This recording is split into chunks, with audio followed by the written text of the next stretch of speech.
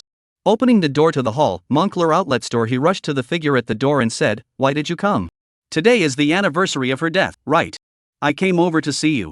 Walking into the hall of the dormitory, the figure at the door gradually became clear. His face was stalwart, the contours of his face were vicissitudes and distinct, and he didn't look old, but he had a head of white hair like a silver tree. "Go in and talk, old captain." "Master," he waved at him. The two of them walked into the hostel lounge where a black and white photo of a young girl with a ponytail hung on the wall of the lounge. "Mister," he lit 2 white candles, followed by a few sticks of incense. "How many years is this?" "The 5th. The old captain silently gazed at the black and white photo on the wall, then slowly bowed. "I'm sorry, I broke my promise, and didn't do what I said." Chapter 27 Blood Sorrow. "There's no need to say this, I didn't expect you guys to." He shook his head, he got up and went to the window, closing the window that was clanging in the wind. "If there's nothing else, you should go back. It's windy out there, and it's probably going to rain heavily if we delay for a while." The old captain was silent for a while, then slowly spat out a few words. "He's back." He Moncler Outlet Online's body immediately shook for a few minutes as if electrocuted, his hand fixed on the window, but his head turned around with some disbelief. "What did you say?" "Before the Polytechnic University had 2 cases that mimic the murders of 5 years ago. I think that with his character, he will definitely go to the vicinity of the crime scene to take a look." The old captain said quietly, "As expected, I found traces of his visit at both crime scenes." He Moncler Outlet Online eyelids jumped. "You mean that kind of cigarette ash?" "That's right, it must be him." The old captain looked a bit uplifted. Other than him, no one in the entire harbor city would smoke that homemade cigarette. "He's back in the harbor city." At those words, his body all trembled a little. He turned his head to look at the photo on the wall. The corner of his eyes couldn't help but shed a few old tears. "It's been 5 years. Exactly 5 years. He finally appeared again. Back then, I promised you that I would definitely catch the murderer within 5 years, and I failed to do it. It's my fault." The old captain patted Mastery's shoulder and said, "But I won't give up. As long as I, Jiang Bin, am still alive, I will never stop investigating this case until I catch him. Some years ago when he disappeared and was nowhere to be found, I was really clueless, but now that he has reappeared within my vision, I will definitely not let go of this opportunity so easily again." The old captain said with a firm face, "I've already investigated the case from 5 years ago with many eyebrows, and I've also purposely investigated the surveillance of the streets near the scene of the 2 previous murders, and I've found a few more suspicious figures." He pulled out a few photos from his coat pocket. The photos were relatively low definition and the light was very dim. They looked a bit blurry but were still vaguely recognizable. The figures in the photos were wearing black trench coats, with upright figures, wearing masks and sunglasses and duck-tongued hats, which could be described as fully armed, and quite a bit of a star model. However, the eyes of the 2 men looking at the photo were filled with flames of anger. "Look at the photo. Do you remember anyone you recognize, or where you've seen him before?" the old captain asked. He held back his face that was twitching from anger. He pinched the photo with such force that he even hated to tear the person in the photo apart. He stared at the photo for a long time before he slowly spoke. "Never seen him before." "It doesn't matter, I already have clues in this case. As long as he's still in the harbor city, I will definitely uncover him." The old captain put away the photo and got up. "Although I'm no longer the chief of the criminal police, but I will be responsible for you victims to the end. This road owes 5 years of blood debt. After all, it is necessary to pay back." "Thank you, Captain Jiang." A few tear tracks were traced on his old face. He held the old captain's hand tightly. A few bright glimmers of hope flashed through his deep eyes. "Then I'll be counting on you. You rest, no need to see me off." The old captain waved his hand at Grandpa He, then wrapped up the jacket on his body and left. "It's windy outside, be careful on your way." "Master," he shouted towards the old captain who had already left outside the dormitory. Harbor City. Cafeteria. "Big hero, help the police to solve such a big case. Just eat the cafeteria so ordinary. Also do not treat yourself." Sushi sat opposite Li Zhe and said with a smiling face. She deliberately drew light makeup today. Her features are delicate and small, waterfall-like long hair spread on the thin shoulders, ivory white skin, clear spring-like eyes. A plain white chiffon dress looks more and more well-behaved and gentle. "Solving a case is just a case, nothing worth praising." Li Zhe said indifferently, "You'll hear a lot more things like this in the future, no need to be too surprised. You suddenly have so many little fangirls now, I'm fried with pressure." Sushi said, "These days a lot of girls have suddenly added my penguin and sent me text messages, all chasing me to ask if I'm your girlfriend. So that I don't know how to answer. Just answer yes." Li Zhe laughed. "Let them die. You ask them if they are willing to be small. If they are willing, they can continue to communicate." Sushi was immediately amused by Li Zhe's call and blushed slightly. She gently pinched Li Zhe's arm. "You hate." Li Zhe laughed softly twice. "This situation may get worse in the future. You'd better change over your calling card in penguin again." He and Sushi are basically considered childhood sweethearts. The two grew up in a school, from elementary school all the way up to high school, or in a class to study. Thought that after the college entrance exams are over, the two people will have to go their separate ways. Did not expect Sushi to get into the same university with him. In Sushi's words, this is fate, is destined by God. I don't care about them, they love to send me whatever messages they want, I don't reply anyway. Sushi looked up at Lise and said, in another week, it's my birthday, you can't forget it. Don't worry, the gift was prepared long ago. Lise laughed. Earlier Yang Fei said that you have something else to find me? Oh yeah, almost forgot about that. Sushi revealed a mysterious smile at Lise, and then pulled out 2 concert tickets from her bag. Tonight Lin Junjie is going to come to our harbor city to open a concert. You accompany me to go. Chapter 28, Murdered. Hong Kong City. Olympic Sports Center. As a multifunctional composite national stadium in the city of Hong Kong, the Olympic Sports Center covers an area of up to hundreds of thousands of square meters, seating up to 100,000, which is also the reason why the speech will be located here. A few hours ago, the streets near the Olympic Sports Center have been jammed, the nearby major parking garages have long been full, the roadside is also randomly parked all kinds of vehicles, the traffic police along the road to post a signal, busy and sweaty. Under the leadership of Sushi, the two found the front row of the seat can accommodate nearly 100,000 people on the site has been one after another almost full, looking out over a sea of people, very spectacular. Where did you get such front row tickets? Lise looked at Sushi with some curiosity. This kind of seat ticket with an excellent geographical location is basically something that cannot be bought even if you want to. I asked my uncle to buy them. Sushi said, he has some connections in this area, and after some sugar-coated attacks from me, my uncle gave in.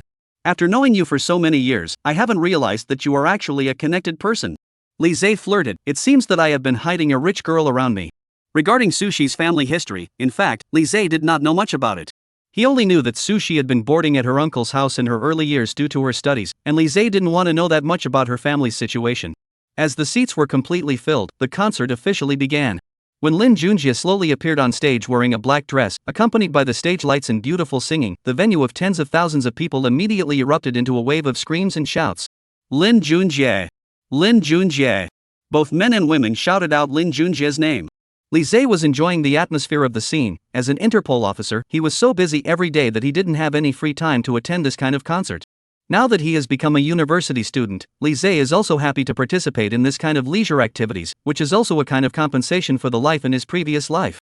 The wind arrives here is sticky, sticking to the thoughts of the passers-by. The rain arrives here tangled into threads, entangling us to stay in the human world. As soon as he came on stage, Lin Junjie sang his famous song from his early years, causing tens of thousands of audience members to sing along with him, and the scene was once very warm. Sushi on the side was also gently humming a tune along with the rhythm of the music. The colorful light swept through the audience, cutting across her face that had a few hints of elegance. Her hazy side face seemed to emanate an immortal aura. Lise stared delicately at Sushi's cheeks for a while in admiration, looking at Sushi's face slightly red. Why are you staring at others like this? You are so beautiful. Lise did not mince words in his praise. Nowadays, Sushi's has already been a big girl who is standing in a pavilion. Whether it's her face or her body is considered to be superb, Lise has not noticed before, so he has always had such a big beauty glued to his side. Hearing Lise's praise, Sushi's face was even more red as if it was able to drip blood. She silently glanced at Lise, the light in her eyes was warm and shy.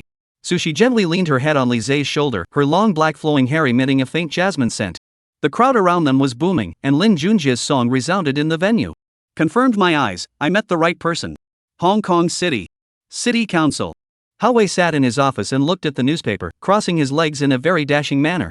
In less than half a month's time, he solved 2 big cases one after another, and the leaders of the city bureau were very satisfied with his performance and gave him some commendations, and his position as the head of the criminal police also sat more stable. And all of this, a large part must be attributed to Lise. Without Lise's assistance in handling the case, the police simply could not be in such a short period of time in a row to solve these 2 big cases.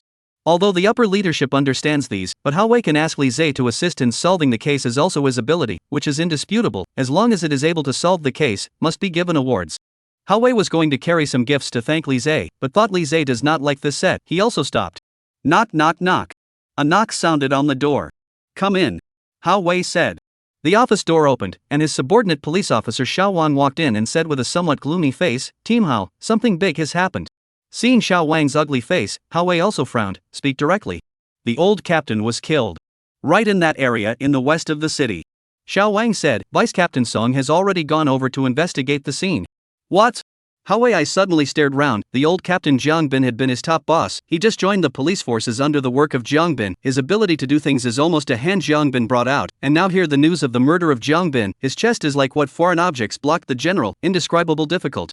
After calming down for a moment, Hao-wei slowly opened his mouth. Has this matter been reported to the old director? Dong Bureau is still in the provincial hall meeting, temporarily cannot come back. Xiao Wang said, that's why we haven't dared to inform him yet, and have specially come to ask for your opinion. You guys don't talk nonsense first, I will call and communicate with the old director when the time comes. Hao-wei was very clear that Jiang Bin and Dong Guohua graduated from the same police academy when they were young, and the two had a very good relationship, and even though they had different official positions later, they often went out to eat and drink together. Even after Jiang Bin retired, Dong Guohua will go to Jiang Bin's house from time to sit. Now that Jiang Bin was suddenly killed, this kind of news must be determined by himself to be true and reliable before he dared to notify Dong Guohua. Alright, you go out first, send the detailed address to my cell phone email, I'll head to the scene in a moment. Understood. Xiao Wang nodded in response and then left Hao-wei's office. Seeing Xiao Wang leave, Hao-wei then flopped down in his seat. The whole person's complexion was a bit sad. After calming down for a few moments, Hao-wei calmed himself down, then picked up the leather jacket on the table and directly left the office. P.S. Due to force majeure, but where it comes to the reality of the names of people and places and so on I will use instead of haha, readers Big Brother should understand. Chapter 29, The Devil Returns. The western suburb of the city. An ordinary cottage hut. Several police cars were parked in front of the hut in unison, a long cordon was drawn, and uniformed police officers were constantly coming in and out.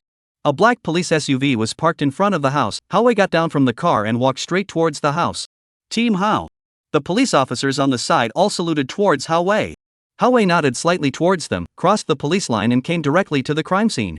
A corpse was lying horizontally on the floor, with an eye-catching wound on his neck, the blood on the ground emitting a strong bloody odor, and a head full of white hair proving his identity.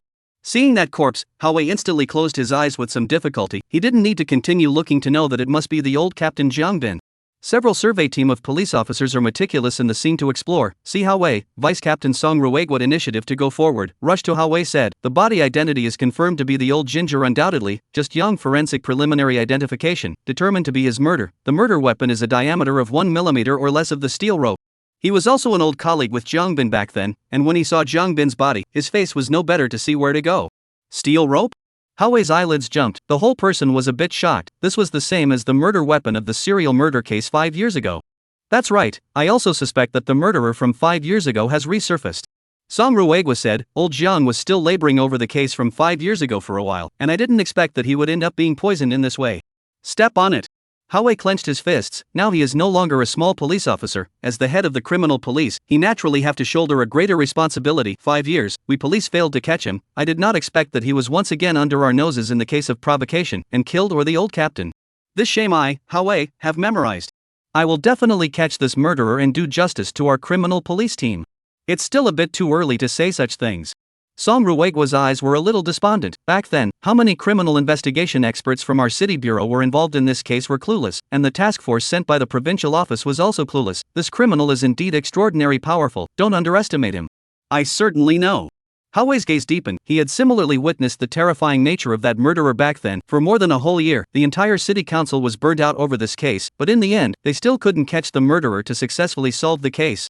Jiang Bin, the head of the criminal police at the time, took the blame and resigned, and Dong Guohua, the director of the bureau, was also punished by the provincial department, and almost demoted. But in addition to that case was not dealt with, the other performance of the Hong Kong City Bureau was very good, and the leadership of the bureau did not continue to be in turmoil. Now the devil redescended, only the person who greeted him is no longer the old captain, but Hao-wei.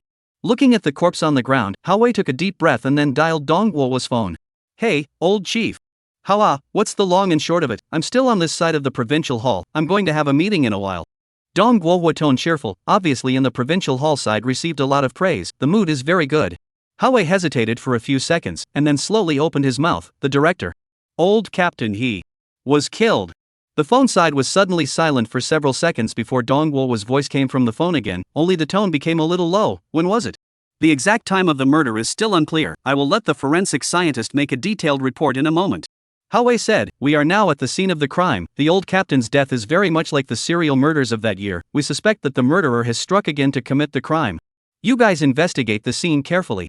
Dong Guohua's tone was solemn. After the meeting on my side, I'll rush back at the first opportunity. I understand. Hao-wei nodded, then hung up the phone. Although Dong Guo's tone didn't show a very violent anger and pain, Hao Wei knew clearly that Dong Guo must be furious and grieving at this moment. It was the first time in such a long time that he had heard Dong Guo so anxious to come back from the provincial office. What did the director's side say? Song Ruigwa asked. He'll rush back right after the meeting. Hao Wei rushed to the police officers on the scene and ordered loudly, his tone cold as iron, everyone give me a spirit, every corner of the scene is carefully surveyed once, any detail can never be spared, understand? Understood. The police officers all responded loudly. Hong Kong City Polytechnic University. Teaching Building, Dean's Office. Li Zhe came to the door of the office and knocked on the door. Come in. Vice Dean Chang Lin's voice came from the office. Li Zhe pushed open the door and greeted towards Chang Lin, then found a seat and sat down. Dean, you're looking for me? Seeing Li Zhe, Chang Lin's face was unusually bright. Li Zhe, this time called you over. The first is to praise you. You also know, you are now our school's representative. Took the first prize of the criminal investigation competition, not to mention, and once again assisted in the city bureau to solve a big case, really for letting our school to raise eyebrows. Yesterday, the leader of the city bureau side also specially gave me a call, specially praised you in front of me. Chang Lin patted Li Zhe's shoulder and said, your future in the future is really unlimited. Thank you Dean Chang for the compliment. Li Zhe laughed. What about the second thing, is that our school wants to push you as our school's poster boy. The school leaders have already sent a notice before, naming you as the representative of the whole school, to participate in the school's celebration event a few days later, to give a simple speech for the other students. Chang Lin said, actually, you shouldn't have any pressure, the speech doesn't need to be complicated, with your eloquence as well as your professionalism, I think it's enough for you to play on the spot. Chapter 30, Task Force. I know. Li Zhe nodded, I'll be on time when the time comes. Good. I like this kind of refreshing energy of yours. Chang Lin looked at Li Zhe with an appreciative face and said, I've already greeted all of your specialized teachers, so you don't have to make a special effort to ask for a leave of absence if there is a situation in the future, they all understand your situation and won't give you a hard time. Then I really thank Dean Chang. Chang Lin took the initiative to greet the professional teachers on his behalf, which was a bit of a surprise to Li Zhe, but this was just what he wanted, saving himself from having to find a way to cancel his leave in the future. No need to be polite, special treatment for special circumstances, in your case, I believe no one will have an opinion. Chang Lin said, I hope that you will continue to work hard in the future and compete for our school. I will. Li Zhe greeted Chang Lin and then left the office. The western suburb of the city. A police car pulled up in front of the house of the building where the crime occurred, and the officer in the driver's seat immediately got out of the car and opened the passenger door. Dong Guo came down from the car with a solemn face, and the surrounding police officers all immediately shouted with their heads held high, Director Dong. Dong Guo nodded slightly towards them, and although he did not speak, he revealed an aura of unruffled authority. Under the lead of the lead police officer, Dong Guo walked directly into the crime building house. Old Director. Bureau Chief Dong. Hao Wei and Song Ruigwa both greeted in unison. What exactly has been investigated clearly? Dong Guo came to the center of the living room and squatted down to look at Jiang Bin's corpse, while the forensic pathologist on the side was conducting a preliminary identification. According to the investigation, we found that the old captain has not stopped investigating the murder case 5 years ago. Since the last few years, he had received a phone call before his death. After receiving the call, he immediately rushed to this bungalow before he was killed. Hao Wei said, we suspect that the call was made to him by the murderer, and we are currently actively contacting the communication company to find out where this phone number came from.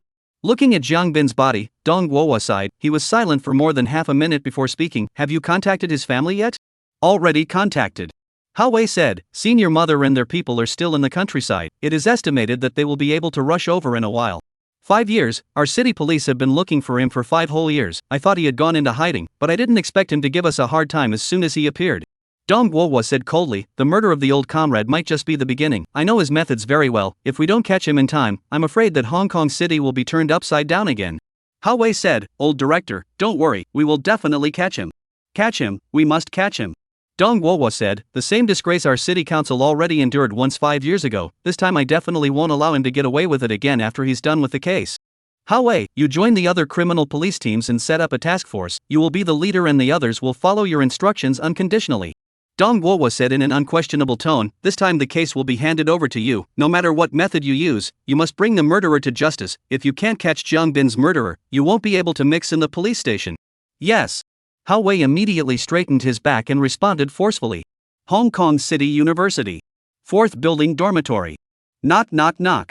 A violent knock sounded. Who is it? Can you knock on the door a bit lighter? If you keep knocking, the iron doorplate is going to be broken by you guys.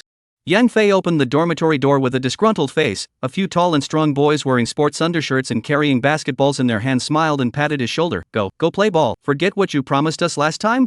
Didn't you clamor last time that your team was the best in basketball and that you would hang us up and hammer us? We'll see what we can do on the court. Let's go. Yeah, Yang Fei, weren't you great last time? Why, are you wimpy when it comes to playing basketball? A tall boy with a blonde Korean textured look laughed. If you don't have the guts, just say so, and we won't make it difficult for you, and honestly take out the $1,000 we agreed to last time. Who doesn't have the guts? Fan Ming, let me tell you, if I didn't hurt my leg yesterday, I would have abused you all today. Yang Fei said without a red face. Alright, one word, coming or not? Fan Ming stroked her hair and said, I heard that the other dude in your dorm room is pretty good at basketball? You really can't invite him to play. Come on, who's afraid of who? I'll call my brothers now, see you on the court. Yang Fei said with an undaunted look, you guys go over first, we'll be there in a while. Okay, have guts, I appreciate you, we'll wait for you at the stadium, come over early. Fan Ming shouted at the few boys on the side, let's go over first. After closing the door to his dorm room, Yang Fei almost couldn't help but slap himself. Why can't I control this mouth, yo? Li Zhe, on the other hand, was sitting on his seat, listening to a song with headphones on without any distractions, although he didn't care about Yang Fei and the others' conversation, but as a professional police officer's inertia, he still roughly glanced towards the door a few glances before. They were all sunny and handsome young men, looking very energetic. Among them, the man with a blonde textured perm seemed a little bit familiar, but Li Zhe was able to make sure that he had definitely not seen him before. For Li Zhe, but as long as he glanced at the person, he will never forget his appearance. This is an excellent criminal police necessary professional skills. But this plausible familiarity did exist, which made Li Zhe a little strange. Old Li. Save me. Yang Fei came to Li Zhe's front and said with a resigned face, if you don't help me this time I'll be dead. What's so tense? Li Zhe laughed, you have a date with someone? Chapter 31, Gambling on Dignity? It's more serious than a date. Yang Fei said in a serious manner, I gambled on my dignity with someone. Just bet on dignity? Li Zhe laughed and teased, if there was no gambling, then it seems like it shouldn't be a big deal. No. Yang Fei said with a naive smile, I bet 1,000 oceans. If you don't help me, I can only drink the northwest wind in the next half of the month. 1,000 oceans off. Li Zhe looked as if he had known this, you know it hurts? If you know it hurts, why are you still betting with others? That is not upstairs dormitory that a few boys all day bragging about how good they are at playing football, how many awards they have won. Where do I listen to go on? This is compared to your Li Zhe boss is not worth mentioning, not to mention solving the case, they are even their own best basketball are not necessarily able to beat you. Yo, mouth so sweet, coated with honey? Li Zhe laughed. Those brothers play basketball is really good last time the next door championship varsity team were they dry over. If you do not help me, I'll be cool really cannot. Yang Fei blinked toward Li Zhe, you are willing to raise me. Also, okay. Immediately leave my sight in a mellow way. Li Zhe gave Yang Fei a blank look and said, Li Zhe, boss Li, daddy Li. Yang Fei directly hugged Li Zhe's thighs and said, even if you don't look at the fact that we've been sleeping together for many years, just based on the fact that I've been selflessly helping Sushi bring you messages and lunches and gifts for the past few years, there's a lot of hard work to be done even without any merit, my dignity, and that $1,000 are all depending on you. You're a world-class top hacker, you make a lot of money doing part-time jobs, right? How did you fall to such a lowly state for $1,000? Li Zhe shook his head and said, your realm is also too low? As a 21st century excellent communist youth league member who knows the law and is civilized and courteous, I would never use my hacking skills in order to make money for profit. Yang Fei said in a serious manner, besides, do you think I don't need money to learn these hacking skills? Last time, in order to learn a new technology, I specially invited a top international hacker out for dinner, and one meal cost me half a year's salary. What does that have to do with me? Li Zhe shrugged his shoulders, I was busy for a few days before with a sore back and no one cared about me. I'll give you a back massage. Yang Fei very knowingly pinched Li Zhe's shoulders for him. I just came down and forgot to fold that bed, it would be nice if someone helped me fold it. Li Zhe said with a face of enjoyment. I'll help you fold it later. Yang Fei's tone was sincere. It's been a long time since I drank tea, how come the bag of dahongpo I bought last time is finished? I also hid a packet in private last time, all for you, boss Li. Yang Fei wore a smile on his face, but inside he was dripping blood. And my underwear, I just changed and forgot to wash it. I'll help you. Yang Fei seemed to realize something, and immediately stopped his mouth. Boss Li, you've gone too far. Li Zhe laughed twice, he originally also just intentionally teased Yang Fei, okay, after the massage to change clothes, put on the battle robe, you're 1,000 Dayang, don't you wanna die? And dignity. Yang Fei weakly added, I'm not afraid of losing the face of our dormitory. Cut the crap. Li Zhe gave Yang Fei a glance and said, hurry up and call the other brothers on the court after pressing. Boss Li is wise. Yang Fei's face finally sunshine bright up, massage force also more and more give force suitable. Hong Kong City University, basketball court. The sky was clear and the wind was favorable. A few boys wearing basketball undershirts were leaning under the basketball rack, spinning the ball somewhat boredly, while Fan Ming was practicing dribbling on the court with full concentration, making a beautiful layup from time to time. Fan Ming, you're not so serious, just Yang Fei, that bullskin king, you have to be so serious too? That group of theirs is a rabble. Last time I saw their ball skills, it's watery, I can really beat them with my eyes closed. Fan Ming is guarding against Yang Fei's roommate, that's not an easy light.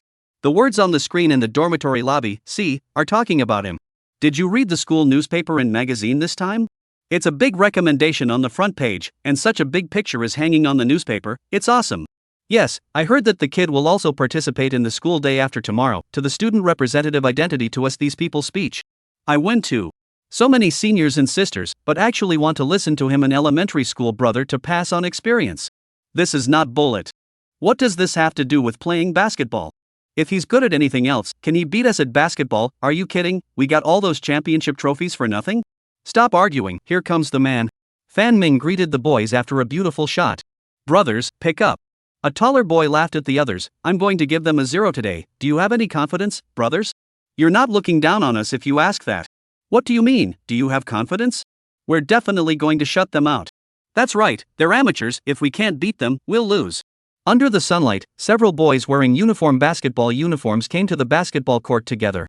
The leader of the boys was tall and handsome, with clean-cut features on his angular face. He didn't look too old, but he had an inexplicable mature aura. Quite the appointment keeper. Fan Ming wrapped his arm around the ball and scanned Yang Fei and the others, then shifted his gaze to that clean-cut boy and raised his eyebrows. Are you that legendary roommate of Yang Fei's, Li Zhe?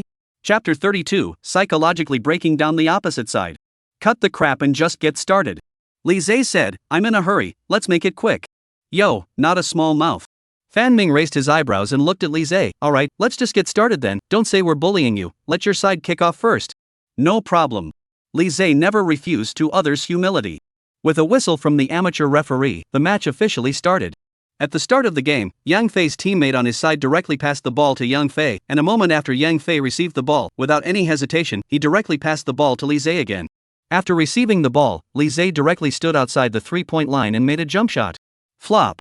The basketball drew a beautiful arc perfectly into the rim. A three-point air ball. Everyone in the court was dumbfounded. What for? Fan Ming's teammates on his side hadn't come back to their senses. They made a 3 here? Where's the promised 0? Steady your mind, their shot was pure luck. We were a bit too lax and didn't defend against them. We can't underestimate them. This time it's our turn to serve the ball. We definitely can't give them a chance. Right, pass the ball to Fan Ming and it's a sure thing. After a few people cheered each other up for a wave, they really passed the ball to Fan Ming according to the tactics. Fan Ming bent down, the basketball kept shooting back and forth under his hands. Suddenly he steeply accelerated, over the person basket, under the pull-up bar, put the basket back, playing turnaround, breaking through a few defense contraction lines on Yang Fei's side one after another. Just when he found the perfect position to jump up and shoot, a high palm suddenly appeared in front of his eyes and accurately slapped the basketball out of his hand. Flop.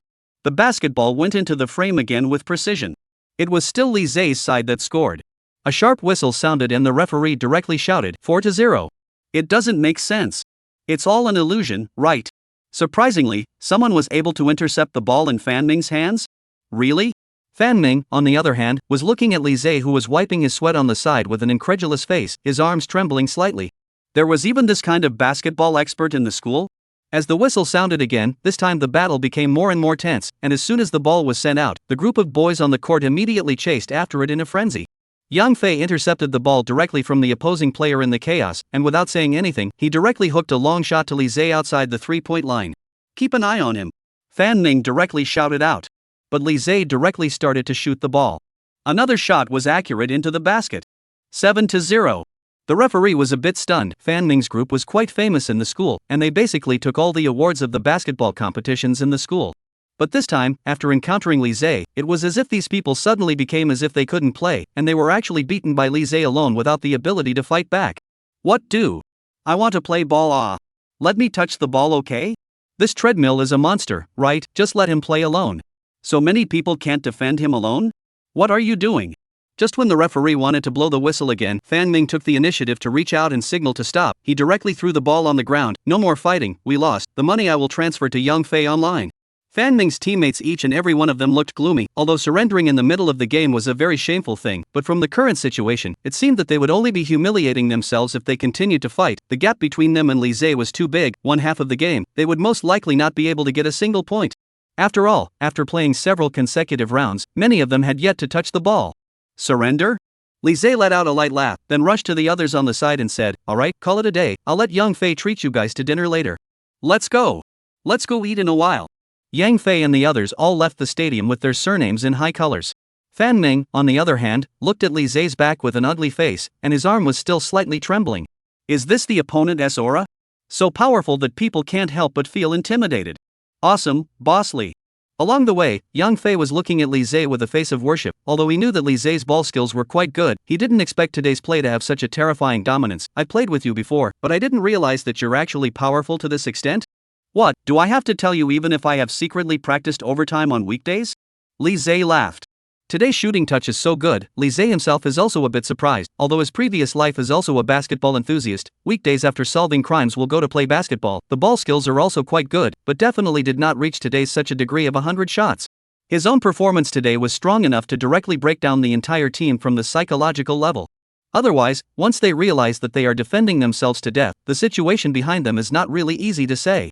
When Lise thought about it, the only thing that could explain it was that when the system rewarded the fusion last time, it incidentally strengthened his ability in the area of ball skills as well. Could it be that the two criminals last time still had hidden basketball talents that happened to be fused by himself? Teacher Lee. A calm voice came from not far away. Lise turned his head to look. Hao-wei was leaning on the side of his cross-country police car and waved towards him. Looks like I can't dabble with this meal today. Lise patted Yang Fei's shoulder. You guys go eat, have fun, I still have some things to do, I'll leave first. Yang Fei and the others then silently looked at Lise's departing back with a look of worship on their faces. That one who shouted at him should be a criminal police officer from the city council, right? Awesome, just picked a few to abuse Fan Ming and the others on the basketball court, and now he's probably going to assist the police in a big case. Really life winner, when can I also mix into him like this? First of all, you have to have half of his face value. Took the stadium MVP, and will be going for the criminal investigation field MVP in a while. Boss Lee is really a model for my generation. Chapter 33, Must Catch the Murderer. Hao-wei was gulping down a cigarette, and when he saw Lise coming over, he decisively snuffed out the cigarette and threw it into the trash can on the side. Mr. Lee. Hao-wei respectfully shouted at Lise. Another new case? Lise had already guessed Hao-wei's intention. Yes, you're as good as ever, Teacher Lee. Hao-wei let out a bitter smile and said, although it's very hard to trouble you so soon, but we did encounter a very tricky case on our side, a case that you also know about. Upon hearing this, Lise's eyelids immediately jumped. You mean, the murderer of that 5-year-old unsolved case that I read about last time has resumed his crimes? That's right. Hao-wei said with a slightly sad expression. Remember the former criminal police chief you saw in the case file last time? He was killed. The one who tracked down this serial murder case for several years? Lise frowned and said, how did the murderer suddenly target him? As far as I know, it seems that the old captain hasn't let go of investigating the case all these years, and has been secretly investigating all the clues of the case back then almost all the time. Hao-wei said, the murderer is staring at him, perhaps because he has already found out something. The murder of the former ex-criminal police chief, this should be a great blow to your police department, right? Lise patted Hao-wei's shoulder and said, alright, don't say anything, go to the scene first. Hao-wei nodded, and then got into the car carrying Lise to leave the school. Western suburb of the city. The scene of the crime. Hao-wei drove the cross-country police car parked at the entrance of the bungalow, and just as soon as he got out of the car, he heard heartbreaking cries coming from the house. It's probably the master's mother coming. Hao-wei sighed and said, go in first and take a look. Led by Hao-wei, Lise walked into the crime house. A woman of about 50 years old or so was sitting on her knees and crying bitterly. Her face was vicissitudes, her hair was silver and white, and the whole person's eyes revealed a despair. Dong Guowo was persuading her from the side. Dengping, people can't die, don't be too upset, you are also engaged in the piece of public service, you should be clear that we, the police officers, may die in the line of duty at any time. He has already resigned for a few years. Why do you still want to harm him? Dengping cried out, how many times have I told this old man to stop meddling in some case that happened a few years ago, he never refuses to listen to me, I knew it would happen one day. Dong Ping. You also don't blame Zhongbin. For that case back then, the mental pressure he was carrying was just too much. Dong Guowo sighed and said, back then, he watched as body after body of victimized young girls appeared in front of him, but he has not been able to bring the murderer to justice. The public opinion from all walks of life blamed him. He left his job with unwillingness. I can understand his feelings. If he can't catch the murderer, this may become his lifelong demon. So he just mercilessly abandoned our family? Deng Ping's emotions were a bit out of control. Is he actually atoning to you, the public, or is he punishing us as a family? Deng Ping. You don't get too excited. Dong Guo hurriedly persuaded, things have come to this, there is nothing we can do, let the dead rest in peace, leave the rest to those of us who are still alive, the murderer that he wasn't able to catch, we will definitely catch it this time. Yes, Master Mother. You don't be angry. Hao Wei also went forward to support Deng Ping, the old captain. He didn't want to live with guilt for the rest of his life, he's an uncompromising hero. Don't worry, we will definitely catch the murderer to console the old captain's soul in heaven.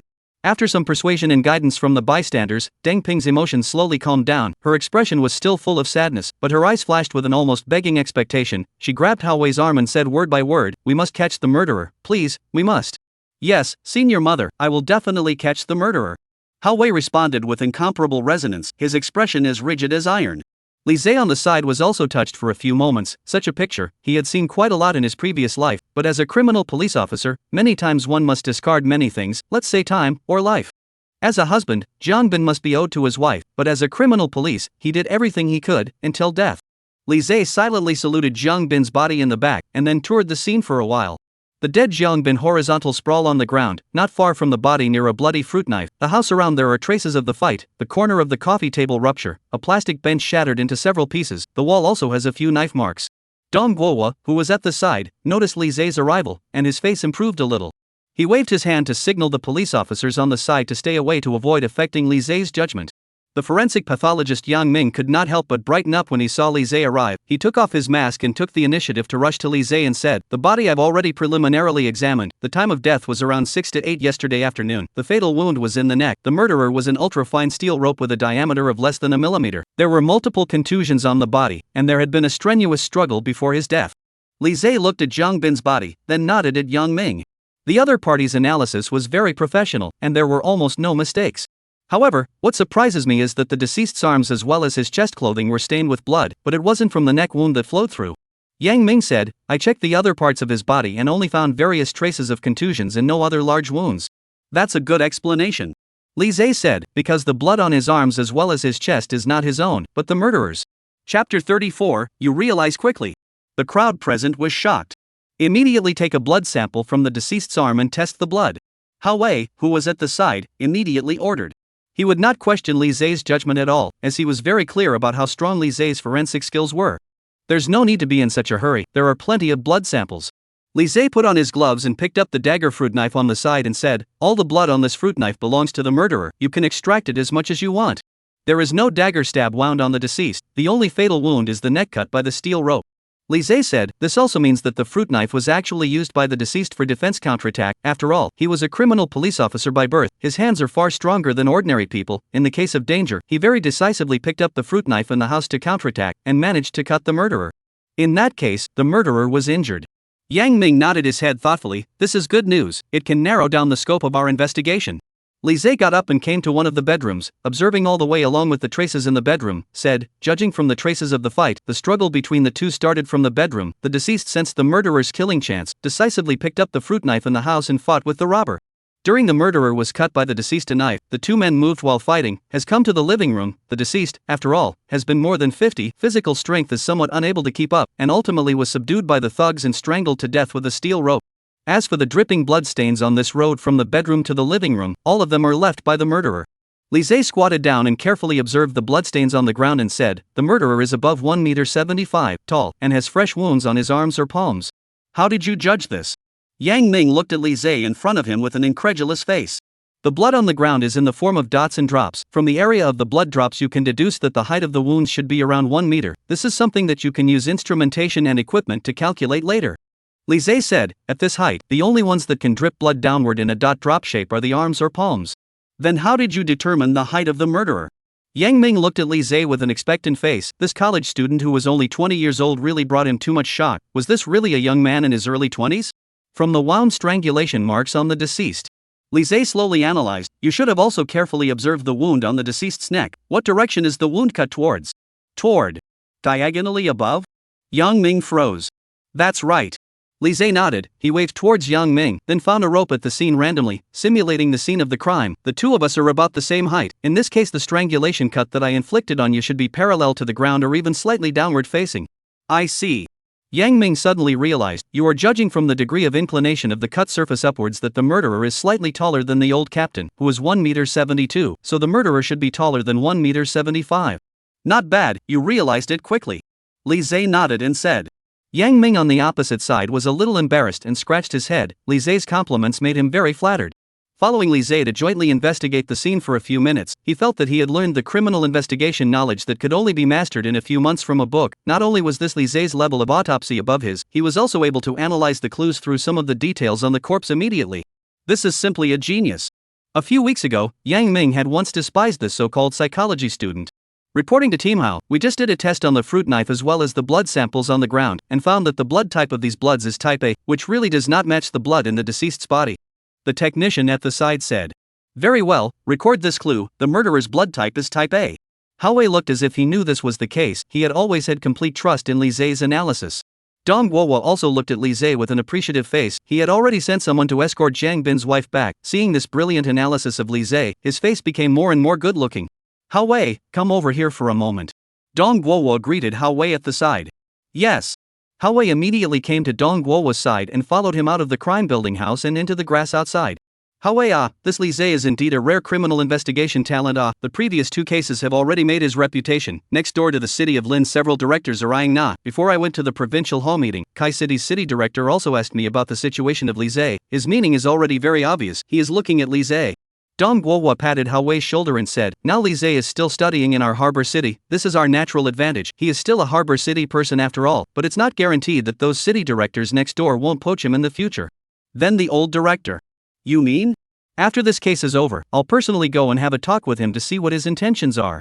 Dong Guohua said, I know you're more familiar with Li Zhe, you have to keep an eye on him for a while, don't let the little spies sent by the other Lin cities snatch him away. Don't worry old director, this doesn't need to be said by you. I'll keep Mr. Li even if I'm crying. Hao Wei made an okay gesture at Dong Guohua. I can become this criminal police chief. That little bit of essence of criminal investigation skills is still taught by Mr. Li, and Mr. Li also saved my life. Whoever wants to snatch someone in front of my Hao Wei, I'll flip out with him right away. Chapter 35 Unique Suit. Alright, I have other things to do. I'm also relieved that this side of the case is handed over to you guys. Dong Guohua said at Hao Wei, remember what I told you. Don't worry, old director, I promise not to dishonor my mission. Hao Wei waved his hand at Dong Guohua and said, take care old director Ha. On the other hand, after carefully inspecting the house at the scene, Li Zhe rushed to the side of the survey police officers and asked, have you investigated the details of this house clearly?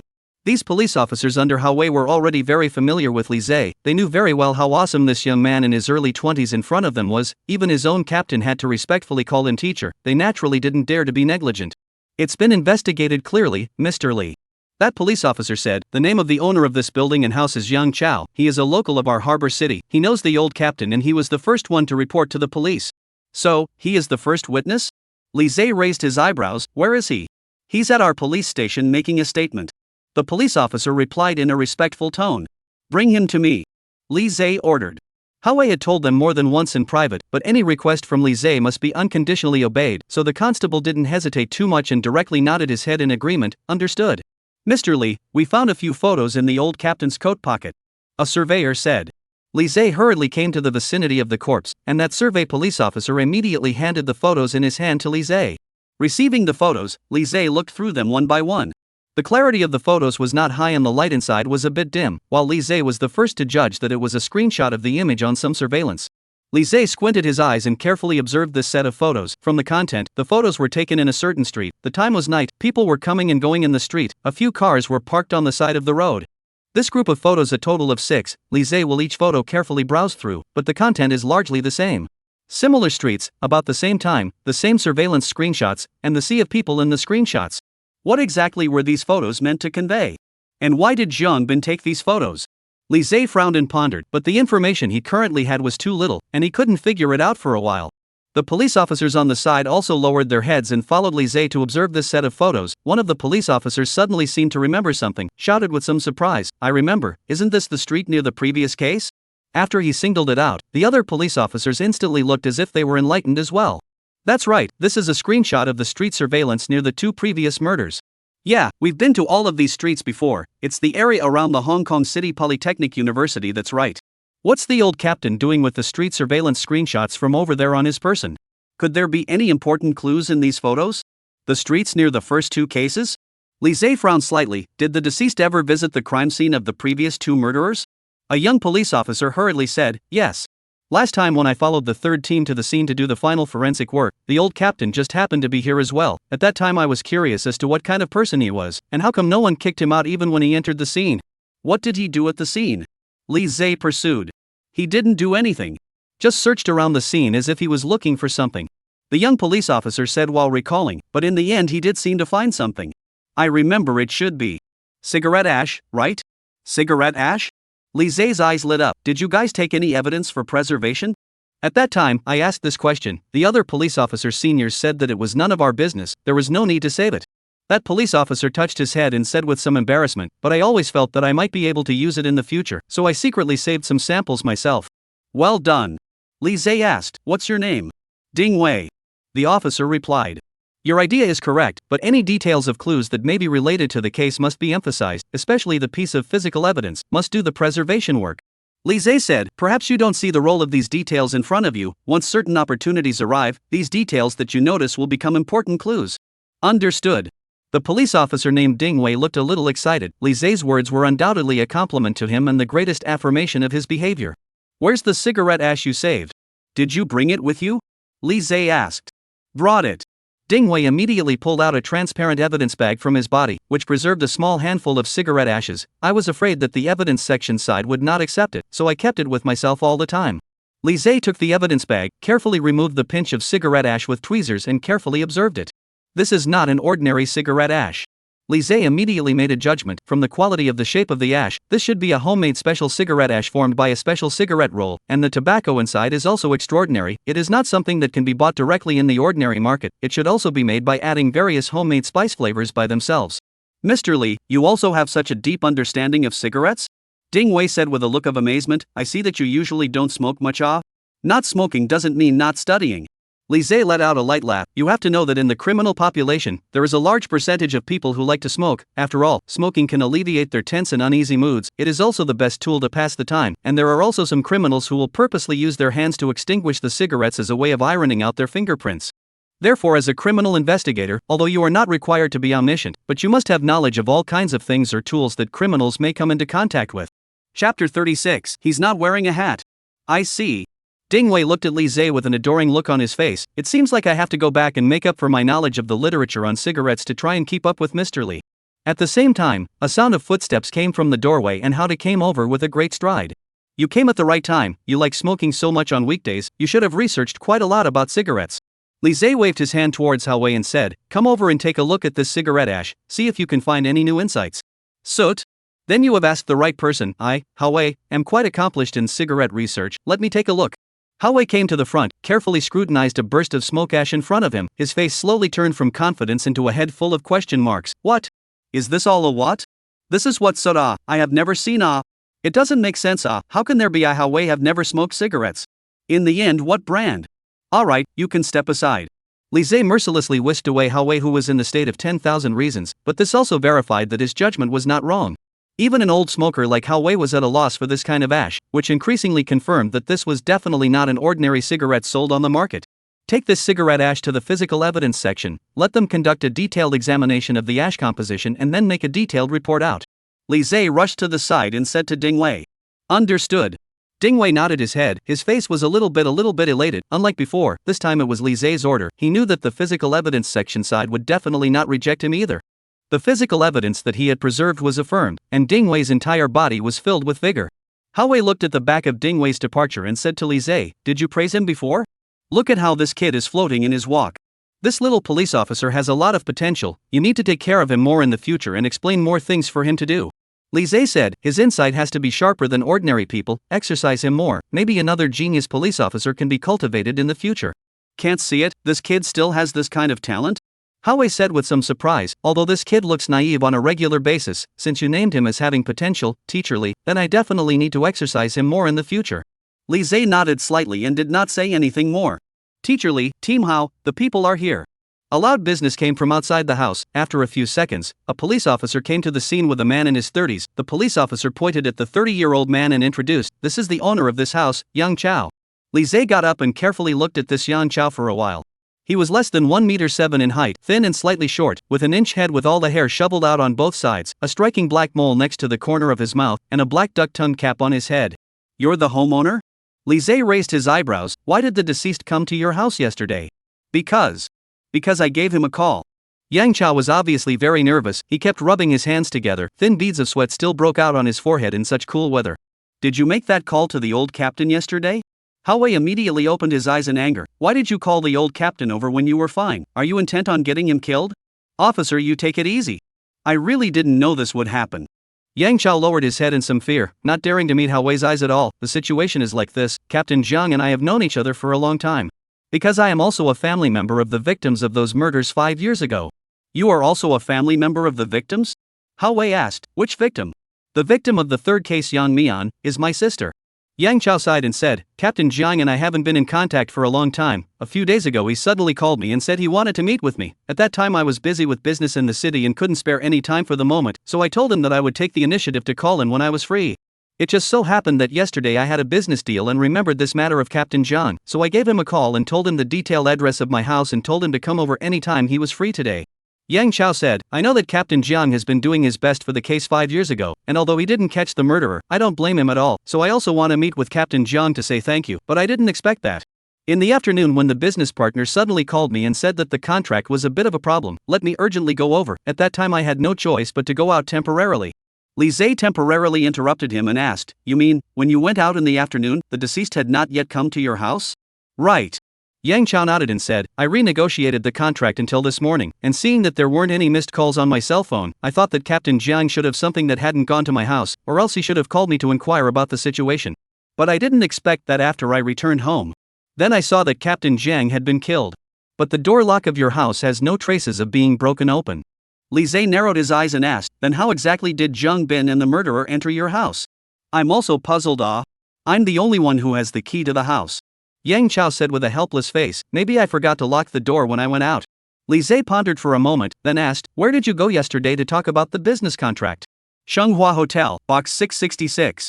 Yang Chao said without thinking, You guys can call the phone number over there, you should be able to check my records. Lise gazed at Yang Chao in front of him, glanced towards his head for a few moments, and opened his mouth. According to the clues provided by other eyewitnesses, the deceased had worn a black duck-tongued hat when he came over to your side yesterday, and if I remember correctly, it seems to be this one on your head. How is this possible? He didn't wear a hat when he came yesterday. Yang Chao looked a little agitated and directly blurted out. Not wearing a hat is good. Lise somewhat suddenly applauded. Chapter 37, Caught in a Trap. You. Why are you clapping? Yang Chao's face was a bit cloudy and uncertain. The eyes of Lise in front of him were incomparably sharp, as if they were able to penetrate through his outer shell and directly dissect into his heart. According to your previous words, you haven't seen Jiang Bin himself from the beginning to the end. Lise let out a light laugh. Then how did you know that he didn't wear a hat when he came? Upon hearing this, Yang Chao was stumped for a moment as he realized that he had fallen into Lise's trap. There weren't any witnesses who saw Jiang Bin wearing a duck-tongue hat when he came. Lise deliberately said this just to trap him. The crowd of police officers on the side were also enlightened. They all couldn't help but turn their heads to look at Lise on the other side, their gazes full of admiration. Awesome. So simple. A few sentences of conversation. Let the opposite side actively reveal the horsefoot. Is this the basic ability of psychology students? Should I also go and look at more books on psychology majors for a long time? Or that old saying, most people in this world are mediocre, and the gap between us and geniuses is that, putting in the same amount of effort, you can never reach the height of others. This Lise is obviously the so-called genius. At the age of early 20s, to be able to reach such a level, when I was 20 years old I was still busy playing games and chatting all day long. How can the gap between people and people be so big? That this Yang Chao is inevitably too suspicious, right? If it has nothing to do with him at all, then why would he lie? Hao Wei also comprehended Lise's meaning as he asked with an icy face towards Yang Chao, You saw the old captain yesterday, didn't you? Yang Chao hesitated for a while with an ugly face before he slowly spoke, Yes. I have seen it. Then why did you lie? Hao Wei's tone became colder and colder. What exactly does yesterday's case have to do with you? In most ordinary cases, the first eyewitness usually has a great suspicion of committing the crime, and a large amount of case data also proves that this statement is worth considering. Although this time's case was not an ordinary case, and Yang Chao's physical characteristics were different from what Lise had deduced earlier, Hao Wei began to aggravate his suspicion of Yang Chao from this series of strange behavior. Even if he wasn't the murderer, he might be involved with this case. Comrade officer. Yesterday's case really has nothing to do with me. Yang Chao's face turned a little white, and his entire body shook involuntarily. Then why did you lie? Answer me. Hao Wei aggravated his tone, and his entire expression appeared incomparably cold, as if emanating a chilling aura. Because I'm afraid that you guys will suspect that I'm a murderer after you know that I've met Captain Jiang. Yang Chao looked at Hao Wei somewhat timidly. I'm worried that you guys won't be able to catch the murderer. And will directly wrongly accuse me of being the murderer. I go you step on the code. Hearing Yang Chao's words, Hao Wei almost did not hold back to move his hand. The police officer on the side quickly pulled him. What do you mean by that, looking down on our police? Hao Wei's eyes were filled with anger. Do you think that all the police in the world are cowards? Yang Chao shrank in some fear. He didn't dare to reply. He just looked at Hao Wei for a few moments. Let me tell you, you're not just insulting our police force, you're also insulting our profession of criminal police. You step at least go to the wall of martyrs in the police force and take a look. Which police officer in there didn't give up everything he had to catch criminals? Hao Wei was agitated and directly roared. Without them, how many criminals would continue to commit crimes without fear? How do you think the current harmony and stability came about? It's all because of the blood of these silent heroes who poured it out. I, Hao Wei, will never allow you to insult them like this.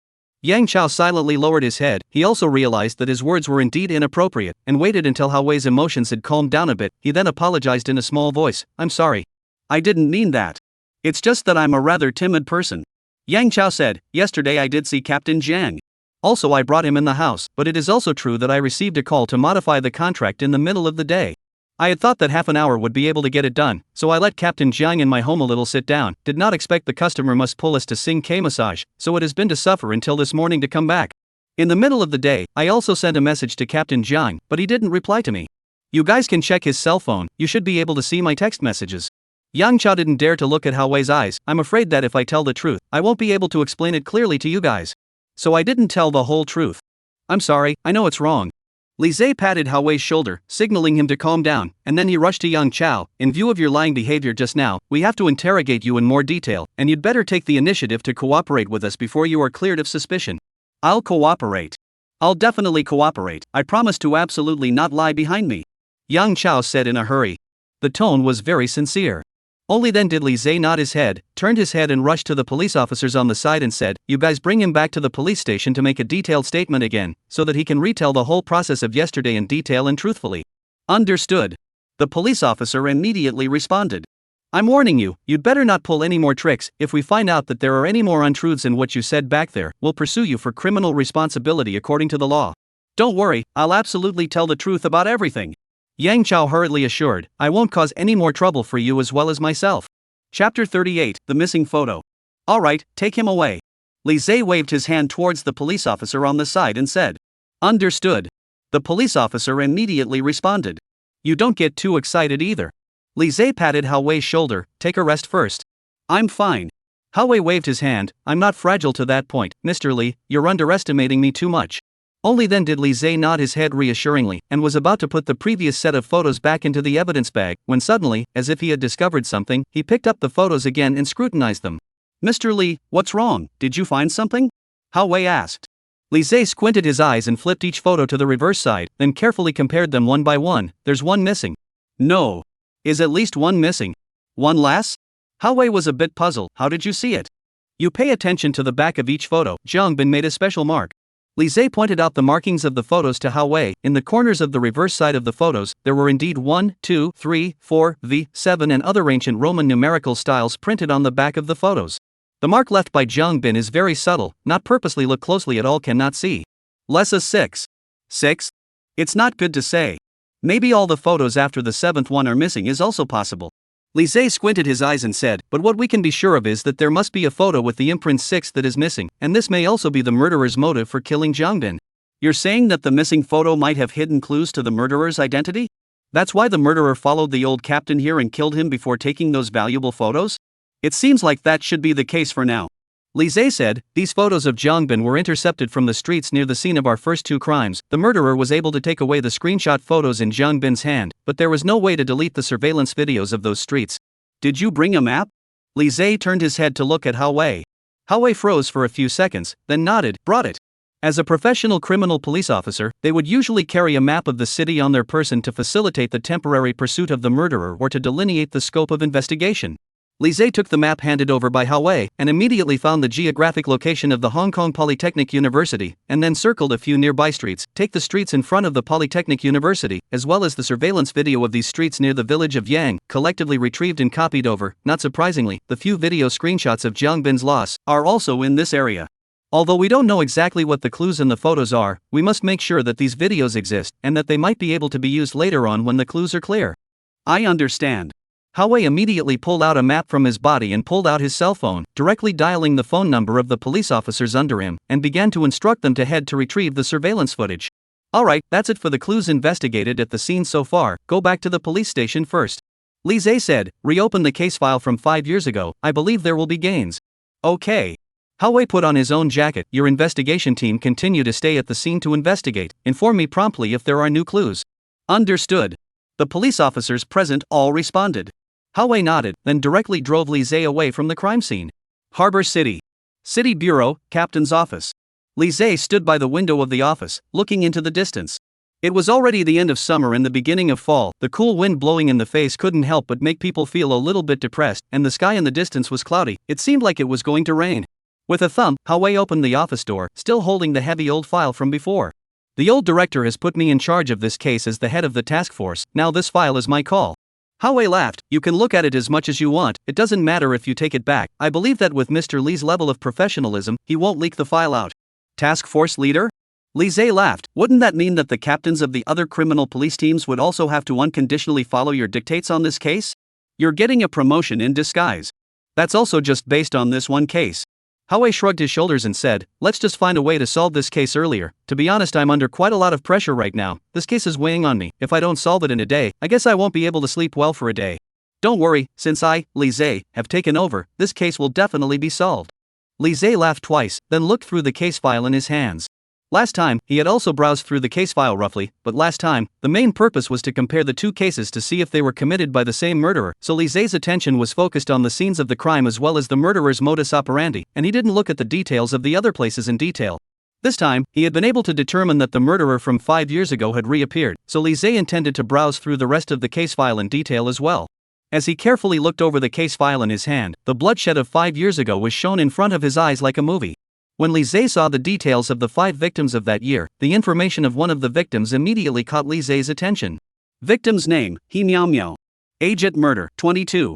Gender, female. Like Li Zhe, He Miao Miao also studied at the University of Hong Kong, and she also majored in psychology, and her grades were very good in school, and she received scholarships for almost every year. Li Zhe continued to look down, see He Miao Miao's relatives information column. Li Zhe cannot help but pupils shrink. Only to see the case file clearly written above. He Miao Miao's father's name is He Guixiang. This is clearly the name of the hostel manager of their 4 buildings. Chapter 39, The Past of Grief. The murder victim in this case was actually the daughter of Master He? In order to make sure that it is not the same name, Li Zhe carefully read the back of the complete information once again, to make sure that this He Guixiang all the data information is the same as the hostel master. He was almost completely sure that the murderer He Miao Miao's father really is the hostel master of the 4th building. Thinking of this, Li Zhe cannot help but appear in his mind that some old stooped figure. He took the kettle watering the few long ginkgo trees. The old face is full of the angles of the years. It turns out that this usually seems the wind cannot be broken. The rain does not move the host master, but also had suffered such a tragic past. But Li Zhe almost never heard Moncler Jacket's outlet he mentioned this matter. Perhaps this is the man it. Always hide the deepest and most hurtful secrets and wounds in the heart, and never use this as a capital to beg for sympathy. This person is somewhat familiar. Hao Wei on the side also squinted his eyes and said, it seems like I've seen him somewhere. Well, he is the hostel manager of our dormitory building. You should have seen him when you came to me before. Li Zhe replied. Master He had always been quite good to the students in the dormitory on weekdays, rarely going to deliberately make things difficult for the students. Although the socialization was not deep, Li Zhe would also natter a few words with Master He on weekdays when he had nothing to do, but he had never found out that Master He was hiding such a sad and profound past. He is the hostel master of your dormitory? Hao Wei said with some surprise. So, the family of the deceased that the old captain visited your school a few days ago was him. Jiang Bin came to our dormitory? Li Zhe was also a bit surprised. He had stayed in the school the other day and hadn't even noticed that someone had come to see Master He. So it seemed that the two must not have met for long at that time. It was probably only a few minutes. Yeah, a while ago it was the 5th anniversary of the death of the various deceased. The old captain had visited them one by one. Hao sighed and said, after he left his job back then, he made a promise and swore with the families of these deceased, claiming that he would definitely bring the murderer to justice within 5 years. I guess he was too much in his heart to apologize to the families of these victims one by one. It's not his fault. Li Zhe said slowly. Of course it is not his fault. The fault lies in our entire city council. It is our inability to catch the murderer back then. Hao sighed. At that time, the provincial hall side also sent experts over. The results are the same. The old captain for this case busy for 5 whole years. Even after resignation is still trying to check this case. Only a pity that in the end it is still being targeted by the murderer. Maybe this is destiny. Fate is all decided by oneself. Li Zhe covered the case file in his own hands, rushed to Hao and said, accompany me back to the school. I want to have a chat with Master He. Good. Hao nodded, then got up and followed Li Zhe to leave the office together. Hong Kong City University. A black police SUV sedan was parked at the entrance of the 4 dormitory buildings. The students passing by were all casting curious gazes, and after seeing Li Zhe coming down from the police car, these students were even discussing with some excitement. That's the big name of our school, Li Zhe, right? He's back in the police car again. Is he involved in solving some big case again? I'm looking forward to it. He is even more handsome in person than in the photo. My God, there are still such honest people these days. He doesn't even take pictures with a beautiful face. The key is that even without a beautiful face, he is so handsome. The one beside Li Zhe seems to be the criminal police of the city bureau, right? I heard that he is a captain? It looks old and powerful. If I can get in touch with the captain of the city's criminal police, who else will dare to mess with me in the future? Look at them, this faction. I think they are going to do a big case again. I'm afraid there is a big news to see behind. Sit and wait for the follow-up. Pushing open the glass door of the dormitory hall, the figure of Master He watering trees appeared in front of the two. Or that stooped figure, with a few thin, pale-faced dry color, he leisurely to a tree pruning branches and leaves, that under the cloudy face, hiding endless vicissitudes. Master He. Li Zhe greeted towards him. Grandpa he turned his head to look, and after seeing Hao beside Li Zhe, he couldn't help but frown slightly. This is. I'm the captain of the city bureau's criminal police brigade. Hao, you call me Hao on it. Hao took the initiative to shake hands towards Mr. He. I don't dare to be a captain, I'll just call you Captain Hao. A cold wind blew. Moncler he couldn't help but wrap up the jacket on his body. He swept a glance at the light long sleeves on Li Zhe. These days cooling down. Remember to wear more. I know you young people fire exuberant, resistant to freezing, not compared to these old people of ours. Slightly temperature first point cannot bear it, but still have to wear warmer. After all, freezing out of the disease can be not good off. I know, thank you Master He for caring. Li Zhe smiled and glanced at Master He body. A wide jacket coat, looks very warm. You guys came to me, should not just with me shushing warmth and family life.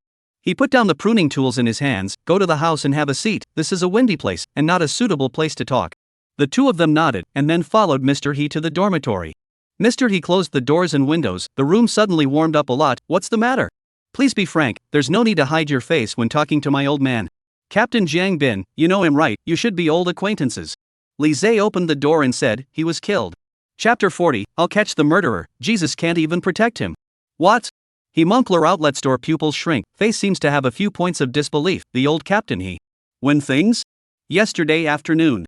Said Hao from the side.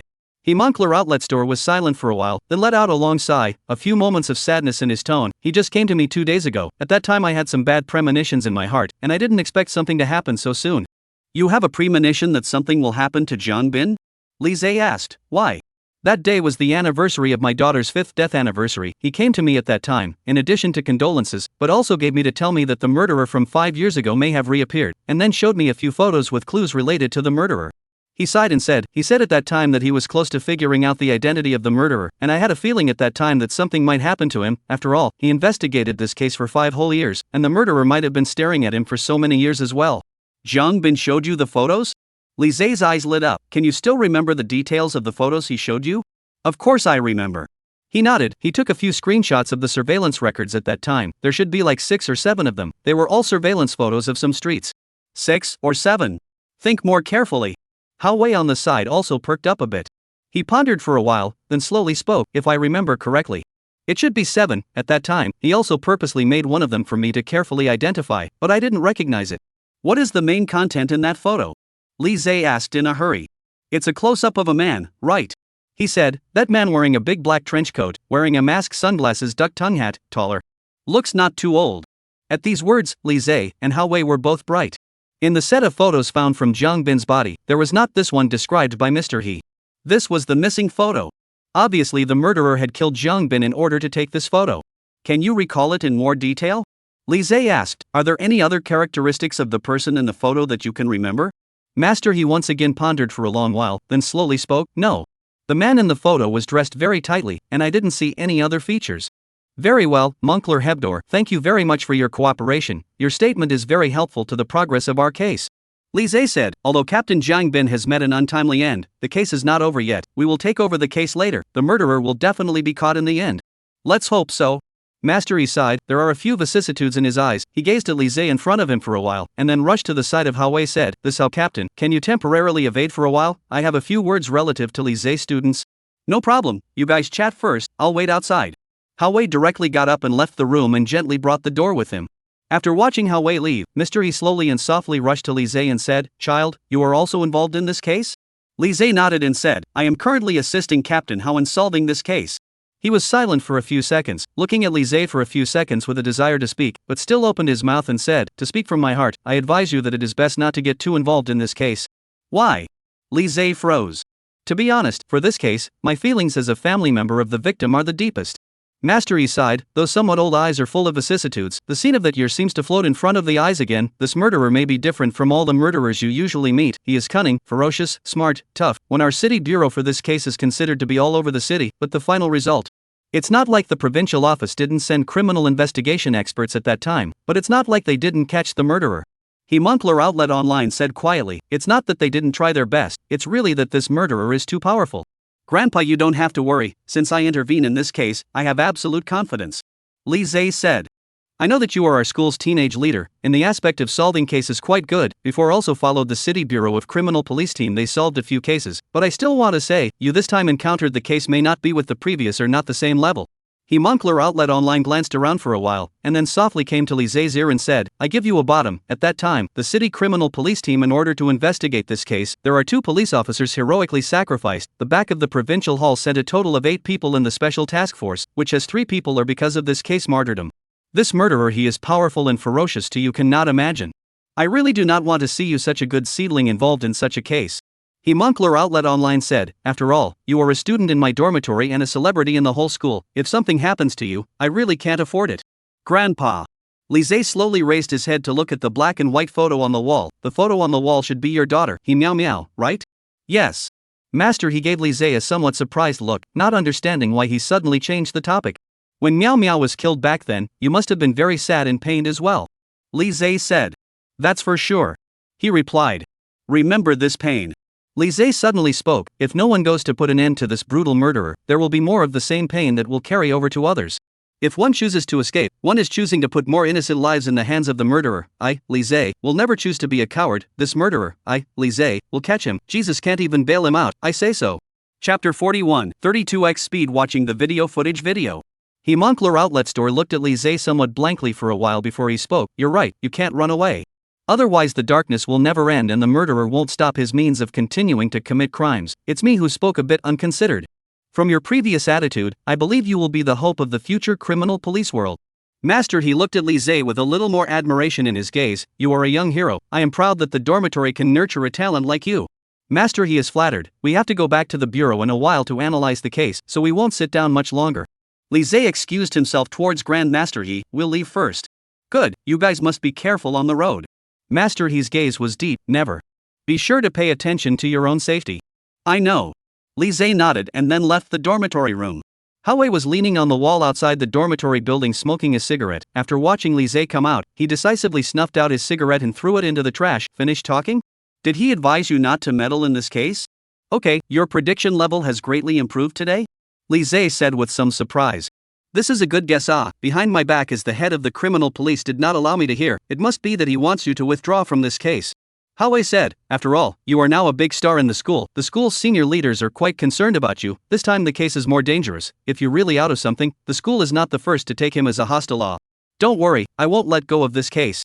Li Zhe lightly laughed. "Nothing can scare off my determination to solve the case." Feeling that the case at hand was becoming more and more complicated, and the image of the criminal was becoming more and more ferocious and powerful, not only did Li Zhe not have any nervousness or fear, instead, he was filled with fighting spirit. For Li Zhe, the more challenging the case, the more he liked it. The more powerful the criminal was, it meant the more powerful the fusion reward after solving the case, and he would become stronger. At this moment, his whole body was boiling with blood. Since the murderer was going to appear under his nose, Lise would never let him get away with it again. If you want to fight, I will fight. Good. I knew Mr. Lee was a man with backbone. Howe was also a little bit excited. Although he was the head of the criminal police, all the ability to work at a very high level, Dong Guohua has always been very fond of Howe, but in terms of solving cases, he knew that there was still a big gap between him and Lise. Not to mention the difficulty of this case, he himself is also very clear. If there is no Lise's assistance, not to mention that he and the team of those criminal police, even if the provincial hall to redeploy a new task force over, it is estimated that it will not help. Okay, let's get in the car and go back to the police station. Lise said. Understood. Howe immediately returned to the car. The engine roared, and the SUV disappeared out of sight in the blink of an eye. Hong Kong City. City Bureau, Captain's Office. Lise was sitting on a chair, looking at a pile of case reports on his desk. With a thump, the office door was opened and Howe walked in with a USB flash drive in his hand. The surveillance records of the streets near the first two cases have been copied. Howe handed the flash drive in his hand to Lise. I also sent a copy of this video to the technical department side. Let them find a way to find and check the suspicious target in the video that matches Higuisheng's statement. Let's start working on both sides at the same time. Maybe the progress will be faster.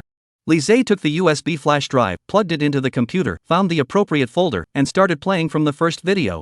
According to the requirements, these videos were all video footage within a few days after the last case was closed. As the screen began to play, a street image near Yangjia village came into view. People were coming and going on the street. No vehicles chose to pass through here as the road was narrow and difficult for vehicles to pass through. It's too slow, speed up the video. Lise said while staring at the video screen in front of him. Okay. Howe did not hesitate and directly adjusted the screen to 2x speed. Faster. Lise said. Howe looked at Lise with some surprise, then adjusted to 4x speed. Faster. Lise still said. Faster? A cold sweat started to rise on Howe's forehead, then he turned the screen to 8x speed. Ordinary criminal police officers were usually trained to watch accelerated videos, but most ordinary people could only watch around 2.5x to 3x speed, and those who could watch 4x speed normally were already considered very talented. 8x speed becomes a watershed. The criminal police who can watch 8x speed video is very few. This kind of people are usually focused on training up, become a member of the technical department, specializing in investigating the clues in the video. At this speed, the video screen had started to go so fast that it was a little hard to see, and although Howe was barely able to see the surveillance screen clearly at this multiplier speed, his eyes couldn't take it for a little longer. Keep speeding up. Lise said expressionlessly. Holy. Howe looked at Lise with some dumbfoundedness, then silently put the video directly to 16 times speed. The picture suddenly began to jump like a flickering slideshow. Mr. Lee. You can see clearly even like this? Lise didn't pay attention to Howe's question, but concentrated on the picture in front of him. After half a minute had passed, Lise still shook his head. It's still a bit slow. Just a bit faster. Howe looked at Lise as if he was looking at a monster, then silently adjusted the video multiplier speed to 32 times. He only glanced towards the computer screen before averting his gaze, somewhat unable to bear it.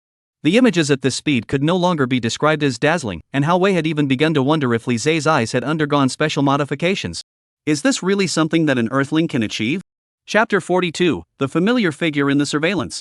Lise was staring at the computer screen in front of him. Watching the video at 32x speed seemed to be no difficulty at all in his eyes. After the end of one video, the next video played automatically right after it, and Howe consciously adjusted the video to 32x speed again. Looking at Lise's relaxed and focused face as he watched the video, Howe could not help but cry out in his heart, this is simply a genius among geniuses.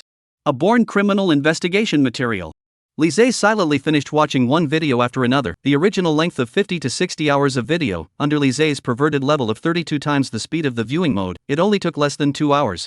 After watching the penultimate video, it was already dark outside.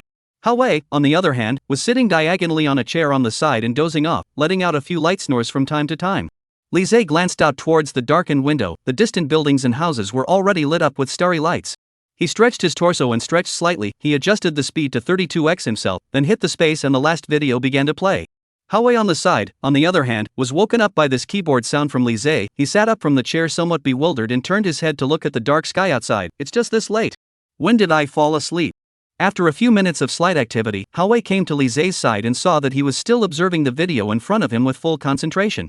Howe just wanted to pat his shoulder and let him take a temporary break to go out for a meal, but Lise suddenly opened his mouth. This is it. As soon as the words fell, Lise directly hit the keyboard to pause the image. He zoomed in partially on the image, and then a somewhat blurred figure was suddenly reflected in the two men's eyes. Tall and slightly young, with a black trench coat, mask, sunglasses, and duck-tongued hat. It was almost exactly the same as Master He's description earlier. Other than certain celebrities, it was rare for someone to go out in full armor like this, so Lise looked through all the videos and only found such a figure that fit the bill. That's him. Hao-wei looked a little excited, and the hazy casualness he had before was immediately swept away. The image of the silhouette in the video was indeed indistinguishable from the one described by Master He, and it was clear that the one that Jiang Bin had lost was exactly this screenshot image. He turned his head in some awe and glanced at Lise next to him. In just less than a day, Lise had directly finished watching the video workload that the technical department needed several days to finish. He alone could directly top an entire technical department. The key was that Lise wasn't intentionally pretending to be a blind JB, he was really finding clues from the surveillance video at 32 times the speed. Simply awesome to the point of blowing up. I'll immediately send the screenshot to the technical department and have them conduct a citywide manhunt for this person. Hao-wei pulled out his cell phone with an excited face and started ordering. Lise, on the other hand, was staring intently at the somewhat blurred figure on the screen, and although the other person was wearing a mask and sunglasses, he could still vaguely make out a few outlines of his face. Surprisingly, there were a few moments of familiarity. This thought immediately made Lise's eyelids jump. Could it be that this person had seen himself before? As a famous Interpol officer in his previous life, but anyone that Lise had met would more or less have some impression. Although he could only slightly see some outlines in the screenshot, Lise still had the feeling of familiarity, which meant that he had most likely not only seen him, but perhaps even dealt with him. Lise closed his eyes, and instantly began to carpet his memory in his mind, the looks of every person he knew going through his mind. After half a minute had passed, Lise opened his eyes and slowly said, "Let's go out for a meal first." After working hard for a day before, Lise was not a robot after all. He also felt very fatigued, and the efficiency of recalling comparisons was also slower, so he also decided to take a break and rest, and then continue to recall the identity of that figure later. Okay. Hao-wei was also already hungry, just got such an important clue again. He was a little giddy throughout. Eat. Hong Kong City. In an ordinary small fried food restaurant. Lise and Hao-wei didn't go far. They found a restaurant nearby and casually ordered a few dishes and sat down. "Teacherly, I'm really completely convinced of you today, it's too powerful." Hao-wei said with a face of amazement. "Just now I called the technical team and told them not to continue watching. I said that you have already watched all the videos by yourself and found the clues. Guess how those people reacted?"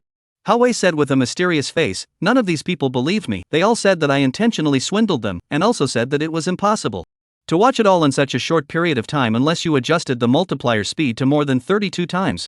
At that time put me happy. I said that our teacherly is so powerful, he favored to watch his 32 times the speed. I also put the clues screenshot in which video, what time period all told them. They one by one shocked all with a mute like, speech is not good. This kind of speed can be worked out, nothing to be surprised about."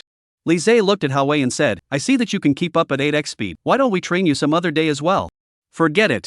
Hao-wei hastily shook his head and said, "I feel that this business is not suitable for me, Mr. Lee. If you are not here, this is given to the technical team to do it on the line. Slow just a little slower."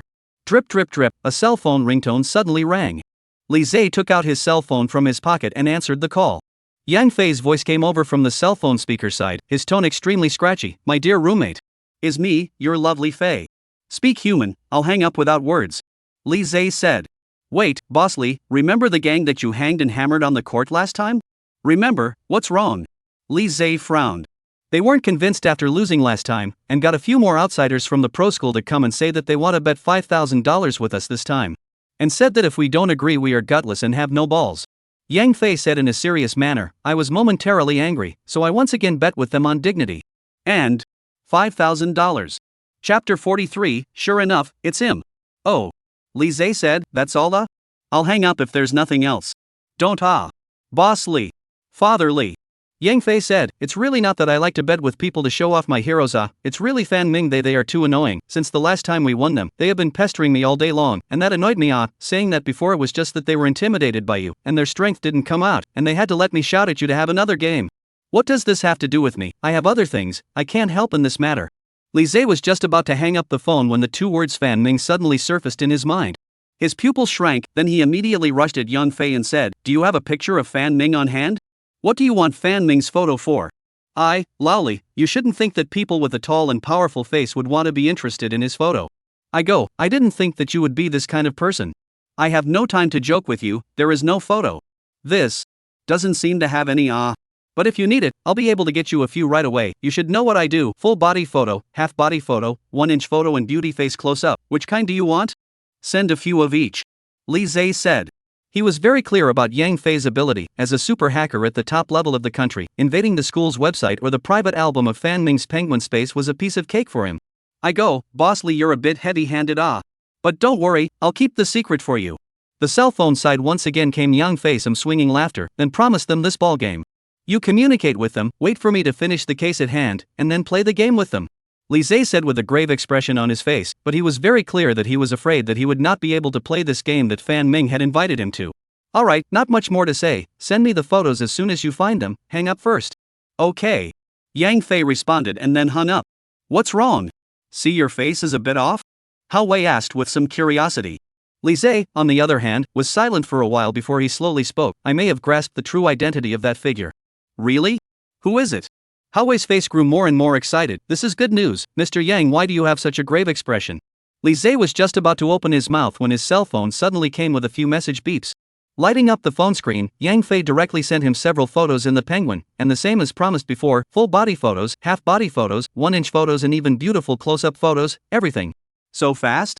Li Zidu had a few moments of surprise. Yang Fei's efficiency in this area really exceeded his expectations. Clicking on the photos sent by Yang Fei, Fan Ming's appearance was clearly reflected in his eyes. Li Zhe looked at each photo once, and then pulled out a video screenshot of the figure image from his coat pocket. Once the two photos were compared, it was immediately clear. It's really him, Li Zhe said with narrowed eyes. Hao Wei on the side also carefully looked at both photos back and forth several times, then nodded his head and said, this Fan Ming is indeed very similar to the figure in the surveillance video. Basically, there is a probability of more than 70% that it's the same person. No.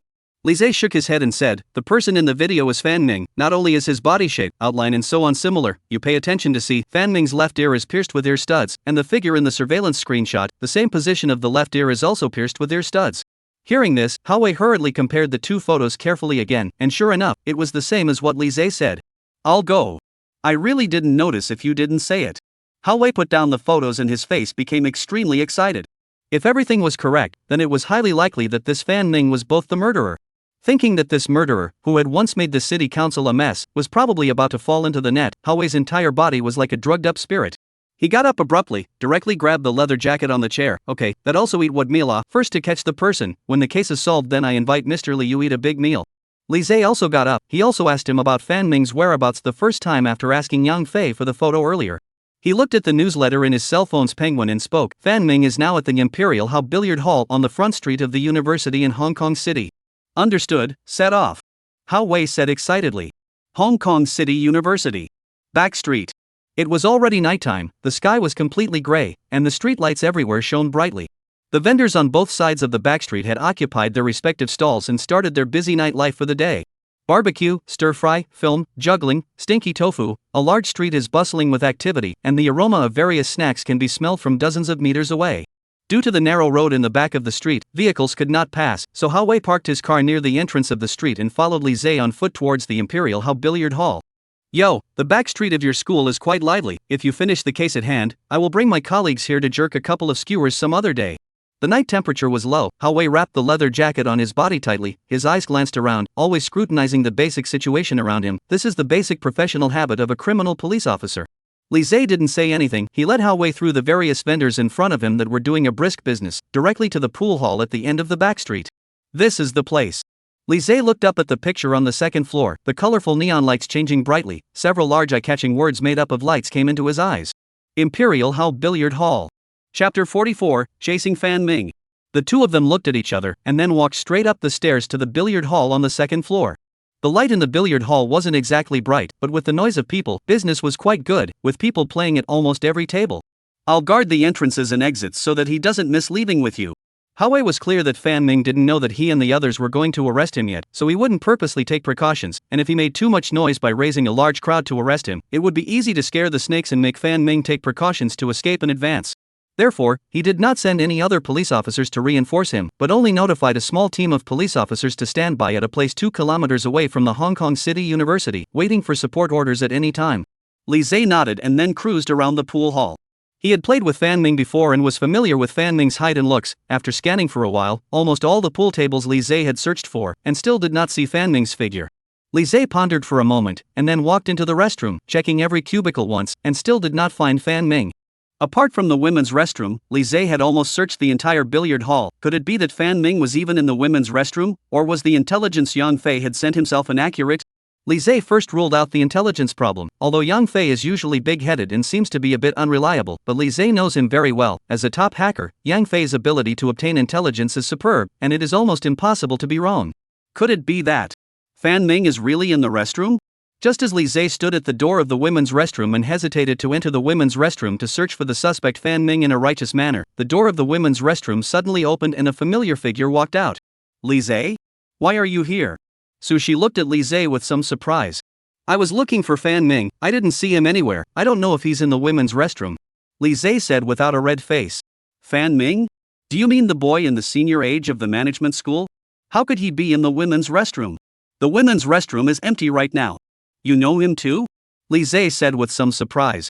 Of course I know, the last time you played with Fan Ming's matter has long been spread all over the school's major posters and forums, and there are also people who recorded the video of you playing. Sushi's long eyelashes fluttered 2 times, exquisite face has a few points of worship color, I saw your playing video on the internet. Playing really handsome.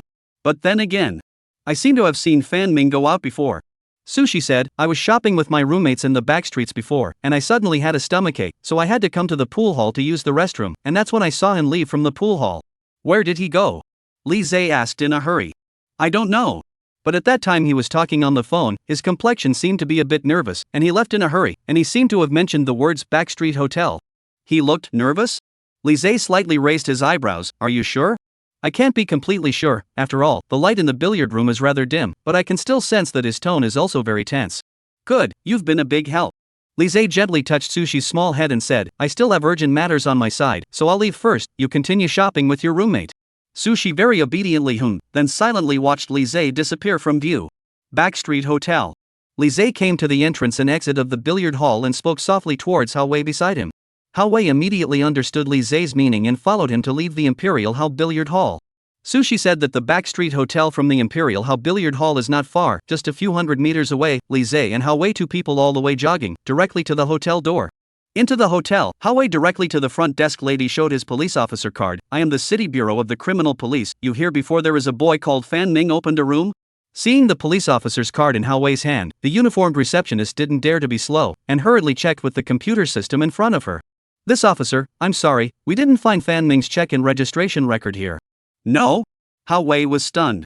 Within this hour, has a boy between 1.75 m and 1.8 m in height, with a Korean-style blonde textured hairstyle and lighter skin come to your hotel?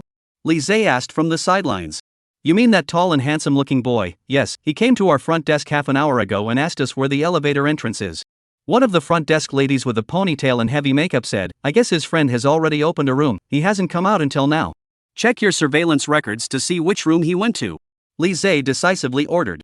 This we have to call and ask our boss before. That receptionist said with some hesitation.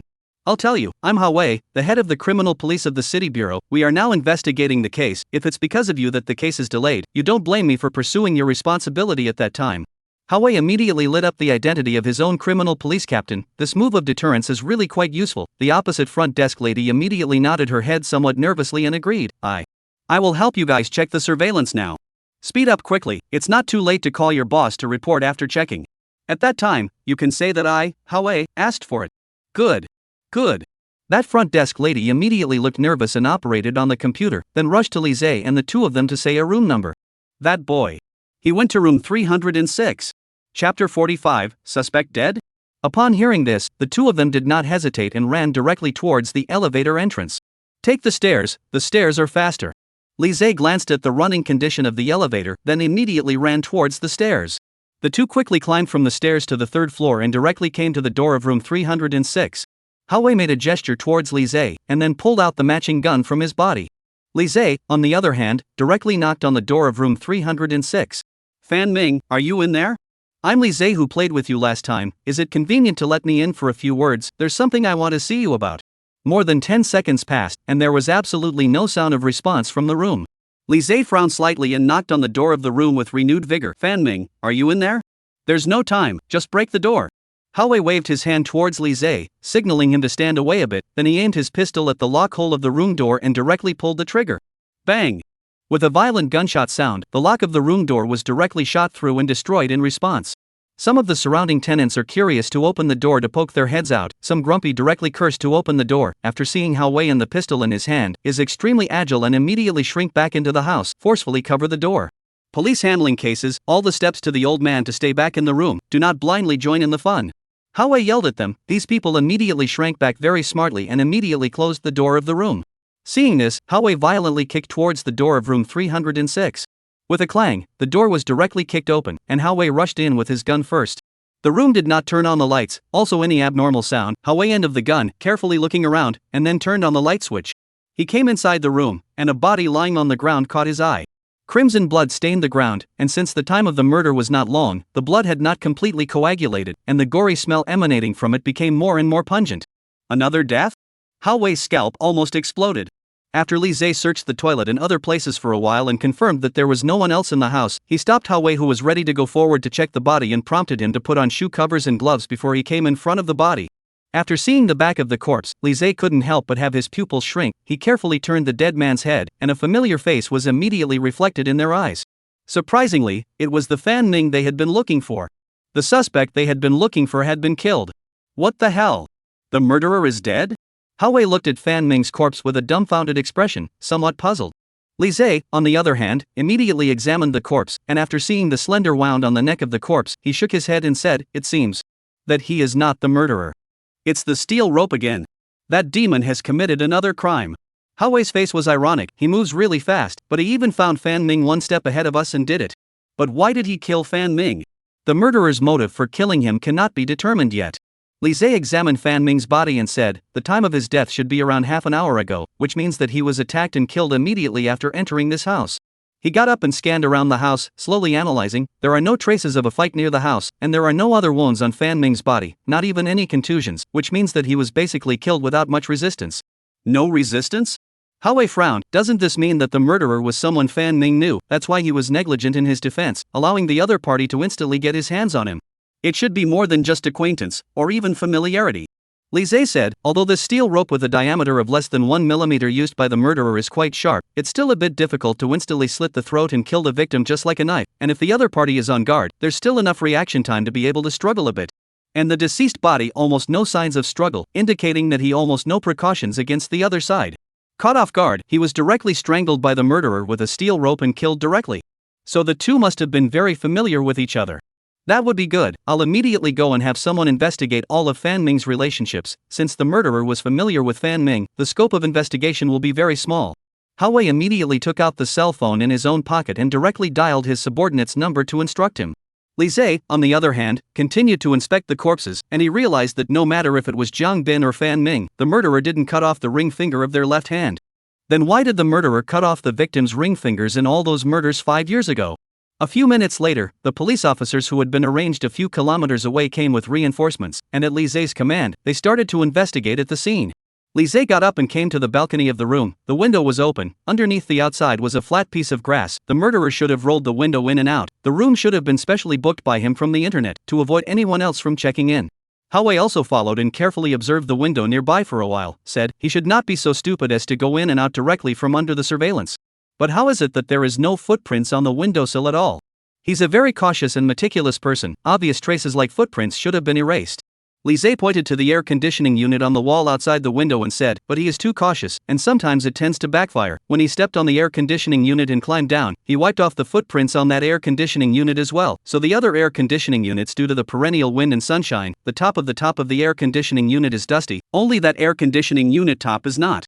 This also just proves that he tumbled out of the window, stepped on the air conditioner outside unit, and subsequently slid down that water pipe. Chapter 46, Is he provoking me? The analysis is correct. How Wei nodded with a face of approval, but in this case, the clues that we have been tracking are broken again. Fan Ming is not the murderer. Then why did the murderer take away that photo and kill Fan Ming in the photo? Li Zhe didn't answer. He turned his head to look at Fan Ming's body on the ground, and his complexion became a little complicated. He had already vaguely analyzed certain bold facts, but there was still a lack of certain evidence, so he didn't rashly tell How Wei to avoid leaking the news. Tick-tock. A sharp cell phone ringtone sounded. How Wei took out his cell phone from his pocket and answered the call. Half a minute later, How Wei hung up the phone, then rushed to Li Zhe, who was beside him, and said, the old captain will hold a memorial service tomorrow, when the director and some other leaders will attend. You will follow me there then. Li Zhe nodded his head. For police heroes like Zhang Bin, he has always had admiration, so he didn't refuse. Team Hao. Teacher Li. There are clues. The police officers who were carrying out survey work in the room shouted. Upon hearing this, the two of them immediately returned to the room, only to see that the constable pushed open one of the sofa tables and chairs in the room, and on the wall, there were several large letters written in bright red blood. Mr. Li, I've got my eye on you. Please take care of the people closest to you. The handwriting looked crooked, with long scratches of blood drops trailing out from underneath each font, and it was obvious that the murderer had deliberately written it in such a way that it was difficult for the police to conduct a handwriting identification. Is he provoking me? Li Zhe raised an eyebrow at the fonts in front of him, then took out his cell phone and photographed and saved the fonts on the wall. That's just what I want. The degree of coagulation of the blood on the font is very similar to the corpse's. It should be the murderer purposely leaving it on the wall after killing Fan Ming.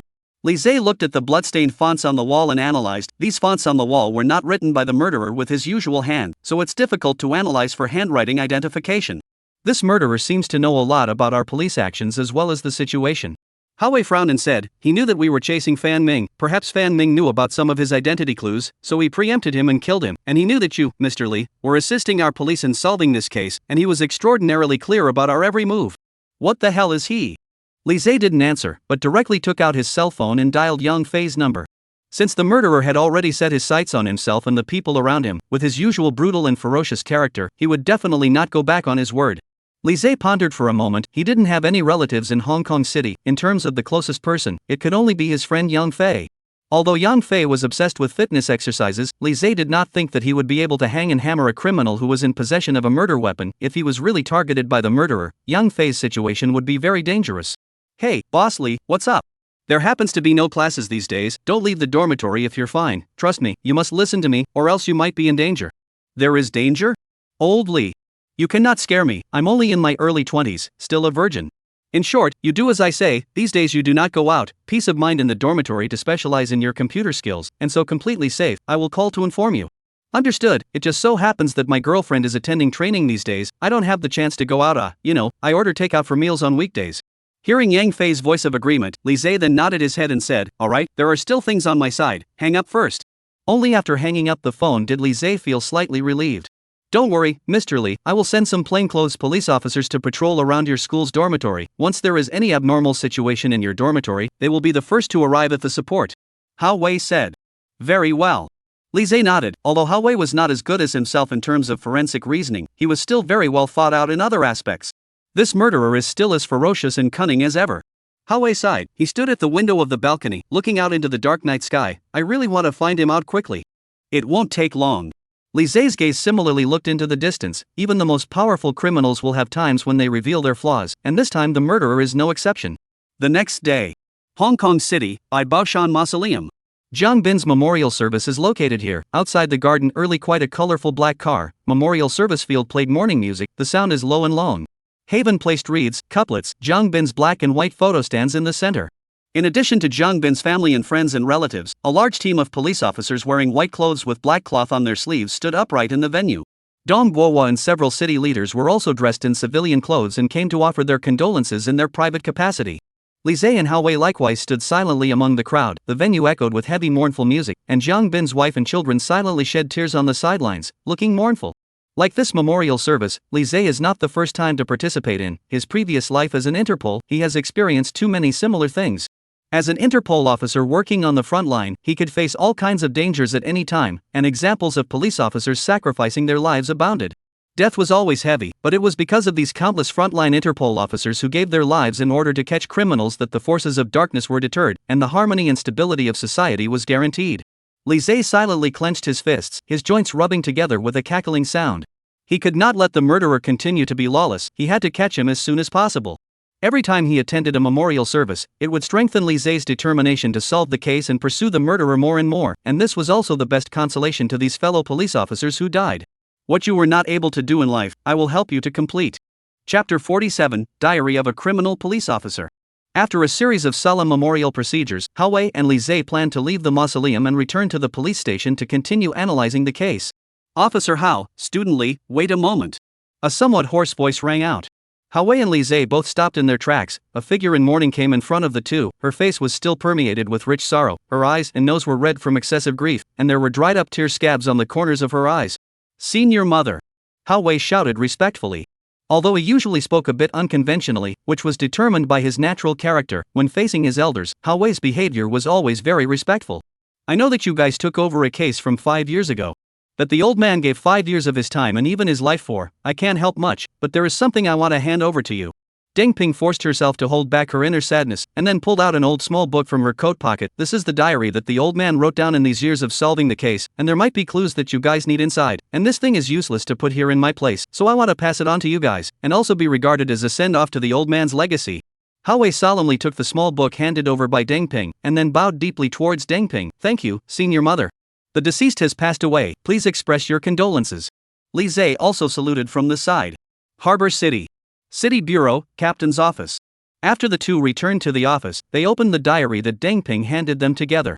The book was not big, one page was just the size of a palm, the paper inside was already yellowed and old, some of them even had missing edges and corners. It was obvious that the year had been long and often flipped. The diary is from 5 years ago. At the end of June began to record, when Jiang Bin has begun to take over the first murder case. The first case of the deceased named Du Tingting is the opening of a new area of a vocational and technical college students. The crime occurred in the summer, torrential rains pouring. The deceased was raped and killed in the off-campus rental room, the murder weapon for the steel rope, while the ring finger of the left hand was chopped off. This case is of a bad nature, the impact of the time is very wide. Jiang Bin is also for the case worried about the head. According to diary records, Jiang Bin, in order to solve the case almost every day to stay in the police station for several months, had not returned home. During the period, by his wife and children, several phone calls blame, but Jiang Bin still insisted on continuing to investigate the case. I didn't realize that Captain Jiang had also paid so much for this case back then. Hao Wei said with a look of admiration. He showed me what kind of spirit a good criminal police cadre should have. Li Zhe carefully looked through Jiang Bin's diary. A whole few months, the entire criminal police team led by Jiang Bin was not able to find any valuable clues. The case once encountered a bottleneck. After the second case, the victim is He Miao Miao. The police, determined to be the same murderer, carried out a parallel investigation, but for the detection of the case is still no clue. In the following months, the murderer again. 3 cases, in the city-wide buzz, the general public, everyone from the danger, people are on tenterhooks.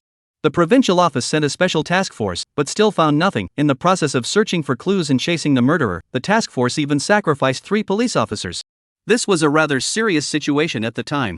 In order to keep the situation under control, the provincial department joined forces with the security department to support a large number of police officers in Hong Kong City, setting up patrol officers in the Kaisen High School, as well as the main roads in Hong Kong City, working on a 24-hour rotational basis, so that once there is a police situation in any place, there is a police officer in the vicinity to be able to react quickly. In this degree of security measures, not only is the murderer operating environment has become extremely severe, even ordinary theft and robbery cases have been reduced by a large part. Of the murderer did not continue to operate, and after a long period of time are completely disappeared. The public's emotions have gradually stabilized. This thing is slowly passed. Seeing the records in Jiang Bin's diary, Hao Wei couldn't help but look victorious, seeming to recall the turmoil of 5 years ago. Captain Jiang didn't exaggerate. 5 years ago it was indeed so over. Li Zhe nodded his head and did not want to question. He continued to look through the diary. It had been written later that Jiang Bin resigned, but was actually still secretly and continuously investigating the case. City Director Dong Guowo was also secretly giving Jiang Bin a lot of intelligence support, otherwise Jiang Bin would not have the motivation to persist in investigating for so many years. Li Zhe, page by page, which has a lot of pages of narrative content, are very plain, basically describes the Jiang Bin one day of investigation work. In order to this case, Jiang Bin did pay very much. He mentioned in many places in the diary that he had an agreement with the families of the victims. Within 5 years will definitely find the murderer to solve the case. So these 5 years since he almost every day into solving the case, find ways to investigate all the clues that may be related, almost no day dare to rest over, in order to just fulfill that promise 5 years ago. Although he failed to do so in the end, he had done his best. The diary was almost halfway through. Li Zhe continued to look through it, and the content of one of the diary pages suddenly attracted him. The above recounts the time as 3 months ago. Jiang Bin went to a villa called Lakeside Lido, but due to the diary's length is too short, Jiang Bin did not record in detail the purpose of his visit to this villa area. Later in the diary, Jiang Bin did not continue to mention that he went to the villa, but his later diary text more than once revealed that he seemed to have found clues related to the murderer. In addition to this, Li Zhe also found a few very important keywords in the diary's Smoke Village demolition incident. Seeing this, Li Zhe did not hesitate to rush to Hao Wei, who was at the side. Immediately notify the police officers under you. I want all the details of this Lakeside Lido over the years. Let them get it done as fast as possible. Chapter 48, Smoke Village Demolition Incident. Understood. Hao Wei hurriedly replied, and then began to take out his phone to order his subordinate police officers. Li Zhe, on the other hand, opened the computer in his office, entered the search engine interface, followed the keywords on the diary, and typed in the words Smoke Village Demolition Incident. A large number of search results popped up on the page, but there were very few substantive reports on this matter. Li Zhe carefully browsed and searched for a while, and finally clicked on the one at the top. This is a news from 15 years ago. The content is mainly violent demolition events. 15 years ago, the city of Hong Kong City bold urban planning and construction, a wide range of old cities and old villages to carry out renovation. The Smoky Village was one of the renovation site. Due to the superior environment, location is also more convenient. A real estate developer valued the development prospects of the Smoke Village. Get a piece of paper to approve the certificate. Directly the entire Smoke Village all pushed off the reconstruction, which has become the current Lakeside Lido Villa area. Since then, Hong Kong's economy has boomed, and now the price of a villa in Lakeside Lido has reached tens of millions of dollars, and those who live in it are not rich or noble. However, at that time, the residents of Tobacco Village made their living by planting special tobacco, and the developer only symbolically promised to give some compensation for the demolition of their houses. After the demolition of their houses, many residents could not find a place to live and were forced to rent a house, and the tobacco planting work on which they depended for their livelihood was also lost, which was undoubtedly a devastating blow to the residents of the village. So many villagers were very resistant to the demolition work. As a result, the demolition and relocation of the village was interrupted by the villagers' interference, and many villagers refused to leave their ancestral homes, determined to fight with the developer to the end. After a period of stalemate, the developer directly invited the demolition brigade and hired a team of bodyguards and fighters, forcibly carried out violent demolition of the Smoke Village, but there are protests disobedient. Directly with the violent conquest, many residents of the Smoke Village have been beaten to the head, and even once made a few lives. In the open, business is so heartless under the tough means. The Smoke Village residents were eventually forced to compromise. The demolition work is also successfully completed. Lakeside Lido is also in the Smoke Village residents of blood and tears under the pouring built. However, due to the fact that the matter is too big, was reported by a number of people, and ultimately bear the main responsibility of the demolition of the Captain Jail, the open business is said to compensate a large sum of money. This matter is considered to be the past. Li Zhe carefully read the news. The complexity of the complex Zhongbin investigation of this demolition event cannot be just empty talk. This matter must have something to do with 5 years ago with the serial murder case. Knock knock knock. A knock on the door sounded. Come in. Hao Wei spoke directly. Ding Wei walked in with a stack of reports, and after bowing and greeting the two men, he spoke. The physical evidence section side has already appraised the composition of the ashes from before, and this is the report they gave. Hao Wei received the report sheet, then nodded at Ding Wei and said, "Okay, the efficiency is fast enough. Your kid's recent ability to do things has grown, worthy of praise. Thank you, Team Hao, for the compliment." A trace of an excited smile appeared on Ding Wei's face, then bowed and left the office. "I know this kid, he likes it when people praise him the most, and when they do, he's as happy as if it was New Year's Eve or a festival." Hao Wei laughed, "But what you said before is also right. This is indeed a seedling worth cultivating. The action is efficient enough, the work is steady and does not procrastinate. Even if the level of criminal investigation does not reach the level of you, Mr. Li, it is not difficult to mix up into me like this in the future." Li Zhe also nodded. The reason why Hao Wei can become a criminal police captain, in addition to his seniority, is enough, made a lot of credit, interpersonal relations to deal with quite that excellent, but also lies in his solid ability to do things, able to deal with all the affairs of the team, not a mess. This is an excellent criminal police captain. After all, not every criminal police have a genius criminal investigation ability, but can become a criminal investigation captain. Must be a comprehensive ability is very strong criminal police, and Hao Wei's criminal investigation level is actually not bad, but in front of Li Zhe compared to, it is suddenly dwarfed. "Come on, take a look. You want the ingredient identification report." Hao Wei handed the report in his hand to Li Zhe. Li Zhe took the report and directly flipped it open. His eyes precisely swept to the bottom of the report several lines of conclusions in standard bold italics. Upon identification, the composition of the physical evidence contains Na2CO3, K2CO3. As if it was clear that what Li Zhe wanted to know was not only these, the end of the report sheet also added a sentence. After identification and analysis, the ash cigarette is probable to be made of white flower tobacco. Seeing this, Li Zhe immediately brightened up. White flower tobacco.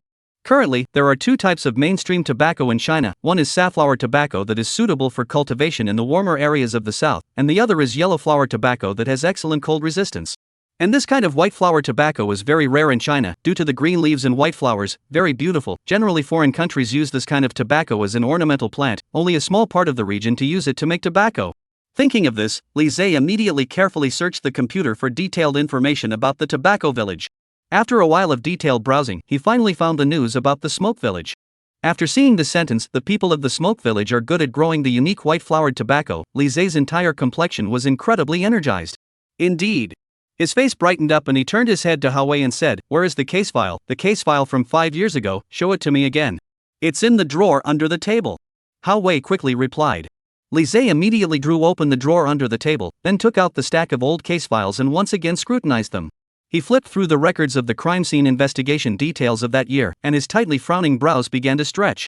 As expected, some of the previously ignored details were once again clear. In that year's 5 murders near the scene were found with the same to identify the same similar composition of cigarette ash. Chapter 49, It's Really Him. Some clues suddenly became clear and lucid in Li Zhe's mind. The murderer was obviously the people of the Smoke Village back then. Only they would make their own unique tobacco rolls made from white flower tobacco leaves.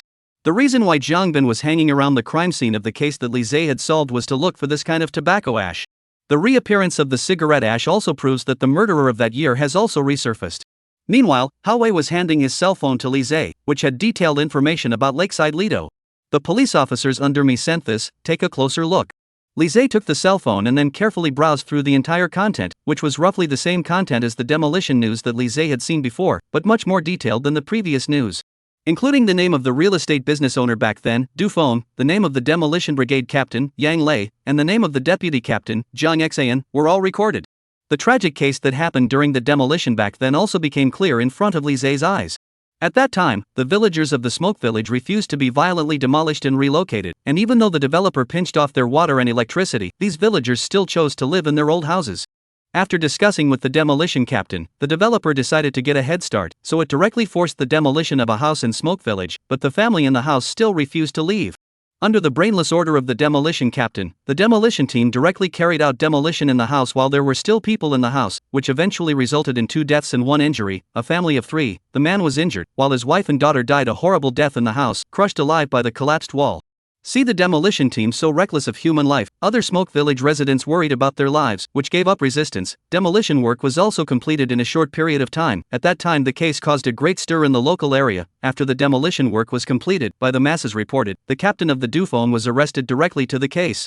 After carefully looking at the information in Hao Wei's cell phone, Li Zhe immediately rushed to the side of Hao Wei and said, I need the details of the demolition case 15 years ago, where the demolition captain was tried in court. Can I get it? I have a friend who works in the judicial yuan, he should be able to help, I'll find a way to contact him. Hao Wei said, but this might take a bit of time. The faster the better. Li Zhe said. He could clearly feel that the fog on the water had begun to disperse bit by bit, and the bold guesses within himself had to be verified immediately. If his own conjecture was correct, then this is really too terrifying. I understand. Hao Wei nodded, then once again picked up his cell phone and started making calls. Li Zhe, on the other hand, was sitting in his office chair, constantly rubbing his temples. He had put too much thought into this case for a while, but thankfully, everything had become clear and lucid. Now it's just a matter of the final step. Half an hour later, Hao Wei rushed at Li Zhe with an excited look. It's done, I've emailed you the trial information from that year. Very good. Li Zhe nodded his head, and then went to his mailbox interface and clicked on the email sent by Hao Wei. He once again carefully browsed through the trial information of that year. Under the complaint of the residents of the Smoke Village, the demolition captain was finally sentenced to 20 years in prison, and is still not out of the prison. Li Zhe continued to look at the information in the computer, and when he saw the information of the family that was killed during the demolition, Li Zhe couldn't help but shrink his pupils. Sure enough, it was him. Harbor City. Yongda Grand Hotel. Today is Sushi's birthday. In the arrangement of the roommate, today's luncheon is set up in this hotel.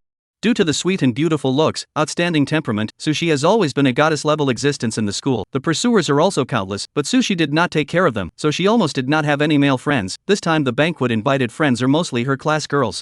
In the hotel box, a large number of young girls had already taken their seats. They wore exquisite makeup, beautiful and decent clothes. Their delicate skin emphasized their youth. The luncheon had not yet begun. These girls had pulled out their cell phones, each chatting and taking selfies. Sushi. It's almost 12 o'clock now, it's time to serve the food in a while. Why hasn't he come yet, Li Zhe? Sushi's roommate Lin Meiyu asked. Learning that Li Zhe would attend this birthday luncheon, Lin Meiyu also purposely changed into one of her favorite sky blue long dresses, looking pure and lovely. Like most of the girls here, she was also a little fan of Li Zhe. Before Li Zhe became famous for solving the case, she had already learned everything about Li Zhe through Sushi. Tall and straight figure, handsome appearance, mature and calm character. At the first sight of Li Zhe, Lin Meiyu had quite a good feeling about him, but due to Sushi's relationship with Li Zhe, she had not been able to show it much. I also don't know. He promised before that I would come over. Sushi glanced towards the entrance of the box and said, wait a little longer, he should come after a while. Half an hour passed, Li Zhe still did not appear. The hotel waiter has urged several times to serve food, but Sushi insisted on waiting for Li Zhe to come and then serve food. Sushi. Isn't Li Zhe he has something delayed? You make a phone call to ask about it? Yes, it's not a good idea for us to wait like this. It's your birthday today, it's okay for him to be late, or else let's serve the food first. Yes, it's already 12:30, we're all hungry. Yes, Susie, why don't we serve the food first? It's not good for so many people to wait. Lin Meiyu came to Sushi's ear and whispered, after all, they're all classmates, don't let them think we're not treating them well. Seeing this, Sushi also nodded her head. What Lin Meiyu said was indeed not unreasonable. She herself couldn't let others sit here hungry all the time and wait. Then let's serve the food first. Sushi greeted, then continued to take her cell phone and dialed. Chapter 50, The Closest Person. Lin Meiyu got up and pulled Sushi out of the box. What's the situation? Li Zhe, he's not answering his phone?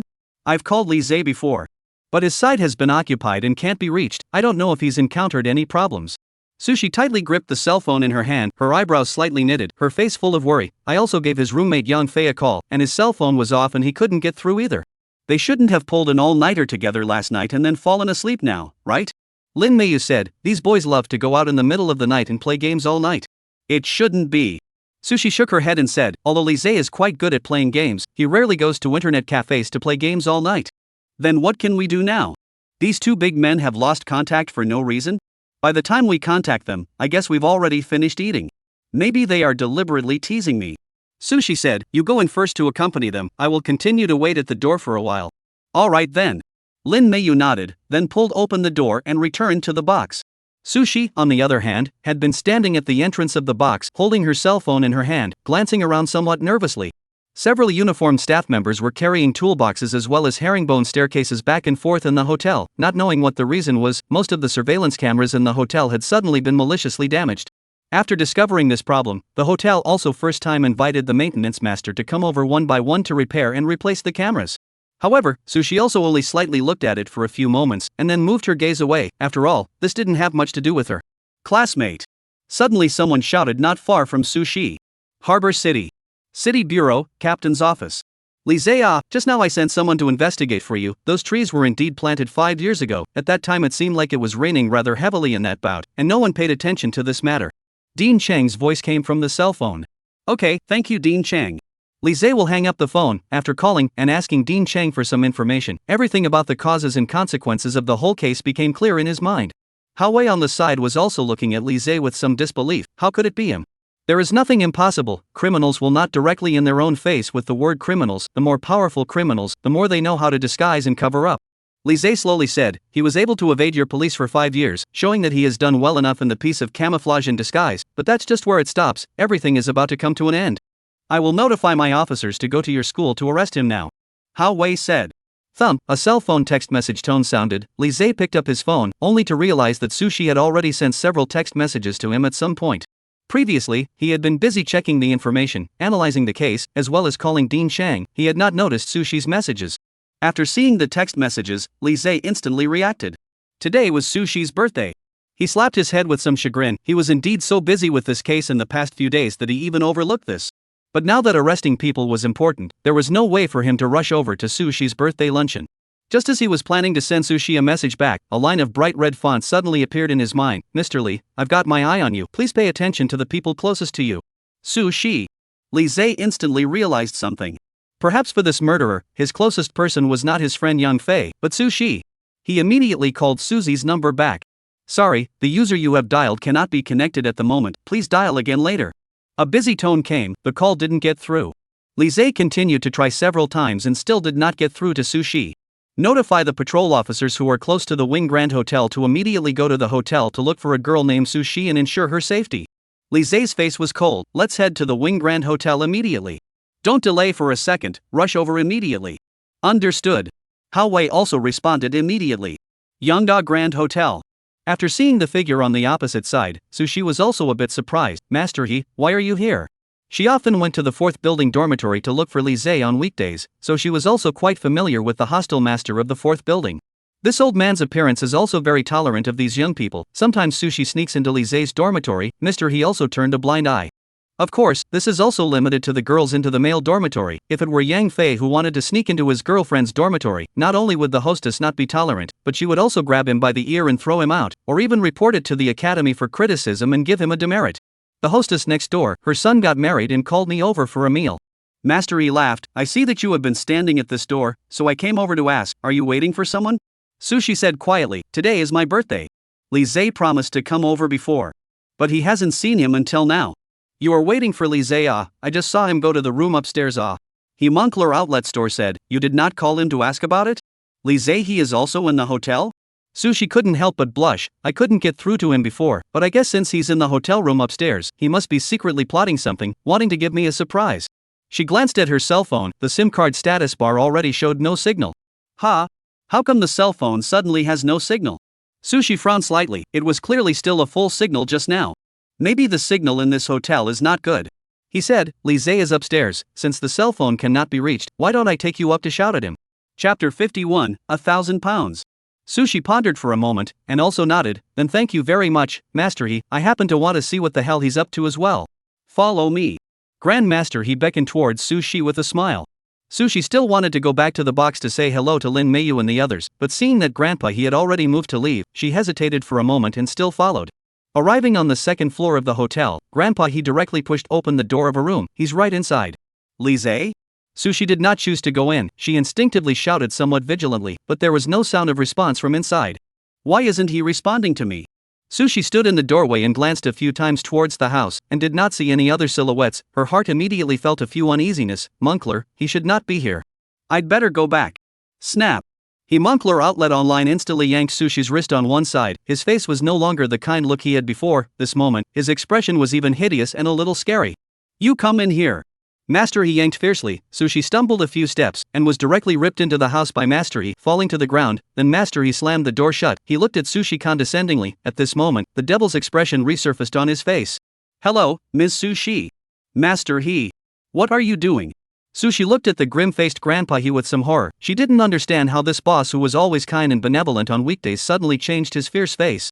I don't want to do anything, it's just that some people have been holding on to me, making it very difficult for me to sleep well every day, so I want to give him a little lesson. Just start with his girlfriend. He slowly pulled out a pair of columnar metal grips from his pocket. He slowly pulled the pair of grips. The slim and sharp steel rope slowly pulled out from the grips. Across the distance can feel the coldness emanating from the steel rope. Sushi instantly realized that the person He Desai was talking about was none other than Li Zhe. Although he hadn't confessed his love to Li Zhe yet, he had been going to Li Zhe every other day, and in He Desai's opinion, he must be Li Zhe's girlfriend without a doubt. Does Li Zhe have any problems with you? Sushi's body trembled a little. The face of Grandpa He in front of her was extremely terrifying, like he wanted to eat her alive. There is no fault, but he had to be involved in some past events related to me. I cannot let him go. Grandpa He let out a cold smile. I gave him a chance to quit. It was he himself who didn't cherish it, so he has to pay for it. After saying that, Grandpa He just wanted to bend down and put the steel rope around Sushi's neck, but Sushi suddenly lifted her leg towards his face and kicked it sideways in the air. With a thud, Grandpa He was actually directly kicked to the ground. He simply did not expect that this quiet and soft-looking girl in front of him would have such amazing explosive power. After kicking down Grandpa He, Sushi immediately got up and wanted to run towards the door. However, a dark hole was suddenly aimed straight at her. It was the pistol. Run, you keep running? Master He somewhat wretchedly climbed up from the ground. He rubbed his swollen cheeks. Sushi had just directly swollen half of his face with that whip leg. Mother, the leg strength is quite strong? Practiced? Being pointed at by the blackened pistol, Sushi didn't dare to move at all. Compared to bullets, even if she ran faster, it was useless. Knowing that she was completely unable to run away, she closed her eyes in some pain. Got the realization, not resisting? He sneered, then aimed his pistol at Sushi's thigh. You won't be able to run if you break your leg first. His finger slowly touched the trigger. Just as he was about to pull it, the door of the room was violently kicked open. A bullet shot in with the moment the door opened. Bang! The bullet accurately shot at Grandpa He's gun-wielding wrist, and with such a close range, blood splattered up, and the gun in Grandpa He's hand snapped to the ground. 1,000 pounds. Hao Wei led the crowd of police officers immediately rushed in. Li Zhe rushed up first to some of the shocked Sushi escorted away, then the other police officers' regiment with a gun forward to surrounded Mr. He. The first thing you need to do is to get your hands on some of the most popular products and services in the world, and you'll be able to do that. The police officers who were sent to observe the opposite side of the building earlier found that Mr. He was armed, so the police officers outside did not dare to break into the action. After all, they are not sure about their own marksmanship. Once rashly barging in without hitting the criminal, it is likely to lead to danger for themselves and others, not to mention the possibility of accidentally injuring Sushi. Waiting for Hao Wei Li Zhe arrived, based on the confidence of their own marksmanship, in the building of the police officers to use binoculars to determine the precise location of the good Mr. He as well as Sushi. Hao Wei in a flash to make a judgment, breaking the door at the same time in the direction of the Mr. He fired a shot. Decisive and precise to hit Moncler Jacket's outlet he. After sending someone to watch over the frightened Sushi, Lise then walked into the room. Good shot. Looking at Grandpa he who fell on the ground and kept wailing, Lise praised Hao Wei with slight appreciation. He then squatted down and looked down at Grandpa. That's awesome, Grandpa. After hiding in our school for 5 whole years, it's amazing that no one knew that you were the murderous demon back then. This time also almost let you get it. Destroyed the main surveillance of the hotel and also carry a signal shield with you? You are really well prepared. Lise said coldly, to lay your hands on such an innocent girl, you are simply devoid of humanity. Humanity? Hearing these 2 words, Moncler outlet store he forced himself to endure the severe pain coming from his hands, and laughed twice in a somewhat maniacal sneer. I didn't want to have this kind of thing as early as a dozen years ago. Because of the demolition of the smoke village back then? Lise looked at the ground Moncler outlet store he slowly said, back then, your wife and daughter died tragically under the demolition team, so you want to take revenge on them, right? Grandpa he looked at Lise with wide eyes, his expression filled with disbelief. You've already investigated to this extent? Chapter 52, Uncovering the Clouds and Mists. 15 years ago, Demolition Brigadier Yang Lei, at the behest of real estate boss Du Feng, forcibly carried out a violent demolition of your smoky village, and you unfortunately became their target to make an example of you. Lise slowly narrated, your wife and daughter died tragically under the abandoned wall bricks, you yourself were injured and your face was scarred in many places, that's why you look so old. In fact, you're just under 50 years old this year. Although the demolition captains went to jail behind you, you didn't intend to let them go. You lurked in Hong Kong City for 10 years and investigated them to the letter. The daughter of the demolition captain Du Feng, Du Tingting, also with the daughter of the demolition and relocation vice captain Yang Lei, Yang Mian, the niece of the real estate boss Jiang Xian, Jiang Yu, and Jiang Xian's younger sister of the bodyguard captain, Meng Jun, who was hired by Jiang Xian, have all become your retaliation target. If you want to commit a crime, you can't take it. I haven't killed these people. Grandpa he hadn't given up resisting yet, still sophistically arguing. He wasn't sure now if Lise and the others had investigated everything clearly or if they were just bluffing him. If Lise and the others couldn't come up with conclusive evidence, he was currently considered an attempted murder at best. I know you won't give up your resistance so easily. If you want evidence then it's simple. Lise let out a light laugh, then violently lifted the sleeve of Grandpa He's jacket. Several layers of bloodied white bandages were wrapped around Grandpa He's arm. Lise directly tore open the bandages wrapped around his arm, and an eye-catching fresh slash mark was instantly reflected in everyone's eyes. The wound was surrounded by a large amount of iodine solution, and it looked like the whole arm was purple in general. This knife was left on your arm when you were killing Jiang Bin and he resisted, just as I expected. The cut is very deep. Jiang Bin deserves to be a professional criminal police officer. His fighting skills are very rich. This knife of his should have almost incapacitated you, right? Lise said coldly, although in the end you still killed Jiang Bin. But the other side of this knife to you also hurt you not light. You do not even have time to deal with the scene of the crime as well as the blood on the ground very well. The first time to leave the scene, go back to stop the bleeding to deal with the wounds. The last time I went to look for you with Captain Hao, I noticed that you have many times wrapped up the jacket tightly, tightened the sleeves of the action. This is because you hand there are wounds, and coated with a large number of hemostatic and disinfectant potions, afraid of being seen or smelled by us and become suspicious. But even just subtle movements are enough to trigger my suspicion of you. Lise said, it's very simple to prove that you are the murderer. Our city bureau has a large number of blood samples from the scene as well as from the knives. In a moment I'll bring you back to the bureau for a blood test for comparison, and everything will be clear. Hearing the words blood test for comparison, the last trace of hope in the pupils of Mr. He's eyes was dashed. He sighed, and slowly said, it's really powerful, Mr. Lise. The criminal police team of the municipal bureau arrested me for so many years, and didn't realize that I'm right under their noses. And how long has it been since you joined this case? But it's all my own fault. I was accidentally cut by Jiang Bin, and I heard a strange noise outside at the time, and was worried that someone would come back. That's why I didn't bother to deal with the scene, and left so many valuable clues for you. He was clear that he could no longer continue to defend himself. He raised his head somewhat painfully to look at Lise and slowly spoke. From when did you start to suspect me? From the moment you persuaded me to withdraw from this case. Lise said, you seem to have overlooked one issue. The task force sent by the city council had several police officers die. This is a very important secret within the police department. Even Hao Wei, who wasn't the head of the criminal police at that time, wasn't clear about this matter. How could you know so much about it? So when you used the death data of these criminal police officers to dissuade me, I realized you definitely have a problem. You're amazing. Master, he let out an almost self-deprecating laugh. From these details alone you were able to determine my suspicions. You're much stronger than those so-called experts on the task force back then with their own brains. Actually, to be honest, at the beginning when I determined that you were suspected, it was also a bit incomprehensible. Lise said, after all, one of the 5 murders back then, one of the victims was your daughter. He meow meow. A tiger's venom does not eat its child. How could you be so perverted that you would even rape and kill your own daughter? Until later I checked the information of the smoke village, and found that your wife and son had died tragically under the bulldozers of the demolition team long ago. I was puzzled. You only have an only daughter, and died 15 years ago, so who the hell is he? Meow meow. In fact, after figuring out everything organized in front of me, the investigation behind is much easier. I found out he Meow Meow's real identity. She is nothing more than a foster daughter that you adopted after the painful loss of your wife and daughter. After the foster daughter grew up, she started to become a beautiful woman. After many years of being alone, you started to have non-interesting thoughts about your own foster daughter, and you wanted to get her to marry you. What did you say? Master He's emotions became a bit agitated in an instant. His face once again looked a bit grim. On what basis did you say that? On the basis that you chopped off the ring finger of the left hand of the first victim, Du Tingting, after killing her. Li Zhe slowly spoke. I've read the case files from back then. Du Tingting's family is still very well off. Although she wasn't married, she liked to wear a ring with 5 carats of real diamonds on her left hand on weekdays. You chopped off her ring finger and then gave the ring to your adopted daughter, He Meow Meow. You can imagine how panicked Yang Meow Meow was at the time when she was proposed to by her own adoptive father. Li Zhe said, the two of you had a huge fight. He Meow Meow even threatened to call the police to arrest you. Her police record is still recorded in the case file. With a murder already on your hands, you naturally wouldn't let her speak out of turn. You hung up on her and became so enraged that you brutally murdered your own adopted daughter. Toward the end, you didn't even forget to violate her corpse. To be able to do such a thing, you have been completely heartless, no different from livestock and beasts.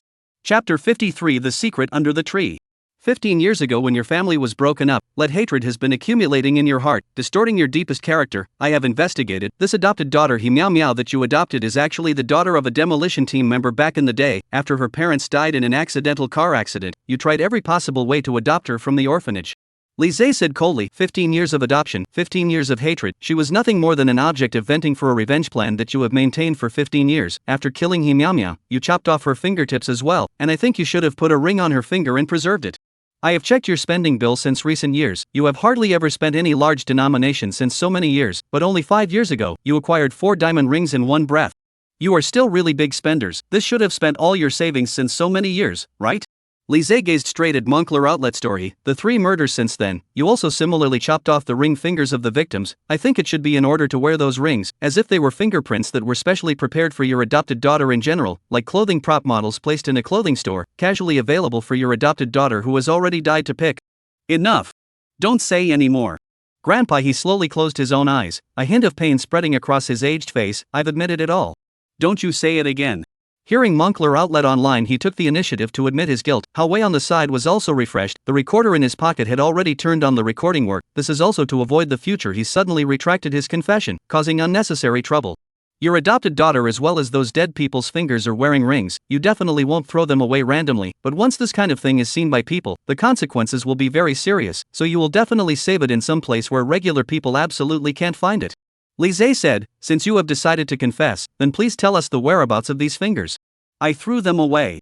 He said quietly, I live in the school dormitory all year round. There is no place that can be used to hide these things. You would not think that I would be stupid enough to keep these things on my body, right?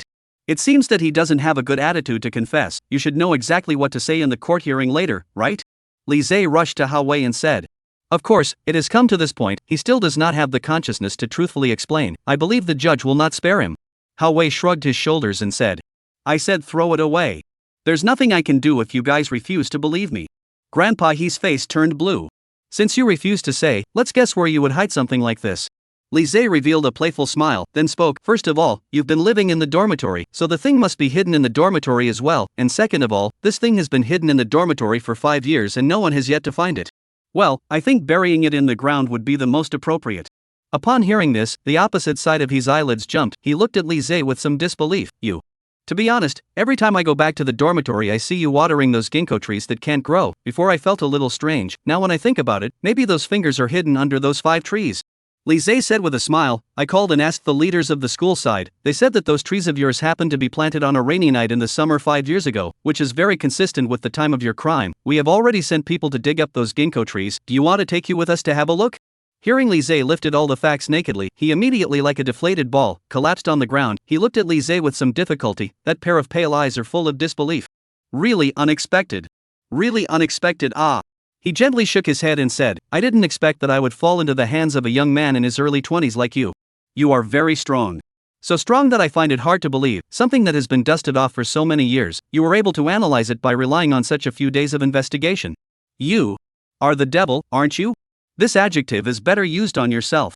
Li Zhe sneered. I checked. Fan Ming is also similarly from Smoke Village. He is clear about your past. This is perhaps the reason why you killed him, right? But the only thing I haven't figured out is why Fan Ming appeared at the scene of the 2 previous murders? He was silent for a long time before he finally spoke. Because he is your admirer. He worships me? Li Zhe frowned slightly. What do you mean? Fan Ming, he equally likes criminal investigation and idolizes you.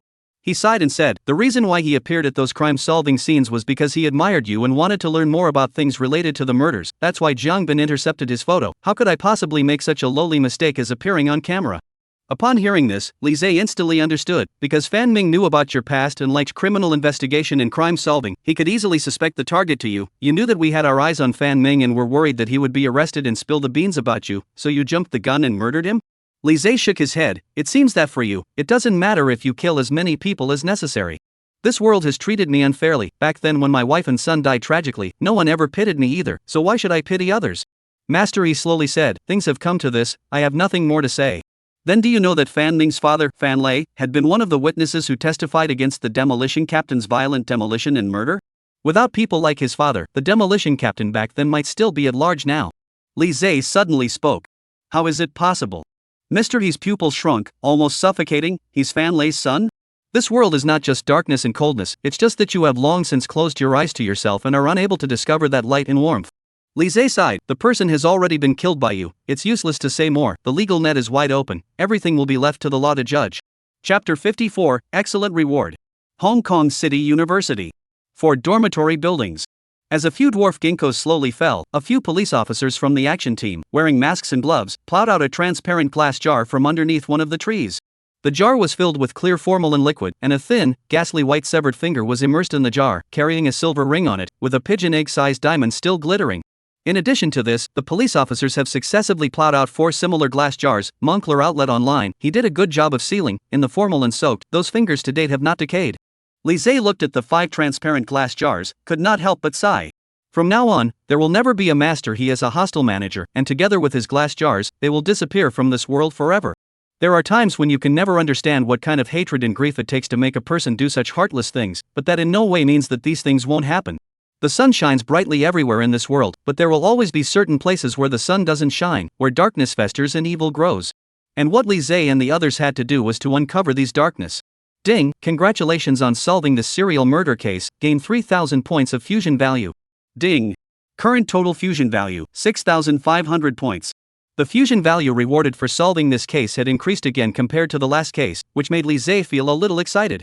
It seemed that as the number of times he solved cases increased and the difficulty of the cases increased, the rewards for solving cases would become more and more abundant in the future. He Guixian was able to get through so many years unharmed under the pursuit of the provincial and municipal bureau's criminal police. His ability was indeed extraordinary, and the ability panels available for selection alone made Li Zhe feel a bit dazzled. He browsed through it for a while, then picked some of the more useful skills to fuse. Ding. Ability fusion in progress, obtaining, intermediate physical strengthening. Ding. Ability fusion in progress, obtaining, driving proficiency. Ding. Ability fusion in, gain, intermediate criminal mind. Ding. In ability fusion, gain, steel rope use skill. As a loud system beep sounded, one light after another was surging into Li Zhe's body. That familiar feeling of great healthcare relief surged to his heart once again, making him cry out softly in incomparable comfort. As the light dispersed, the feeling of relief slowly faded. Li Zhe's body underwent a huge change. First of all, in terms of physique, the previous, elementary physical strengthening had already allowed Li Zhe to feel that his physical quality had been greatly improved, and after this strengthening, Li Zhe had already clearly felt that his physical strength was only stronger than that of his previous life. He fiercely clenched his fist, his joints rubbed together with a violent ringing sound, and the powerful strength contained in his muscles made Li Zhe's heart incomparably excited. He even felt that his current self was capable of killing a cow with one punch. In just a few cases, it had already made Li Zhe's physical fitness so powerful. If he came across a murderer with even stronger physical abilities in the future, how powerful would he be after fusing his physique? However, Li Zhe also did not expect that the old and decrepit-looking master he had such a terrifyingly powerful physique. It seems that over the years, he must have worked out and practiced his fighting skills day in and day out, except that with his clothes on during the weekdays, it was impossible to tell that he was actually so strong. No wonder he was able to maneuver with the police for such a long time, and even in the case of being injured, he was still able to subdue and kill Jiang Bin, the head of the criminal police. Previously, if Hao Wei hadn't directly shot Master He's wrist, rendering him incapacitated, it would have been difficult enough to subdue him immediately. In addition, the driving mastery skill is also very practical, although the previous life of Li Zhe will also drive, but cannot afford to be reborn after the body Manhwa. The unique steel rope use skills of Mr. He is also very useful to Li Zhe. After all, the skill is not overwhelming. In his previous life, he also met criminals who used similar tools to commit crimes, and after mastering the skills of using these tools, it will be more and more convenient to analyze the murderer's modus operandi in the future. In addition to this, intermediate criminal thinking also allowed Li Zhe's criminal investigation skills to be greatly improved. Although these abilities could not be shown on the surface, Li Zhe himself was very clear about how powerful this ability was within himself. Understanding the criminal's operational thinking, one would be able to easily simulate and analyze all the murderer's modus operandi. The reward for solving the case this time was already rich enough. Just when Li Zhe thought that the time for solving the case reward had come to an end, a familiar system beep sounded again. Ding! Due to the host solving the case with a high degree of difficulty, he has been awarded a lottery opportunity. Hearing this somewhat unexpected tone, Li Zhe couldn't help but be delighted that it was the lottery reward that he had been thinking about before. He looked towards the lucky draw entrance. The lucky draw panel that had previously been in a pitch black pending unlocked state had now lit up. Various colored rewards slowly rotated along with the lucky draw roulette wheel. Among them, there were a few extremely powerful looking god tier rewards exuding a golden luster, appearing incomparably alluring. The lucky draw portal requires 10,000 fusion values just to activate and unlock, and the rewards inside naturally don't need to be thought about much. They are all absolutely some incomparable heaven-defying skill props. Now, the system even gave him a lucky draw opportunity for nothing. Thinking of this, Li Zhe calmed down his somewhat excited mood, and then shouted, "Start the lottery!" The lucky draw wheel immediately rotated, and after Li Zhe shouted stop, the wheel immediately stopped braking. Relying on inertia to slowly rotate half a circle, the lucky draw pointer finally stopped on one of the golden reward grids. Surprisingly, it was the most extreme golden reward. Li Zhe felt a little confused. This one the most excellent reward? This character of his own was a bit too good. Ding! Congratulations to the host for obtaining the most extreme reward, Gun God skill card. In this raffle is over. As the system prompt fell, the raffle panel once again returned to the gray state to be unlocked, while in Li Zhe's hand was an additional Gun God skill card. Without much hesitation, Li Zhe directly chose to use it. The Gun God skill card immediately turned into a stream of light and surged into Li Zhe's body. The soothing feeling of marrow cleansing surged once again. At the same time, Li Zhe's brain had a large number of additional skills on the use of firearms and theories on shooting experience out of thin air. At this moment, the aura on Li Zhe's body changed abruptly, and he clearly felt that at this moment, he was the god of guns. If he was given a gun right now, he would definitely be able to hit 100 shots. In his previous life, although Li Zhe was also very good at shooting, but he did not think that he had the level of a gun god. But after using the Gun God skill card, at this moment, he had a great deal of pride, and his confidence in his own marksmanship was to the extreme. From this moment on, I am the god of guns. Chapter 55, School Celebration. Hong Kong City. City People's Hospital. Li Zhe carried some fruits and gifts to the entrance of the ward. He knocked on the door. Inside came Sushi's somewhat weak voice, "Come in." Pushing open the door, Li Zhe walked into the ward. Sushi was lying and sitting on the hospital bed, although she was not in any serious trouble, but her face was still a little ugly after the shock she received earlier. "How is the recovery?" Li Zhe placed the fruit gift in his hand on the table in front of the hospital bed. "I'm fine." Sushi revealed a forced smile at Li Zhe. "I just never experienced such a thing before. I'm a bit startled. I'll be fine after resting for a while. There's actually no need to even stay in the hospital." "That won't do. Suddenly being severely stimulated, it is possible for something to go wrong. It's still safer to stay in the hospital, and the doctors can come over in time to treat any situation." Li Zhe said, "You've already done a great job in the face of an unexpected situation this time. I heard from the police officer who was observing from the opposite building that you were kicking the murderer to the ground with a whip kick. I have loved dancing since I was a child, and I have participated in the taekwondo training course at the Youth Palace. It was too dangerous at that time, and I didn't know how to kick him down." Sushi looked at Li Zhe with some embarrassment. "You don't think I'm the violent type, right?" "Of course not." Li Zhe laughed. "You have always been gentle in my eyes." Li Zhe was very clear that to be able to kick down a criminal with the kind of physique of Master He with a single kick, Sushi's family lineage was definitely extraordinary and must have participated in the training of fighting skills since she was a child. However, he did not want to know so much about it, and it did not matter at all to him what Susie's family background was. He gently touched Sushi's small head. "I'm really sorry, didn't make it to your birthday luncheon in time to disappoint you, right?" "No, I'm actually very happy that you were able to show up in time to save me." Just like what is played in the TV series, the prince always shows up to save the princess at the most crucial time. Sushi looked at Li Zhe with a gentle face, her clear pupils glowing with a bright luster. "Do you know that at that time when you protected me and took me away, I felt that my heart was going to melt. So easily melted, Li Zhe smiled and pulled out an exquisite gift box from his pocket. Inside was a silver necklace. On the pendant was a small delicate blue crystal. Happy birthday, Xiaoxi, belated birthday gift, don't mind. Seeing the gift in Li Zhe's hand, Sushi was a little touched and looked at Li Zhe. She took the gift box and slowly took out the delicate necklace. Isn't this the necklace we saw last time we went shopping at the mall? More than 5,000 ah. She was both touched and complained as she rushed at Li Zhe. Why did you break the bank so much? This is your living expenses for 2 months ah. You don't have to worry. Li Zhe laughed. Have you forgotten, didn't I go to be a teacher of the criminal investigation training course for a while before? This kind of work is quite lucrative. It's all billed at a few $100s per hour, minus the company's draw. I can still earn a lot. Upon hearing this, Sushi then revealed a faint smile. She handed the necklace to Li Zhe and said somewhat expectantly, help me put it on. Li Zhe nodded, and then carefully put the necklace on Sushi, his fingers crossing Sushi's white and delicate skin, bringing a wonderful touch. Okay. Li Zhe looked at Sushi in front of him. She herself was on the thin side. The delicate necklace looked more and more striking against her beautiful collarbone. Sushi also looked in the mirror for a while. Her face was filled with happiness. Thank you, Li Zhe. It's good that you like it. Li Zhe quietly looked at Sushi. The sunlight sprinkled in from the window, shining on Sushi's exquisite side face. At this moment she was so pure and beautiful that she looked like she would glow. The school's celebration event will also start soon. I have to rush over to attend the speech. Li Zhe gently touched Sushi's smooth cheeks. You recuperate for a while first. I'm leaving. Well, be careful on your way. Sushi said softly. Hong Kong City University. Blue Ocean Amphitheater. This disc-shaped grand building was established 40 years ago, almost born at the same time as the Hong Kong City University, covering an area of tens of thousands of square meters, with a capacity to accommodate several thousand people. After several renovations and repairs over the decades, even from today's perspective, the building still appeared very majestic and atmospheric, which was why the Port City University's School Festival also chose to take place in this theater. Under the arrangement of the school's student union, the representative classes of all colleges and grades were seated, the sound equipment had also been set up, and the whole school celebration activity was carried out in an orderly manner. With the host precisely on the stage, the school celebration activities officially began, after the major leaders on the stage to speak, and finally came to the student representative speech link. Since the 40th anniversary of the founding of our Harbor City University, there have been many talented people, and nowadays, in all fields, there are many outstanding representatives who come from our school, and this term is equally no exception. Next, let's welcome the outstanding student representative, Li Zhe, to the stage to give a speech with a column of hot applause. Li Zhe got up from his front row seat and came to the front of the speech platform. He purposely wore a formal dress, looking more and more upright and handsome. Some of Li Zhe's little fans under the field directly shouted, Li Zhe! Li Zhe! The way he wears formal clothes today is really handsome.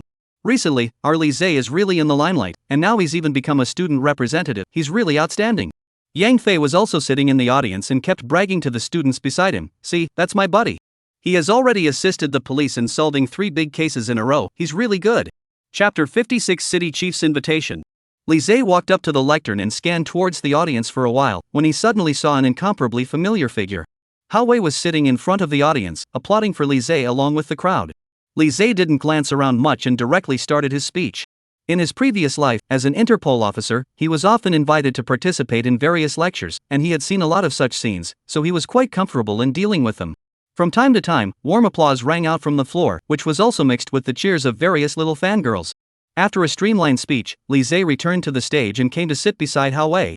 What, Captain Hao even has the free time to come to our school today to participate in the school celebration? It's not thanks to you, even the serial murder case from 5 years ago was solved, which can be considered as a considerable deterrent. Even the cases of robberies and thefts have decreased these days.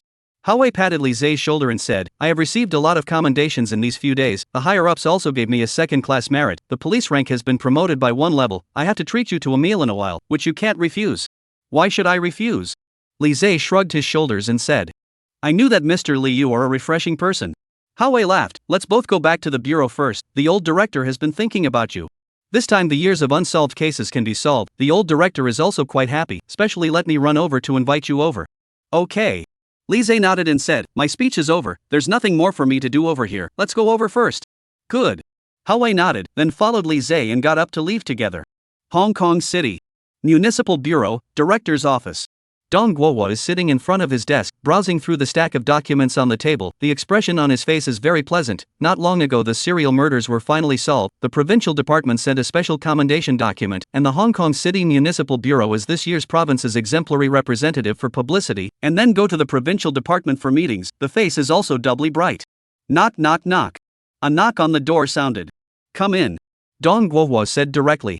The door of the office was pushed open, and Li Zhe directly walked in. He saluted towards Dong Guowo and said, "Director Dong, are you looking for me?" Li Zhe, sit. Seeing Li Zhe, Dong Guowo's face became more and more pleasant. "There's no big deal in inviting you over this time, I just want to talk to you. Director Dong is polite." Li Zhe laughed, "I'm just a student, how can I be qualified for you to specially invite me over for a chat?" Hold it, let's chat, don't say such polite words." Dong Guowo said, "This time the case can be solved. I do sincerely want to represent all the police officers of the City Bureau to thank you. This case is backlogged in the City Bureau archives for 5 years, but also pressed in the hearts of these old criminal police officers of us for 5 whole years. If there is no you, our City Bureau is still difficult to forget the shame of that year. It is you who cleansed the shame for us. Director Dong, you are too serious. Since I agreed to help your police to work on the case collaboratively, I will naturally do my best." Li Zhe said, "I think this case can be solved so quickly, but also thanks to the diary of the murdered Captain Jiang. He actually for this case investigation has been deep enough close, but it is only a pity that the murderer has snatched a step ahead of the target. You don't have to be so modest." Before the meeting in the provincial hall, the provincial hall leader saw our City Bureau's report, had mentioned your name without knowing once. "For excellent talents like you, the provincial hall leader is also very interested." Dong Guowo said, "The leaders over there sent word, as long as you have the intention, you can join our police force at any time. We will directly set up a special criminal police team for you. You directly join as a captain, all the formalities steps we will help you to take care of. Of course, you shouldn't feel any pressure, since the higher-ups have proposed to use special means to promote you into the police force. It proves that they believe in your abilities enough." Dong Guowo said, "Although the leaders of the provincial department are not in our harbor city, they know your every move, and your performance is enough to take on the position of captain." Specialized criminal investigation team? Li Zhe was a bit surprised. The other party did pay enough attention to himself, directly giving the opportunity to let himself join the police force through the back door, not to mention, and as soon as he went in, he directly assumed the position of captain? This is also a unique thing in the history of their city council, right? However, at present, it seems that Li Zhe also really need a legitimate identity to solve the case. If the identity of the private detective to assist the police to solve the case, there are too many limitations, a lot of things they are not good to intervene to play. The most important point, after becoming a criminal police officer, to be able to reasonably carry and use firearms, which for the pursuit of the murderer, undoubtedly is a great help, and the domestic private detective can never do this. Li Zhe was already a famous Interpol officer in his previous life, so if he were to start over from the city's head of Interpol, he would have quite a lot of experience, and there would be no obstacles at all in his post. Moreover, the current Li Zhe possessed the divine fusion crime-solving system, and he was fully confident that he would be able to re-achieve or even far surpass the hierarchical status he had back then in the near future. "I do have the intention to join the criminal police force, but currently I'm still studying at the Hong Kong City University, and there's still a year left before I graduate. If you want me to join the police force, it's necessary to ensure that my side of the degree won't be affected.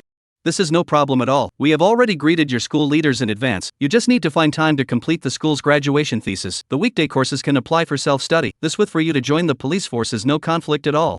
Dong Guowo laughed. "In addition, in order for you to better familiarize yourself with and integrate into our city bureau, Hawei will also serve as the vice captain of the specialized criminal investigation team to assist you in managing the police force."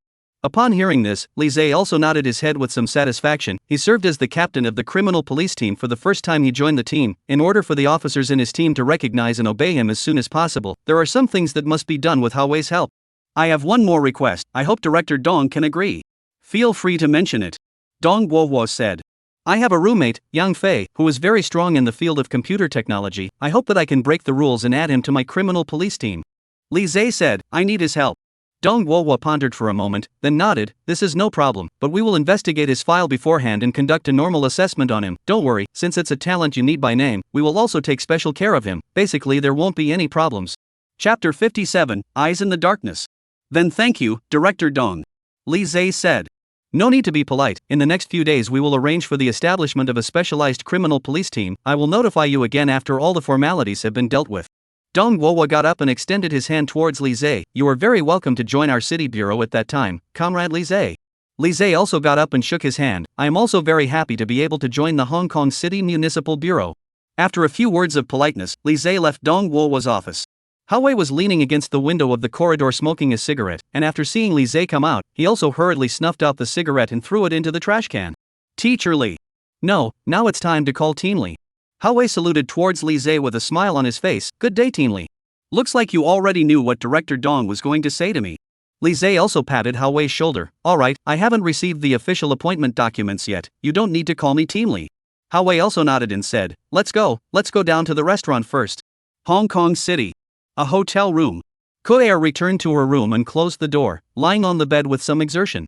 After going out to socialize for the whole day, her body was a little bit about to fall apart. Although she was very reluctant, she still raised her hand and sniffed her armpit. The smell of alcohol and sweat mixed together, smelling extremely uncomfortable. Kagome immediately jumped up from the bed. She had a slight cleanliness fetish. Sometimes she had to take several showers a day, and even though she had already showered when she left the house in the morning, the smell of her body was still unbearable to her now. She directly undressed and came to the bathroom naked. Turning on the rosette head, the white, fine droplets of water drenched her body thoroughly, and she carefully scrubbed every inch of her body, her skin still smooth and elastic. After briefly cleaning her body, she towel-dried her damp hair as she made her way to the bathroom mirror. There was no one else in the room, so Kagome didn't bother to put on a bathrobe as she stood in front of the mirror, somewhat enchantingly displaying her beautiful body for a few moments, a body that was enough to make any man's blood run cold. Suddenly, Kagome felt a sudden tremor in the bottom of her heart. Some kind of chilling feeling suddenly surged up to her heart, as if someone was silently watching herself all the time. She glanced around for a while. There weren't any cameras installed in the bathroom, and she had checked before and didn't find any miniature video recording devices. But the feeling still hung over her, as if a pair of eyes had been staring at her. She wrapped up her towel in some fear and looked around the bathroom for a while, not finding any place where she could hide. Thump! A sound like a marble ball hitting the ground rang out clearly in the bathroom. Kagome scanned around in panic, still no sign of any marbles. Who? Come out! Kagome's entire being was beyond terrified. She held a hanger tightly in her hand and looked left and right in the empty bathroom as if she was on the verge of an attack, but there was no one to respond to him. After a while, nothing happened in the bathroom, and Kagome began to wonder if she was hallucinating. Maybe she was too tired today and she was a little paranoid. Kagome put down the hanger in her hand and was just about to leave the bathroom when a subtle male voice suddenly entered her ears. I'm here. Hong Kong City. Manhwa Hotel. A black off-road jeep was parked in the parking lot near the hotel. The door opened and Lise and Hao got off together. Eating at the hotel today? Lise raised his eyebrows and saw Hao. You got rich? The bonuses for the first few times I solved the cases came down, and most of this is due to you, Mr. Lee. Hao said, so today's meal I certainly cannot be shabby. I have booked a good box, Mr. Lee, you today despite the open eat on the line. Okay. Lise nodded. For this kind of situation, he would never be polite with others. The two walked into the hotel. The welcoming ladies at the entrance immediately bowed neatly and uniformly towards the two. Welcome. The receptionist attendant also immediately went forward and shouted at Hao, Captain Hao, the box you ordered is here, please follow me.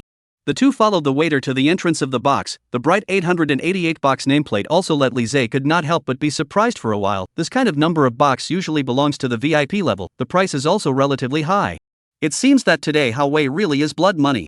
Sitting in the box, Hao immediately picked up the menu. Let Lise first ordered a few dishes. He then took over the menu and ordered, come to a portion of raw exploded turtle, and then a portion of tea-rime sesame oil pigeon, come to a pike side of the fish, your signature gold medal pork knuckle here also come to a portion of. Enough is enough, we are just two people, what are you ordering so much for? Lise said, aren't you afraid that this meal will make you poor? These few dishes Hao still can afford to eat. Today the figure is a happy well. To be honest these days, I have been trying to find a chance to thank you Mr. Lee. Today finally have the opportunity, I definitely have to show. Hao returned the menu to the waiter and said, that's it, one more case of beer. Okay, both of you please take a seat. After the waiter silently wrote down all the dishes they ordered, he directly left the box. A few minutes later, the waiter directly brought in a case of beer. Teacher Lee, let's have a good drink today. Hao skillfully opened 2 bottles of wine and said, let's not get drunk today. You still have to drive in a while? Aren't you afraid that your own traffic police brothers will impound the police car? Lise laughed, then when the time comes, you can't say I know you, I can't afford to lose this face. Don't worry, upstairs is the hotel, my room are booked, drunk on the up a lie, just today the bureau is no big deal, I greeted the director in advance, today we'll rest assured that open drink on the line. Hao smiled to himself as well as Lise poured a full glass of wine said, as a man, speak too much thank you words will seem a bit pretentious, all the thanks on the wine to replace it, I first try for the respect. Chapter 58, Teach them a lesson. Lise also picked up his wine glass and clinked it with Hao, and both of them drank it down freely. At this moment, a somewhat noisy quarrel suddenly came from outside the door. What's the situation outside? Hao frowned, why is it so noisy?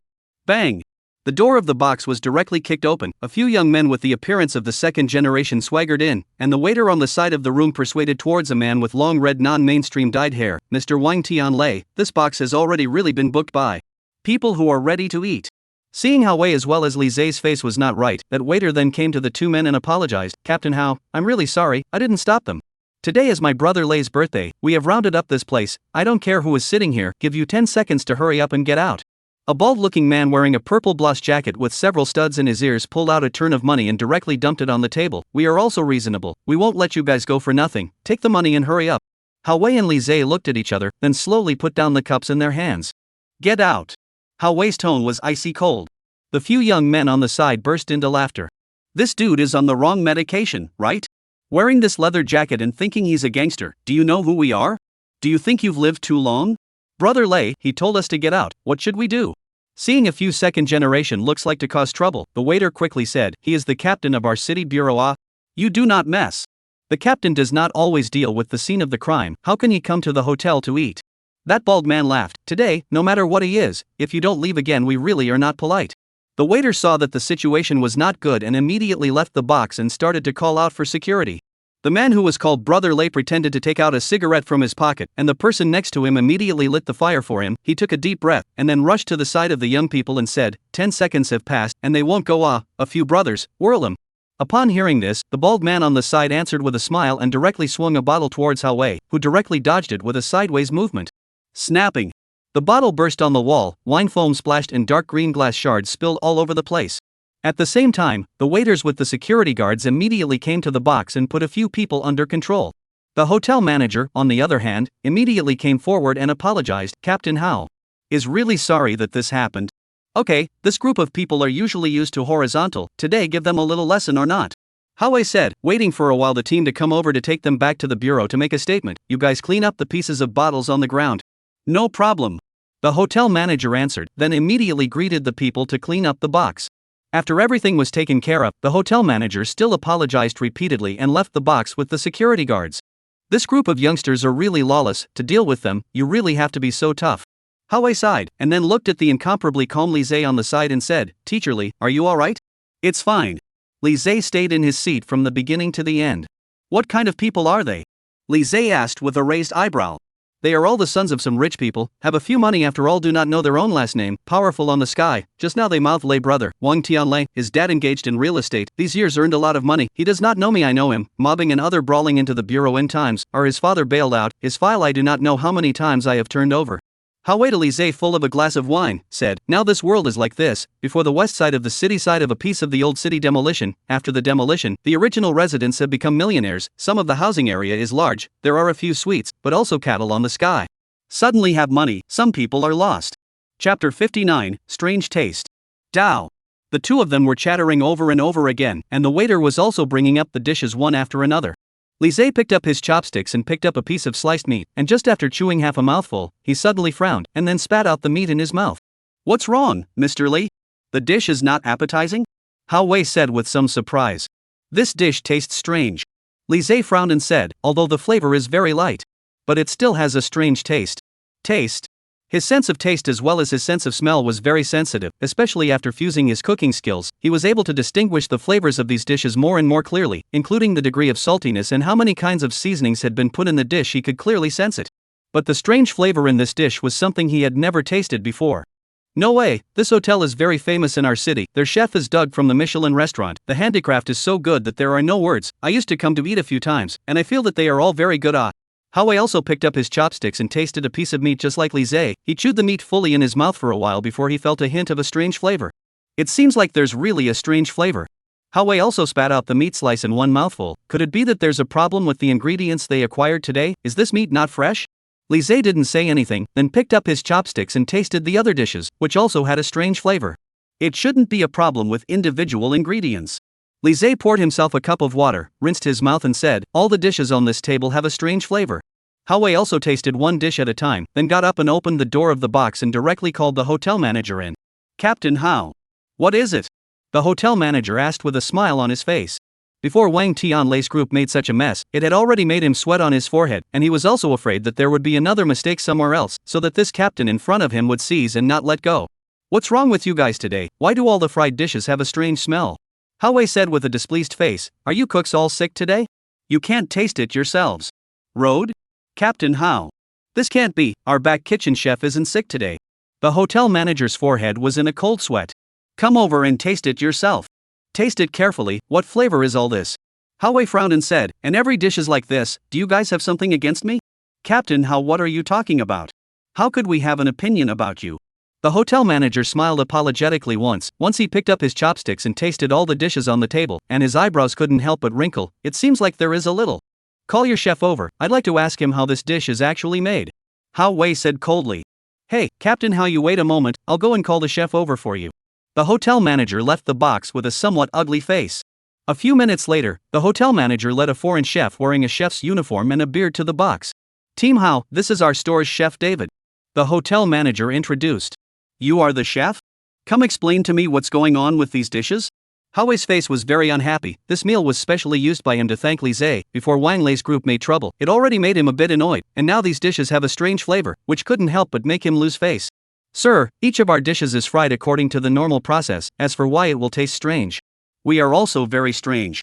The foreign chef named David said, in the past few days, all the dishes we fried, there are customers reflecting this problem one after another. The first few days were better, and these 2 days are getting more and more serious.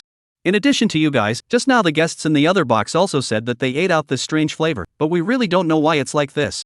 Yes, Captain Hao, the ingredients we buy in every day are the freshest, and the kitchen's hygiene standards are absolutely up to par, so if you don't believe me you can go to our back kitchen and take a look. The hotel manager was also on the sidelines and said, but just don't know why, this strange odor problem is getting more serious day by day. Hao Wei said coldly, what you mean by this is that we have to admit our own bad luck. No. Of course not, this is our side of the problem. Today all your consumption here in our place, all free of charge, including the room you booked upstairs, you can also stay for free. The hotel manager said, we'll temporarily shut down for a few days tomorrow to root out this strange odor problem properly before reopening. You guys should have done this a long time ago. You found out that the food you made had a strange odor, and you've been dragging it out until now without fixing it. Hao Wei said, is it true that we called you guys over and you guys just plan to keep going like this? Of course not. It's just that we haven't been able to find the root cause of the problem, nor have we been able to find a suitable time. The hotel manager smiled and said, as you know, these 2 days are weekends. The customers who come to our restaurant to eat as well as stay in our hotel are very many. Many of them are booked 3 or 4 days in advance. It will be very difficult for us to deal with these things if we shut down this hastily. There's no problem with the ingredients, and if the back kitchen is clean enough, there should be a problem with your water quality. On the side, Li Zhe then suddenly got up and said, take me to your back kitchen to take a look. Okay. Hearing that Li Zhe had the intention to take the initiative to help the hotel solve the problem, the hotel manager nodded his head and said, both of you, please follow me. Chapter 60, The Rotting Corpse in the Water Tank. Led by the hotel manager, Li Zhe as well as Hao Wei arrived at the back kitchen of the hotel. The area of the back kitchen was very spacious, the number of stoves was also very large, and several chefs were feverishly frying dishes in front of the stoves. Li Zhe casually came to a stove and picked up a freshly washed carrot and carefully observed it for a while. It was large in size, without any scratches on the surface, and the juice could be pinched out with a gentle pinch. It was very fresh. This gentleman, as you can see, our ingredients are all this fresh, and our ingredients suppliers have never changed, so there shouldn't be any sudden problems with the ingredients piece. The hotel manager explained at the side. Li Zhe ignored him and instead placed the carrot on the tip of his nose and sniffed it. The familiar smell came once again, although it was not very strong, Li Zhe was still able to clearly detect it. This kind of smell was very familiar to him, and he even smelled it often. He immediately opened the faucet on the side, and after receiving a bowl of tap water, he once again put it to the tip of his nose and sniffed carefully. That disgusting smell came again. Compared to the rice after boiling and frying, the smell in the tap water was especially clear. Li Zhe instantly understood what this smell was. He instantly felt a wave of revulsion, then took out a bill from his pocket and rushed to the waiter who followed him from the side and said, you immediately go to the store outside and buy me a bottle of mineral water. Sir, we have mineral water in the hotel, I'll directly ask him to send a few bottles to you. The hotel manager at the side said. No need, go to the store outside and buy it for me. Li Zhe said. Hao Wei on the side also asked with some surprise, is there something going on with Mr. Li? Li Zhe nodded, then came to Hao Wei's ear and whispered, there is a rotting corpse smell in the water. Upon hearing this, Hao Wei couldn't help but widen his own eyes, and his entire body was on the verge of vomiting. He was well aware that there were too many cooks present in the back kitchen, and once this kind of news was revealed, it would easily spread and create a bad public opinion. Buy me a bottle. No. 2 bottles as well. Hao Wei forced himself to hold back his regurgitation and rushed at the waiter. Okay. The waiter gave the two a somewhat strange look, then took the money and left. You guys do have a problem with the water quality here.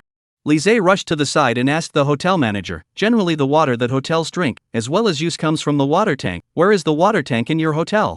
Right on the roof of the building. The hotel manager said with some doubt, but our hotel's water tanks are professionally sterilized, so there shouldn't be any problems. How do you know if there is any problem without checking it? Li Zhe said, take us up to the roof to take a look. Okay, Lu. The hotel manager nodded. Under the leadership of the hotel manager, Li Zhe and Hao Wei came to the rooftop of the building, in the southeast direction. Four cylindrical water tanks were standing in a quadrangular shape. Roughly estimated, the height of these water tanks in more than 3 meters, the diameter of 1.5 meters or so. This height and does not carry a ladder in the case. Want to climb directly on the water tank is a very difficult thing, but the good thing is that behind the water tank is the elevator room. The edge of the stairs can be climbed. What smell? Original really from the water tank. The hotel manager said with some surprise. This problem that had been bothering him for days had finally found its source. Li Zhe is very clear about what exists in the water tank. The smell of rotting corpses is exactly what comes from the water tank. Just before seeing the specifics, he did not dare to judge whether it was a human or animal corpse. Several people climbed up the stairs to the elevator room, and then easily jumped to the top of the water tank from the top of the elevator room. The closer the water tanks, the more pungent the smell became, and the hotel manager on the side could not stand it and kept twisting his head to breathe the air behind him. In front of the 4 water tanks have a neat square access port. Each side of the access port is about 40 minutes long. 3 of the access port are covered with a metal top cover. Only 1 water tank access port is open. Why isn't this water tank cover covered? The hotel manager said with some surprise. Could it be that the workers forgot to cover it during the last overhaul? Several people came together to the open water tank, and then all probed towards the water tank. The rich putrid odor immediately came to the nose, only to see a naked female body was immersed in the water tank. The moment he saw the body, the hotel manager almost fell from the tank with a soft leg, but Li Zhe held him, and only then did he stabilize his body. He once again glanced towards the water tank, and then directly did not hold back, holding the wall of the elevator room towards the water tank outside the vomiting up. After confirming that the hotel manager would not fall down, Li Zhe and Hao Wei squatted down and carefully looked towards the water tank. They were always in contact with murders and had seen countless corpses, so they did not have any reaction to this scene. Compared to many brutal corpses, the body in the water tank looked gentle enough. The 2 men squinted and looked carefully at the bottom of the tank. The body of the woman was soaked in water. The body showed a strange head down and feet up position. The skin of the whole body is swollen due to dehydration because of the long time of soaking. Observing like this can't tell the specifics of the body. To determine whether it's a homicide or not, we still need to get the body out first. Hao Wei said as he looked at the body in the water tank. The space of the access port is not that big. It's hard to go down from here to transfer the body out. Li Zhe said, when the time comes, we need to cut a slit in the water tank from the side so that the body can slide out with the water flow, which is easier. Hao Wei also nodded, then took out his cell phone and started ordering the police officers to come over for support. A few tens of minutes later, the survey team as well as the action team were also the first to arrive at the roof of the hotel. Chapter 61, Suicide or Otherwise? Under Hao Wei's order, the action team took out the welding cutter and other equipment and started cutting the outside of the water tank. The good thing is that the remaining storage water in this tank is not too much. After doing a good job of catching the water measures, the action team will be the outside of the tank cut out a diameter of more than half a meter size of the mouth, and ultimately the body with the flow of water slowly came to the gap. The action team will be directly from the tank to carry the body out. Li Zhe immediately put on gloves mask and began to conduct a preliminary autopsy on the body. The time of death should be 7 days ago, no external injuries on the body, no aggression, her lungs are swollen and filled with water, and her respiratory tract also retains water. The cause of death is pure drowning. After Li Zhe slowly said, from these factors alone, the deceased should have committed suicide. But she was naked and her clothes were missing. This is a very puzzling point. Hao Wei frowned and said, but if it was a homicide, what was the murderer's motive? Why did he strip the deceased but not sexually assault her? It was at this moment that the police officers from the side survey team made a new discovery. They found the clothes of the deceased from the water tank as well as the crevices of the elevator room, including upper and lower garments, underwear, and even a watch. Li Zhe carefully examined the clothes of the deceased. The deceased was wearing a red light long shirt on top and a black short skirt on the lower half, but her feet were matched with a pair of disposable slippers from the hotel. What kind of match was this? Li Zhe could not help but frown.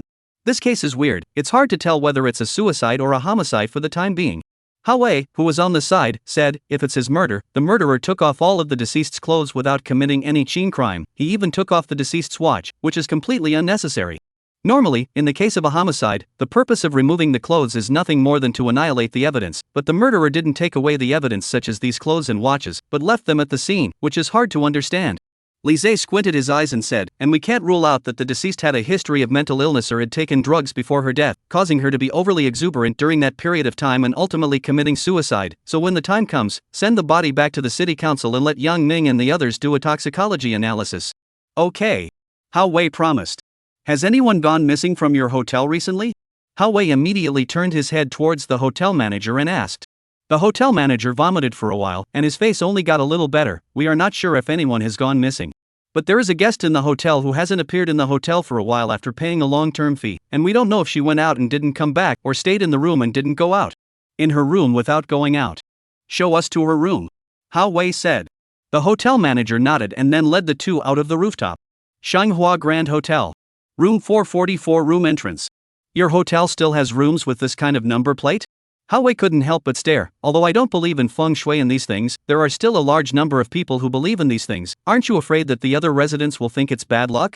This is our hotel's specialty. The hotel manager smiled somewhat awkwardly. It's to deliberately attract some youngsters, so that they are challenged to stay and rest in 444 this kind of numbered rooms, to satisfy their curiosity. As you know, young people nowadays like to challenge this kind of exciting things, like what inviting the pen fairy peeling apples to the mirror at midnight Our hotel is intentionally to seize this kind of psychology of theirs, and publicize 444 this number plate as a feature on the internet. So the residents who booked this room are actually really quite a lot. Your hotel is really good at doing business. Hao Wei shrugged. The hotel manager laughed awkwardly twice, then knocked on the door of the 444 occupants room. Is anyone in there? We're hotel staff, there's something we need you to cooperate with. However, there was no sound of response in the room. Seeing this, the hotel manager once again knocked heavily on the room door once again. Resident inside, please come out for a moment, we have something very important. If you don't have any response, we will open the door and go in on our own initiative in 10 seconds. The room remained silent with no response. The hotel manager began to count down. 10, 9, 8, 3, 2, 1. The hotel manager continued to punch the room and said, sorry, this resident, we're going to open the door and go in now. If it causes you any inconvenience, you can discuss the compensation with our hotel in the follow-up. After saying that, the hotel manager took out the spare room card of this room and directly swiped it at the door. With a beep, the room door opened, and the three of them pushed the door together and walked in. The room was pitch black. The hotel manager inserted the room card into the electric slot, and the lights in the room suddenly lit up. This is an ordinary hotel-style room. The layout and structure is similar to an ordinary room, except that the balcony has been replaced with a whole floor-to-ceiling window, able to see the entire scenery outside. If you live in the upper floors, you can directly look out of the window at the city's beautiful scenery. Although it is just an ordinary room, but the decoration inside is obviously much better than an ordinary hotel room. The area is also spacious. Hao Wei directly pulled open the curtains of the room's balcony, and the blinding sunlight suddenly penetrated in from in front of the huge floor-to-ceiling window, which instantly made it a little difficult to open one's eyes. The room was empty, and the quilt on the bed was obviously covered by someone, casually curled into a ball. A female satchel was placed on the nightstand, and lipstick, mascara, and other makeup items were placed next to it. Several people in the house. A burst of careful search. Every cabinet has been opened to check, but still did not find any traces of anyone. Thump! A sound similar to a marble landing rang out. Lise instantly reacted sharply. There's a sound. It should be coming from the bathroom side. Chapter 62, Weird Video. Several people immediately came to the bathroom with quick steps. Opened the bathroom lights. Inside the same empty, only the faucet drip drip drip water sound, obviously as the resident before leaving, and did not completely shut off the faucet. Hao Wei and the others also checked everywhere in the bathroom, but the bathroom area was just that big. Wanting to hide someone was basically impossible, and the sound of marbles from before did not reappear. Could it be that you heard it wrong? The hotel manager frowned. How come I didn't hear anything? Lise did not answer the hotel manager. His various sensory abilities were much stronger than an ordinary criminal police detective, not to mention an ordinary person like the hotel manager. It was normal for the other party not to hear it. The occupant here shouldn't have lived in the room for a while now. The body in the water tank is most likely this occupant. Hao Wei frowned towards that hotel manager and asked, don't you have anyone here who cleans every day? Why haven't you realized that a resident here has gone missing for so long? Captain Hao, our services over here are all very humanized. If a resident doesn't need it, we won't forcefully disturb them. The hotel manager explained, the lady who lives here just greeted us when she checked in, saying that she will be staying here for a long time, so that we don't have to knock on the door every day to disturb her, and we also made a note for her on our side. That's why there's no waiter to come in and clean up the place. This kind of humanized service should not be used. It's too dangerous. Once something happens, can your hotel afford it? Hao Wei glared at the hotel manager and said, at the very least, you should knock on the door every few days to inquire about the situation. Otherwise, like this, the person has been missing from the hotel for a week, and no one even knows about it. This is our mistake. We will improve it in the future. The hotel manager hurriedly apologized. Lise, on the other hand, was still carefully checking in the bathroom. He was very sure that the marble sound from before must have come from this side of the bathroom. But he searched the bathroom all over and did not find the marble. Team Hao. The voice of the police officer came from the doorway of the room. Hao Wei waved towards the police officer, and that police officer immediately walked into the bathroom of the room.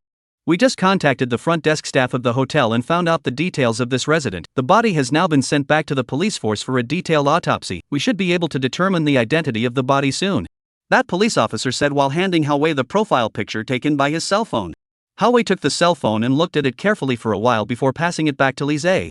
According to the information, the tenant's name was Ding Kier, 28 years old this year. She came to Hong Kong City from the provinces to travel for a break. She delivered a 1-month room payment in the hotel at one time, and then stayed in the hotel for a long time. Lizzie carefully checked Ding Kier's ID card information, which had her ID card photo. In the photo, Ding Kier's face was melancholic. Even when the photo was taken, she still had a sad frown on her face. Just from the looks on the ID card, this missing resident does look very similar to the body on the roof, but we still have to wait for the detailed results from the autopsy section side to be sure. Lizzie said, "Don't move anything in this house for the time being, and come back for a detailed investigation after we determine that the identity of the deceased is this missing tenant." "Understood," the officer answered. At the same time, a sharp cell phone ring rang, and Hao-wei took out the cell phone in his pocket and answered the call. Constable Ding Wei's voice immediately came over from the cell phone. "Team Hao, when we checked the hotel's surveillance video, we found a strange video. It's related to the missing resident." Upon hearing this, Hao-wei immediately brightened up and said, "You guys pay attention to making a copy of the surveillance data to avoid any accidental loss. We'll be right there." "Understood," Ding Wei responded. Hao-wei hung up the phone and rushed to the side of Lizzie and said, "There is a new discovery on the surveillance side. Let's go over and take a look." Lizzie nodded, then followed Hao-wei and left the room together. The front desk of the hotel. Several police officers were gathered in front of the computer surveillance at the front desk, carefully checking it out. With a thump, the door on the elevator side opened and Hao-wei as well as Lizzie came out from the elevator room together. "Team Hao. Mr. Li." The police officers all shouted respectfully towards the two. Lizzie as well as Hao-wei came to the front desk computer, and the police officers immediately consciously backed up to make room for the two. "What exactly is the situation?" Hao-wei asked as he rushed towards Ding Wei. "When we were reviewing the surveillance video, we found this strange piece of surveillance footage." Ding Wei tuned the surveillance screen to 10 days ago, and then zoomed in on one of the elevator rooms. As Ding Wei hit the play button, the surveillance video began to play once again. In the video, Ding Kier, who was wearing a red blouse as well as a short black skirt, walked into the elevator room, and at the moment, her expression was normal and her behavior was not arbitrarily different. And Hao-wei and Lizzie both noticed at the same time. At this time, Ding Kier's feet were also wearing a pair of slippers. This was almost exactly the same as the clothes taken off by the deceased in the water tank on the roof of the building. After Ding Kier entered the elevator, she immediately bent down and pressed a whole vertical row of multiple floor buttons. Lizzie noticed this and he frowned. Why did she press so many buttons at the same time? Hao-wei shook his head and said, "I'm not sure, it might be just fooling around. After all, in many neighborhoods, in the elevator room, there will be small children who intentionally naughty press all the floor buttons."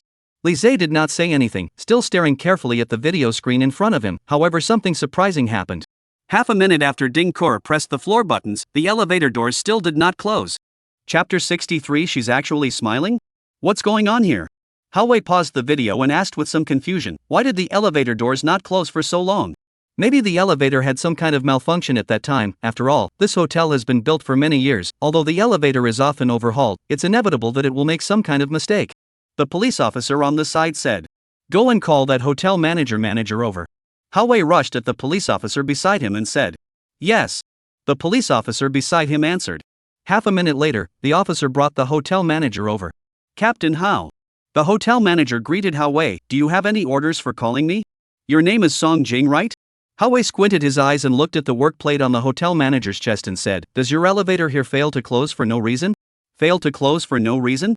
Song Jing shook her head and said, "Our hotel's elevator is quite well maintained, and has never had any mishaps. As for the situation you were talking about, we haven't encountered it yet." "Alright, I know." Hao-wei waved his hand towards Song Jing. "You can go do something else. I'll stand by the side, feel free to call out to me if you need anything."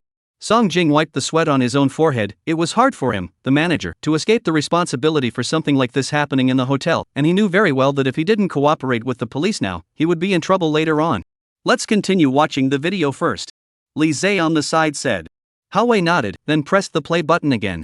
The surveillance video continued to start playing, and Ding Kier in the elevator also seemed to realize that something was wrong. She carefully came to the elevator door and probed towards the outside for a while. After a few seconds, she felt like she had been electrocuted, and hurriedly shrunk back. Because the buttons in the elevator were installed very low, she tried to bend down again to press the button to close the elevator, and then tightened herself in the corner near the elevator door. Ding Kier looked a bit terrified, and her entire expression looked a bit frightened. Wei and Li Zhe, on the other hand, were carefully observing the content of the video, and the police officers on the side were also watching with incomparable fascination. Many of the police officers murmured softly in private. Holy, how do I see a few moments of a horror movie feeling? Is this sure it's a real surveillance video and not a movie clip? That's right, this girl's expression is also too real, right? To see my heart is a little straight hair. Did someone press the door open button outside? That's why the door hasn't been able to close? All keep your voices down. Wei turned around and glared at the crowd, and these police officers immediately shut their mouths collectively. Li Zhe, on the other hand, was still carefully staring at the surveillance video in front of him. Ding Qir was curled up in the corner for about 10 seconds, and the elevator door still didn't close. This time she once again chose to probe out to investigate. A few seconds later, she directly stride out of the elevator. As if she met someone, she began to gesture. But the view inside the elevator could only see the space directly in front of the elevator door, and could not see the situation on both sides outside the elevator door. Li Zhe suddenly pressed the pause button, then staring closely at Ding Qir's face, he turned his head to look at Wei on the side and said, "Pay attention to the expression on her face." Wei also squinted his eyes for a while, then said with some incredulity, eyebrows stretching, zygomatic muscles lifting, "She's actually smiling?" Just now, Ding Qir was still in the elevator with a terrified look like an enemy, and suddenly revealed a weird smile after stepping out of the elevator, which made Wei a little hard to understand.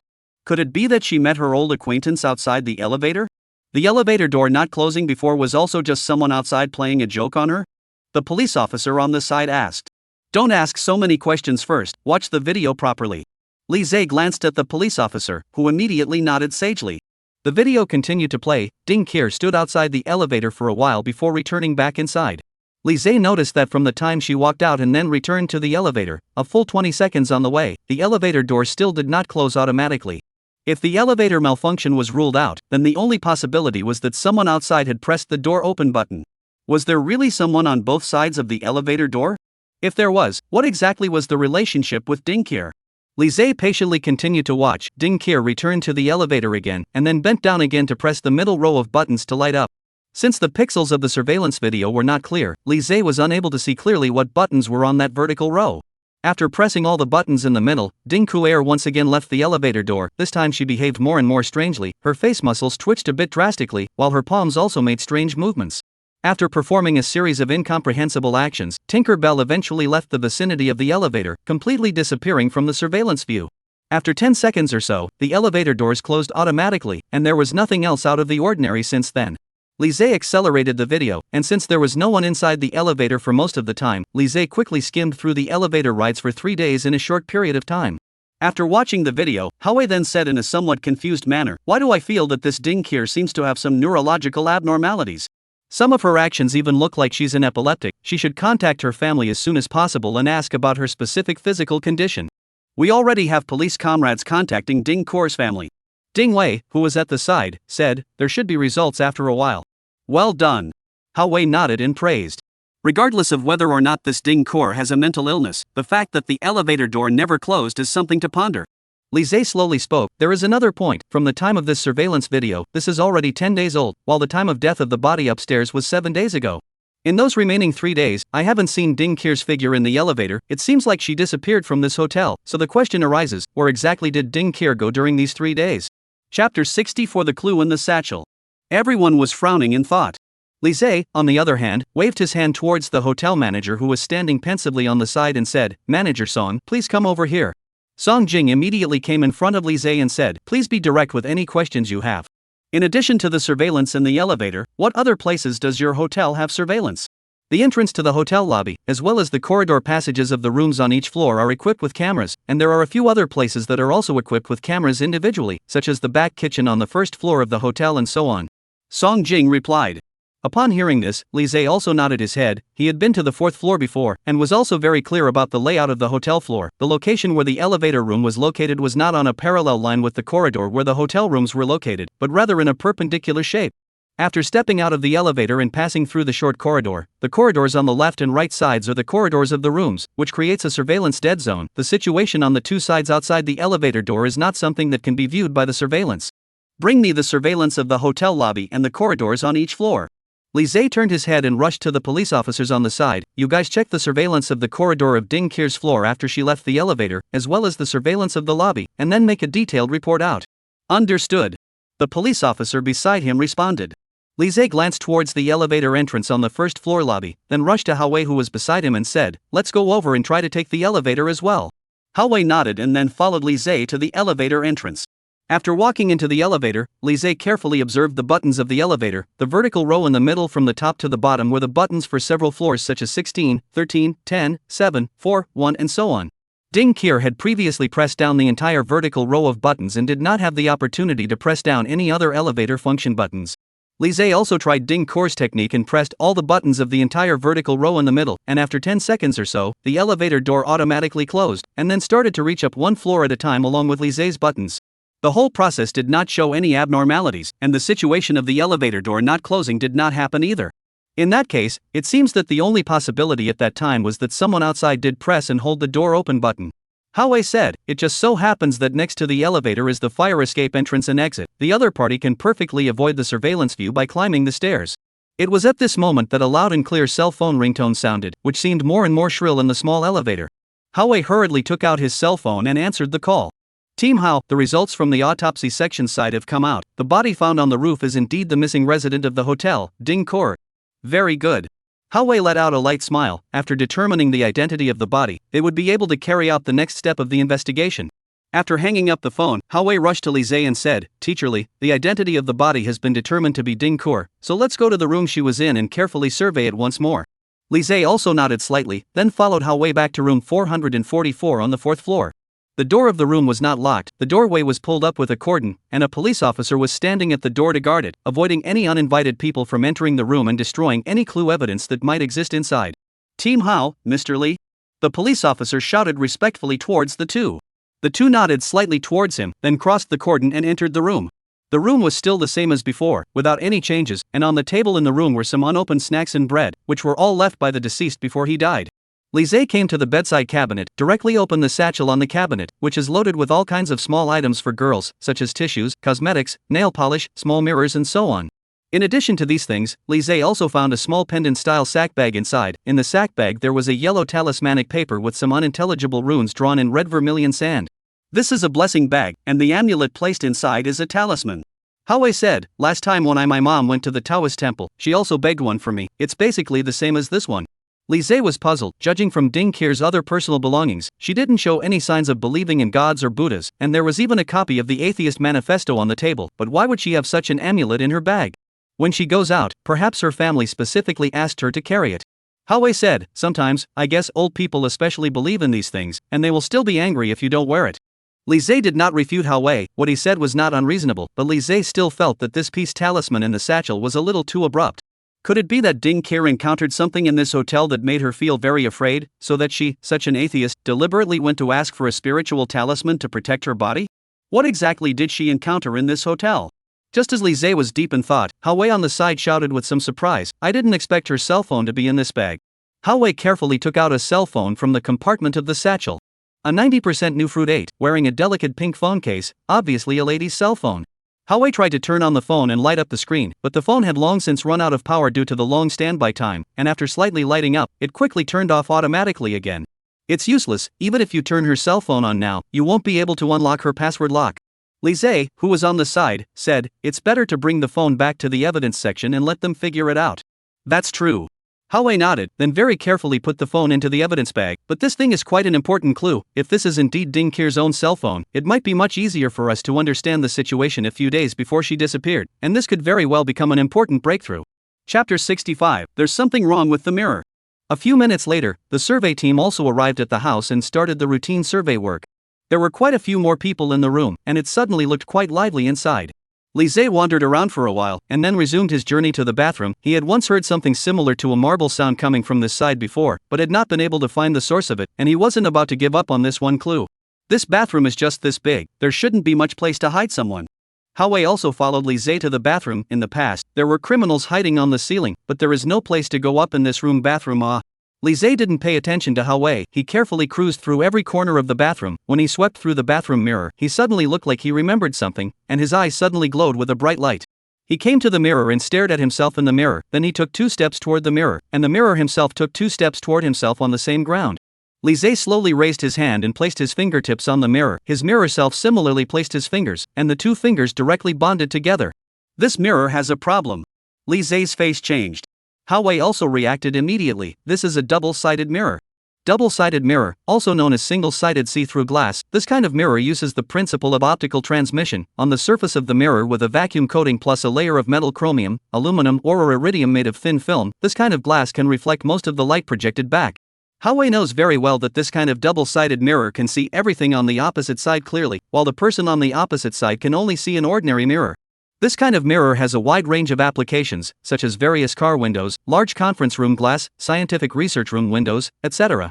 The interrogation monitoring room and the police station uses this kind of double-sided mirror to monitor every move in the interrogation room. Xiao Wang, call out a few people to come over and unload this mirror for me. Hao Wei shouted at the room. Understood. Xiao Wang in the room answered and then greeted a few police officers to the bathroom and then started to think of ways to dismantle this mirror. This mirror is using ordinary solid glue, so the police officers dismantle it without any difficulty. A few minutes later, the whole mirror was taken down directly from the wall by the police officers. Surprisingly, behind the mirror is not a wall, but a hole slightly smaller than the size of the mirror. Li Zay and the others looked towards the hole. The opposite side was not a hotel room, but a small utility room similar to a small utility room, which was stacked with some paper boxes as well as brooms, wastebaskets and other things. Go call the hotel manager up. Hao Wei rushed to the side of the police officer and said, tell him to bring the key to this utility room as well. Understood. The constable said. Go in first and take a look. Li Zay said, then directly tumbled into that utility room towards the hole without saying a word. Hao Wei also followed closely behind. The grocery room didn't have any windows, the light inside was very dark, which was also in line with the principle of double-sided mirrors. If both sides of the double-sided mirror are very bright, its single-sided observation function also disappears. Only in the case that the observing side is dimly lit, while the observed side is well lit, the observation function of the double-sided mirror can be realized. However, this kind of mirror is also often used for peeping, such as the current situation. The purpose of this mirror is obviously used for peeping undoubtedly. Judging from the wear and tear of the mirror, this double-sided mirror has been affixed here for a long time. Li Zay analyzed, this utility room is obviously only accessible to the hotel staff, and the peepers, apart from the hotel staff, can only be the plumbers and tile masters who decorated the hotel rooms. This also means that, within a long period of time, the women who stayed in this room have been subjected to the prying eyes of the peepers in this utility room, including the previous deceased Ding Kur. The peeper lurked in this dark utility room all year round, observing every move in the opposite bathroom through the double-sided mirror in the darkness. What a pervert! Hao Wei couldn't help but feel hairy. If he went to the toilet or took a shower when someone was watching in the mirror across the room, even if he was a guy, it would be completely unbearable. Do you think he would spy on a male? Hao Wei said in his serious manner. Li Zay gave him a blank look. Don't pull these have-nots, check if there are any valuable clues inside. The two men searched in the utility room for a while again, but because the light was too dark, all the light sources could only come through that not-so-big hole, so the two men did not have any gains for the time being. And at that moment, a rush of footsteps came from outside. They're coming over to open the door. Li Zay said. With a snap, the lock of the utility room was open, and the light from outside suddenly flooded in, and the utility room became bright. Song Jing, the hotel manager, rushed in with an apologetic face. I'm really sorry, two officers, I was going to the toilet earlier, so I was delayed for a few minutes before I came over. Hao Wei opened the door and said, alright, cut the crap, let me ask you, who all have the keys to this utility room? Captain Hao, this utility room is empty, weekdays are not much use, we are idle here, weekdays let cleaning ants put a miscellaneous, or mop bucket and other things. Song Jing said, if the key, only the cleaning ant Dumei who is responsible for the hygiene of this floor has one, the one I used to open the door is a spare and has been placed in the storehouse. Cleaning ant? Hao Wei raised his eyebrows, does she often use this utility room? Song Jing replied, use less too, our hotel has a special place to store cleaning tools, unless she happens to have something temporary, then she will temporarily put something here. Chapter 66, they're all lying. Has your hotel been renovated recently?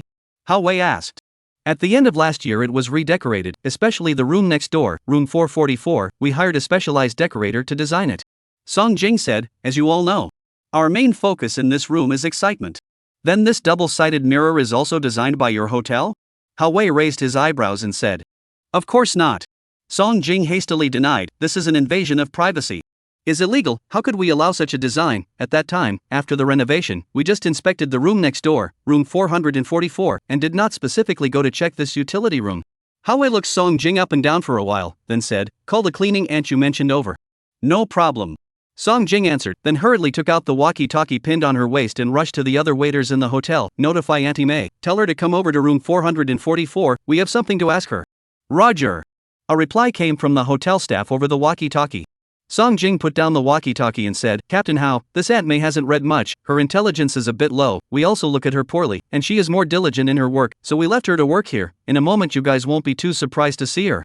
What, she has mental problems?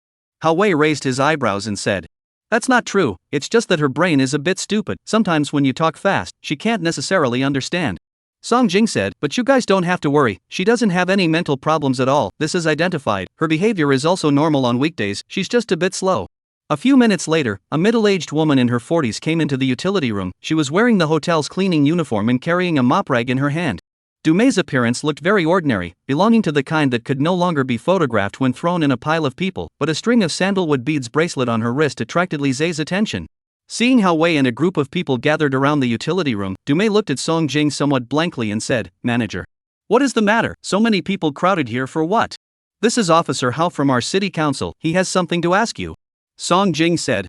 What officer? Du Mei, the cleaning lady, seemed to have somewhat not heard clearly. Officer Hao. Song Jing continued to reply. Only then did Du Mei nod her head and somewhat sluggishly turned her head to look at Hao Wei and said, Officer Hao. What's the matter? Ms. Du, this utility room is managed by you, right? Hao Wei asked, Then do you know that there's a hole in the wall inside with a double-sided mirror? What is a double-sided mirror? Du Mei looked at Hao Wei with a questioning face. It's that through this mirror, you can see what's going on in the next house from this house, and the next house can't see what's going on in this utility room. Knowing that Du Mei had some intellectual problems, Hao Wei patiently explained. I don't know.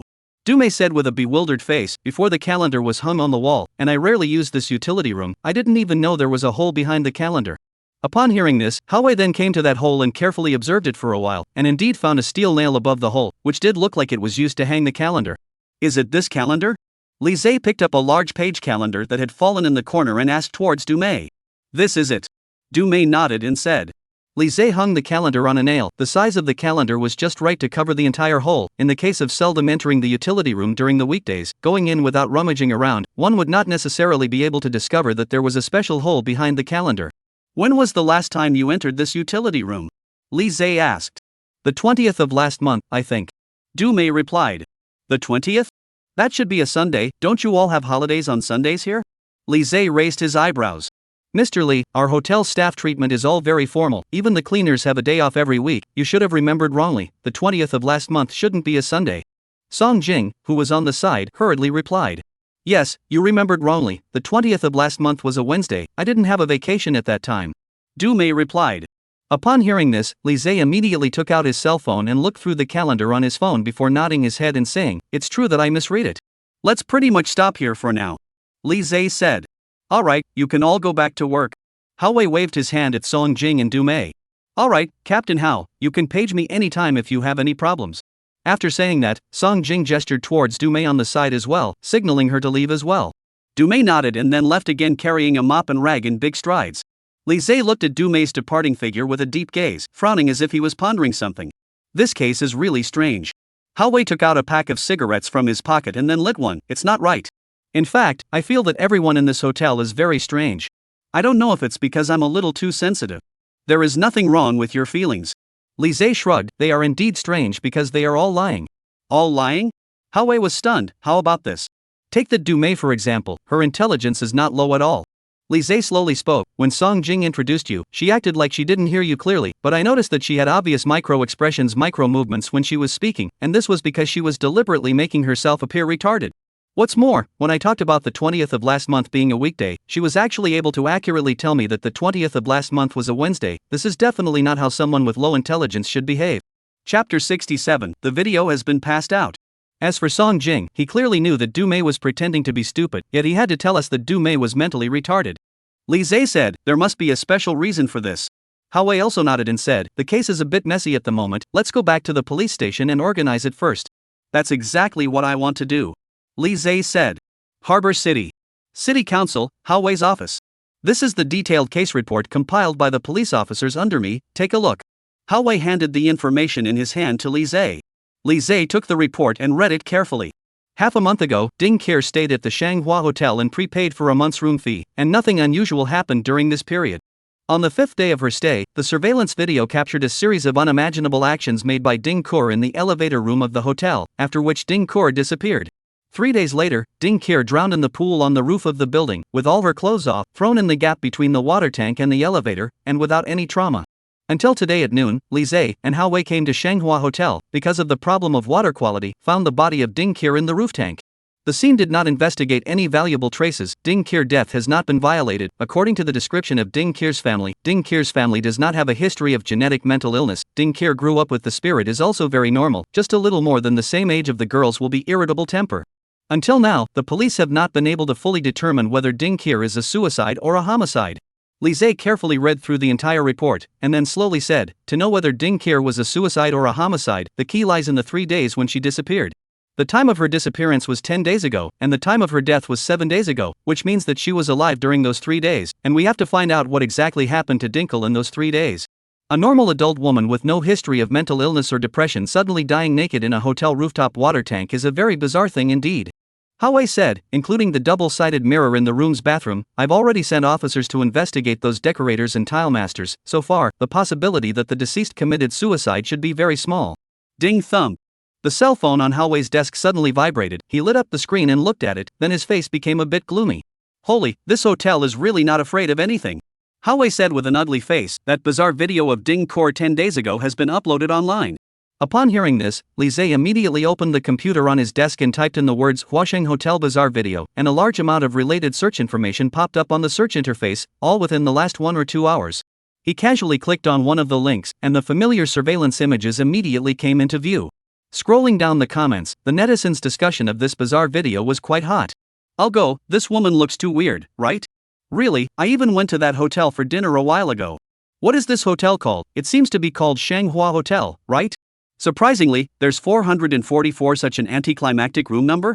This is also too exciting, right? Make me want to go over to live 2 nights to experience. I heard from the gossip that this woman later not long after the strange death of. Do not know whether it is true or not. Definitely true. Before I also saw the hotel door parked several police cars. It are some criminal police in and out. This is definitely out of the murder.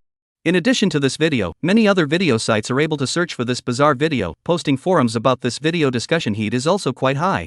Not only that, some of the related media news within the harbor city also began to scramble to report on this matter. In just a few hours, the heat caused by this bizarre video was quite high. Ruling out our police insiders leaking the video out, the only people who could do such a thing would be the hotel manager Song Jing and their front desk staff. Hao Wei said with a displeased face, I've already warned them before not to freely leak such a video. Why did they do it? To hype up the heat. Li Zhe slowly said, through this news, it can instantly skyrocket their hotel's popularity, which far exceeds the publicity effect brought by any expensive advertisement. The hotel side naturally won't let go of such a good opportunity. Wait until this case is over and the storm has completely passed, then the hotel will be redecorated and opened. By that time, the popularity has already been hit, and the hotel's business will naturally explode. Li Zhe picked up the water cup on the table and took a sip. This is simply a surefire deal for their hotel. Hao Wei hammered the table with some displeasure. The public pressure brought about by this next video spreading out is terrifying. If this case is not handled properly, the consequences will be very serious. This you don't have to worry about. Li Zhe loosened his muscles and said, it's only a matter of time before the case is solved, if the clues are found fast enough, or the case can be solved within a few days. Hearing this, Hao Wei relaxed a little. For Li Zhe's ability, he never had any doubts.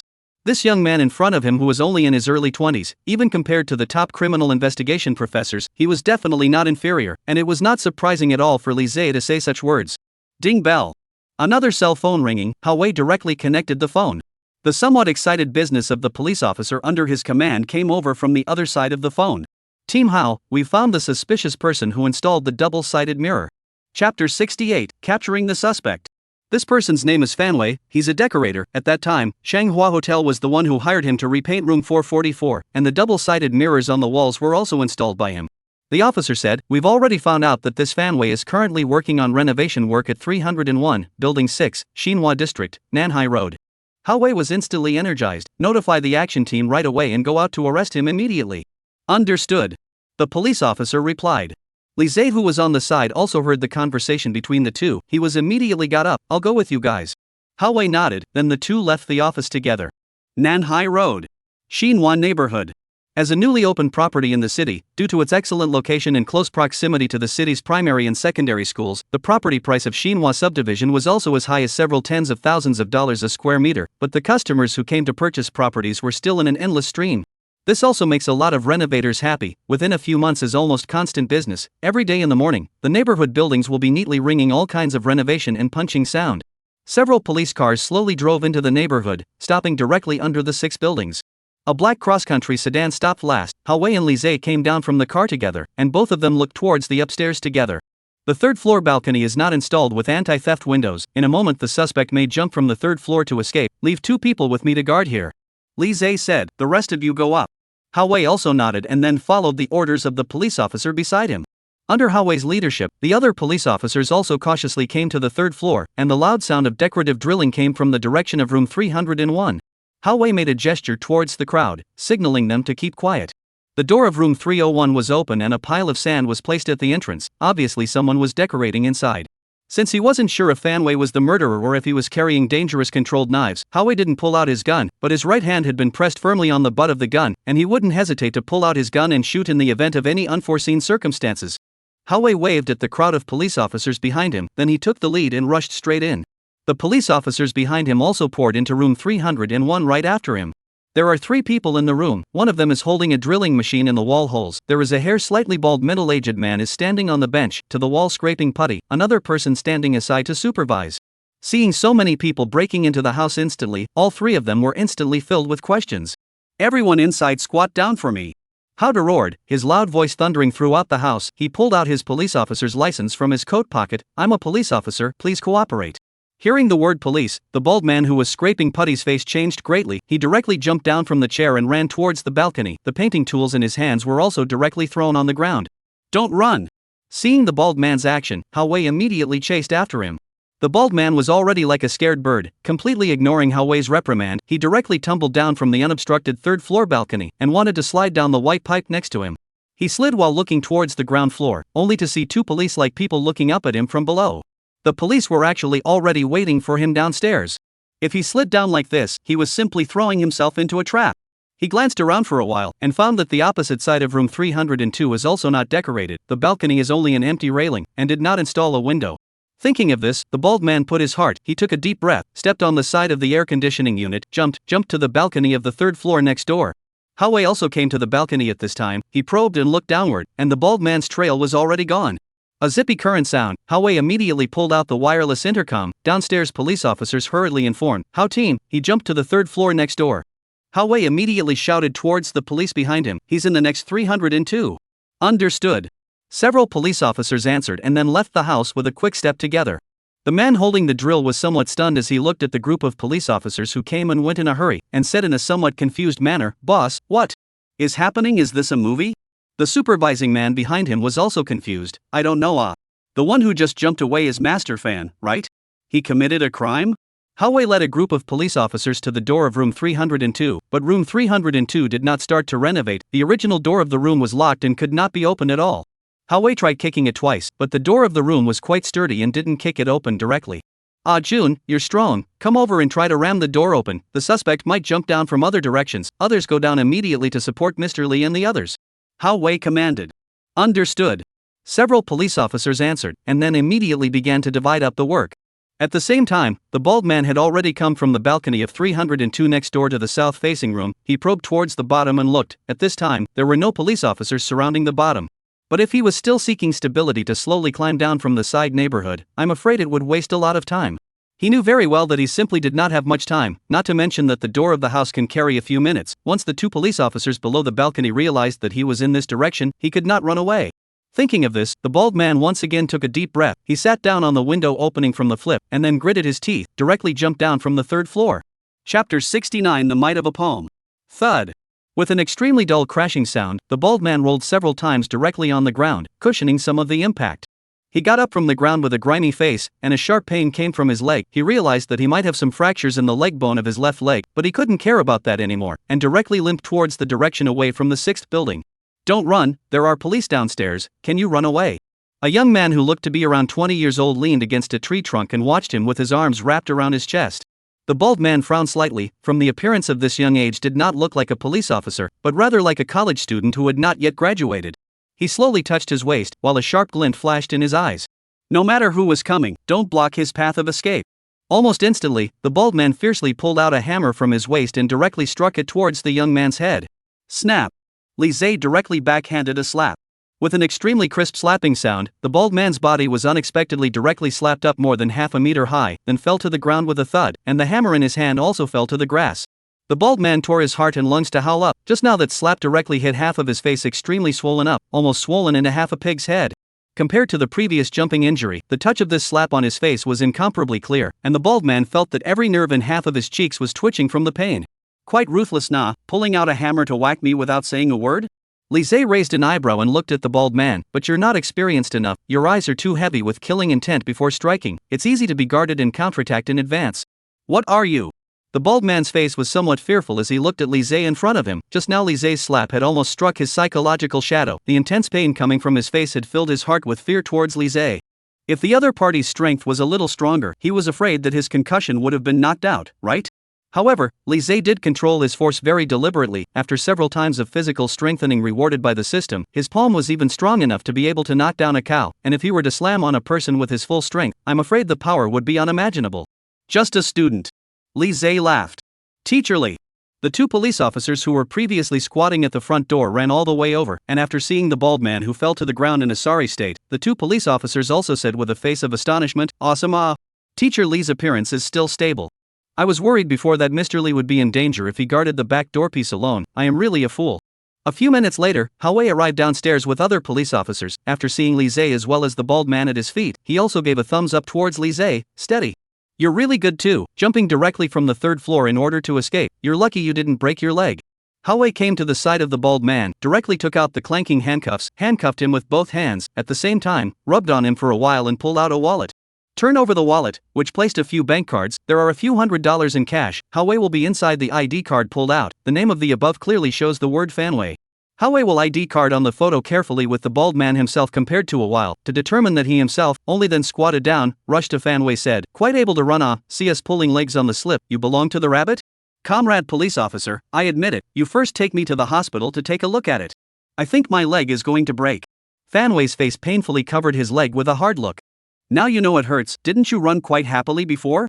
Hao Wei blankly glanced at Fanwei, then rushed to the police officers at the side and said, "Take him to the hospital for treatment first, and bring him back to the police station's interrogation room after he's well." Understood. The police officers beside him answered, then escorted Fanwei's arm and carried him to the police car, sending him directly to the hospital. Hao Wei looked at the faraway police car, and only then did he let out a long sigh of relief, and then took out a box of cigarettes from his pocket and lit one up. "Finally caught this girl," Hao Wei said. "This is some progress in the case. This person is very good at climbing, for the structure of high buildings is also very familiar with, weekdays obviously no less fly over the wall, should have had previous convictions, and more than once." Li Zhe said, "It's not certain if there's any progress in the case, but at least some breakthroughs have been found. Even if this guy is not a murderer, he must have a lot to do with the case." Hao Wei said, "You didn't see the way this guy looked when we went in 301, it was like a rabbit seeing a hawk, slipping faster than anyone." "Alright, the person has been caught, let's go back to the police station first," Li Zhe said. Hao Wei also immediately got on the car to start the vehicle. Waiting for Li Zhe to get on the car, the black SUV roared and immediately disappeared in the neighborhood. Hong Kong City. City Council. Interrogation room. Fanwei's leg injury is not serious, just some minor fractures, and the face is only a flesh wound. In Li Zhe's precise force control, that slap did not only touch its soul, but also did not hurt the body. This is also the reason why Fanwei was so afraid of Li Zhe before. Being slapped by him was no different from being tortured. The key is that it is not possible to test the injury, so you can't even sue him. It's after the hospital treatment, Fanwei was directly brought back to the interrogation room of the police station by the police officer after putting a plaster on his leg, and Hao Wei was personally responsible for interrogating him. Name? Fanwei. Age? 34. Gender? Officer. There's no need to ask this one, Fanwei said somewhat weakly as he covered his cheeks that hadn't completely subsided. Chapter 70. It's not the wrongdoers who don't get together. Answer how you're asked. Where's all the nonsense? Hao Wei glared at Fanwei. Male. Fanwei looked at Hao Wei's displeased face and carefully answered. You're quite bullish, you've been in the palace 3 times. Hao Wei looked at the information in his hands and said, 6 years ago, you burglarized the house in the middle of the night, was locked in the house by the head of the household and then called the police to be arrested, and once, 3 years ago, you fought with people on the roadside stalls and stabbed people to go in again. Half a year ago, you were caught once in a whoring business, you were a regular visitor to our bureau. I said how to look at you so familiar it. Already reformed. Fanwei compensated with a smile. Reformed? Then why did you leap faster than a rabbit when you saw us? Hao Wei said coldly. Fan Wei touched his head and said, I am not a few into the palace well. See you police have psychological shadow, run is the instinctive reaction. At the end of last year, the wall painting work on the 4th floor of Shanghua Hotel was contracted by you, right? Hao Wei asked. Shanghua Building. Seems to be it. Fan Wei pondered for a while and said, last year, I don't remember it very well. Don't remember it clearly? Hao Wei sneered, then do you remember that you installed a double-sided mirror in the bathroom of room 444 of this hotel? Upon hearing this, Fan Wei immediately hesitated a bit, that. I can't remember too well. You're less likely to beat a dead horse for me here. Hao Wei said coldly and sternly, just now we investigated your bank card account information and found that at exactly the end of last year, one of your construction bank cards suddenly got a transfer of 500,000 large denomination. You failed to explain to me, how did this money come? This is a few years ago someone else borrowed my money, it happens to be that time he returned the money. Fan Wei's face was sweating, said that $500,000 is the record of him paying back the money. You are quite generous. A few years ago, $500,000 is not a small amount. The average house price in our harbor city 8 years ago was only $6,000. $500,000 is enough to buy a set of 2-roomed building in the city. You had $500,000 to lend to someone else at that time? With a bang, Hao Wei violently hammered the iron table in the interrogation room, and Fan Wei on the opposite side of the table was immediately shaken to the core.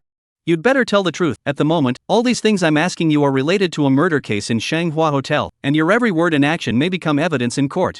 Hao Wei said coldly, if there is an accident in the case because you lied, you are legally responsible at that time. Fan Wei somewhat nervously wiped the sweat from his forehead, then said, the double-sided mirror in room 444 was indeed installed by me. Hao Wei's eyes lit up as he continued to ask, why? Because. Fan Wei pondered for a moment, then spoke, because someone gave me $500,000, and he was the one who told me to do it. Who? Speak clearly. It's a rich second generation, seems to be called what, lay brother? Lay brother? Hao Wei froze, his head immediately surfaced a name, rather called what lay, you say clearly. Fan Wei frowned and pondered for a while, finally opened his mouth, it seems to be called Wan Lei. Yes, that's the name. Wan Lei? Are you sure? Sure, it's him. At that time the hotel found me, responsible for the 4th floor room wall painting work. At that time before the hotel shut down this lay brother lived in room 444, he knew that I'm responsible for the decoration there, then he said he would give me a large sum of money to let me in the room bathroom there to install a double-sided mirror. It's not the wrongdoers who don't get together. Hao Wei sneered, before they also ran into Wang Lei's group of second generation in the hotel and beat them up. They didn't expect to get involved with them again so soon. Why did he do that? Hao Wei asked. This still need to ask? It must be peeping and peeping. He also let me install a miniature camera in the utility room next to him at that time, just to the opposite side of the bathroom peeping and peeping. Fan Wei looked at Hao Wei with some nervousness and said, Comrade police officer. I don't count this as a violation of the law, right? Counting or not, you say no. Hao Wei said, we will conduct a detailed investigation into this matter, and if you have other behaviors that assisted in the crime, you won't be able to eat and walk at that time. Comrade officer, I promise, I just received money to help him chisel a hole and install a mirror. Fan Wei said, as for whether he went snooping behind, I'm not even sure. I never went to Shanghua Hotel again after I took the money. Alright, what you said has all been recorded on our side. Hao Wei said, it's best not to let me find out that you are lying. After saying that, Hao Wei directly got up and left the interrogation room. With a clang, the door of the interrogation room opened and closed. Hao Wei came to the surveillance room, where Li Zhe was standing in front of the surveillance screen, looking at Fan Wei's performance inside. How was the aura I just scared him with? Hao Wei laughed, professional enough, right? The momentum was enough, but this kind of routine only applies to people with a timid personality like Fan Wei. Li Zhe said, do you remember when I gave you a training class a few months ago? I had taught you interrogation techniques? After shaping a majestic interrogation environment, you have to use both soft and hard methods, and follow the good advice. In addition to building up momentum as well as the reprimand method, you can also use something like the misunderstanding interrogation method and restricted interrogation method to psychologically break down the suspect's defenses, so that he will eventually give up any psychological defenses and tell all the truth. Li Zhe said, when it comes to certain sophisticated criminals, these interrogation techniques are especially important. They're not like Fan Wei, they'll open up if you just scare them. I can't, isn't there an interrogation expert? Hao Wei said, interrogation experts also cannot then, there is Mr. Li you are an expert in the expert, you a horse, what criminals have to honestly explain. I estimate that when this case is over, your posting documents will also be approved, then I have to change the mouth to call the Li team. I can't see that you are usually big-headed, but your mouth is quite sweet when you speak. Li Zhe laughed, alright, since Fan Ming has already explained, let's not waste any time, get ready, let's go pay a visit to this rich second generation. Chapter 71, You're unlucky to meet me. Hong Kong City. Rock Bar. A silver-gray Buick SUV slowly parked in front of the bar. This car is Hao Wei's private car, usually in the execution of some special task. To avoid exposure of identity, he will drive this car out. Before the police officers investigated to Wang Lei's name has a store called Rock Bar, and Wang Lei will go to his own bar every night to drink in Bubble Girl, so Hao Wei Li Zhe two people are directly intended to come to the bar squatting Wang Lei. The car door opened, Hao Wei and Li Zhe together from the car down, both changed into civilian clothes. Hao Wei is still leather black pants and sunglasses, a cynical look. Li Zhe is changed into a set of fashionable clothes, a change in the usual white shirt clean student look. Come to hang out at the bar, where whatever is cool and dashing. Hao Wei laughed. The two walked into the bar together, just stepped into the hall. Deafening sound wave came, flashing around colorful AI obscene light, wearing powerful women along with the beat of the music to enjoy the neo move the body.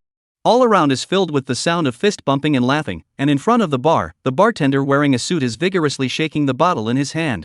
Hao Wei directly whistled, then jumped into the dance floor and danced with a hot girl. Seeing Hao Wei's incomparable excitement, Li Zhe also could not help but smile. This outside the tall and powerful criminal police captain, but also has a heart of rock and roll. In his previous life, before he became a criminal police officer, Li Zhe was also a little prince of street dance. Every time he came out to dance, he could always cause the screams of the little fans in the audience, but after joining the criminal police force, he rarely had time to get in touch with these things again. However, Li Zhe didn't forget the purpose of this trip. Seeing Hao Wei dancing on the dance floor, he didn't bother Hao Wei. Instead, he directly came to the bar by himself and snapped his fingers towards the bartender. Have a vodka, no ice. Sir, first time in our bar? The bartender pushed a glass of vodka from the tabletop to Li Zhe. This one is free, it's on me. Thank you very much. Li Zhe was not polite, he directly smiled at the bartender. It's indeed my first time in your bar. The atmosphere inside is nice, it's very charged. Not only is the atmosphere good, our girls here hun are even better. The bartender teasingly looked at Li Zidao. Look at your age, should still be a student. Need I introduce you to a few girls? I do not charge an agency fee. Oh, purely want to make a friend with you. Introducing girls is not necessary, I don't think I have this need. Li Zhe laughed. The words just fell, a figure of rich jean burst, wearing close long skirts. Sisak's beautiful woman style twisted over, in the ambiguous light reflection, her concave and convex curvilinear body appears to be exceptionally charming, deep V collar under the gully hidden, evocative of the imagination. Hello, handsome, my name is Amy, is it convenient to leave a phone number? The girl who called herself Amy kept discharging electricity at Li Zhe. No problem. Li Zhe shrugged his shoulders and said, where do I write it? Amy immediately took out a pen and pulled open her side neckline, revealing some of her delicate and white skin. The bartender on the side was looking at it and swallowing his mouth a little. Just write it here. Amy said in a gentle and you know what voice. Li Zhe took the pen and very naturally wrote a long string of numbers on her body. Okay. Lise handed the pen back to Amy. Awesome, and beautiful handwriting. Amy made a flying kiss at Lise. I'll find a chance to call you. Happy to oblige. Li Zhe laughed. Watching Amy twisting her Xing sensual tongue part and leaving the bar, the bartender also said at Li Zhe with a face of admiration, it seems that you really don't need me to introduce you to girls, maybe some other time I can ask for your help to introduce a few to my friends. I can't help with that, I rarely have time to come to the bar. Li Zhe smiled and shook his hand, but making a friend is no problem at all. My name is Zhe. I'm Ari, you can call me Ari too. The bartender laughed. What, are you busy with school on weekdays? You don't even have time to come to the bar, like you such a fresh meat in our bar is a hot commodity. Our bar how many G lonely hard to resist the beauty just like you this kind of, you come to them will surely like it, you have to come more often in the future. Of course I will come often when I have the chance. Li Zhe took a sip of vodka. Your boss seems to be called Wang Lei, right? I heard that he also likes to make friends? Brother, you've also heard of our boss? AI Rui said, our boss is a familiar face in the store, he is also the famous king of guns in our store, almost every night he must come to the bar to soak, the girls in our bar, not to say 70%, at least 60% of the girls have fallen into his hands. What, do you all call your boss like this? Li Zhe laughed, if he hears about it, he won't dock your paychecks? You don't know, our boss, he loves it when people call him Canon King, he even thinks it's an honor. Avery said with a bad smile on his face, this will make him feel that he is particularly strong in certain aspects, as for which aspect, you should know. Just in time, here he comes. Ari said as he looked at the entrance of the bar. Upon hearing this, Li Zhe also looked towards the entrance of the bar, only to see a man wearing a silver leather jacket with long dyed red non-mainstream hair walking into the lobby of the bar with his left arm around him. Knowing that it was the bar's owner who had arrived, the people in the hall made way for him. Li Zhe drank the vodka in his cup in one go, then looked at Wang Lei and laughed lightly. It's your bad luck to meet me. Chapter 72, Abusing Little Children. Thud. A wineglass suddenly flew out and ended up smashing on top of Wang Lei's head in a parabolic trajectory. Bartender Avery looked somewhat dumbfounded at Li Zhe on the side, filled with an incomprehensible look. What are you doing? Ouch. Wang Lei, who was smashed, covered his head and shouted. The wineglass instantly crashed to the ground, glass shards splashing everywhere. Brother Lei. Brother Lei. Some of the bar employees beside him as well as some of Wang Lei's juniors were all shouting with some concern. A mighty man wearing a black undershirt with dirty braids and professional hand gloves on his hands came to Wang Lei's side and rushed to Wang Lei and said, "Brother Lei, are you okay? I've practiced Iron Head Kung Fu, can I be okay?" Wang Lei glared at the dirty braid man, then turned his head towards the surrounding, and roared with an angry face, "Who threw it, want to die?" He touched his smashed brain, and didn't touch blood, but touched a handful of wine foam dregs. Obviously just now this didn't manage to smash his brain. "Hurry up and come out to me, don't let me take the initiative to pull you out." Li Zhe got up from his chair, and Ai Rui on the side hastily tugged him. "Brother, don't think about it. If you go up like this our boss will have someone beat you to death. Don't worry about me." Li Zhe gently patted Ai Rui's shoulder. "You'd better worry about whether your boss can still pay you tomorrow." Ai Rui looked at Li Zhe's fearless walk towards Wang Lei and couldn't help but shake his head. "Young, and still so handsome, why do you think about it?" Li Zhe came to Wang Lei's side while loosening his muscles and bones. Ever since he obtained the system rewards and his physical quality was strengthened, he hadn't had the chance to move his hands a few times, so he had always had some itchy hands. After slapping Fan Wei in the morning, Li Zhe realized that slapping his hand like this felt quite good. Not only could he instantly incapacitate his opponent without hurting his muscles and bones, but most importantly, he had a good time. Seeing Wang Lei this time, Li Zhe knew that his chance had come. Seeing that Li Zhe took the initiative to walk in front of him, Wang Lei's face instantly turned iron blue. "You're the one who smashed me?" Due to the bright and dim lights in the bar, it was not possible to see Li Zhe's appearance carefully, and the last time when he was in the Manhwa hotel, Wang Lei was driven out without paying much attention to Li Zhe, so he did not recognize Li Zhe for a while. He just thought that he looked as if he looked a little familiar. "Yes, it's me," Li Zhe replied. "Good boy, and you're still treading on the straight and narrow." Wang Lei was almost so angry by Li Zhe that he laughed out loud. "In my bar, smashing my head with my wine glass, there were 50 to 60 of my employees plus my juniors present. Tell me yourself, how do you want to die?" Li Zhe didn't care about his words, but slowly extended a palm under his gaze. Under the flickering light, Li Zhe's action of extending his palm looked extremely peculiar. "What for?" Wang Lei raised his eyebrows and looked at Li Zhe, and directly laughed out loud. "Stretching out your palm to scare who? Rulai divine palm? Want to beat someone to death?" Wang Lei's minions on the side also covered their stomachs and laughed. "This dude is here to be funny. What's the matter, does he still want to slap the boss? This person's brain is probably squeezed by the door, you don't say. This dude really has some comedic talent." The dirty braided man on the side was staring sharply at Li Zhe with his hands wrapped around his hunches. Under everyone's gaze, Li Zhe did not hesitate to slap him. Splat! With an extremely crisp slapping sound, even in the bar where the music sound waves exploded, the people next to him were still able to hear it clearly. Wang Lei's body was instantly like a kite with broken strings, flying several meters in the air before directly impacting on a junior brother, and the two of them tumbled to the ground together. Two miserable screams sounded coincidentally. Wang Lei covered his swollen face and looked at Li Zhe on the opposite side with some horror. At this moment he finally recalled that the young lad in front of him, who looked unknown, was the person who had been sitting next to Hao Wei a few days ago. "Him for the old man," Wang Lei wailed, and his speech was a bit sloppy.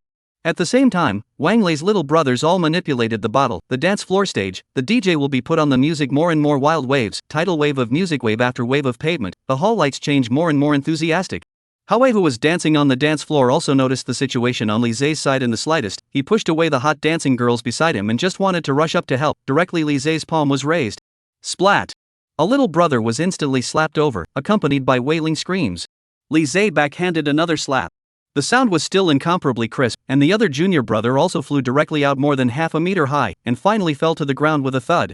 At this moment, Li Zhe looked like he had practiced some kind of martial arts mastery. Every time he raised his palm, a junior brother covered his swollen face and crashed to the ground with a wail.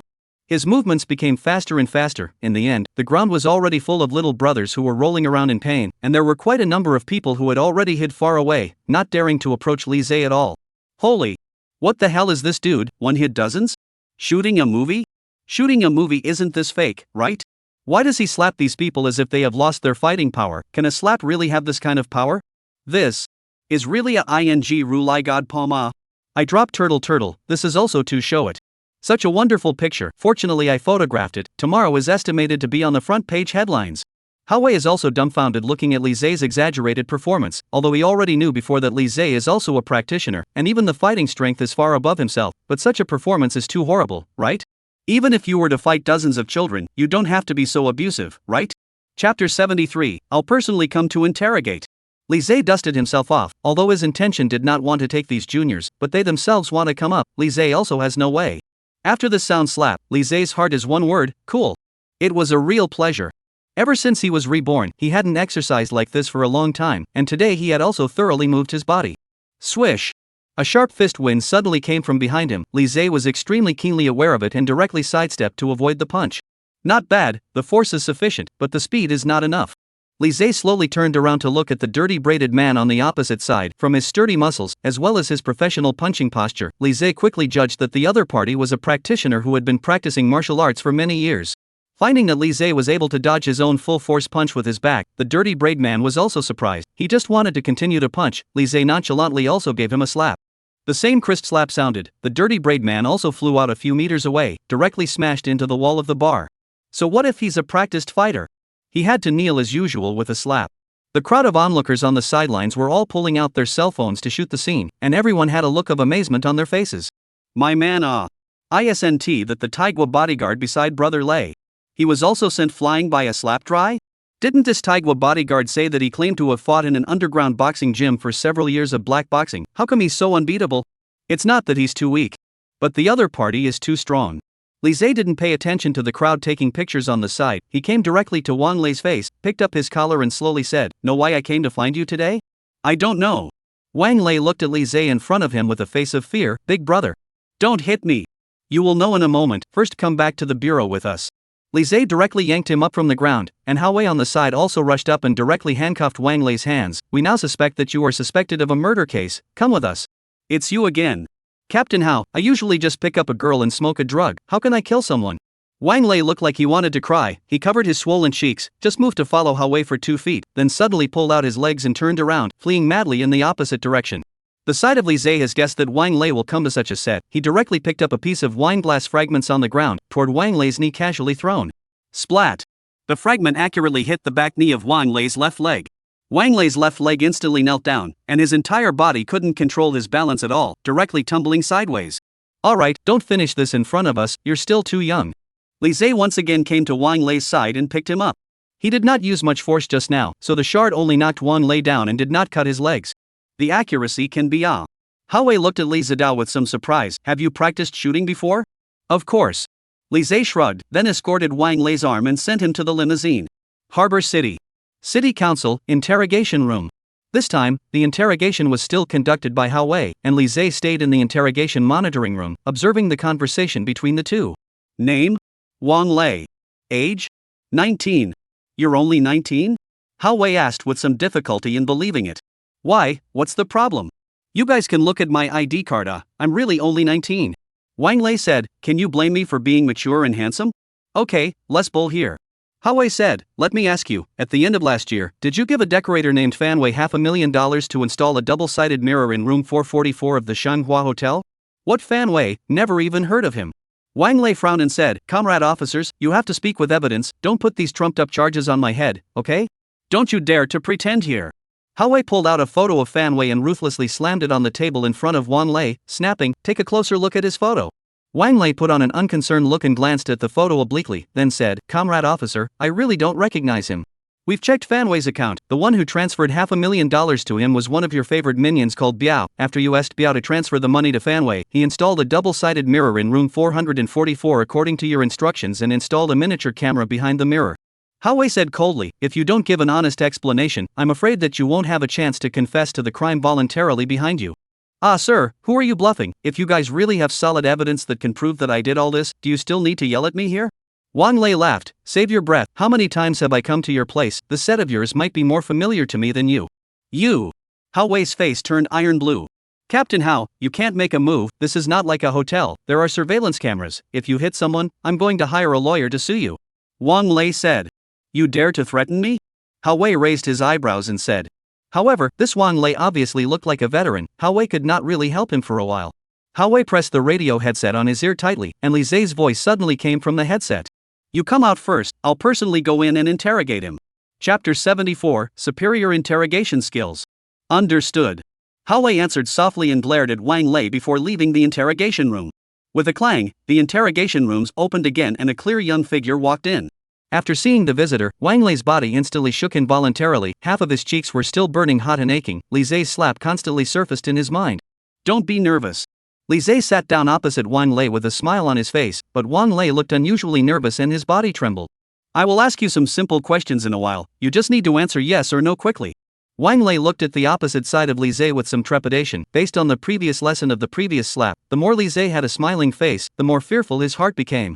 What, you are unwilling to cooperate? Li Zhe raised his eyebrows and said. Willing to cooperate. Willing to cooperate. Wang Lei said in a hurry. Very well. Li Zhe nodded and said, but you'd better make sure you're telling the truth, otherwise. Li Zhe rubbed his palms, his joints rubbing together to make a cackling sound, looking at the opposite side of Wang Lei's heart trembling. The truth. I'm sure I'm telling the truth. Are you called Wang Lei? This was not asked before. You only need to answer yes or no. Answer me quickly. Li Zhe's tone was strong. Yes. Wang Lei replied. Is your father's name Wang Yi? Yes. Is your dad in real estate? Yes. Outside the monitoring room, Hao Wei and a team of police officers looked at the two Li Zhe on the monitoring screen. The police officers were all puzzled. Mr. Li. What is he doing? Yes, how to ask some of these questions. Wang Lei's information material is not all there. I didn't understand it anyway. Hao Wei waved his hand at them, then looked at Li Zidao with a face of admiration. Teacher Li is inducing Wang Lei to tell the truth. He knows that Wang Lei is very scrupulous of himself, so he makes full use of this advantageous point and deliberately throws out a whole bunch of very simple questions first, so Wang Lei will fall into his logic of telling the truth. Next, Mr. Li will progress step by step and start asking slightly more difficult questions, and finally he will suddenly throw out the questions to be asked at the right time, and the other party, in their inertia, won't be able to think in time at all, and will only subconsciously tell the truth. Hao Wei's tone is full of pride. This kind of psychological attack and defense war requires a very high level of momentum building skills as well as the timing of the question. Mr. Li had previously taught us these in the training class, but to my shame I have not been able to learn through it, and today, Mr. Li himself, it really benefited me a lot. The police officer on the side heard this and also looked at Li Zhe in the monitoring room with an incredulous face. I rely on. The original interrogation can also be played this way. This set is also too much. Teacher Li is really the elite of the elite. Is the psychology major really so powerful? I'll buy a bunch of related books tomorrow and come back to study and learn. Is there anything else that Mr. Li can't do? Why can't I find his shortcomings at all? In one word, it's awesome. The same about the same age, the same 9 years of compulsory education, how come they are so good? Inside the interrogation room. Did you sing at 3 o'clock in the afternoon yesterday at the Imperial How Business Style KTV? Yes. Is the owner of the KTV named Yang Jinrui? Yes. Does Yang Jinrui have a daughter named Yi Xilan? No. Her daughter is called Yi Qingqing. Forced by the pressure brought by Li Zhe, Wang Lei answered tirelessly. Did you fall in love with her for a few days and then find a new love to dump her? Yes. Did you know Ding Qier? Yes. Did you spy on Ding Qier? Yes. As soon as Wang Lei's words fell, he then realized that he seemed to have said the wrong thing, and his face instantly became extremely ugly. He was clear that he had been completely set up by Li Zhe, and somewhat chagrined, he slapped himself. Outside the monitoring room, Hao Wei, on the other hand, shouted with an excited face, "Beautiful!" The other police officers around were also looking at Li Zhe with a face of admiration. He had indeed utilized the interrogation techniques that Hao Wei had mentioned earlier to the fullest. You're also a regular visitor to our police station. You're aware of the surveillance cameras in the interrogation room and the recording equipment, right? Li Zhe slowly said, you have no chance of sophistry now. It's best if you take the initiative to explain everything. Otherwise, if we find out later, the consequences should be understood by yourself. Wang Lei immediately became incredibly nervous, and his forehead was covered with sweat, his face complexly tangled for a while, then slowly spoke. I know what you guys want to ask. Okay, since I've been set up by you, I'll admit it. The double-sided mirror in room 444 is indeed something I let someone put up. Hearing that Wang Lei's psychological defense had finally been broken down and began to spill the truth, Li Zhe also let out a light laugh and spoke. Why did you do that? Spying. Wang Lei said, I also had someone install a camera behind the mirror, and every once in a while I would make a trip to the hotel to change the memory card in the camera. How many people have you spied on in total? Li Zhe asked. How can I remember this clearly? The occupants of the room change every day. I have a huge pile of video data in my memory card. Dozens or hundreds of people may have it. Wang Lei said with a broken look, I am now taking the initiative to explain everything, install a camera to peep, and I also took the initiative to explain, this plot is not considered serious, right? Not yet finished, what's your hurry? Li Zhe lightly laughed and said, what exactly is your relationship with Ding Qier? Chapter 75, what are they hiding? What relationship can I have with her? Wang Lei smiled somewhat unnaturally, it's not just the relationship between the voyeur and the voyeur. You still want to lie? Li Zhe sneered and said, that watch on your wrist is exactly the same as the one we found on Ding Qier's clothes. Upon hearing this, Wang Lei's face clouded over, and after hesitating for a while, he spoke again, that watch was given to her by me. Continue. Li Zhe said. I saw the video of Ding Qier bathing from the removed memory card a while ago. At that time, I felt that she had a superb body, so I tried to find a way to get her contact information. Wan Lei said, "Women, well, you also know that as long as the money is enough, there is no smashing not to go to bed. I actually with her at most even a gunnery relationship. The last time we checked the utility room, we did not find the camera. You removed it?" Lisa asked. "No." Wang Lei said with some surprise, "I usually give some money to let the cleaner aunt on the 4th floor to help me pick up and replace the memory card. After all, I'm busy every day, eating and drinking and singing and picking up girls, which has time to personally go over to peep." "How? Did she hide the camera? The cleaner on the 4th floor?"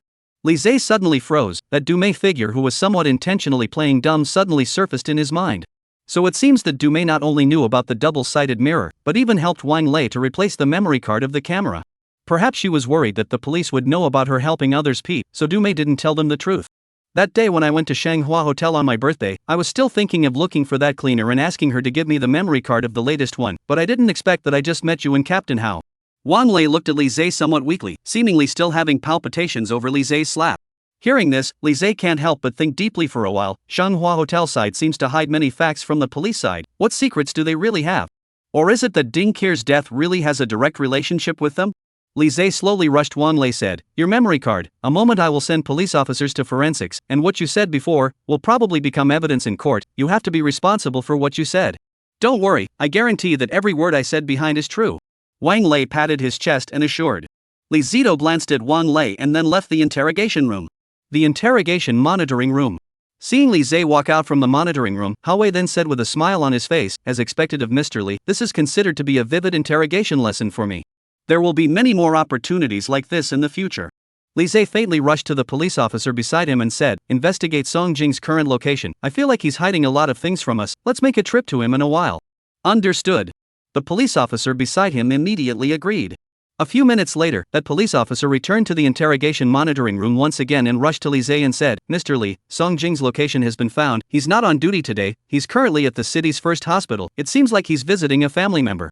"His family is sick?" Li Zhe asked. "It said that his sister was injured in the leg and is currently convalescing in the hospital," the police officer replied.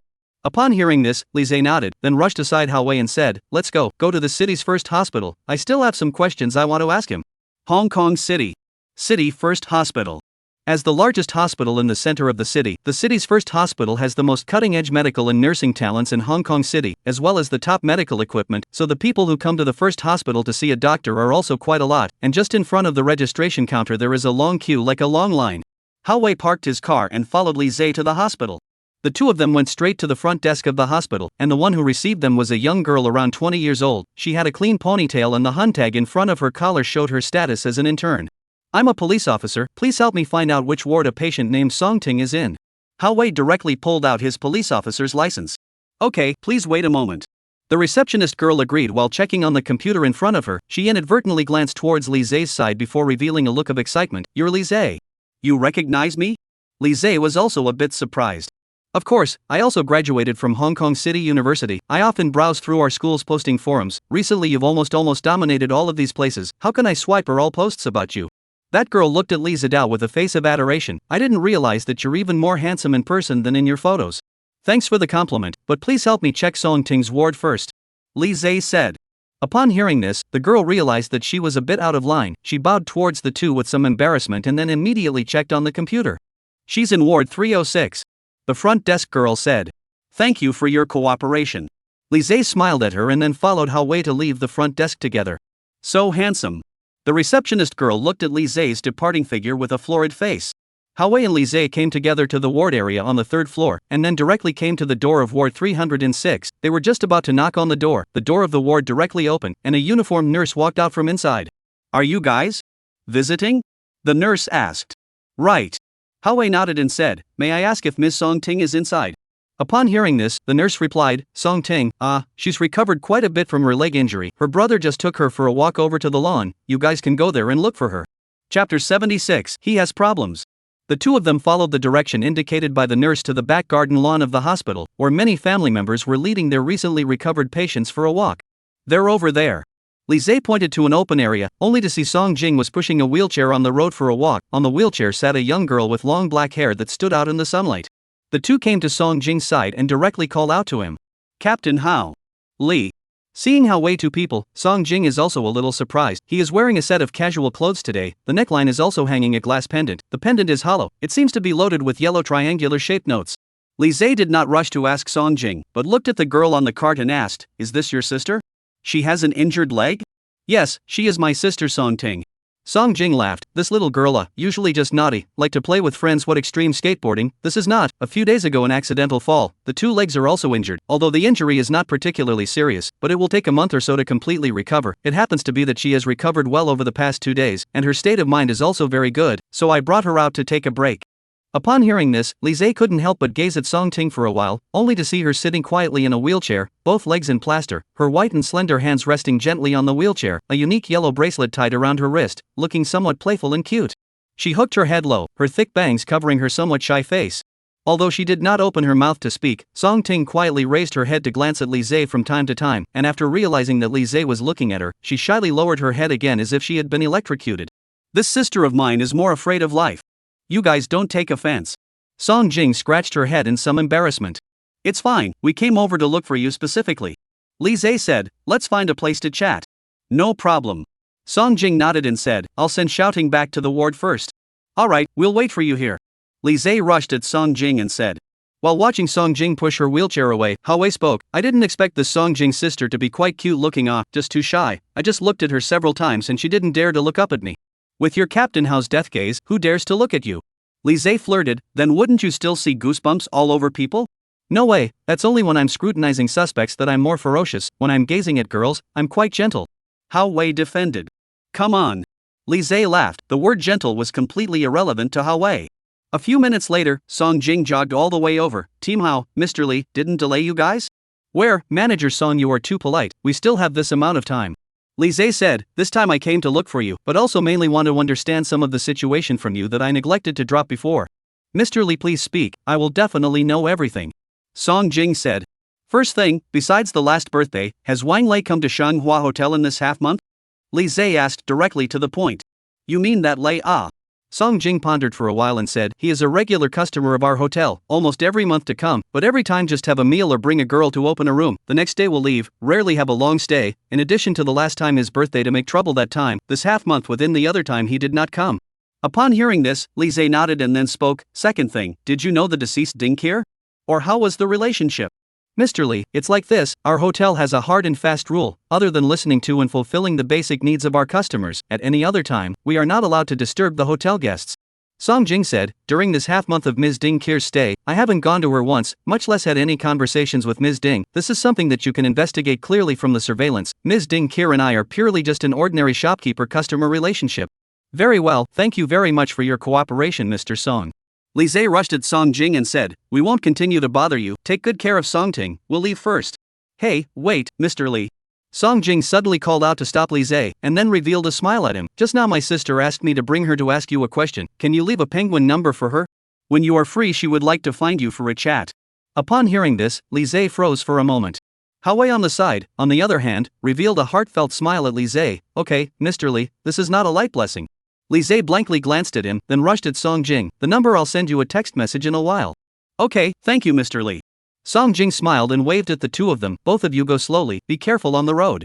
After leaving the hospital, Li Zhe sat on the passenger side of the SUV, then rushed to Hao Wei. "Send the police to keep an eye on Song Jing, this person has a problem." "What situation?" Hao Wei looked at Li Zhe with some surprise. "How did you see that?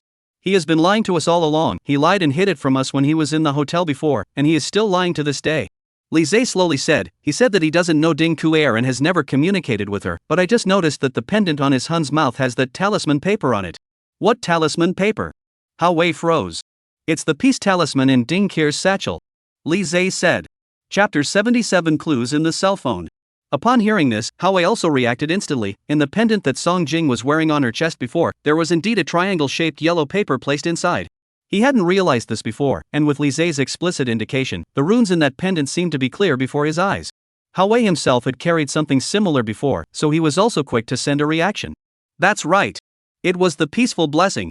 I've observed carefully, the style of the peace talisman in his Hun pendant is the same as the one in the deceased's satchel, it should have been begged from the same Taoist temple." Li Zhe said, "This Song Jing obviously knew Ding Kier and the relationship might still be extraordinary. Hao looked at Li Zhe with some admiration. As a professional criminal police officer, not only did he not notice the details of Song Jing's honey mouth before he was killed, he even completely failed to notice that Li Zhe was scrutinizing Song Jing. This also completely illustrated that Li Zhe's observation skills were terrifying and his counter-surveillance skills were extremely strong. I understand, I will immediately arrange for someone to keep an eye on Song Jing. Hao started the vehicle, then slammed on the gas, and the SUV instantly disappeared at the end of the road. Hong Kong City. City Council, Hao's office. I've already sent people to keep an eye on the whole thing. Song Jing's every move is currently within our grasp. Hao said, but so far, he doesn't seem to be making any unusual moves. Keep staring. Li Zhe said, there must be some secret we don't know about this person. Understood. Hao nodded. A knock sounded on the door. Come in. Hao directly shouted at the door. A police officer walked into the office, bowed at the two, and said, Team Hao, Mr. Li, the cell phone found from the deceased's satchel earlier has been successfully charged and unlocked. He took out an evidence bag containing a Fruit 8 and handed it to Hao. Hao took the evidence bag, took out the Fruit 8 cell phone inside, lit the screen. There is no longer the previous to be unlocked interface, directly jumped to the main menu. Without hesitation, Hao directly into the phone's information interface, with the side of Li Zhe carefully browsed up. According to the time display on the phone, the most recent text message Ding Keir received came from 2 days ago, sent to her by her mother when the police had not yet found Ding Keir's body. The content of the message was mainly inquiring about Ding Keir's recent emotional state, and since Ding Keir's mood state was very poor before she came to Hong Kong City for a trip, his parents weren't particularly surprised when they didn't receive a reply to Ding Keir's message. At that time, Ding Keir's parents didn't know that her poor daughter had become a rotting corpse in the water tank and thought that her daughter was simply in a poor mood and was too lazy to reply to the message. Hao flipped the messages up and down one by one, except for some reminder messages sent by the communication company. Most of Ding Keir's message contents were sent with her friends and family, and the contents of the messages were all related to traveling, and there was nothing noteworthy about them. After checking Ding Keir's text messages for the past 6 months, Hao checked the call records in her cell phone, and after seeing one of the familiar numbers, his face instantly condensed. 13x times x times x times x times x. This is clearly Song Jing's phone number. This also fully verified Li Zhe's previous inference that Song Jing was completely acquainted with Ding Keir, and was also very familiar with her. Li Zhe, who was on the side, also narrowed his eyes and said, within a few days of Ding Keir's stay at the hotel, the two of them made a total of a dozen or so phone calls, which indicates that the two of them had a very close contact within those few days, but before that, the two of them really didn't have any socialization, and if it wasn't Song Jing flirting with Ding Keir at that time, then it could have been discussing some kind of cooperation, or transaction. Ding Keir has not participated in any work since nearly half a year, but traveled to various places for a break. Some years ago she had gone to Hengdian to be an actress, played some small supporting roles, and also worked as a model for a while, and then all of them gave up. What kind of cooperation can the two of them have to talk about in her situation? With Song Jing? Li Zhe did not answer, but in his heart, he already had certain clear ideas, just that he still needed some clues to verify at the moment. Continue to look through the call records and see if there are any other clues. Li Zhe said. Hao nodded, then continued to scroll up the call records. Wang Lei's phone number also appeared in the records. Both of them were professional criminal police officers, but they could basically remember the information of the culprits after reading them, so they were able to see Wang Lei's number at a glance. Wang Lei's call records with Ding Keir centered on the day she checked in, and there was almost no contact after that. Li Zhe said, it seems that Wang Lei didn't lie, he and Ding Keir were only lovers for a short time, and the relationship didn't last long. You dare to believe that little Brad is 19 years old? Hao shook his head inside. The hairs haven't even fully grown yet, and he doesn't know how many girls he's plagued. We can't control this kind of thing. Li Zhe shrugged, keep looking at the records. Hao continued to flip through the cell phone call records until half a year ago, and did not see any familiar numbers. The notes in the records are also some of Ding Keir's friends and relatives. Occasionally there are a few strangers called Ding Keir, but they are all scams or advertisements to sell. The call records have also been checked. Take a look at her online communication account. Li Zhe said, go into her Penguin account and take a look. Hao nodded, then tapped into the Penguin chat software in his cell phone, and a selfie avatar of Ding Keir's life suddenly came into view. Chapter 78, Strange Contract. Ding Keir's interpersonal relationships before she was born were quite good, and there were quite a few people who sent her messages asking about the situation these days. Hao very meticulously clicked the dialog box open one by one, checking the messages sent by each person. Most of them were messages from men. After all, Ding Keir was a good-looking woman, and there were not a few men who had thoughts about her, but when they saw that Ding Keir didn't reply to their messages, those men didn't continue to send messages.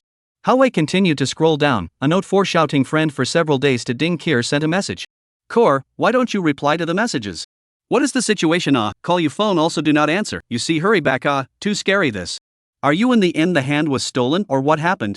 How a little bit of movement is not you said before that will not be true it. I just reported to the police, they said missing less than 24 hours will not be filed. It seems that looking for the police is useless. Or I'll go find you. You hurry to return a message. You do not really have an accident, right? This netizen with the name Xiaolin kept sending such similar messages to Ding Kier during the 3 days she was missing. Apparently she seemed to be clear about certain dilemmas Ding Kier was facing at that time and also realized that Ding Kier might have been killed. Hao Wei flipped the chat log interface upwards, and the chat messages between the two from a few days ago suddenly came into view. Ding Kier, recently I always feel that there are some strange sounds in the room. I don't know if it's my illusion. Shouting, strange sounds? What kind of sound can there be in the hotel? Could it be that you are too tired these days and have hallucinations? Ding Kier, it shouldn't be. I have heard that strange sound more than once. It's a sound similar to the sound of marbles falling to the ground. It feels so scary. Shouting, marble sound? This is explained on the internet. It seems to say that the building is cold contraction, under the combined effect of the internal concrete, cement, steel, etc., and then through the propagation of sound in the solid, it will produce a marble-like ringing. It is said that most people have heard such a sound coming from the upper floors. This should be considered a normal phenomenon. Ding Kier, but the sound I heard was not coming from upstairs. From the bathroom. It made me not dare to go to the bath now. You don't say. This room 444 is really a bit evil. Enough excitement. No wonder this room all day long someone wants to rush to stay.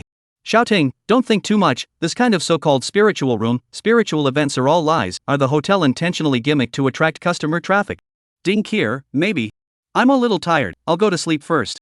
Hao Wei continued to look through, during which Ding Kier in a few consecutive days have similar chat records with Xiaolin, most of which revealed that they are a little afraid of fear, feeling as if someone is spying on them in general. The last conversation between the two appeared the day before Ding Kier's disappearance, when Ding Kier's mood seemed to be anxious to the extreme. Ding Kier, I really can't stand it anymore. That sound is just too scary. I feel like I'm going to have a mental breakdown if I live here any longer. Shouting, what's the matter, honey? Don't scare me. That marble sound is ringing again? Ding Kier, it's more than. When I was taking a shower earlier, I thought I heard a man's voice. I feel like someone must be spying on me, but I didn't find any cameras in the house. What should I do? Shouting, could someone have hidden a camera in some special place? I've been watching the news lately, and there are always some perverted peeping toms with cameras near the bathroom toilet. Or near the mirror. Ding Kier, I have checked. Cannot find. This house is really weird. I feel that the business here cannot go on. I may have to leave here tomorrow. Shouting, don't be impulsive. In that case, wouldn't you be unilaterally breaching the contract? At that time, you may have to face a high amount of compensation money. Ding Kier, but I'm really scared, and the hotel side won't let me find someone to live with me. I live a few more days down the road. Even if nothing happens, I'll be scared to death here. Shouting, honey, don't say such silly things. Ding Kier, the voice just rang again. I might die here. Shouting, don't scare yourself. Or I'll make a trip to you then? I'll send you a penguin voice. It's easier to talk on the phone. Two people's chat records to this abrupt end, followed by a penguin voice phone records, often a total of 2.5 minutes. After that is Ding Kier missing those 3 days. The latter message is basically Shouting, a person sent to Ding Kier inquiring about the situation. After briefly skimming through the chat records of the two, both Hao Wei and Li Zhe were frowning. It seems that this Ding Kier can basically be ruled as a homicide. Hao Wei said, she has even made it clear that she is in great danger. But why didn't she leave this room, this hotel? Didn't you see her conversation with Shouting? It's not like this side of the hotel is letting me find someone to stay with me. Li Zhe slowly said, coupled with the fact that Ding Kier had previously mentioned that she was doing business here, and that Xiaoling had also mentioned that leaving the hotel room was equal to a unilateral breach of contract. You should understand what's going on, right? You mean to say that Ding Kier's so-called business is to sign a contract with the hotel to stay alone in hotel room 444 for a while? Hao Wei said with some consternation, why would they sign such a contract? Ding Kier signed the contract of course for the money. As for the hotel, it's likewise for the benefit. Li Zhe's gaze was sharp as he turned his head and rushed at Hao Wei. Have the police officers from the technical section send over a copy of the details of the Shanghua Hotel. Chapter 79, Psychic Hotel. Alright, I'll send someone to get it right away. Hao Wei promised, and then immediately called on the side and ordered. Li Zhe directly opened the computer on his desk, entered the search engine, searched for Hong Kong City Shanghua Hotel, a few keywords, and immediately popped up a large number of search results. Due to the strange death of Ding Kier, Shanghua Hotel in Hong Kong City's fame, attention is also higher and higher. The related news page is also dazzling to see. After browsing for a while, Li Zhe clicked on the posting bar of Shanghua Hotel in Hong Kong City, in which there were a large number of discussion posts about Shanghua Hotel in Hong Kong City. Li Zhe randomly clicked on one of the posts, and the comments from various netizens were endless. This hotel seems to be very hot recently. I have seen in many video software someone sent to this hotel small video. I just want to know this hotel in the end. What is awesome place. His family's bed is made of gold. Buddy, all this will be this time you still do not know about the Shanghua Hotel? Don't you know that this hotel is known as the Psychic Hotel? Have you watched the video of Dingku Air on the internet? If you haven't, I suggest you go and refresh your knowledge. That's right, when I was also living in a psychic hotel, and live in their most famous room 444, but the body is not afraid of the shadow slant, the old man in the middle of the night also peeling apples to the mirror, nothing, grippy not grippy? This hotel can be extraordinary. In accordance with my view of this Qingyun view of the 67th generation of closed disciples, this hotel feng shui is not good, the four sides of the terrain is high, only the hotel terrain is low, this pattern for the prison break, the four evils of the break, the disease loss of wealth, inexplicable disaster. I don't know if the hotel site selection is not the brains of the wind, don't know to find a feng shui masters to help look at? This hotel psychic is a history of. I remember before this hotel has haunted a lot of such similar things, then said to be haunted, the police came over to check also did not find out exactly. The posting bar all kinds of netizen gods have different opinions, almost every second there are dozens of hundreds of new posts to refresh, the heat is quite high. Lise wandered along the way, but also found certain clues from some of the netizens' comments. This hotel, besides the Dingku airtime, seemed to have had similar paranormal things happen some years ago. However, the internet was complicated with people saying all sorts of things, and there was no authoritative information detailing the history of the Shanghua Hotel, so Lise just casually browsed for a while, and then closed the posting page. Ding dong! A cell phone beep sounded. Howie lit up his cell phone screen and took a look at it, then rushed to Lise and said, "The details of Shanghua Hotel have been sent over, take a look." Lise received his cell phone, which detailed the information of Shanghua Hotel. Shanghua Hotel was built 5 years ago, and initially took the route of a highly sophisticated boutique hotel, but business had been lukewarm until 3 years ago, when a male customer was staying in the hotel's room 404, he happened to see certain bizarre black shadows outside the window. He happened to record a video at that time and uploaded it to the internet, which immediately caused many netizens to discuss the issue online, and many of them went to Shanghua Hotel, and the hotel's fame began to quietly make a name for itself. Since then, the hotel replaced a large number of management personnel, reorganization and production of a new hotel positioning line, began to play the spiritual hotel banner on the network to hire water propaganda, and the hotel's room 404 for redecoration and renovation, playing the number 444 psychic room. The room was even once speculated to tens of thousands of dollars a night. This move immediately got a strong response from the market. The higher the room price of number 444 psychic room, the more customers come to book the room as an endless stream of customers. The booking time was even lined up half a month in advance, and many anchor-up masters who were exploring psychic locations rushed to Shanghua Hotel, all wanting to take advantage of the record to rub a wave of heat. Since then the hotel has had several strange paranormal incidents, although no one died, but this is undoubtedly once again the hotel's reputation up another notch. 2 years ago, a lady named Lin Wei checked into room 444 at the hotel, claiming that someone had been knocking on her room door at midnight, but every time she opened the door there was no one outside, and she ended up recording a video of the hotel corridor in the middle of the night, where a very blurry white figure was filmed in a short period of time, which has once again been hotly circulated on the internet at this time. A year and a half ago, the psychic anchor stayed in room 444 and kept the live broadcast on. When it was windy and raining outside, the anchor wanted to close the window tightly to avoid the rain from hitting in, but it turned out How could not close the window. Then the anchor also saw a dark long-haired figure outside the window, scared him, immediately came to the hotel attendant. The results of the window was able to easily close together, and outside the window of the weird figure is gone. When the live broadcast tens of thousands of viewers at the same time to witness the whole process, the matter again on the network to set off a burst of hot debate.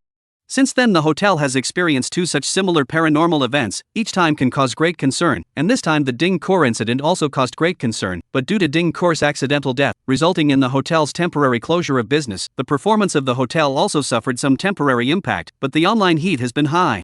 Lise squinted his eyes as he carefully browsed through the various details of the hotel, and when he saw the list of personnel department staff replacements from 3 years ago, his brows could not help but frown.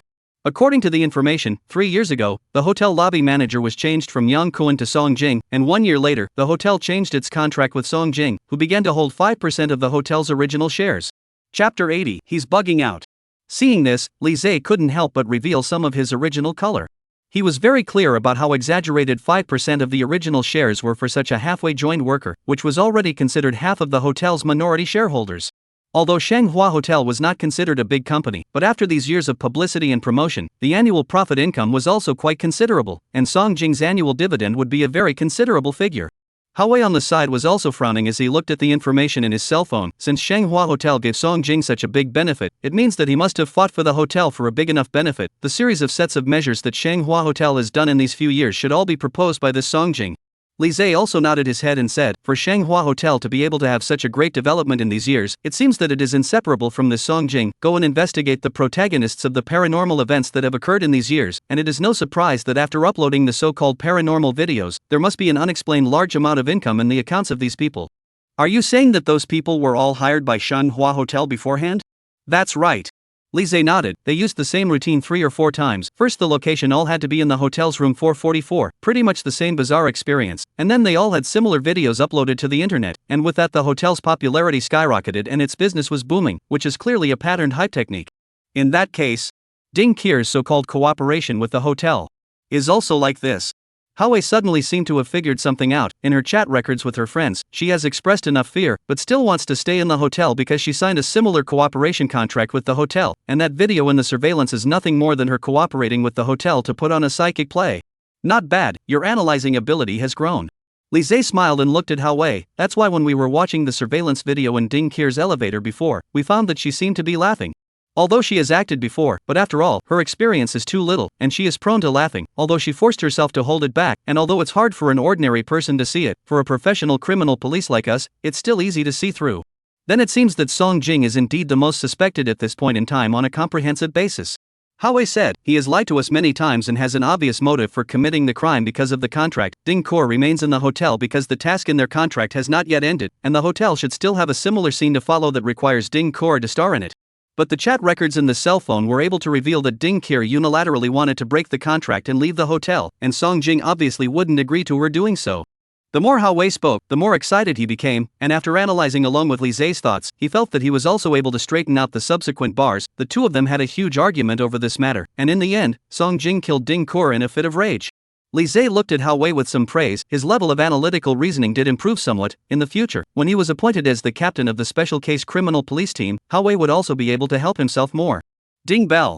A sharp cell phone ringing. Haoe immediately took out his cell phone from his pocket. He glanced at the cell phone number and rushed to the side of Li Zhe and said, "It's the police officer responsible for stalking Song Jing's whereabouts." Li Zhe nodded slightly towards him, signaling him to pick up the phone. Haoe also immediately pressed the answer button. "This is Haoe, if there's something you want to say directly." Reporting to Team Hao, 2 minutes ago, Song Jing drove a black Volkswagen sedan from his home and drove from Southwest Boulevard along the east direction. License plate number XXXXXXX. We're following him at a distance of 50 meters. Very good, continue to maintain this distance, don't lose him. Is there anything else to report? We found that before he left the house, he placed 2 trolley cases into the car, as well as a bunch of packages. It looks like he is going to go on a long trip, that's why we specially report to you. What? Haoe's eyes glared round. He's going to bolt. Keep an eye on him immediately. Definitely don't lose him, and if necessary, mobilize and cooperate with the surrounding patrol force to arrest Song Jing. Understood. The police officer replied. After hanging up the phone, Haoe immediately pulled out a map of Hong Kong City from his pocket and directly found Southwest Avenue. His finger traced along Southwest Avenue all the way to the east, and finally stopped at the location of Hong Kong City's moving station. He wants to take the high-speed train and run away. Haoe turned his head and said to Li Zhe, who was beside him, "It seems that the person we were staking out has been exposed, and he has realized that we are suspecting him, so he is preparing to leave Hong Kong City in a hurry." Li Zhe also nodded and said, "We can't let him leave Hong Kong City. Once this case crosses regions, it will be more difficult to catch it within a few days." I understand. Haoe nodded. Once the suspect left Hong Kong City, there would be a lot of restrictions on their actions if they wanted to arrest him across the province.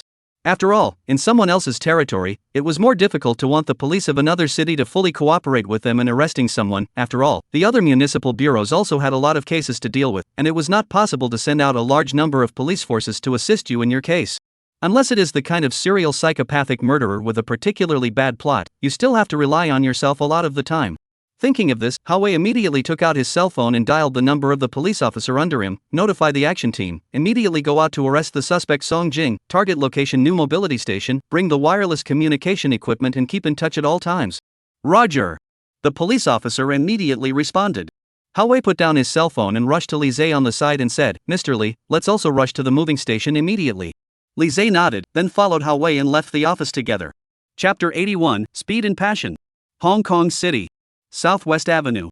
A black Volkswagen sedan is quickly traveling on the road. Is at rush hour. The road on all kinds of cars come and go, but this black sedan is constantly weaving in and out of traffic, from time to come to a very fast thrilling change of lanes, scared next to some vehicles directly stopped on the road. Nima, how to drive rushed to reincarnation. This Nima, so many cars he still dared to drive so fast, almost old man with him collided. Traffic Bureau telephone number, his number plate I remembered, immediately called the traffic police to catch him. It is simply too arrogant. Song Jing sat in the car, nervously maneuvering the steering wheel. He looked toward the rearview mirror from time to time, carefully insight into the vehicles behind him. Suddenly a black Buick sedan attracted his attention. The sedan has been closely followed in the distance from their own dozens of meters away from the distance, their own acceleration. The other side is also the same acceleration, their own slowdown. The other side is also the same slowdown.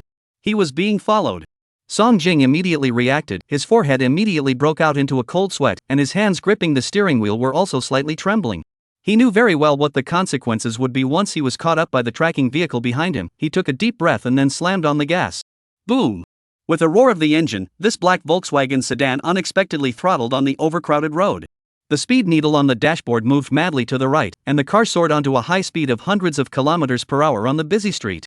The surrounding vehicles were all automatically moving towards the sides to avoid them. Anyone who drove so fast at such a time of the day was either drunk or on drugs, or just crazy, and no one was willing to fight for their life with such a crazy person. Mommy!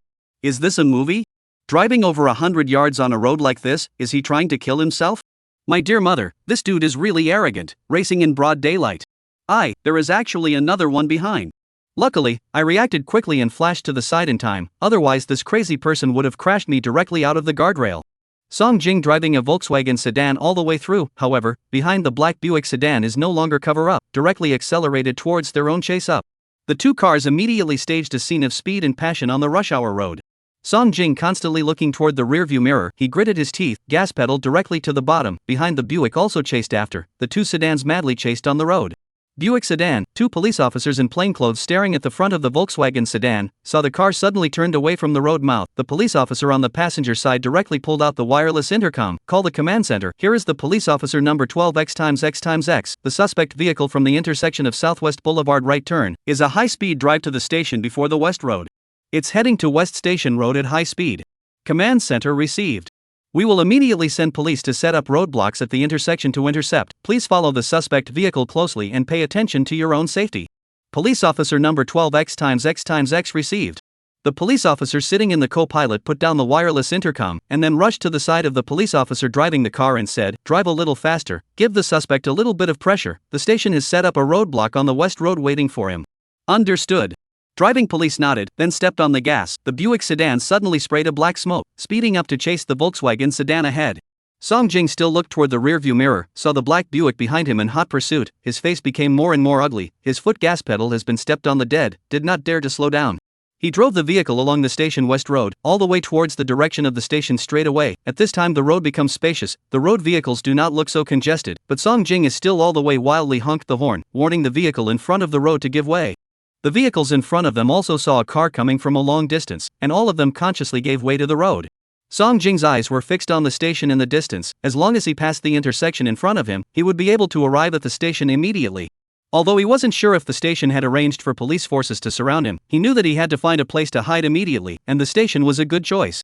The daily passenger flow of the station was quite large. As long as he could blend into the crowd, even if the police had sent a large number of officers to search for him, he would still be able to find a chance to escape. And at this moment, once he was caught up by the vehicles behind him, he basically had no chance to escape. Thinking of this, Song Jing gripped the steering wheel tightly, and the gas pedal under his feet still did not dare to slacken at all. In the front of the intersection in front of the eye slowly began to become clear up when Song Jing suddenly clearly saw stopped on both sides of the intersection surrounded by police cars. Dozens of police officers with real guns and bullets were guarding behind the police cars, waiting for his arrival. Seeing this, Song Jing cannot help but cold sweat. He is very clear, the front must have set up a roadblock. He directly rushed over. The result must be a flat tire overturned. But at the moment, the car in pursuit, the intersection in front of the police intercept, Song Jing has faced a dilemma. His eyes glanced around, and then looked at the side of the greenbelt fence. Direct hard across, fight. After saying that, Song Jing violently hit the steering wheel. At the same time, the foot throttle is not loose. The black Volkswagen sedan is like a group of wild horses, directly towards the side of the greenbelt fence hit the past. Boom! High-speed sedan directly to the roadside fence through. The sedan directly flew on the roadside lawn, in an out-of-control state continued to soar forward for a distance, and finally crashed to a stop in front of a thick tree trunk. Chapter 82, He is not the real culprit. The front half of the car was immediately dented in, emitting a trace of black smoke, obviously already scrapped.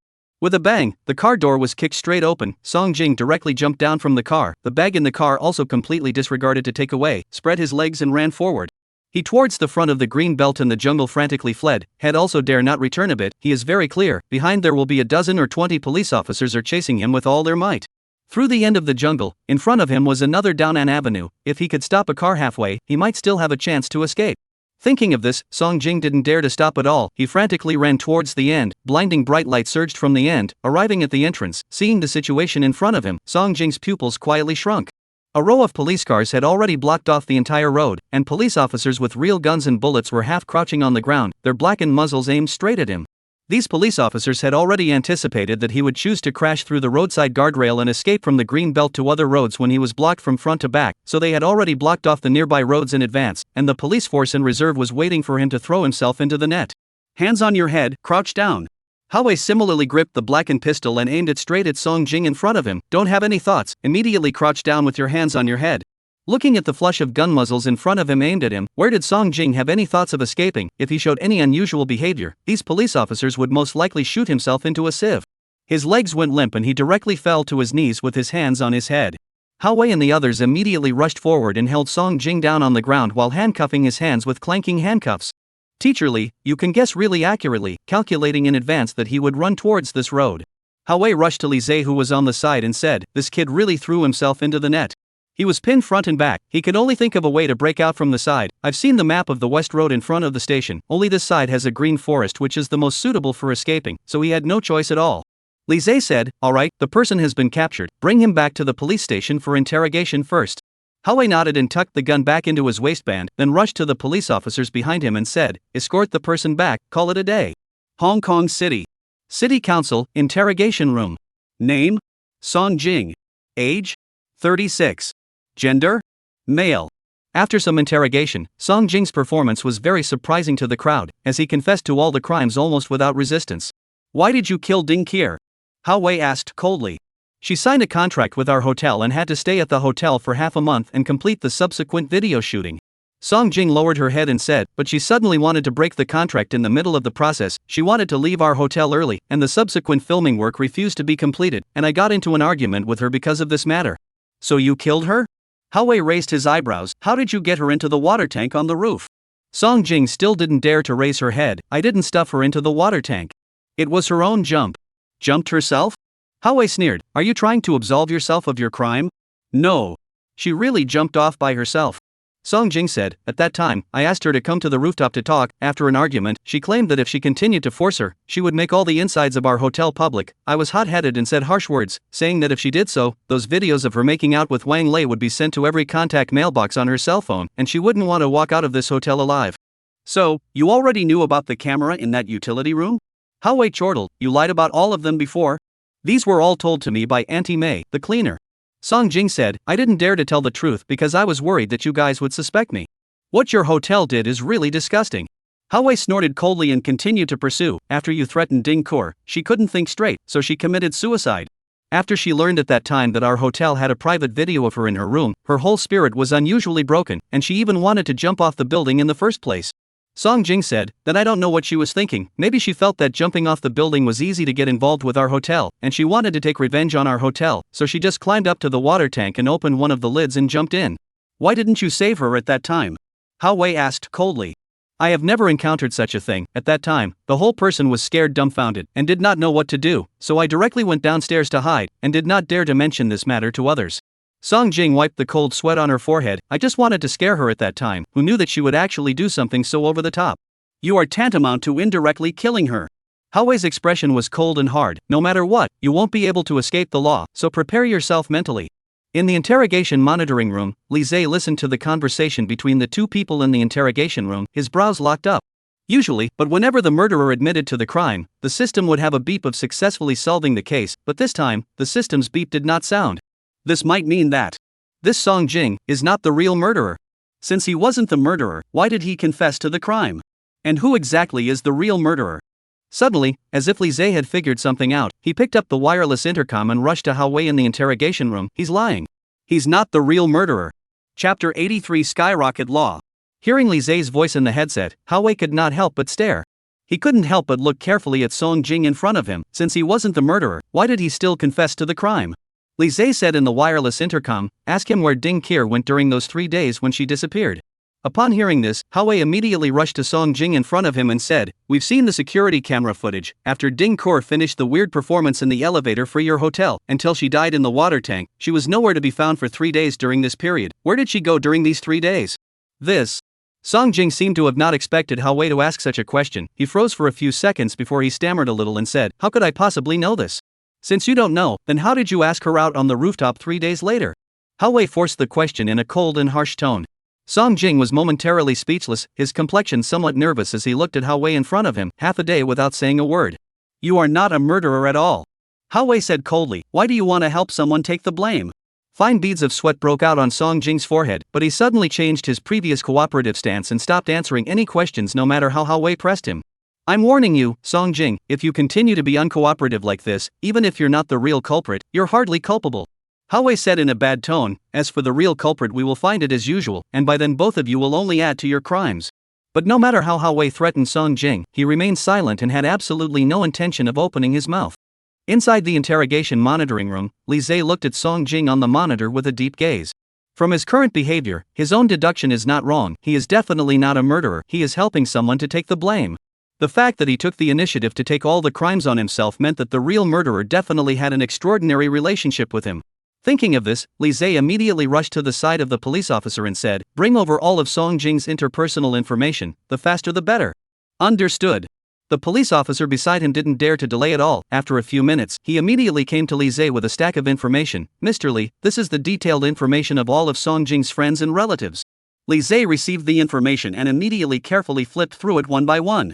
Song Jing was not a local. His parents lived in the countryside in the provinces, hundreds of kilometers away from here, and he had almost no relatives in Hong Kong City. His only relative was his sister Song Ting.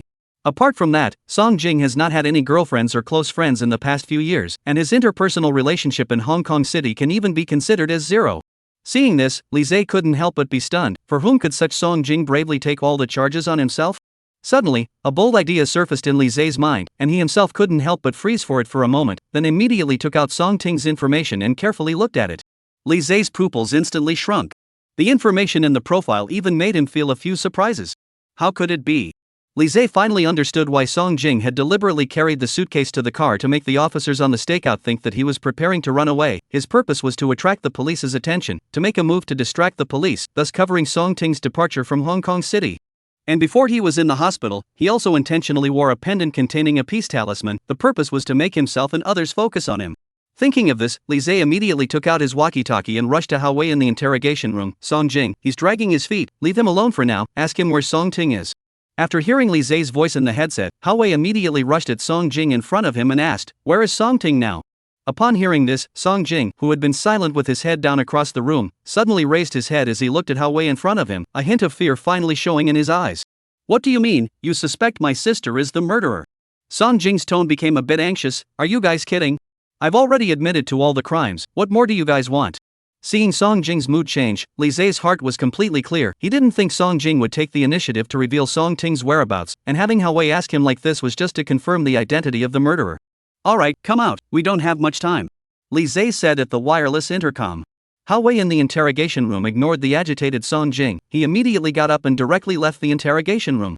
"The murderer is Song Ting," Li Zhe bluntly said at Hao. Song Jing's frantic fleeing before was just to attract the attention of our police so that his sister would have a chance to leave Hong Kong City unnoticed. "Song Jing?" Hao froze for a second, and then the girl sitting in a wheelchair with long hair and quiet mind came back to his mind. She was actually the murderer? Although it was a bit hard to understand, Hao still nodded. He never had any doubts about Li Zhe's words.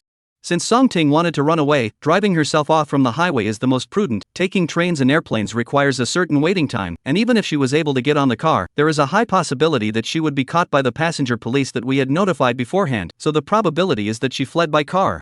Li Zhe analyzed, Song Jing's time from going out and then being apprehended by us isn't that long. Song Ting wouldn't be able to run far even if she had her horsepower on full blast. You guys immediately contact the traffic control department and ask them to assist us in setting up barriers in the toll areas of the highway to besiege the murderer. At the same time, the major stations and airports should likewise set up a certain amount of police force to search. Any possible scenario must be taken into account. This time we'll lay a dragnet for the murderer. We definitely can't allow Song Ting to have any chance to leave Hong Kong City. Chapter 84, Don't be impulsive, speak properly. Harbor City. Hudong Avenue. A cab was speeding down the road at an extremely high speed.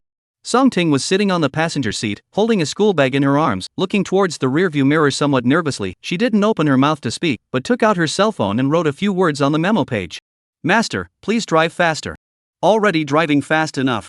The cab master glanced at the words on Song Ting's phone and said, if you go any faster, you'll be speeding. There's a photo camera right in front of you. I've already deducted 3 points this month. I don't want to be deducted again. Song Ting continued to write on her cell phone, I'm really in a hurry. There's a highway intersection just 1,000 meters ahead. Hurry up and get over there. You little girl, why are you so impatient? Cab master said, I was looking at your foot injury with a plaster cast before driving you, or else I usually do not receive orders outside of the city of Hong Kong on weekdays. You really have to have an emergency. Fast this 1 or 2 minutes is also useless and can't fly to the provinces right away. I'm driving a cab, not a taxi airplane. Trouble you, master, my foot is badly injured. It's especially painful right now. I've already booked a hospital in a foreign province for treatment. If I go late and don't make it, I'll have to book again. Song Ting revealed a pitiful look towards the cab master. Under her long black hair was a gentle and innocent face.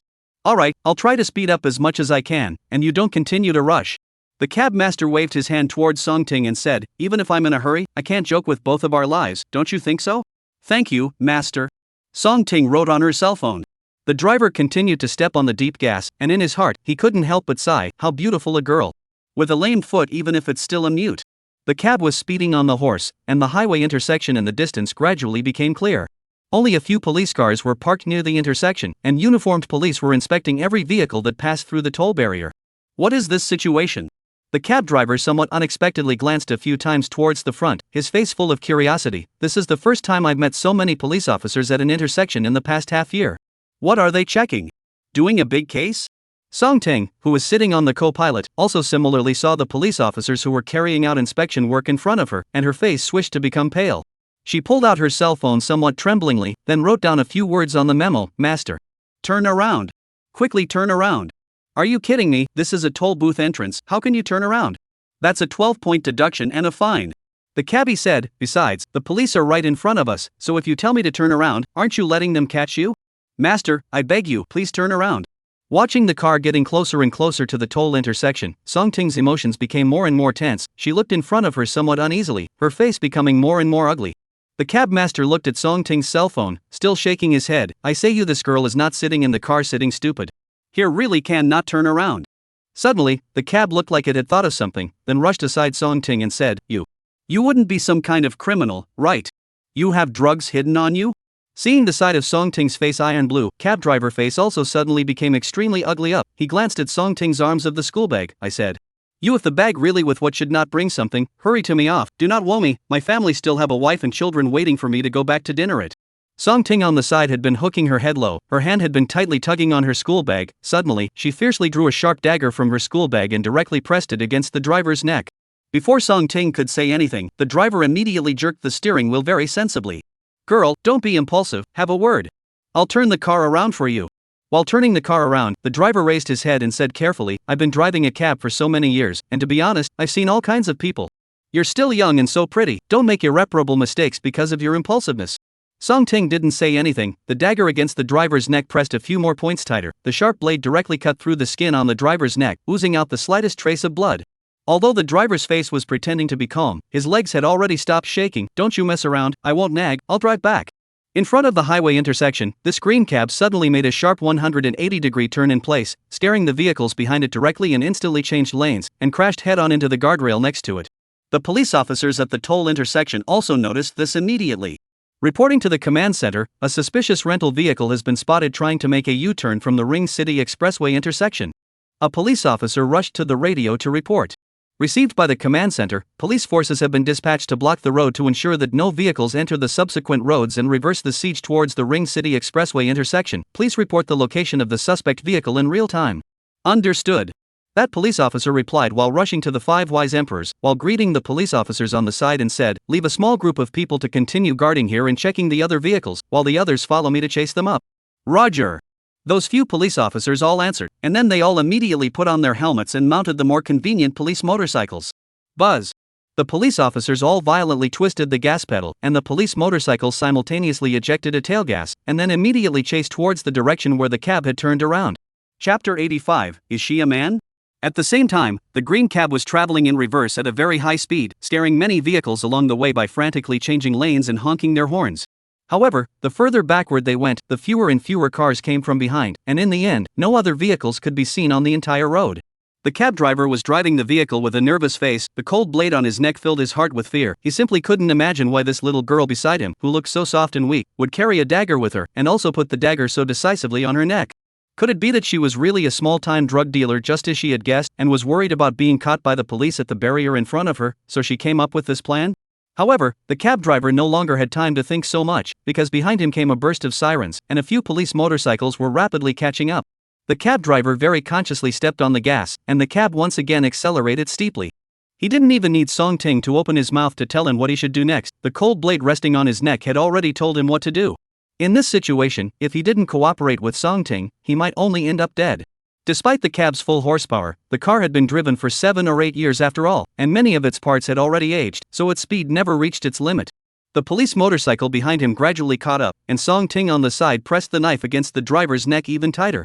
The cab driver didn't dare to slacken off at all, still stepping on the gas pedal with a deadly grip. Not far ahead, several police cars were parked horizontally on the road, blocking the entire road completely. There is a roadblock in front. The cab driver's eyes widened, then slammed on the brakes, but it was already simply too late. Thud! The cab directly ran over the barricade on the ground, while the vehicle completely lost control and directly crashed into the police cars used to intercept it. The cab knocked a police car back a few meters while directly overturning on its side. The police officers crouching on the side rushed up in droves. The front windshield of the car had been completely shattered. They were holding pistols, and then struggled to open the door of the car, which was already somewhat deformed. "Help me!" The cab driver's weak voice came from the driver's seat. His entire body tumbled upside down under the driver's seat, his face covered in blood. It was difficult to move at all. Hao-wei and Li Zhe also rushed over. After seeing the taxi driver in the car, Hao-wei immediately greeted the police officers on the side and said, "Save him first." "Understood." The police officers answered, and then began to carefully lift the car slightly, while undoing the seatbelt on the driver and carrying him out from inside. "The ambulance will be here in a while. First bring him to my car to lie down for a while. I have a bleeding stopping tool in my car." Hao-wei greeted. At the same time, the police officer on the side looked at Song Ting, who was also covered in blood on the passenger side, and then shouted at Hao-wei, "Team Hao, the suspect Song Ting is also on the passenger seat. She seems to have fainted. Save her too." Hao-wei said, "Send her to the hospital for treatment first." "Understood." The police officer beside him responded, then immediately worked hard to carry Song Ting out of the car. 10 minutes later, the ambulance arrived, and the officers sent the two into the ambulance together. Hong Kong City. The First People's Hospital, a special ward. There were two police officers standing at the entrance of the ward. They stood straight and the expression on their faces did not relax at all.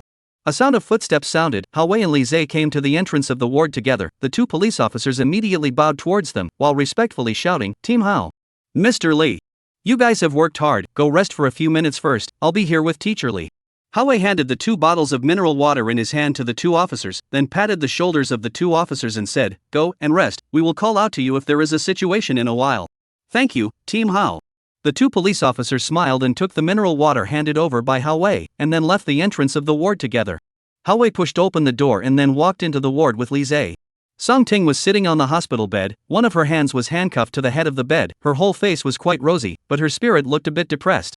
"Looks like a good color." Hao-wei unscrewed the cap of the mineral water bottle in his hand, drank a mouthful of water to moisturize his throat, and then rushed to Song Ting and said, "How about it, can you communicate now?" Song Ting's gaze was fixed on the 2 people in front of her, but she hadn't been about to open her mouth to speak. "You're not willing to open your mouth until now?" Li Zhe raised his eyebrows and looked at Song Ting, "Afraid to open your mouth and expose your identity?" "There's no need for that. I've already checked your household registration file a long time ago. I know everything about you. There's no need for you to hide anything, Mr. Song Ting." At these words, Hao-wei, who was on the side, directly spat out a mouthful of water. "What? You called her mister? I've checked his account as well as the hospital's birth certificate. He's always been a boy." Li Zhe said, "However, his family always wanted a daughter. The name was predetermined, but I didn't expect to give birth to a boy. But his family still continued to let him use this feminine name and raised him as a girl since he was a child. So he grew up believing that he was a girl, and inwardly he always wished to be a woman. He wears girls' dresses, he grows long straight black hair, he puts on makeup and makes it as delicate as those girls, but he's always still a man." Hao-wei looked at Song Ting on the hospital bed with a dumbfounded look on his face. This quiet girl who looked churlish on the outside was actually a big gripping cute girl. He rubbed his eyes and seemed to still be in some disbelief of what Li Zhe said. "This, no matter how you look, is a girl, ah? Why? Why did you notice on me?" Song Ting on the hospital bed suddenly opened his mouth, and this was the first time Hao Wei as well as Li Zhe heard Song Ting speak. His voice was rough and low, filled with the vicissitudes of male characteristics. Chapter 86, Bisexuality. Hong Kong City. Zijin Jiayuan. Several police cars quickly parked underneath a building. The officers of the action team got down from the cars one after another and quickly arrived at the 6th floor Song Ting's residence. After unlocking the door, the officers immediately walked quickly into the hall and searched the house. The hall was cleaned very neatly, with photos of Song Jing and Song Ting hanging on the walls, and a large number of artistic photos of Song Ting placed on the closet. No one could have imagined that the girl in the photos, who had a lithe body and a lovely appearance, making all sorts of delicate maid gestures, was actually a man. The officers immediately carefully surveyed everywhere, with several officers opening up different rooms, looking for any clues that could be used as evidence. "There's something here," one of the officers shouted from the master bedroom. The other officers came into the bedroom in droves, only to see that the walls of the room were plastered with various photographs all over the place, most of which contained screenshots of different females showering in the bathroom. In addition to a few females, there were even some luo body photos of young males plastered on the walls. The police officers immediately took out their cameras and captured and recorded these photos. The backgrounds in the photos were collectively identical, all of them were of the bathroom in room 444 of the Shanghua Hotel. "There's a photo album here." A police officer pulled open the drawer of the bedside cabinet, and after opening it, it was similarly filled with all sorts of Lulu photos. Unlike on the wall, the photos in this album were all of one person, Ding Kur. The album recorded every single action and demeanor of Ding Kur when she was bathing, and every single photo was carefully edited and neatly arranged in the album, just like an exquisite work of art. "What a pervert, ah!" A young police officer looked at the photos in the album and said, "Is this Song Ting considered a woman or a man? All day long, he dresses like a woman, but he also likes to peep at other women. Oh, he even peeps at men as well. There must be at least 1,000 photos in this room. What does he count as? Heterosexual or homosexual? Who knows? There are so many people in this world, there are always some people whose minds are beyond your comprehension." A slightly older old criminal police officer on the side said, "In the past, I also met a criminal who likes to eat shang. Can you imagine? At that time when we caught the murderer, we were almost sickened to death by the smell of his body. No matter if you can understand it or not, there will always be perverted people like this in this world. When you are in our line of work as a criminal police officer, it's good to get used to it." That young police officer also let out a sigh of emotion, his young eyes still filled with disbelief. In addition to these voyeuristically taken photos, the officers also looked for some photos of the rooftop of the hotel building. A few of these photos were clearly photos of Ding Kur's body in the water tank. The old criminal police officer immediately said, "Okay, don't think so much, these are all hard evidence. First take all these photos for evidence. In a moment I will give Hao Team, Mr. Li, and them a call to report. The First People's Hospital." "Okay, I know." Hao Wei hung up the phone call from the police officers under his command, and then came to Li Zhe's ear, and softly repeated all the evidence that the action team had collected at Song Ting's house to Li Zhe. Li Zhe, on the other hand, nodded his head, then looked at Song Ting in front of him and said, "Actually, I had paid attention to you when I saw you for the first time." Li Zhe said, "At that time, you were wearing a string of yellow bracelet on your hand. I had carefully observed that the bracelet was made of yellow peace talisman paper crafted and strung together, the same as the peace talisman that was in Ding Kir's bag, so at that time, I realized that you might be related to this case as well." At the back, your brother Song Jing frantically fled to attract the attention of our police and took the initiative to take all the charges, but he wasn't the murderer because he didn't even know exactly where Ding Kur went during those 3 days when she disappeared. Li Zhe likewise unscrewed a bottle of mineral water and took a sip before continuing to speak. "He has no relatives in Hong Kong City other than you, and he doesn't even have a girlfriend, so the only thing he could possibly do is to take the blame for you. That's also just your speculation." Song Ting's voice was still majestic. "Based on these guesses alone, it's impossible for you guys to convict me. Of course, it's true that we can't do anything to you if we only rely on these." Li Zhe pulled out a stack of information from his sleeve and threw it next to Song Ting's quilt. "We found a large number of chatting records between Ding Kur and a netizen called Xiao Ting in her cell phone, and before she disappeared, this netizen raised the intention of meeting with her, and the two of them then made an internet phone call for 2.5 minutes, after which Ding Kur has since evaporated. I had someone check the internet address of this Xiao Ting, and eventually localized it. You guess where?" Li Zhe looked at Song Ting in front of him with a smile on his face. He did not continue. Song Ting in front of him slowly lowered her head. She was silent for a while, then slowly raised her head and looked at Li Zhe. "Seeing that you guys are so confident, you should have already been to my house." Li Zhe did not directly answer Song Ting's question, but changed the topic and said, "Your gender is a man, but on a psychological level, you have always thought of yourself as a woman, and even more tragically, you are even bisexual." Hao Wei, who was beside him, immediately got goosebumps all over his body. Before, when he was in Shanghua Hotel, he still thought about whether the murderer would spy on men taking a shower behind the mirror. He didn't realize that Song Ting actually had this hobby. You've been hiding in the utility room for years, peeping at every occupant who came to stay in room 444, and at the same time taking all sorts of photographs. We've checked the camera you carry in your school bag, and you purposely tuned the sound of your camera shots to the sound of marbles falling to the ground, in order to cause panic in the occupants living in the room, and you like to enjoy their kind of bewildered fear, but can't find the root cause of its expression. Lise looked straight at Songting. You have been using this staged method to satisfy your own twisted and perverted heart, until one day, Ding Kor came to the Shanghua Hotel and checked into room 444. Chapter 87, Unlocking the System Store. You immediately became obsessed with this outstanding appearance and hot little actress model. You constantly spied on her, recording her every move in the bathroom with your camera, and you even friend Ding Kor on Penguin as Xiaoting, sending her all sorts of messages while observing her every move in the darkened utility room. But you yourself know very well that this relationship won't last forever. Once Ding Kor's contract with the hotel is over, she will inevitably leave, and your short-lived happiness will have to come to an end. Lise took another sip of water and continued, that's why you kept creating all sorts of frightening noises and asked her out when she was facing an emotional breakdown. What did you do to her during those 3 days? Lise asked with a raised eyebrow. I didn't do anything to her, I just tied her up. Songting smiled somewhat self-deprecatingly. He knew very well that those photos in his house were already hard evidence. He could not possibly get away with this case no matter what. It was in a room on the top floor of the hotel. Then I stripped her naked and admired her up close for 3 whole days. Songting's face seemed to still have a few moments of infatuation. Her body was so flawless. Every inch of her skin, every curve, I treated her as a work of art for. Just admiring. And not doing anything else. Enough, no need to describe it in detail. Howe coldly looked at Songting. After imprisoning her for 3 days, you didn't do any aggression towards her. It's not because of how benevolent you are, it's because you were born with a birth defect down there. I've checked all of your records in the hospital, there's no way for you to do something to her, so you ended up with a hatred born out of love, and pushed Ting Kur into a tank of water and drowned her alive. At those words, Songting instantly looked as if she had been ripped open to certain scars, her entire face constantly changing up. What do you know? Songting's gentle face suddenly became hideous. I only want to be a woman. But I happen to be a man, and the sad thing is, I don't even have the basic functions of a man. Can you understand that despair? The thing you want most is right in front of you, but you can't do anything about it. Even if you strip her naked and tie her in front of you, you can't even get hard. Can you feel this pain, huh? Songting's tone was incomparably sad. I am neither a woman nor even a man. I'm at least a misogynistic monster. Do you understand? So you can't have her, you're going to destroy her? Yes. Heaven has not been kind to me, so who am I to be kind to others? Songting's face was filled with hostility. I took advantage of the fact that she tossed and turned and was so tired that she fell asleep. I directly threw her into the water tank. If I can't get her, then I'll kill her. There are many other crippled people like you in this world, don't they all have to go and take revenge on society to do so? Lise said, in the end, you're just not getting your own fulfillment. Alright, there's no point in saying more, let's leave everything to be judged by the law. Ding. Congratulations on solving the hotel water tank rotting corpse case, gaining 4,000 points of fusion value. Ding. Current total fusion value, 12,000 points.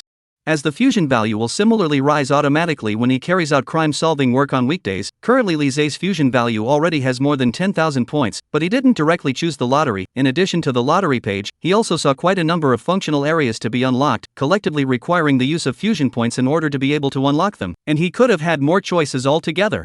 Among them, there was a function area called Divine System Store that attracted Lise's attention, and the unlocking requirement was also 10,000 fusion points.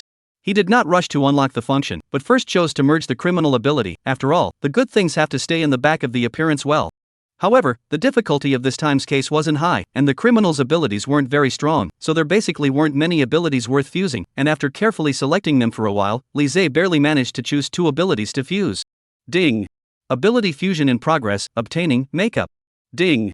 Ability fusion in progress, obtaining, feng shui knowledge base.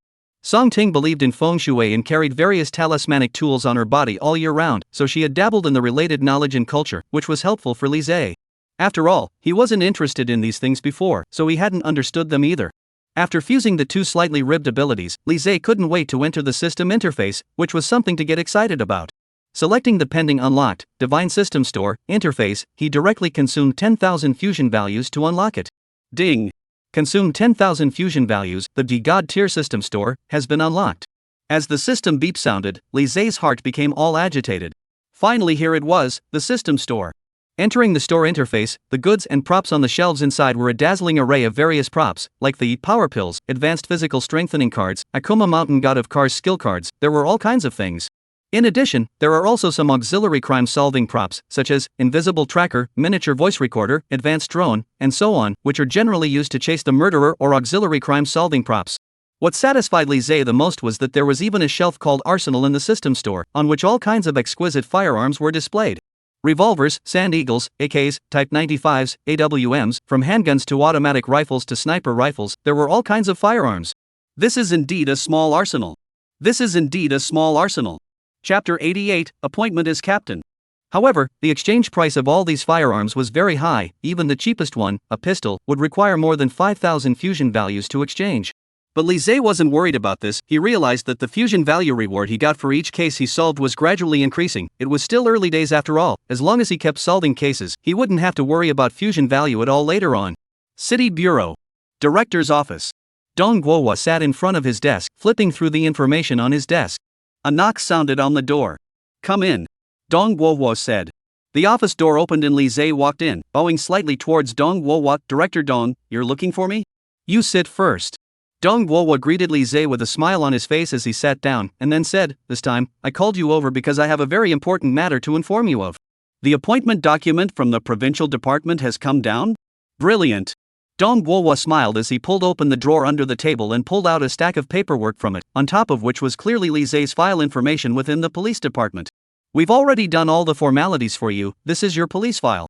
Dong Guohua pulled out a piece of A4 paper from the top of the file and handed it to Lise. "From today, you are the captain of our Hong Kong City's Criminal Police Task Force. Tomorrow you can come over to work officially." Lise took the paper. It was clearly Lise's appointment document, which was stamped with a bright red provincial hall seal.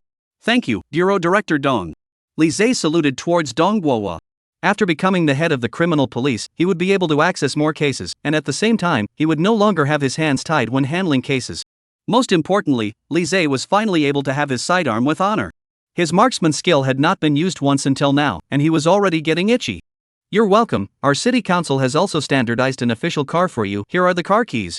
Dong Guohua pulled out a brand new car key from the drawer. The three-forked star car logo on it couldn't help but make Lise stare. "This is the car key of the Mercedes GLS 320 outside the door?" Lise looked at Dong Guohua with some surprise. The market price of this Mercedes-Benz off-road vehicle is about $80 to $90 million, landed without $1 million to take. He did not think that the municipal bureau will give him with such an expensive car. This is all the meaning of the provincial hall leadership side. Dong Guohua smiled at Lise. "The above specially gave us a good amount of money for several cars, but also specially instructed me not to treat you poorly. Before you didn't serve as a captain, you've already solved so many big cases for our municipal bureau without compensation. This car is nothing, not to mention that it's only an official car, and you're going to have to hand it back when you leave your job later on." Hearing that the leaders over at the provincial hall valued themselves so much, Lise didn't have any intention of refusing to push back. He decisively took the keys and said, "Don't worry, Director Dong, after I take office, I definitely won't be lax as well. I'll do my best to fulfill the responsibilities that a criminal police captain should do. I trust you." Dong Guohua nodded his head and said, "I've asked Hao Wei to take care of your office, as well as the roster of the police officers under him. He's now your lieutenant, so if you have any unfamiliar situations, you can directly look for him, or you can come to me directly." "I understand," Lise replied. "Right, there's one more thing. Your roommate Yang Fei's file background check has been passed. When the time comes, we'll have him come to the police station for an examination in the name of special recruitment." Dong Guohua rushed to Lise and said, "Tell him to get ready. We will notify him to come for the examination in a couple days." "Alright, thank you Director Dong." Lise had a smile on his face and then left the office. He came to the parking lot outside the police station, where a brand new black Mercedes-Benz GLS 320 was parked to the side. Without hesitation, Lise directly took out the car keys and opened the car door. In his previous life, his driving skills were already good, and before that, he gained the driving mastery ability. He held the steering wheel, and the familiar feeling filled his whole body. Lise drove the car out of the parking lot, and then fiercely stepped on the gas pedal. The black Mercedes immediately disappeared in the distance. Hong Kong City University. A black Mercedes-Benz SUV was parked in the parking space next to the 4th dormitory, attracting many people's glances around. The car door opened and Lise came down from the car, and many passers-by around even revealed gazes of amazement. "That's our school's celebrity Lise, right? I heard the gossip that he seems to be going to the city council to be the chief of the criminal police. Awesome. Mercedes are driving. What an open life." Ignoring the comments of the people around him, Lise directly returned to the dormitory. Yang Fei was sitting in front of the computer desk, frowning as he looked at some information on the computer. "Boss Li, you're finally back," Yang Fei said. "Look at this question bank that the city council sent me. What are these topics? The police exam even let me write a 2,000-word self-narrative essay. My god, don't they know that I didn't get into Tsinghua in the college entrance exam because I couldn't write an essay? Alright, stop whining, they won't give you a hard time, you take the exam normally, just pass the pass line with your cultural score, the interviews, and everything are straight through. Lise said, this is a back door for you, if you don't grasp it yourself, you can't blame anyone. This question bank has more than 1,000 logic questions alone. This is clearly to make me die in front of the computer. Young Fei said with a tearless look. You're so smart, I'm sure all of this is trivial for you. Lise let out a light laugh, then patted Young Fei's shoulder. Go with me to the shooting gallery. Go to the shooting gallery for what? Yang Fei was dumbfounded. Lise laughed, I'm going to be a criminal police officer soon, of course I'm going to the shooting gallery to practice my gun first. Chapter 89 50 meters full ring. Hong Kong City. Famous gun exchange shooting hall. A black Mercedes-Benz SUV was parked in the parking lot near the shooting hall. The car door opened and Lise and Yang Fei came down from the car together. Holy, Boss Lee. You are really a big boss now, Mercedes-Benz is driving up? I'm still struggling on the poverty line, you've already made the leap into the petty cash family. Yang Fei from the car down is still a face of unfulfilled, this Mercedes-Benz sitting is comfortable. Lee boss, in the future I can be completely mixed with you, you can have to cover me. You first put the examination this pass before saying. Lise gave him a blank look, then walked into the shooting gallery. The famous gun exchange shooting hall is one of the largest shooting halls in Hong Kong City. The area inside the hall is very large, divided into indoor shooting range and outdoor shooting range, two parts. Most of the indoor ranges were pistols or fixed-point shooting ranges, while the outdoor ranges had difficult and complex terrains, suitable for training high-precision rifle shooting skills as well as the ability to shoot on the move. There were not many people in the arena at this time. Lise as well as Yang Fei picked out the guns and equipment, and then came directly to the vicinity of the shooting platform. Bang! A crisp sound of a gunshot came from beside him. 10 rings. The electronic target in the distance automatically broadcasted the shooting score. A girl wearing a white undershirt put down her pistol and let out a long breath. She wore a simple ponytail, her hair was all tied up on her forehead, revealing her white forehead. She didn't have any makeup, fine beads of sweat were bubbling up on her delicate features, and she looked full of vigor. 20 meters of distance can hit 10 rings. Powerful. Yang Fei looked at the back of this girl and said with a face of marvel, the most crucial thing is that it is also so good looking. The body is also great. Lise blankly glanced at Yang Fei and ignored him. Instead, he directly came to the shooting platform. After picking a 30-meter distance target, he directly lifted the gun, and a wonderful feeling filled his heart. At this moment, Lise felt as if he had become one with the pistol. He held his breath and decisively pulled the trigger. Bang! The crisp sound rang out again. 10 rings. The voice broadcast from afar sounded again. I was wrong. Boss Lee, you're the real deal. Yang Fei said with a glazed face, 30 meters away, I feel like that bullseye is already small, so you can even hit a full ring. There's nothing to say except grippy. The girl on the side also noticed Lise's shot. She looked towards Lise for a couple of seconds, and then took the initiative to come in front of Lise. That was a beautiful shot just now. The girl extended her hand towards Lise and said, my name is Charlene. Lise. Lise politely and shallowly shook Charlene's hand. Any interest in a match? Charlene pointed at the 50-meter target in the distance and said, 50 meters, one shot to decide the winner. Any bets? Lise shrugged. Wager? Charlene froze for a moment, then said, if I lose, just mention whatever request you have, as long as I can do it, it's the same if you lose. No problem. Lise let out a light laugh, who will go first? I'll go first. Charlene was the first to come to the shooting platform, and after taking a good shooting stance, she adjusted her breathing for a few moments before pulling the trigger without hesitation. Bang! The bullet discharged. 8 rings. The electronic voice announcement sounded again. Yang Fei on the side looked dumbfounded. My mom, yeah. 50 meters of distance. That is already the limit of the ordinary pistol shooting distance. Generally speaking, to this distance, the pistol's shooting accuracy is already difficult to maintain. This can hit the 8 ring. She should not be playing professional, right? Charlene put down her gun, her eyebrows slightly knitted, seemingly not satisfied with her results. Your turn. Charlene said as she rushed towards Lise. Lise nodded, then walked onto the shooting platform with the same generosity. He raised his gun, and almost the instant the muzzle was aimed at the bullseye, the trigger was pulled. 10 rings. The familiar electronic voice sounded once again. This time, not only Yang Fei, even Charlene on the side was looking at Lise with a surprised face. With the extreme shooting distance of 50 meters, he had actually shot a full ring. Even a professional player in a shooting team would have a hard time hitting such a score. I lost. Charlene looked deeply at Lise, as if she wanted to remember his appearance. She stretched out her slender palm towards Lise. Give me your cell phone for a moment. Lise didn't think much about it and directly took out his cell phone from his pocket and handed it to Charlene. Charlene took the phone, dialed her own number with Lise's cell phone, and existed her number in Lise's cell phone communication. Willing to gamble? This is my phone number. If you think of any request, you can call me anytime. Okay. Lise nodded and took back his cell phone. But I have a very puzzling question. Charlene glanced at Lise's palm. There are no calluses worn out from holding a gun in the tiger's mouth of your palm, which shows that you don't practice the gun much on weekdays. But why is your shooting skill so high? Not necessarily. The lack of calluses only means that I have rarely touched a gun in these recent years. It doesn't mean that I haven't practiced much in the past as well. Lise revealed a mysterious smile. Maybe, these 2 shots of mine are also just blindly blind. That's impossible.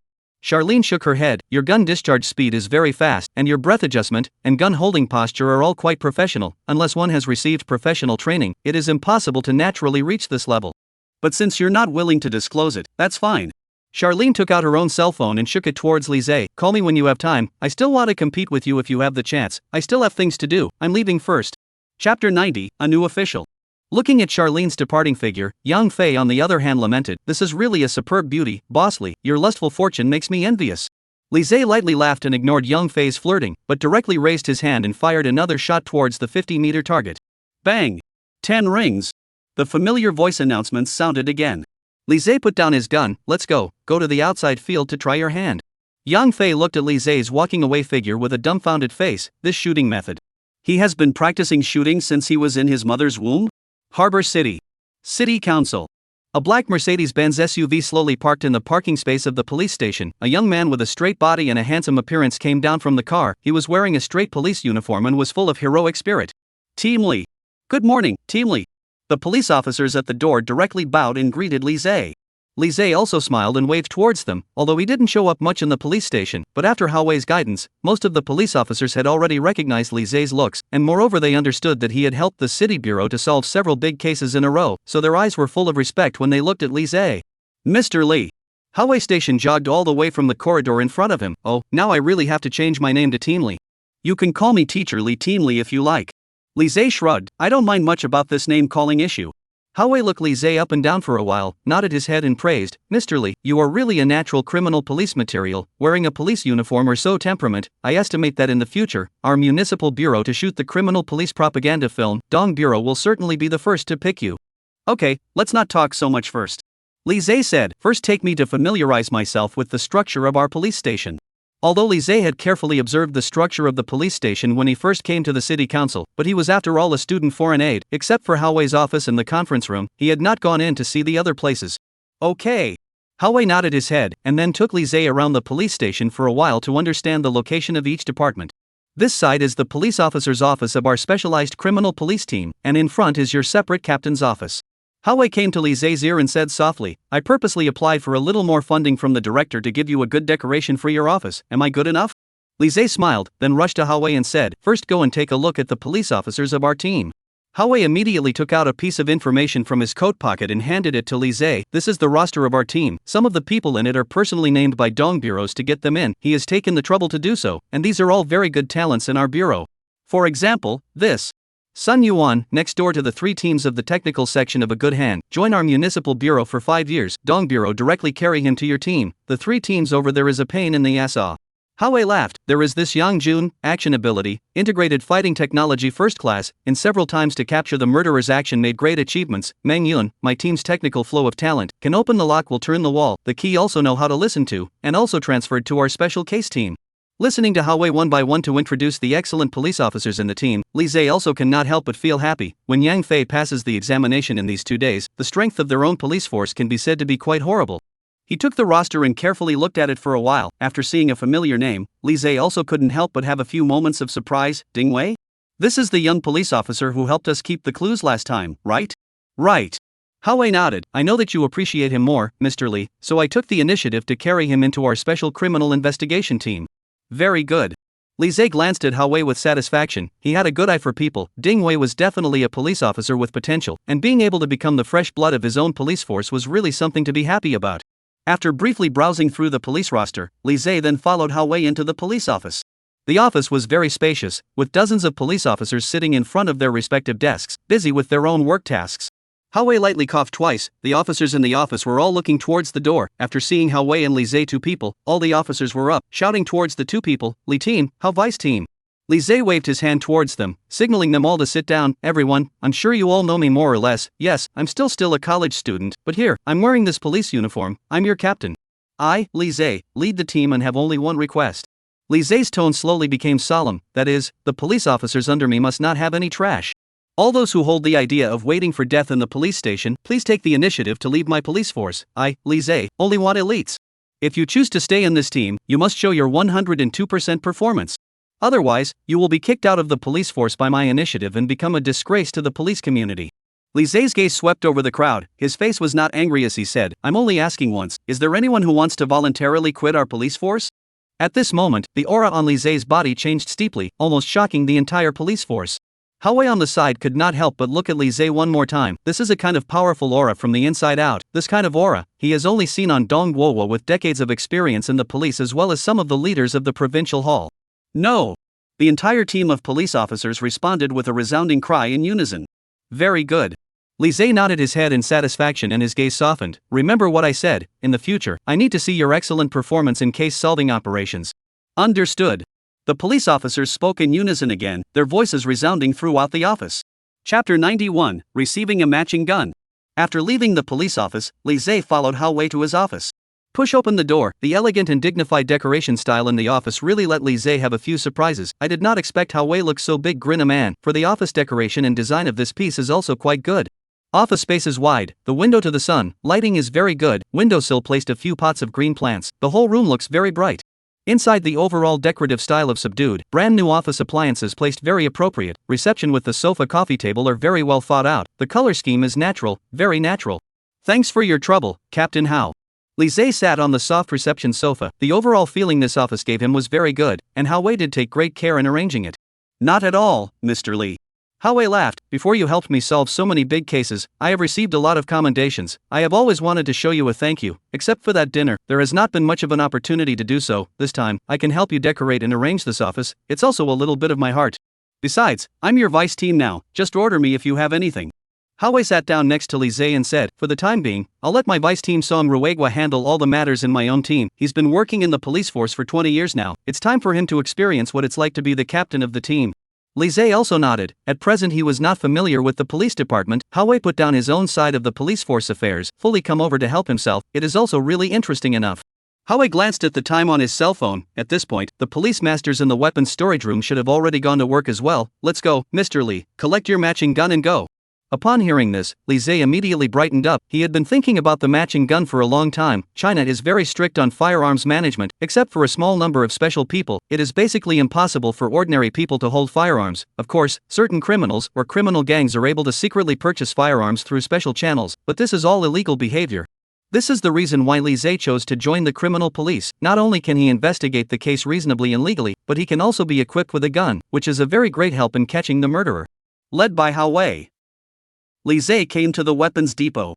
According to the domestic management system for firearms is used to separate the management of guns and ammunition, so to receive the gun must follow the process, respectively to the management of firearms and ammunition management of the two departments to show proof, to be able to receive a complete gun.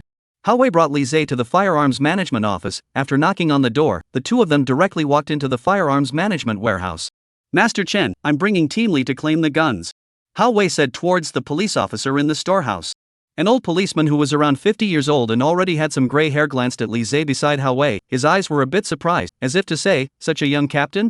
He sized up Li Zhe a few more times and took the documents proving that he had received the gun in his hand, and then took out a tin box from the storehouse, and when he opened it, it was clearly filled with a variety of police pistols.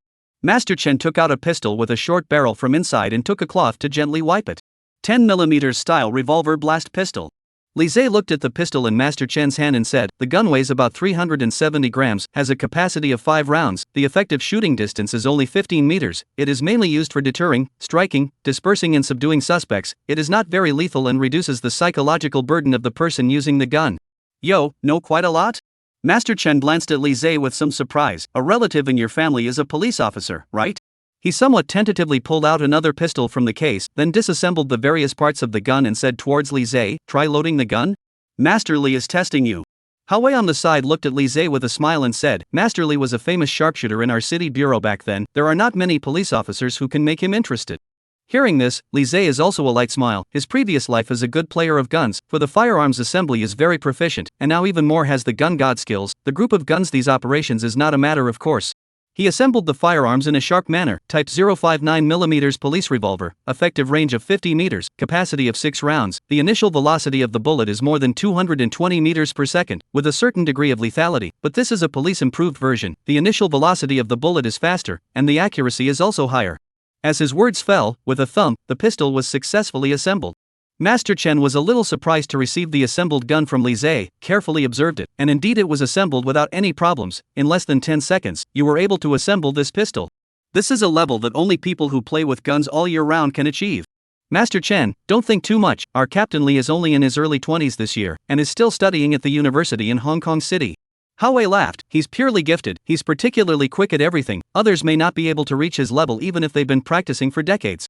It's really a fearful later generation, Master Chen's gaze towards Lise was full of appreciation. He was originally full of doubts towards this so-called young captain, but Lise's performance in just a few minutes had already conquered him enough. It seems that those rumors in the outside world about you being a genius are not just empty words. You do have your than that to be the captain of the criminal police. I'm proud of our police department for being able to have a talent like you. This is your matching gun, please keep it.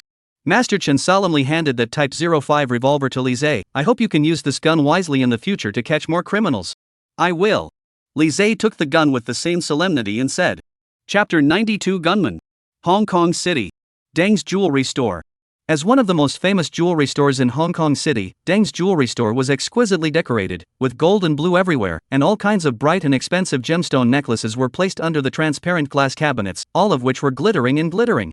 There weren't too many customers in the store, but most of the people who came to hang out and pick out jewelry were some of the city's high-profile family members, dressed in straight suits, with their curvaceous girlfriends holding their arms as they made their selections in the store. Snort! The sound of a sharp brake rang out in front of the gem store, and a black long van pulled up in front of the entrance. The manager of the store glanced towards the front of the store as the van door pulled open and 3 men with backpacks and spooky animal masks got out of the van sharply. The manager frowned. From the dress of a few people, it didn't look like they came to browse the jewelry store at all, rather it looked like they came to cause trouble. He walked towards the door while shouting at the store's security guards, "The two of you come over here for a moment."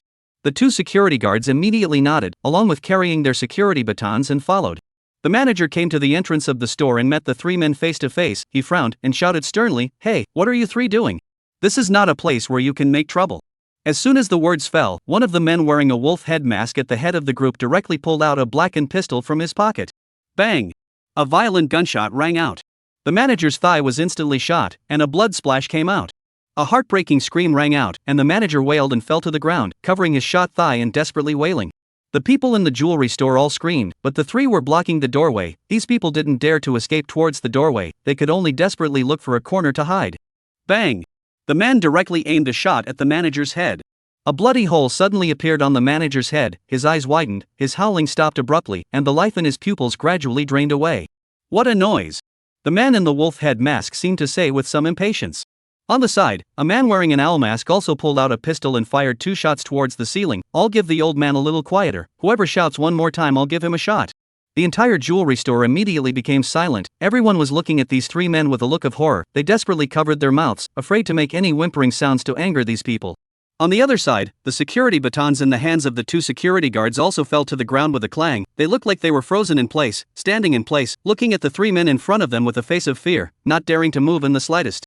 The wolf-head masked man glanced at the 2 security guards, and did not pay any attention to them, but turned his head back and then looked towards the jewelry cabinet in the store. He raised his arm and glanced at the time on his watch, and then waved his hand towards the 2 men beside him. "Start to do it." 20. The man in the wolf-head mask started counting as if he was timing himself.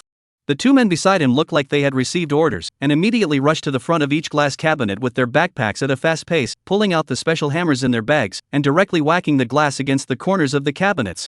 Clang! The sound of various glass breaking rang out, and transparent glass fragments were scattered all over the place. The 2 men frantically grabbed the various gems in the cabinet. They didn't even look at them and threw them into their backpacks in a chaotic grab. Surrounding jewelry store employees are huddled in the corner, watched the 3 robbers madly looting the jewelry. A side of the ground on the body of the manager touched their fragile nerves all the time. They knew very well that these robbers did not care about human life at all. The only thing they could do now was to protect their own lives. The wolf-headed man silently looked at the time on his watch while counting 5, 4, 3, 2, 1. Time's up. As the wolf-headed man's voice fell, the two men who were frantically grabbing the gemstone necklace immediately withdrew their hands, zipping up their backpacks at almost the same time while quickly returning to the wolf-headed man. "Wei, you were a second slow." The wolf-headed man looked at the dog-headed masked man next to him and said, "You'll have to deduct 100,000 this time. The road is too slippery here." The dog-headed masked man shrugged his shoulders and said. The three of them looked at each other, then carried their backs and moved directly back to the black van with agility. "Why are you three so long-winded today? It's several seconds slower than usual." A woman wearing a purple fox mask with long hair sat in the driver's seat and turned back towards the three of them. "It's not because of Wei, he said the road was too slippery. I guess he ate his horse too hard yesterday and his legs and feet are all over the place today." The owl masked man laughed out loud. "Off." The dog-head masked man glared at the owl man. "Drive." The wolf-head masked man directly pulled back the car door. Boom! The door slammed shut, and the van directly and quickly drove away from the entrance of the jewelry store, disappearing at the end of the road. Waiting until the van completely disappeared, only then did a number of ladies in the jewelry store let out loud cries. The two security guards were still standing still, their backs were already all wet with sweat.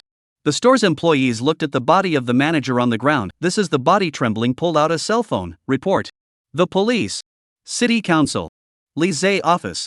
After taking office as the head of the criminal police for a while, Li Zhe had thoroughly familiarized himself with all matters within the police station. He was originally from Interpol in his previous life, and was very proficient in this piece of experience of serving as the head of the criminal police. Under his leadership, the atmosphere within the specialized criminal police team is very positive, and the efficiency of dealing with various matters within the entire police department is also one of the best. Ringing, a cell phone rang. Li Zhe took out his cell phone and answered the call. Yang Fei's voice immediately came from the phone. "Boss Li, it's time for dinner. Guess what I'm looking for you?" Chapter 93, Parents Who Born Me, Boss Li Who Knows Me. "I know, congratulations, Yang Fei, you successfully passed the examination on the side of the municipal bureau. When the time comes, the municipal bureau side will arrange a few days of training work for you. After passing the training, you will be able to formally take up the post."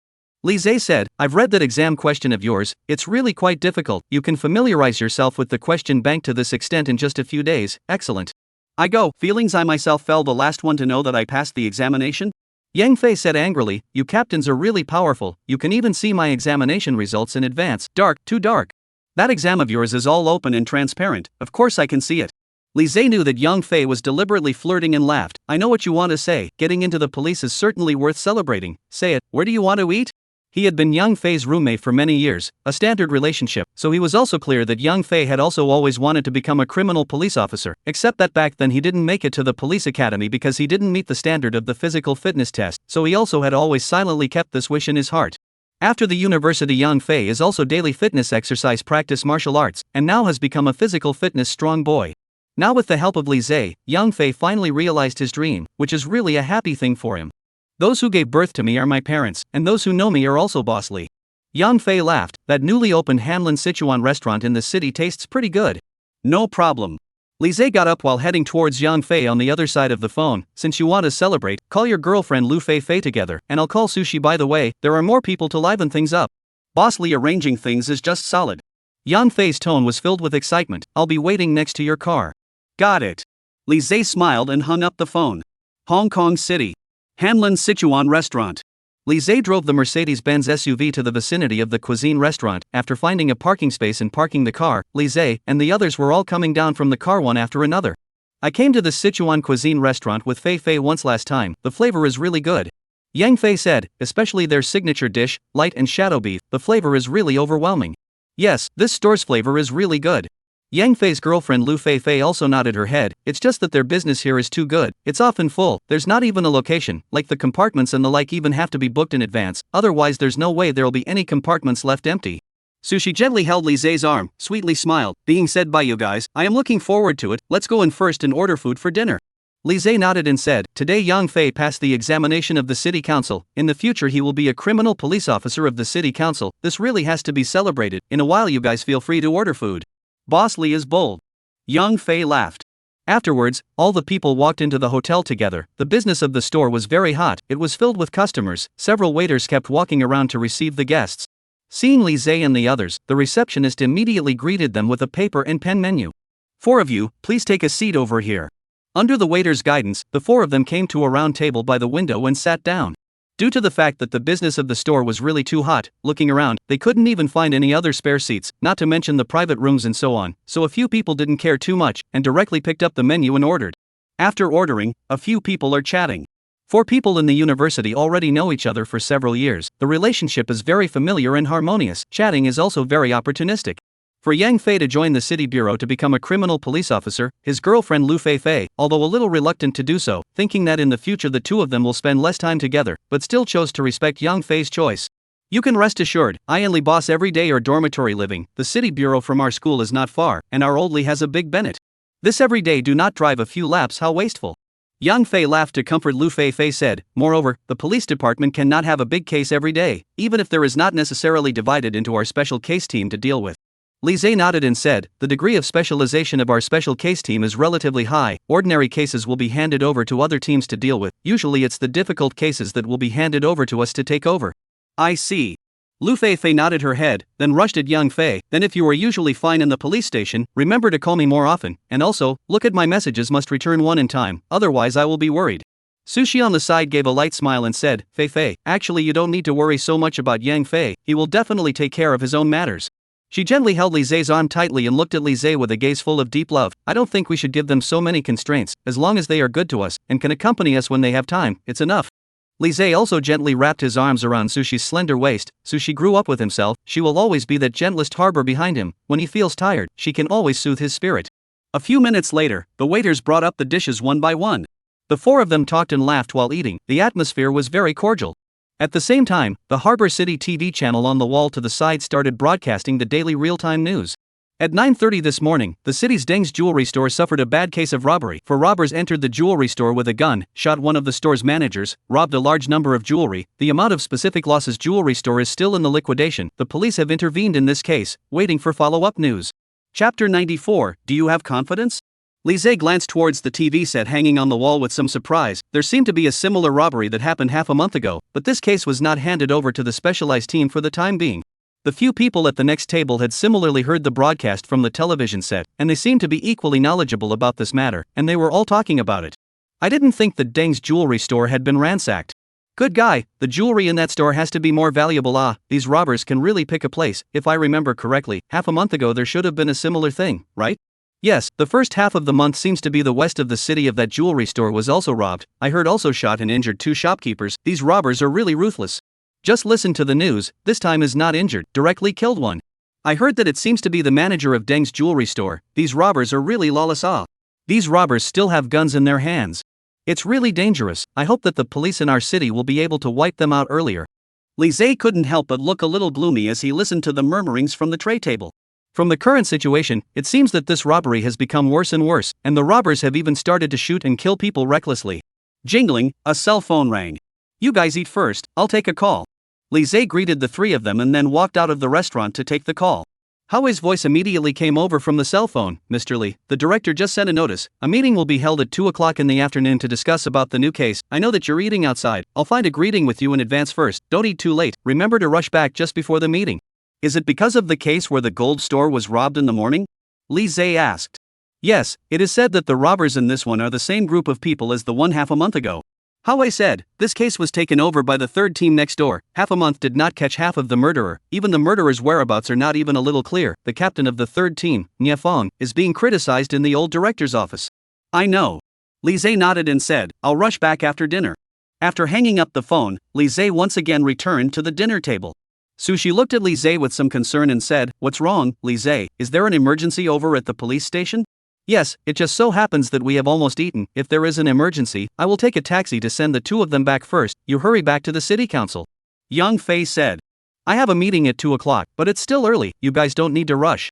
Li Zhe laughed. I brought you all here. How can I let you take a taxi back to the school with them? It's fine. It's totally in time. Go on and eat.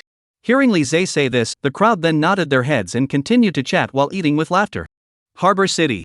City Council, Conference Room. The large conference room was filled with police officers. Those attending this meeting were basically the elite police officers in the police department. Most of them near the front end were police cadres, and the police ranks on their shoulders signified their status. Dong Guohua sat at the top with a solemn face, Howei and Li Zhe sitting on either side of him. He swept his gaze over the crowd, then slowly spoke, Everyone's almost here, so the meeting will officially begin. I won't talk too much nonsense, let's get straight to the topic. This morning, the Deng's jewelry house over on Taonan Road in our city was ransacked by 4 robbers, resulting in the death of a member of the public, and a large amount of jewelry in the store was ransacked, resulting in serious losses. Dongguo's tone was cold, and such a thing, half a month ago, the same thing happened once again. Half a month ago, a Taixing jewelry store on Chang'an Street Road was similarly ransacked. Dongguo's gaze was slightly furious as he stared at Niafeng, the captain of the third team, who was bowing his head in silence at the side. The same robbers, the same way of robbery, the same arrogance.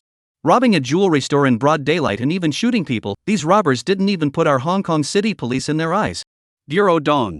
I was wrong. Niafeng said with a low hooked head. Where were you wrong?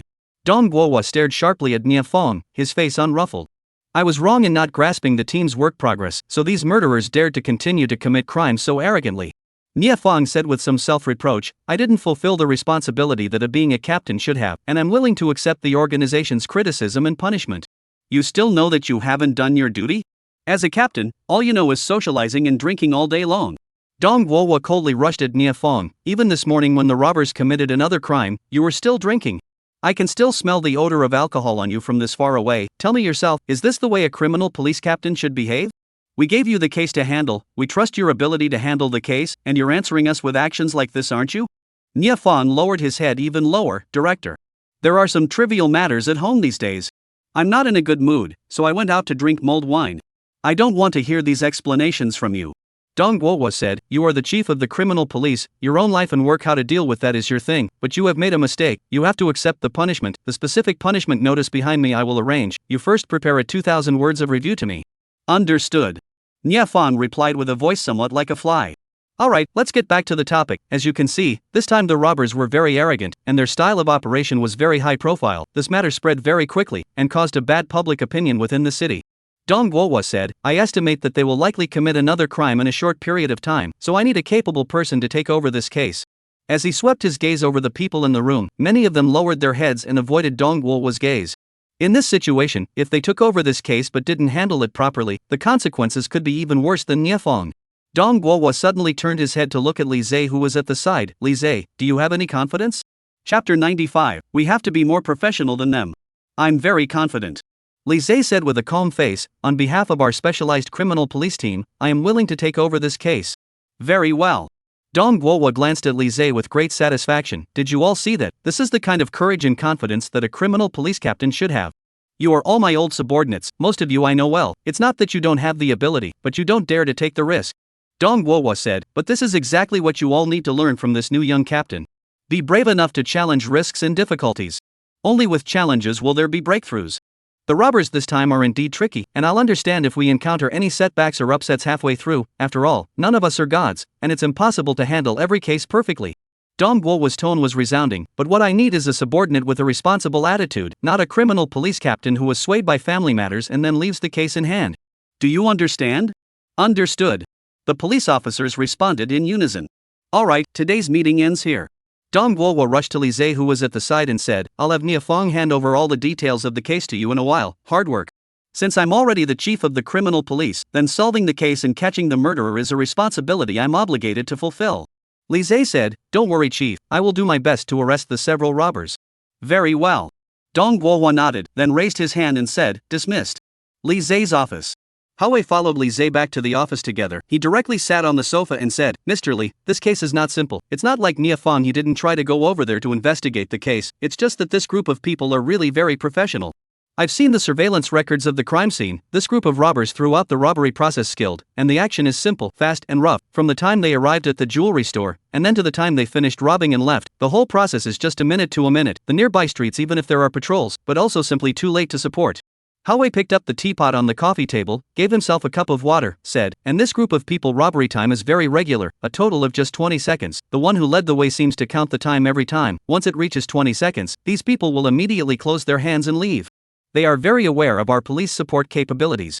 Li Zhe said, the 2 jewelry stores they ransacked are in the busy streets of the city. There are very many police patrols in the vicinity, and they carry guns. Once they shoot, the nearby police officers will immediately rush to support them when they hear the gunshots, so they compress the entire time of the crime into 20 seconds. Unless the patrol police just happen to be patrolling right up to the entrance of the jewelry store, it would be very difficult to rush up to back up.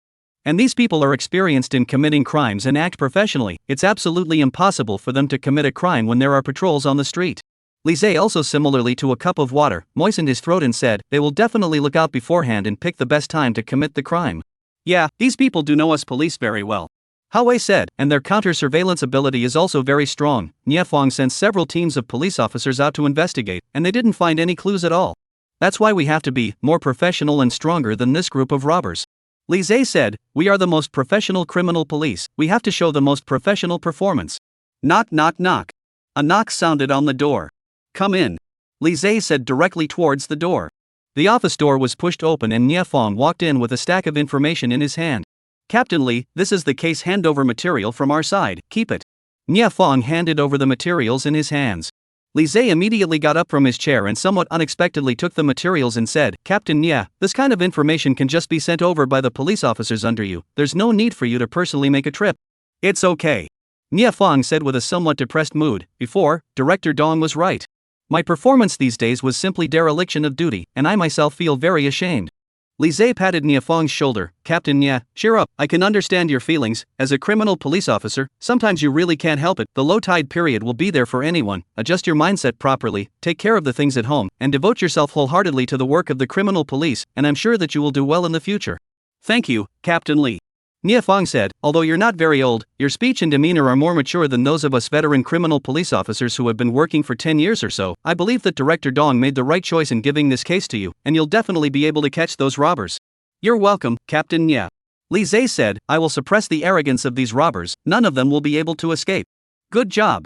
Receiving the infection of Lise's words, Niefang's expression was also a bit uplifted. It's really a blessing for our police department to have a capable and confident police officer like you. I'm counting on you for this case. Niefang held Lise's hand tightly. I'll take my leave first. Lise greeted and sent him to the door. Take care, Captain Nia. Returning to his desk, Lise turned over the case information in his hand while shouting towards Hao on the sofa, it's on, come over and analyze the case. Roger. Hao put down the cup of tea in his hand, did not dare to delay much, directly came to the side of Lise, and read the case information together with him. Chapter 96 Robbery Rush. According to the case information, the group of robbers consisted of 4 people, 3 males and 1 female, and all 4 wore various weird animal masks. Among them, the one wearing a wolf head mask was their leader, who usually led the other 2 men wearing owl and dog head masks to carry out the robbery work. The wolf-headed man was in charge of timekeeping, the other 2 men were in charge of quickly looting the property from the jewelry, and the only woman in a fox mask in the gang of 4 was in charge of driving the car. Their modus operandi was very clean. After picking the right time to commit the crime, they immediately drove the bread to the door of the target location. The 3 male robbers immediately got out of the car to carry out the robbery, and the woman was responsible for keeping a lookout. In the rapid completion of the robbery action, they will immediately return to the van and will drive the car to the wilderness without monitoring, abandon the car to leave. In the course of the 2 crimes, this criminal gang drove 2 different vans, clear without license plates. Lise looked at the information on the table and analyzed. They drove a 60-70% new second-hand van for both crimes. It is obviously unrealistic to buy a car for each crime, which indicates that their den is likely to be in the car repair shop, used car market in these places. Hao nodded. I will have people to focus on lining up these places. Lise continued to look through the information, gradually getting the full picture of the 2 robberies.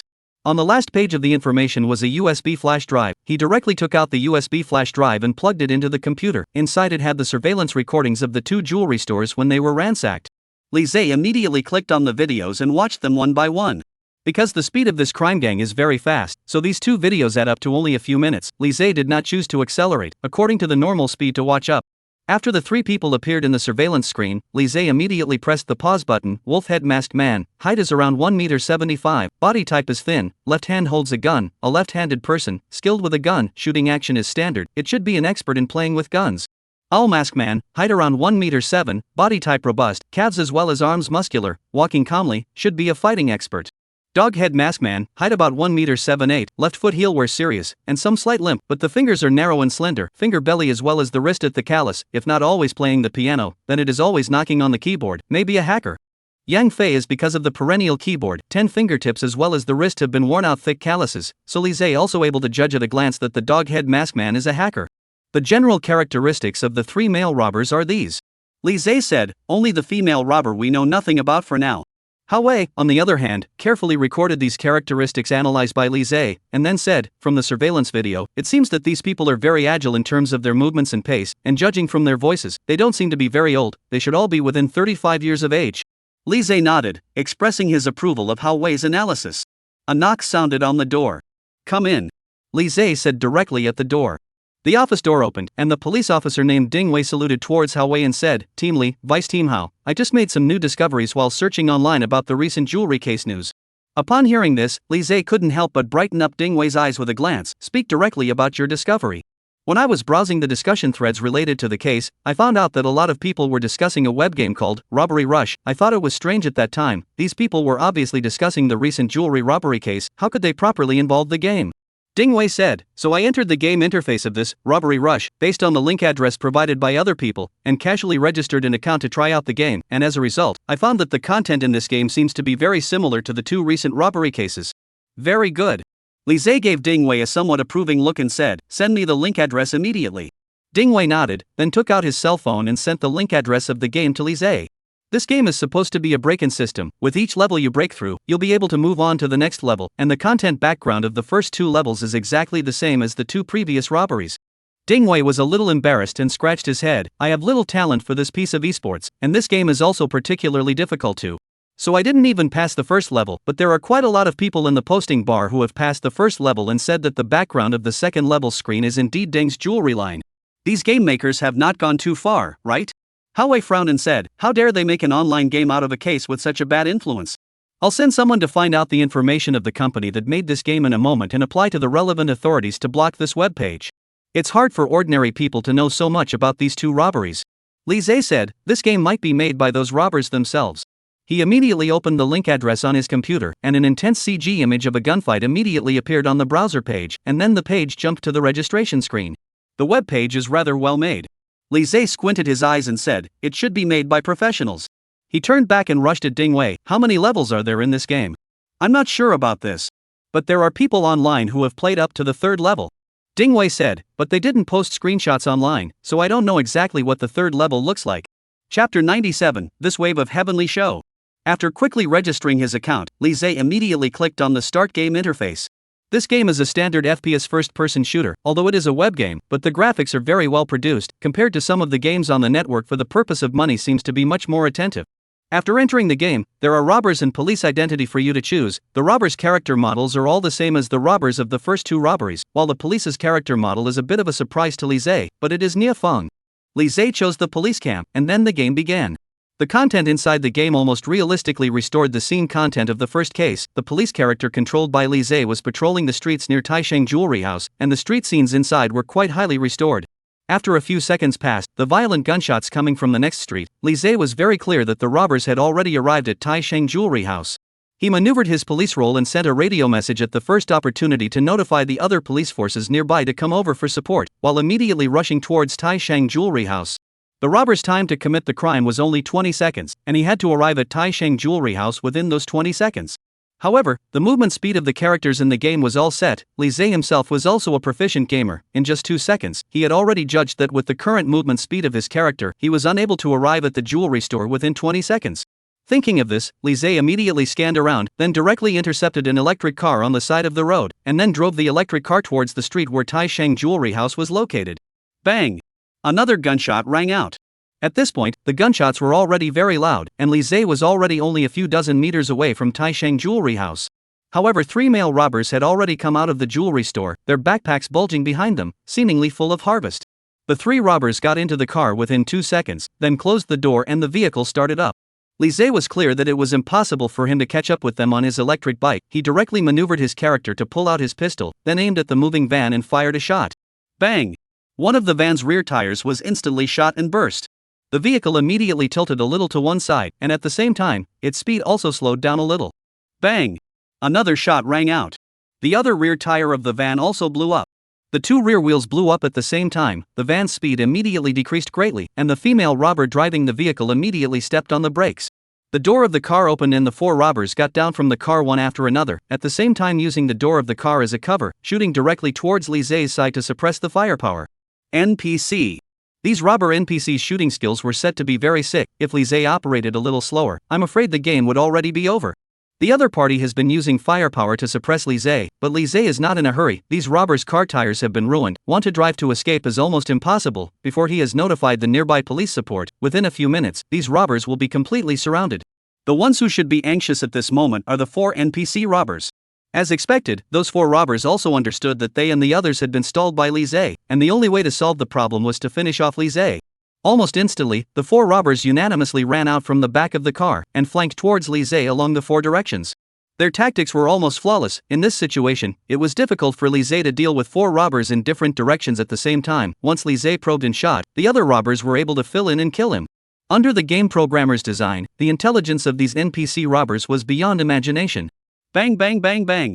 With the 4 gunshots, blood holes appeared in the heads of the 4 robbers almost simultaneously, and the blood bars above their heads instantly cleared. 4 headshots. Killed in seconds. Awesome. Hao Wei on the side couldn't help but shout. The content of this game was indeed realistic enough. Even when he watched Li Zhe operate, he somewhat couldn't help but substitute into it. Previously, when he saw that Li Zhe was surrounded by 4 robbers, he couldn't help but sweat for him, but he didn't expect that Li Zhe would instantly fire 4 shots, and each shot was accurate. This wave was called a heavenly show. As Li Zhe killed the 4 robbers, the game interface came to an abrupt end, and on the computer screen, the words "Congratulations for passing the level" were immediately reflected in the eyes. I didn't expect Captain Li to be this good at playing online games. Ding Wei, who was on the side, also looked at Li Zidao with a face of admiration. What you said before, that you should have an understanding of all the things that criminals may come into contact with, it seems that you yourself, Captain Li, have really done it. This game is made quite realistic and the game maker knows everything about the robbery. Li Zhe squinted his eyes and said, "This game is almost certainly made by that robbery gang. I have to say that they are really very professional in what they do, not only when it comes to committing crimes, even a web game like this, they have made it to such a high standard. So we must also respond to them with higher caliber actions." Li Zhe rushed to Hao Wei, who was at the side, and said, "Give Yang Fei a call for me and ask him to rush to the police station first. I think he should be very interested in this time's opponent." "Okay." Hao Wei nodded, then took out his cell phone and dialed Yang Fei's number on the side to inform him. Meanwhile, the computer screen in front of Li Zhe jumped. Welcome to the second level. Chapter 98, It's All Base. City Council. Li Zhe's office. A knock sounded on the door. "Come straight in." Hao Wei shouted towards the door. Yang Fei carried a briefcase and pushed open the door and walked in. He thought he was going to report to work early, so he purposely put on a newly issued police uniform. The whole person looked decent. Seeing that Hao Wei was sitting in front of his desk, constantly operating the mouse and keyboard, Yang Fei almost instantly judged, "Boss Li. You even play games in the police station." Hao Wei made a shushing gesture towards him, signaling him to keep his voice down and not to disturb the Li Zhe on the side. After all, shooting games, once distracted, it is likely to play poorly. It was only then that Yang Fei noticed that the content of the game Li Zhe was playing seemed a bit familiar, and the game scenes in it seemed to be exactly the same as the robbery that was broadcast on TV at noon. "Mr. Li is working on a case," Hao Wei softly explained at Yang Fei. "This game was made by the murderer and uploaded onto the network. If Mr. Li is able to pass the second level and come to the third level, he might be able to discover clues to the murderer's next move." Yang Fei also nodded, and then looked at Li Zhe with a solemn face. He was very clear that this was a police station. Li Zhe was working on a case, and this was not the time for jokes. Bang bang bang bang. There were a few more gunshots. This time Li Zhe still chose the police camp, and once again all 4 robbers of the second case were killed by Li Zhe. The difficulty of the second level was quite a bit more difficult than the first. All the attributes of the 4 robber NPCs had been drastically increased, and a single shot to the head was no longer able to directly kill them. This was also the reason why no one had passed the second level online yet. In addition to the need to take into account all the factors that could be utilized, there was a greater need for unparalleled marksmanship operating skills. And all of this could only be achieved by Li Zhe, who possessed both a criminal police mindset as well as superior gaming skills. In order to be able to pass the second level, he had almost utilized all the resources he could while considering all the factors that could affect the outcome. Even the weather and wind speed in the game at that time he had taken into consideration, and finally succeeded in killing all the robbers and passed the second level. "Mr. Li, I feel like you can totally go play professional esports at this level." Hao Wei looked at Li Zhe's sharp operation with a dumbfounded face. "Your eyes are blown away when I look at this operation. It's all basic operations, don't get excited." Yang Fei on the side was calm. "You haven't seen Boss Li play other games. You guys know about the latest Jedi Battle Royale game, right? Every time I double row with Boss Li in the dorm room, he would always be reported by the opposite side as a plug-in, and his number has been mistakenly blocked I don't know how many times." Li Zhe took off his headphones and said towards Yang Fei beside him, "You're just in time. There's a very challenging task that you need to complete. Captain Hao told me about it on the phone earlier. Yang Fei said, I heard that among the robbers this time, there are hacker experts? That's right. Li Zhe nodded, this web game I'm playing was made by them, you should be able to tell that the other party's caliber is indeed extraordinary. Yang Fei glanced at the game screen on the computer and nodded, then rushed to Li Zhe, what do you need me to do? I've already sent the link to that web game to your penguin, I need you to find out the real IP address of this game server and then pinpoint their location. Li Zhe looked at Yang Fei and said, I'll give you half a day, can you do it? In vain, we have been sleeping together for many years, but you underestimate me so much. Yang Fei let out a light laugh, then placed his briefcase on the table, and took out his special self-provisioned laptop from inside. Where do I need what half a day? I only need half an hour. Upon hearing this, Hao Wei and Ding Wei on the side were both shocked. Even if this kind of task is handed over to the technical team to deal with, without a day or two, it is estimated that it is not possible to get it done. Originally thought that the half a day given by Li Zhe is already short enough, didn't expect that this Yang Fei is even more crazy, directly threatened to only need half an hour? Li Zhe did not have any surprise, he is very clear about the ability of Yang Fei, the group of robbers and the dog-masked man's hacking skills. In front of Yang Fei is nothing more than a small witch, the reason why intentionally said that Yang Fei half a day time, but also just to provoke his fighting spirit. However, his own words were obviously very effective. Yang Fei almost did not waste any time, and immediately began to quickly knock on the laptop.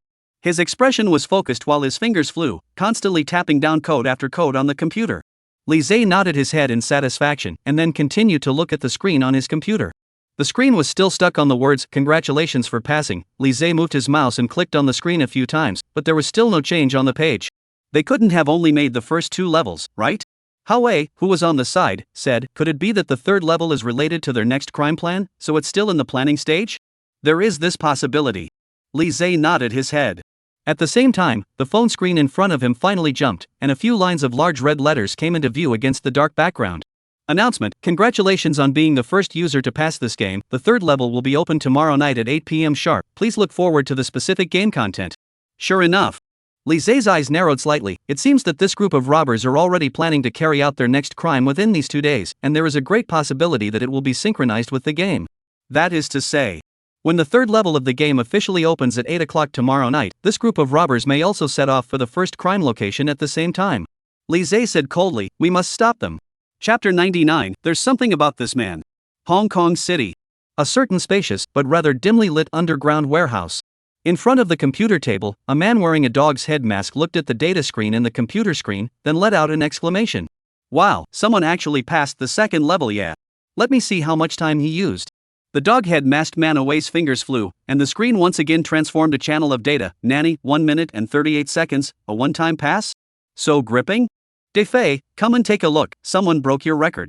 Ah Wei rushed at the wolf-head masked man who was polishing his pistol not far away. You played the extreme record of 2 minutes and 6 seconds with the police before, but as a result, this kid was almost half a minute faster than you, and he still passed in one go. There is such a thing? The wolf-head masked man known as Da Fei came to Ah Wei's side with some surprise, show me his pass video. Okay. Ah Wei let out a light smile, he struck the keyboard a few times, and then Li Zhe's clearance screen suddenly appeared in front of the two of them. Looking at Li Zhe's high-powered operation throughout, both of them were a bit surprised. There's something about this guy. De Fei loosened his muscles, then rushed to the side of Ah Wei, find a way to get this person's detailed information, I would like to discuss with him when I have the chance. No problem. Ah Wei took off the dog head mask on his own face, revealing a young and arrogant face. I'll pull out all the information about his entire family up to the genealogy for you. A bell later, Ah Wei pressed the last enter key, and a handful of messages came out of the computer screen at once. Why is it so slow this time? De Fei gave Ah Wei a somewhat surprised look, don't you usually check these things very quickly? The other party's computer has been set up by someone high up. I tried many times but couldn't break through. Ah Wei frowned and said, and the level of secrecy of his file information is also quite high, I only found some of his basic information, I've already tried my best. Upon hearing this, De Fei took a closer look at the computer screen, and a handsome and clear young man was instantly reflected into his face. Li Zhe is a current college student at Hong Kong City University? De Fei's gaze sharpened, interesting. This person is quite familiar. Isn't it where I've seen him before? The man wearing an owl mask also spoke, I remember. He was in the newspaper several times a while ago, I heard that he was a celebrity in their university, helping the city's criminal police team to solve several big cases, and he's in full swing. Yo, it's still a little fresh meat, really good looking. The girl wearing a purple fox mask similarly came to the computer. After seeing Li Zhe's picture, she couldn't help but giggle. If I have a chance to have a love encounter with this little handsome guy, that would be awesome. Alright, you're not flirting here anymore. Defei blankly glanced at her, then continued to punch Wei. Continue to check this Li Zai's information. It doesn't matter if it takes a little longer, I have to know his bottom line. Understood. Wei shrugged his shoulders, then continued working. Li Zai. Defei stared intently at the picture of Li Zai on the screen, his gaze incomparably deep. City Council. Li Zai's office. Teacher Li, now there are quite a few posts on the internet discussing with this robbery game. This game is spreading fast. Wei looked at the information material in his cell phone while saying, I've already contacted the relevant departments. If we need to, we can immediately block this website link. It's useless, there are hacker experts on the opposite side. Even if you block this website, they will soon make an identical game out of another internet domain. Li Zai said, besides, this game is currently helping us. If the third level really comes out tomorrow, I will crack the pass at the first time, and strive to determine their crime target in the shortest time. So our most important task at the moment is to catch this group of robbers. As long as the case is solved, the pressure of public opinion will naturally disappear. I understand. Wei nodded and said. Li Zai glanced at Yang Fei on the side, who was still intently tapping on the keyboard, the image on the computer screen constantly changing. Li Zai similarly took out his cell phone and entered the posting forums related to the robbery case and browsed around, and indeed found a large number of large sets of posts for the robbery game. Have you guys seen the game announcement? Surprisingly, someone has already passed the second level. Yeah, I've been playing for most of the day, and I haven't even passed the first level yet. This game is inevitably too difficult. At least my other games are all king level. How to play this game dish so real? Seriously doubt that's the game producers too. I've seen the official pass video, that player only spent more than a minute to pass. It's also too fake it. Even Kryptonite players can't do this level. I can only say that it's horrible as hell. Such a sickly difficult game can be easily passed by someone. Tomorrow night will be a new level. I'm somewhat looking forward to whether this player can also successfully pass the third level. Most of these people playing the game were young people, and some of them were even middle school students, who didn't really know much about most of the cases in the city council, but were simply obsessed with the game. Li Zai kept flipping through the posts, and only saw a few posts discussing the previous robbery case. The public pressure didn't seem to be as big as he imagined, which made Li Zai feel a lot of relief. At the same time, Yang Fei on the side knocked down the enter key, and then began to move his muscles. It's done! I've found out their exact location. Chapter 100. No weak soldier under a strong general. It's in our harbor city, near Donghua used car market. The image of the map of Hong Kong City appeared on Yang Fei's computer. The vicinity of the Donghua used car market was circled in red and flickered continuously. So far, there are still data streams coming out of that area, which means that they're still staying in that market, and it should be one of their resident dens. Very good.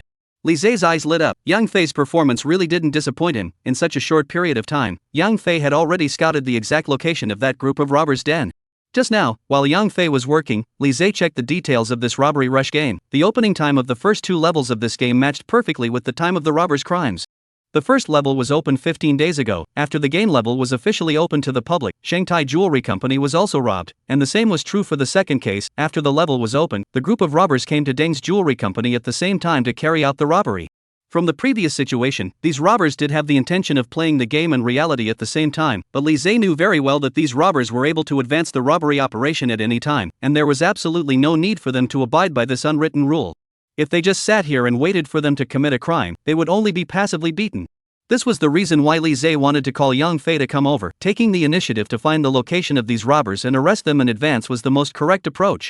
This group of robbers are carrying guns, very dangerous. Wei said, in a moment, if we want to take action, we can notify the SWAT department and ask them to send their police force to cooperate with our action. We are currently unfamiliar with the situation over in Donghua, and it would be easy to scare the snakes if we acted rashly and directly. Li Zai nodded and said, in this case, you first contact the special police side and ask them to dispatch police forces and stand by at a place 2 kilometers unexpected from Donghua used car market. We will first bring along a few outstanding special police officers from our team and arrive at Donghua market in plain clothes, and feel out the specifics of the situation in that area before we take further command of the operation. Understood. Wei replied. Li Zai's arrangement was very discreet, he could hardly pick any faults. Yang Fei, put on your computer and come over with us. Li Zai rushed at Yang Fei, we'll need your help in a while. This laptop is too big and too obstructive, I won't bring it. Yang Fei laughed, don't worry, I have other equipment that I can rely on. Upon hearing this, Li Zai nodded, then said, in that case, target Donghua used car market and set off immediately. Understood. Wei and Yang Fei said in unison. Hong Kong City. Donghua used car market. Within the entire city of Hong Kong, Donghua used car market had one of the best reputations, claiming to be the city's largest used car trading market. A large number of second-hand cars were placed in the open on the flat square, and the brands, prices, and quality of the vehicles inside varied, from Alto to Audi, from Baojun to BMW, but any second-hand car you could think of was for sale here. In the central part of the square, a more spacious area, a 90% new blue Lamborghini proudly parked on the ground, even as a second-hand car for sale. The big bull's aura also shocked the whole field. In the group of cars almost at a glance can be seen, counted as a crane. Each store used a corresponding fence to separate their cars, clearly delineating their respective boundaries to avoid unnecessary trouble. Although the market is big, used cars are not a necessity after all, so there are not many people who come to choose and buy a car. Lise brought Hao Wei together to the market, and they each changed into civilian clothes. Hao Wei is still a leather jacket, sunglasses, social dress. Lise put on a silver eyeglasses frame, looks a few points of elegance, rather scholarly temperament. Because Lise is a college student, so after changing into civilian clothes, the student temperament is very sufficient. In the case of not recognizing, no one will think he is a police officer, with no need to mention his identity as a criminal police captain.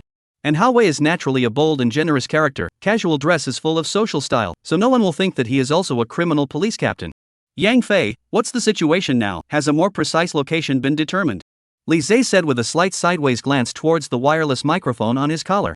A few hundred meters away from Donghua Market, a white long van was parked on the side of the road. Yang Fei as well as a cadre of police officers from the technical team were sitting in the car, constantly tapping on the electronic devices in front of them. Yang Fei was wearing headphones, changing his usual hip-hop attitude, and the whole person was very serious and earnest.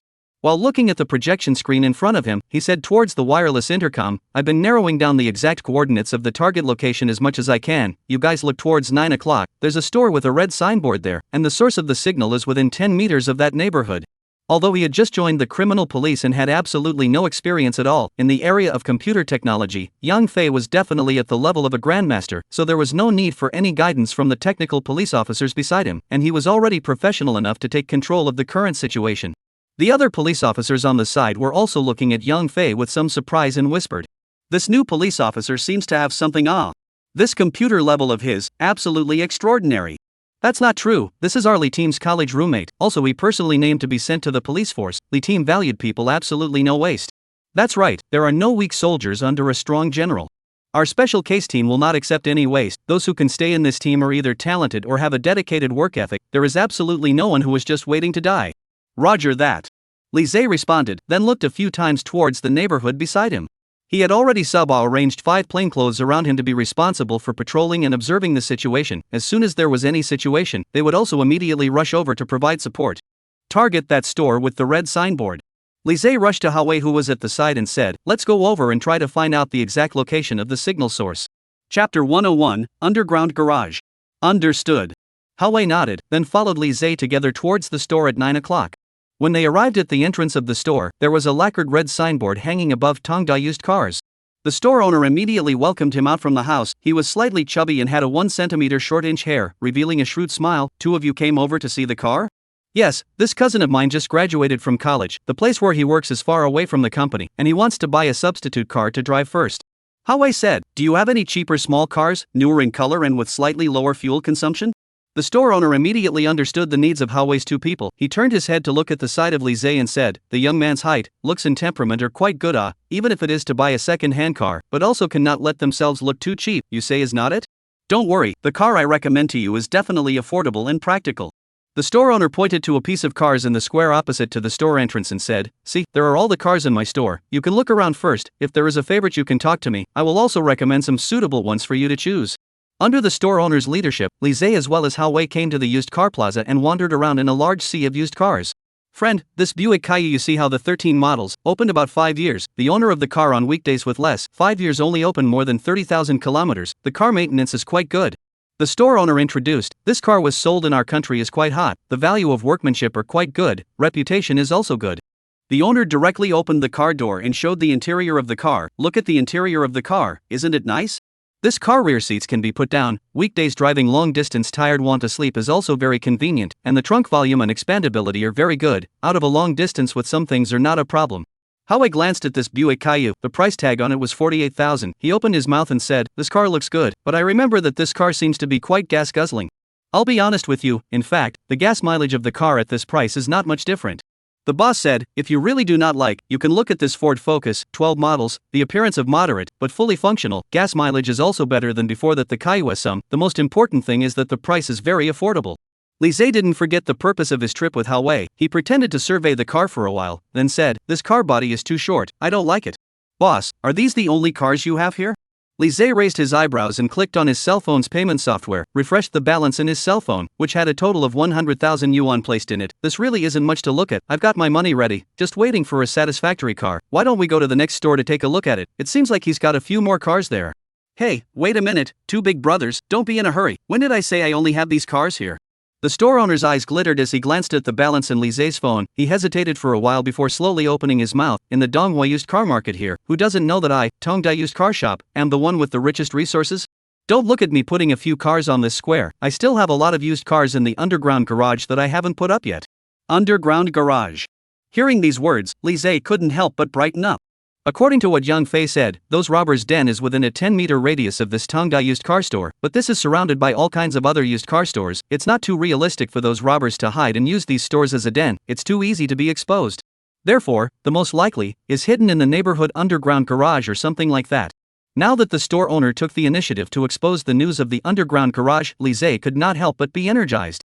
He coughed towards Hao Wei, who immediately understood and said to the store owner, "There is an underground garage? Is it reliable? It won't be some problematic cars that can't see the light of day, right?" "Two bosses, you can rest assured that I have always been the most honest in doing business."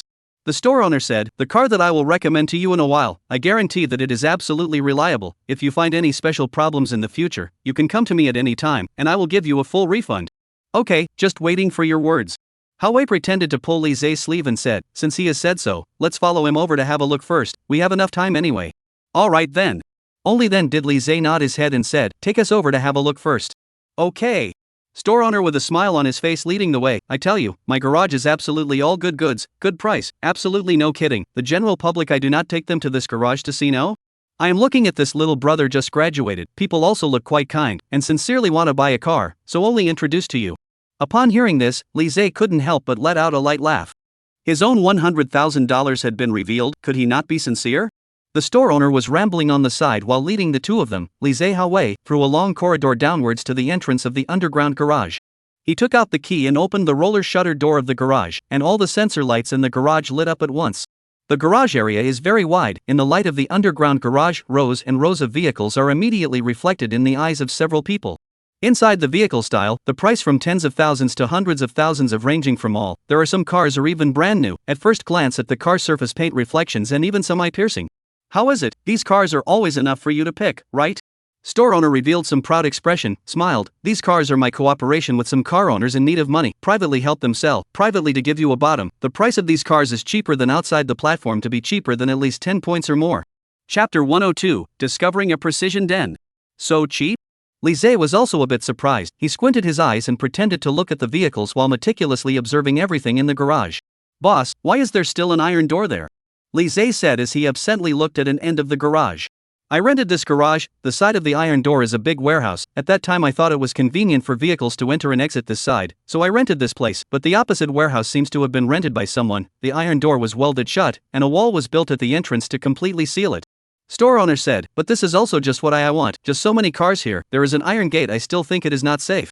"There's also a warehouse over there?" Li Zhe feigned a somewhat surprised expression and said, "I didn't see an entrance anywhere up there." "The entrance to that warehouse is inside that small garage that was temporarily built behind my store. I do often see people driving vans out of it, so I guess they are also peers," the shopkeeper said. At the same time, Yang Fei's voice suddenly came from the headset. "Bossly, the location you are in now is very close to the signal source. It's most likely near the robber's den. Walk around for a bit, I'll take a look at the change in signal strength." Upon hearing this, Li Zhe glanced towards the iron gate over there and then took a few steps towards it. "The signal is getting stronger." Yang Fei's voice came from over the headset. "This iron door is indeed all welded and rusted. It does seem like no one has moved it for a long time," Li Zhe said carelessly while arriving at the entrance of the iron gate. "The signal source is strong enough, the nest of these robbers is near you." Yang Fei's voice was somewhat excited. Li Zhe also perked up a bit.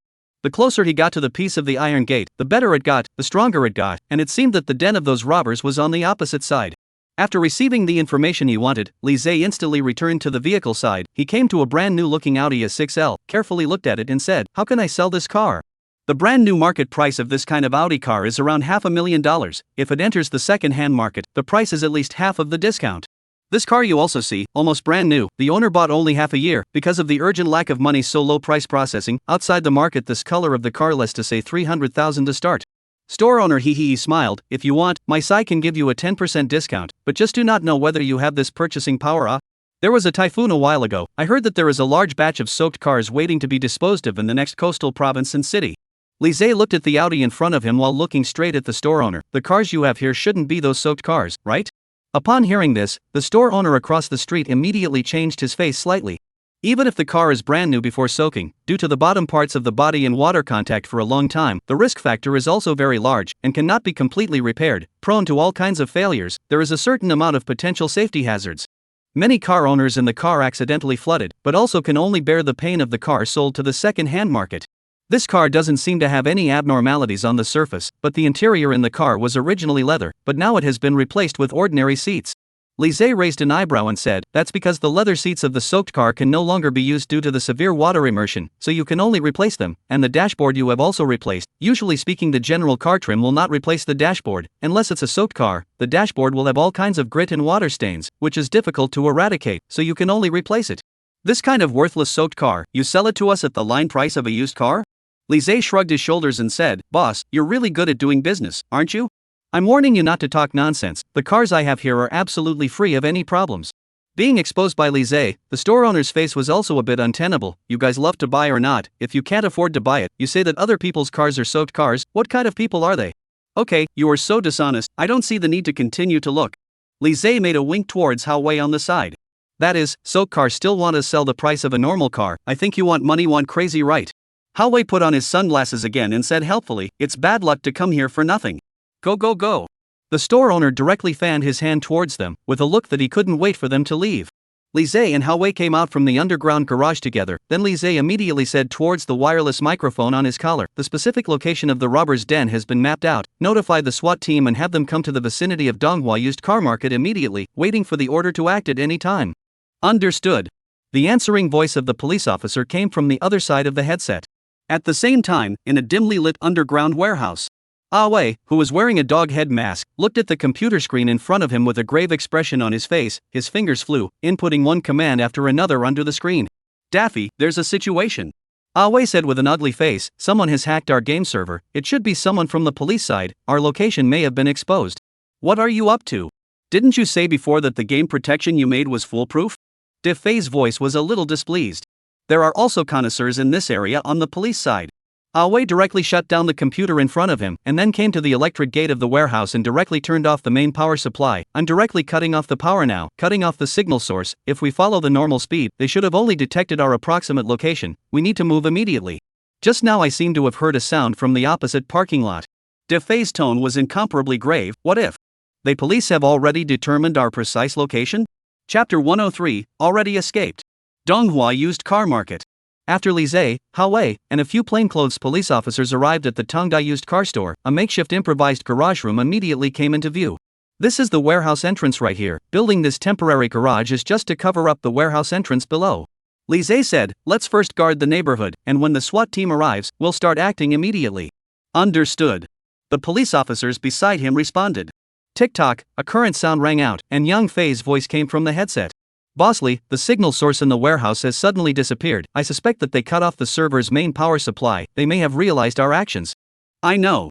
Lise responded to Yang Fei. Time was now running out. Since those robbers had realized their actions, they might immediately find a way to escape from the underground warehouse. They had to go down as soon as possible to carry out an arrest operation before they could do so. Yang Fei, find a way to pull up the camera footage near this Tongda used car store and monitor the situation in this neighborhood. The robbers will most likely escape from somewhere in this neighborhood. Understood. Yang Fei responded. At the same time, a sound of a car came from not far away. They're coming. Hao-wei said as he glanced in the direction of the vehicles. Several police vans pulled up at the back of the Tongda used car shop, the doors opened, and a large number of police officers in SWAT uniforms came down from the vehicles in quick steps. They were fully equipped and wielded clear 95 type automatic rifles. On one side of the Tongda used car store, the store owner stared dumbfounded at the team of real guns and loaded SWAT team members outside the house, with a few twitching expressions on his face. What are they going to do? I'm just selling some second-hand problematic cars. It's not so bad that they want to blow up the old man's store, right? On the other side, under the instructions of the SWAT team leader, these SWAT team members immediately stood and lined up neatly and uniformly into several teams. At the same time, Li Zhe as well as Hao Wei also arrived beside the SWAT team leader with a few police officers. The SWAT team leader saluted towards Li Zhe several people, then said, "I am the SWAT team leader Lu Chao, Captain Li. My people have all been in position, the next specific operation command is handed over to you, we will fully cooperate with your action." Okay. Li Zhe similarly saluted towards Lu Chao and then began to command. Under Li Zhe's command, the temporary garage roller shutter door on the road was directly pried open. Inside it was just like a long corridor passage leading to the underground warehouse. The SWAT team members immediately rushed in quickly. Arriving at the end of the underground warehouse, a heavy iron door once again stopped the crowd. Li Zhe immediately waved his hand. "Meng Yun, come over and unlock the door." Understood. The police officer named Meng Yun immediately came forward with a tool bag, took out the lock-picking equipment inside, and began to warp the lock on the iron door. Meng Yun before his Hao Wei criminal police team of technical talent, lock repair car over the wall all proficient. After the establishment of the task force, Hao Wei initiative to Dong Guowo transferred him to the Li Zhe team, also became a major talent in the task force. After a few seconds, a snap came from the lock hole. The iron door lock should open. Meng Yun immediately backed up, beside the SWAT kicked open the door, at the same time a few tear gas first thrown in to open the way. The masked SWAT members took the lead and rushed in, but the large warehouse was empty. Waiting until the effective tear gas dispersed, Li Zhe is also with Hao Wei and other people with guns rushed into the warehouse. The light inside dim, but still can clearly distinguish the specific situation inside. At this time the warehouse was empty, only dozens of SWAT team members were constantly patrolling. No one? Hao Wei frowned. It seems like they really have realized our actions in advance and have already found a way to escape. There's a hidden exit here. A SWAT officer pushed open a closet in the warehouse, and behind it was clearly a small hidden door. Opening the door, inside was clearly a long corridor row passage. Li Zhe spoke, "Captain Lu, take a few SWAT officers to check over the passageway." "Roger that." Lu Chao nodded his head, then greeted the several SWAT officers behind him, and the several of them neatly patrolled towards the corridor in a small team shape with their guns. Li Zhe, on the other hand, glanced around the warehouse. Warehouse space is very spacious. In a corner there is a wide desk. The table is placed on two computers. Li Zhe turned on the power and tried to start the computers, but there was no response from the computers. He immediately glanced towards the computer mainframe chassis for a few eyes, and then opened his mouth and said, "They unloaded the hard disk inside the motherboard memory sticks and took them away. These two computers do not have any value for us." At the same time, the projector on the wall next to them suddenly activated automatically, and several large letters were suddenly reflected brightly on the wall. "Mr. Policeman, I'm surprised that you guys could find this place. In order to meet your challenge, we decided to do something very explosive. Stay tuned." Hao Wei, who was on the side, immediately led his men to look around the projector for a while, and did not find any electronic devices that could be connected. They should be using wireless devices to connect and control it. Li Zhe said, "This kind of device usually has a certain distance limitation, which means they haven't gone far yet either." The zippy current sound resounded once again. Yang Fei's excited shout came from the wireless headset. "Boss Li, you were really good. Guessed in advance that these people would escape. I just captured a data flow in the warehouse. It should be generated by those robbers connecting to the equipment in the warehouse. Although the connection time is very short, I still managed to locate their precise position. This group of robbers are currently on Dongyang Road near the Donghua Used Market. They are driving a black Wuling van with license plate number XXXXXXX. Chapter 104, Outlaws. Very good. Li Zhe continued to punch Yang Fei. "You continue to maintain the positioning of the robbers' whereabouts and report any changes in their position at any time. Hao Wei, contact the region's command center and ask them to send someone to assist us in our arrest efforts." Li Zhe said. "Understood." Yang Fei nodded, then immediately took out his cell phone and began to make contact while following Li Zhe out of the warehouse. Harbor City. Dongyang Road. A black Wuling van was traveling on the road at an extremely high speed. The road was filled with cars and vehicles, but this van was completely fearless of any danger and rampaged up on the road. Heavy metal rock music with a strong beat was playing in the van, and the woman wearing a purple fox mask was driving while swaying to the beat of the music. "This song is so stepping code belting, it makes me want to crush an egg with my backhand when I hear it," the owl-masked man said with a feverish look on his face. "Old dagger, cut it out." Awesome gave him a blank look. Daffy on the passenger side glanced at the rearview mirror, and although he didn't see any police cars following him, he still spoke, "Drive a little faster." "No problem, then you all sit tight." The fox-masked woman let out a somewhat flirtatious laugh, then slammed on the gas. Boom! A sound of an engine roar rang out, and this ordinary-looking van steeply picked up speed on the road, the needle on the dashboard instantly shifting madly to the right. The drivers on the side of the road all looked at the instantly passing van with stunned faces. "Holy! That's a Wuling Hongguan? That van is definitely modified. Listen to the sound of the engine to know. Wuling van I drove, never that kind of sound." Don't think I haven't talked about the world, that's clearly the engine sound of a sports car. Isn't our country not allowed to modify cars privately? He's racing in broad daylight, isn't he afraid of being caught by the traffic police? Are people so arrogant nowadays? Hey! You don't have to play with your life like this, right? Don't a moment the police did not catch us, you yourself is to send us a regiment. Away Dead grasped the grip at the backrest in front of him, his face is a little ugly. This is only less than 200 yards do you have to? The fox-masked woman snorted, here's something more exciting for you. She stepped on the gas pedal with renewed vigor, and the van picked up speed again at top speed. It's so addictive. Old Knife with the owl mask whistled, his entire body filled with excitement. DeFay remained unperturbed as he sat on the co-pilot, constantly observing the rearview mirror as well as the situation at the nearby intersection. If we go further it will be a traffic intersection, the police will definitely set up defenses at the intersection, it's more difficult for us to try to directly break through.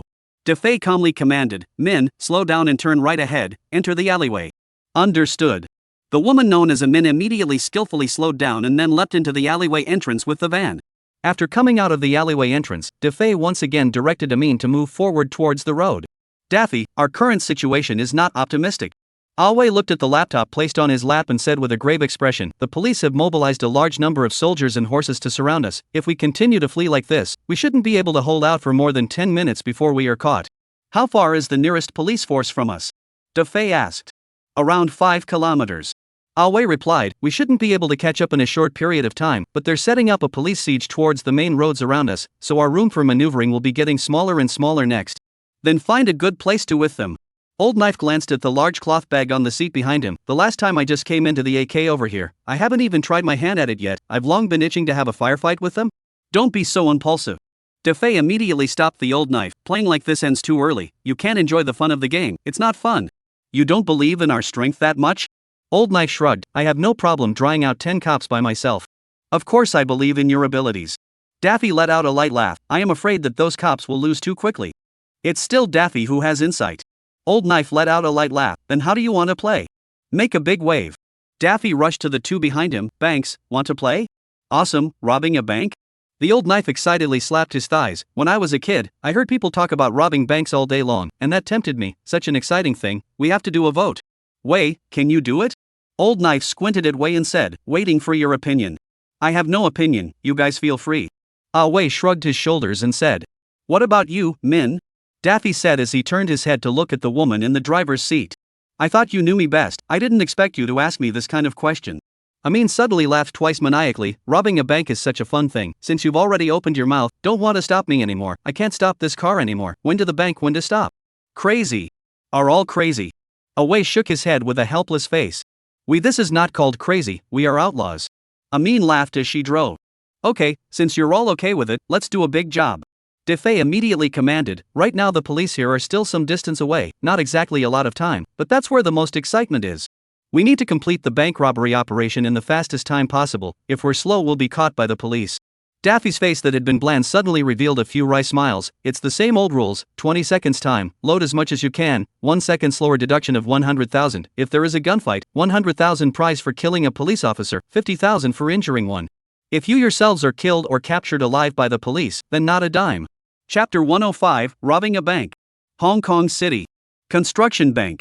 In recent years, due to the vigorous development of network payment software, the number of people who come to the bank counter to handle business has become less and less, and the scene of the previous long queue to withdraw money and do business no longer exists. The bank is not many people. In addition to the counter for business people, only a few people took the number sitting in the rest area waiting. Charlene sat on a seat in the bank's rest area and waited for her turn to get her number. Sister, your clothes are so pretty, can I touch them? A milky little loli stood in front of Charlene, blinking her big watery eyes and said. She was wearing a pink princess dress with a cute bow on her head, her skin was crystal clear, her face was small and delicate, her spring-like pure eyes were encrusted with a circle of long black shining eyelashes, and every time she blinked her eyes, she carried a cute smile, so pretty that she was like a delicate doll. Of course. Charlene smiled. She herself was wearing an azure blue bohemian-style long dress today, looking as refreshing as the sea, very attractive. No wonder the little loli would be close to herself. Thank you, sister. The little loli gently touched Charlene's skirt and said, Sister's skirt is so beautiful, when I grow up in the future, I want to wear clothes like yours. That will have to wait until you grow up. Charlene gently touched the little loli's head and asked, Little sister, what's your name? My name is Lin Qian Qian. The little girl fluttered her long eyelashes and said with a cute face, What about you, sister? Charlene. Charlene laughed. Why are you here alone? Where's your mom? Mom is over at the counter getting money. Lin Xianxian shouted towards one of the counters while beckoning, Mom. A noblewoman around 40 years old turned around and glanced towards Lin Xianxian's side, then smiled and waved her hand in response, and upon seeing Charlene, she also smiled and glanced at her. It was obvious that Lin Xianxian's mother was also a beauty back then. Although the years had changed her face, she still had the same kind of charm and temperament in her body. Xia Lin also smiled back at Lin Xianxian's mother, then she touched Lin Xianxian's little head again and said, You just stay here, don't run around, or else your mom won't be able to find you. I'll sit next to my sister. Lin Xianxian smiled cheekily, I won't run around. Good boy. Charlene looked at Lin Xianxian's adorable appearance and couldn't wait to have such a dear sister so that she could give her a round of head touching every day. Puffing. As a long break sounded, the ear-piercing sound caused everyone in the bank to frown. Charlene also turned her head towards the entrance of the bank. She was a student of the graduating class of the Hong Kong City Police Academy, and usually excelled in all her grades, so her various sensory abilities were also quite a bit stronger than normal people. From the sound of brakes just now, she immediately judged that this car was braking directly from hundreds of yards until it stopped at the bank entrance. This behavior could simply be described as crazy. What kind of people were in the car? What did they want to stop in front of the bank in such a hurry? Without waiting for Charlene to think more, the van was pulled open with a bang, and a few men with cloth bags and backpacks wearing masks quickly stepped down from the car, directly toward the bank. Seeing these people, Charlene's expression immediately condensed. She herself is an expert in playing with guns, so she was also the first time to discover that these three people have obvious calluses on the tiger's mouth of the palm as well as the left and right sides of the index finger. This was a feature that could only be found after years of playing with guns. And the masks that these people carried on their faces made her pupils shrink. These three people were clearly the criminals of the previous gold store robberies. Ladies and gentlemen, may I ask what kind of business do you need? The security guard at the side immediately greeted them. He wasn't interested in these murder and robbery news on weekdays, so he didn't recognize the identity of these three men. In fact, it was not the obligation of these security guards to receive customers, but they didn't have anything else to do on weekdays when they stood in the bank, and it was also very boring to stand there foolishly on duty, so they would usually help to receive the customers, and it was also considered to be able to pass the time. However, this time, this security guard was obviously a bit unlucky. DeFei, who was walking at the front, almost didn't even look at him, and directly pulled out his gun and shot him in the chest. Bang! The bullet accurately and precisely penetrated the guard's heart. A bloody hole immediately appeared in his mouth and crimson blood gurgled out. The security guard looked at Daffy with wide eyes, then collapsed to the ground with a loud thud, and the life in his eyes rapidly drained away. A single shot killed him. The crowd in the bank immediately screamed in panic. Many people crouched down and scurried up holding their heads. The hall was in chaos. Bang! Old Knife, who was wearing an owl mask on the side, also fired a shot towards the sky. I'll just say one thing, whoever yells and runs around again, I'll shoot whoever it is. The power of the gunshot was indeed very shocking. The crowd in the bank instantly quieted down. They shone at each other and hid in the corner of the bunker, their eyes full of panic. The usual bank robbery plot that could only be seen in TV and movies. At this time, it was so real that it happened in front of their eyes. Charlene was also the first to hug Lin Xianxian and hide behind a seat. She looked at the three bandits with a heavy face. The animal masks on these bandits' faces revealed their intentions. They were the culprits of the previous serial robberies, and this time they came over for the purpose of ransacking the bank. Lin Xianxian on the side was just about to open her mouth when Charlene immediately covered her mouth and then made a shushing gesture at Lin Xianxian, signaling her to keep her voice down. She was very clear about the brutality of these bandits. Once they made any noise, these bandits would most likely kill directly. Sister! Are they all bad people? Why are we hiding? Lin Xianxian asked softly, rushing to Charlene's ear. Yes, these people are bad guys. In a moment the police uncles will come over and catch them all. Charlene gently touched Lin Xianxian's head, and likewise said very quietly beside Lin Xianxian's ear, and what we have to do now is to make sure we are safe, and don't ever get hurt, do you understand? Chapter 106, Then Let's Fight with Fire. I know. Although Lin Xianxian was still young and did not yet understand how dangerous the current situation was, she was also very good-natured and nodded her delicate little head. Qian Qian. Opposite to her, Lin Xianxian's mother shouted at her in a low voice, and after seeing Lin Xianxian look at herself, she immediately made a low-voiced gesture towards Lin Xianxian. Although she herself was in danger, she was most worried about her daughter's safety.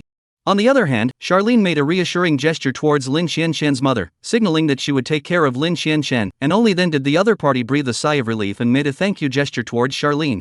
Meanwhile, a few other security guards from the bank were just about to cautiously approach Fei and the others when Fei fired two more shots without hesitation. Bang bang! The two security guards were shot in the head one after another. The people in the bank were getting more and more desperate. Raising their hands was two lives. These robbers simply did not put human life in their eyes. Fei toward the side of the two made a wink, away, and the old knife is immediately understood to carry a pistol kicked open the bank backstage door. The staff inside were all curled up into a ball with frightened faces, and old knife directly pressed his pistol against the head of one of the counter staff. Go open the money vault door for me. I don't have a key. That female bank clerk was trembling, her eyes were brimming with tears, and her voice was choked to the point of breaking. The key is on our manager. Where is the manager? The old knife said coldly, I don't have much time, just 3 counts. The manager comes out 1 second later, I will kill one more. She is the manager. The female employee shivered and pointed at a slightly older woman next to her. Do I need to continue talking nonsense? The old knife directly moved the gun against the female employee's head to the bank manager's head. 10 seconds time, if you can't open the door I'll shoot. I understand. Understand. That manager used a trembling hand to find out a large series of keys from a drawer, and then brought old knife as well as Away to the door of the bank's treasury, and opened the door of the treasury with some shivering, and inside it was clearly a whole safe cabinet. Open the safe for me. Old knife glanced at the time on his watch. I'll give you 5 more seconds. The bank manager's forehead was covered in beads of sweat, and the makeup on her face had long since been smudged by sweat stains, as she shuddered and found the key to the bank's safe cabinet. After inserting the key, only then did she look like she remembered something, turning her head towards the old knife with a crying face. Our bank safe is locked with 2 locks. I'm only responsible for keeping the safe's key, and I can't open the electronic locks inside. It needs a specialized electronic password and IC card, which as others are responsible for keeping. Nima. The old knife instantly kicked the bank manager to the ground with an angry face, while directly pointing a gun at her. Why didn't you step on the code earlier? I was stunned by you guys, my brain didn't turn a corner. At once. Looking at the blackened muzzle of the gun, the bank manager's face was incomparably terrified and said, Don't kill me, you guys, the electronic passwords and IC cards are all kept by the vault administrator. Who was also there in the background. On the side of the Away then glanced at the wristwatch, and then shook his head toward the old knife. Time is already too late. Then you go to hell. Old knife coldly glanced at the bank manager, and under her incomparably fearful eyes, he directly pulled the trigger in his hand. Bang! The bank manager collapsed to the ground with wide eyes, and there was also an additional bloody hole in her head, crimson blood continuously flowing out of the hole. The two of them immediately returned to the bank lobby, shaking their heads towards Defei in the lobby. That fooled us for a while. I blew her head off. There's not enough time. Let's go first. Fuck. Daffy's face was also a bit ugly. The 3 of them were just about to leave the bank when a rush of loud and clear sirens came from all directions. Dozens of police cars were surrounding the bank from both sides of the road towards the bank. A large number of police forces had already arrived. Defei immediately shouted towards the watch with intercom function towards Amin in the car. Can't go. Hurry down and hide in the bank. Bring the guys over too. Understood. Amin directly kicked open the driver's door, then lifted the large cloth bag in the backseat of the car and carried it on his shoulder, quickly rushing into the bank. Close the door. Daffy calmly commanded. Together, Awesome as well as Old Knife closed and locked the bank's glass doors. The guys are here. Amin threw the cloth bag on his shoulder on the ground and tore open the zipper of the bag. Inside were clearly AKs, UMP-9s, Thompsons, and other submachine guns, as well as rifles and so on. Woohoo! Old Knife carried the AK in the bag with an excited face. Since we can't run away, let's fight with fire. I'd like to see whether it's these police officers' bulletproof vests that are sturdy or my AKs that are powerful. After a few people quickly assigned their firearms, Defei directly picked up a Thompson submachine gun, and said towards the people in the bank, everyone put their hands up, face against the glass wall on this side of the bank's main door, and block all the gaps for me tightly. Do you hear me? Hurry up. The AK in Old Knife's hand leapt to life. If you don't do it, I'll directly blow your head off. Upon hearing this, the crowd at the scene were all in a state of fear. Seeing that the crowd didn't have any reaction, Old Knife directly swung his AK towards the nearest man in a suit and fired a shot. Bang! The powerful bullet instantly penetrated the suit man's left hun. His entire body was knocked back a few meters away by the powerful kinetic energy, and finally directly hit the wall and fainted. Yeah, missed, but it's not a big problem. The Old Knife shook his head. He knew very well that the AK bullet had an extremely high initial velocity, therefore the penetrating force was extremely strong. Just now that shot did not hit the man's heart, but it also hit the other organs. The man was more than likely hopeless. Who else wants to try? Old Knife raised the AK in his hand. Those who don't want to die, do as you're told right away, and block the wall that is the bank's main entrance to me. Chapter 107, Former Director's Daughter. Under Old Knife's intimidation, the crowd at the scene stood up from the ground with fear and trembling, and then came to the vicinity of the bank's gate with their hands held high. In just a few minutes, the group of brigands had already killed 3 people consecutively. The corpses on the ground were still emitting a sickening smell of blood, and all these people could not help but shiver coldly, and then consciously lined up in a row to enclose the entire glass wall, a human wall in general. After the whole wall was blocked full, the light in the hall suddenly darkened a lot. Only the top of the head of the wall of people of sunlight to shine in, which there are still a few people who no longer have a place to be able to squeeze in, can only stand on the sidelines. Charlene was holding Lin Xianxian's hand tightly. They also did not find a place to stand, and could only follow the others to stand on the side. De Fei waved towards Charlene's side and said, "You guys, come squat over here."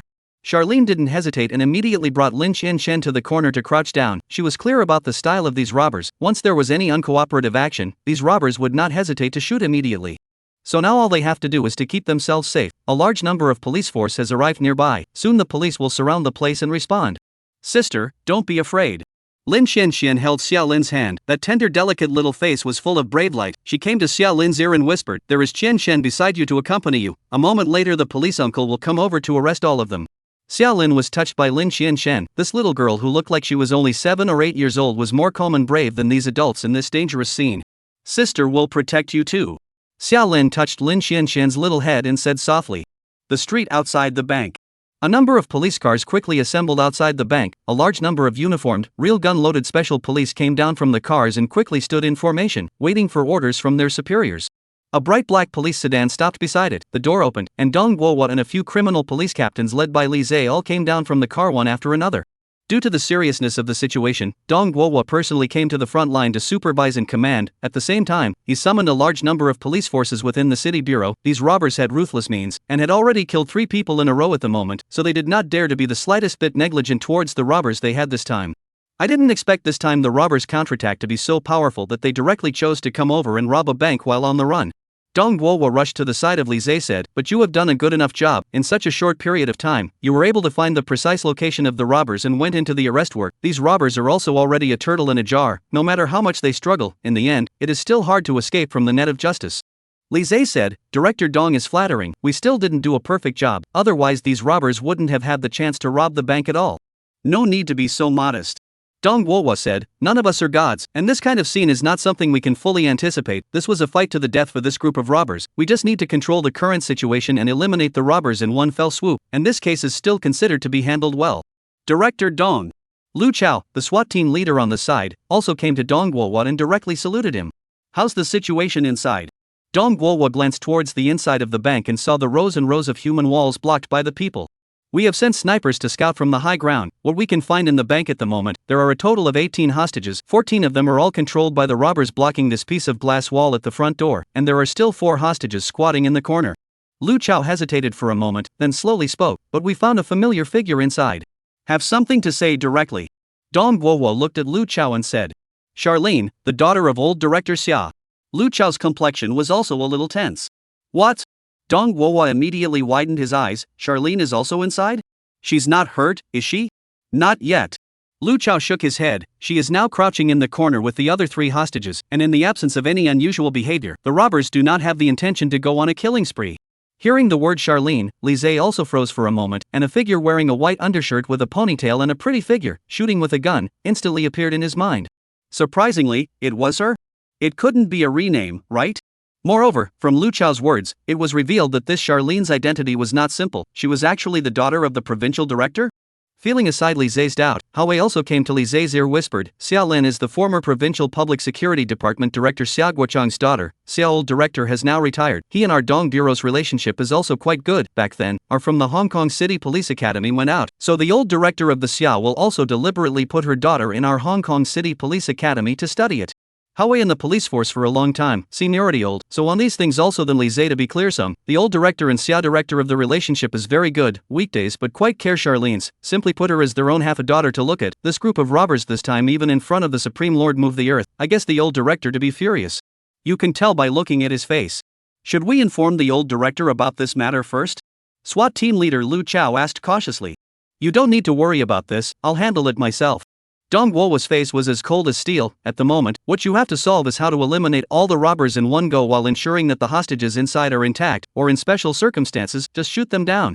Especially Charlene, you must do everything you can to ensure her safety. Chapter 108. Is there anyone stronger than him? Understood. Lu Chao as well as Li Zhe, Hao Wei, and the others all answered in unison.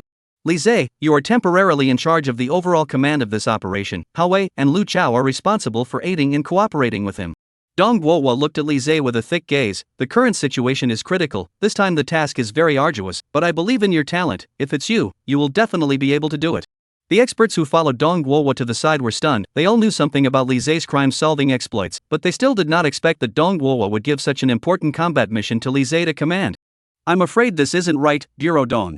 An expert with glasses and slightly white temples said, I know that you highly value Comrade Li Zhe, but after all, his seniority is still shallow, and I admit that he does have a talent for solving crimes, and is even stronger than us veteran police officers with decades of experience, but for this kind of operation to catch robbers, especially in the current situation where the robbers are holding important hostages, I think that we should still give priority consideration to using those police officers with rich experience and stronger comprehensive quality abilities.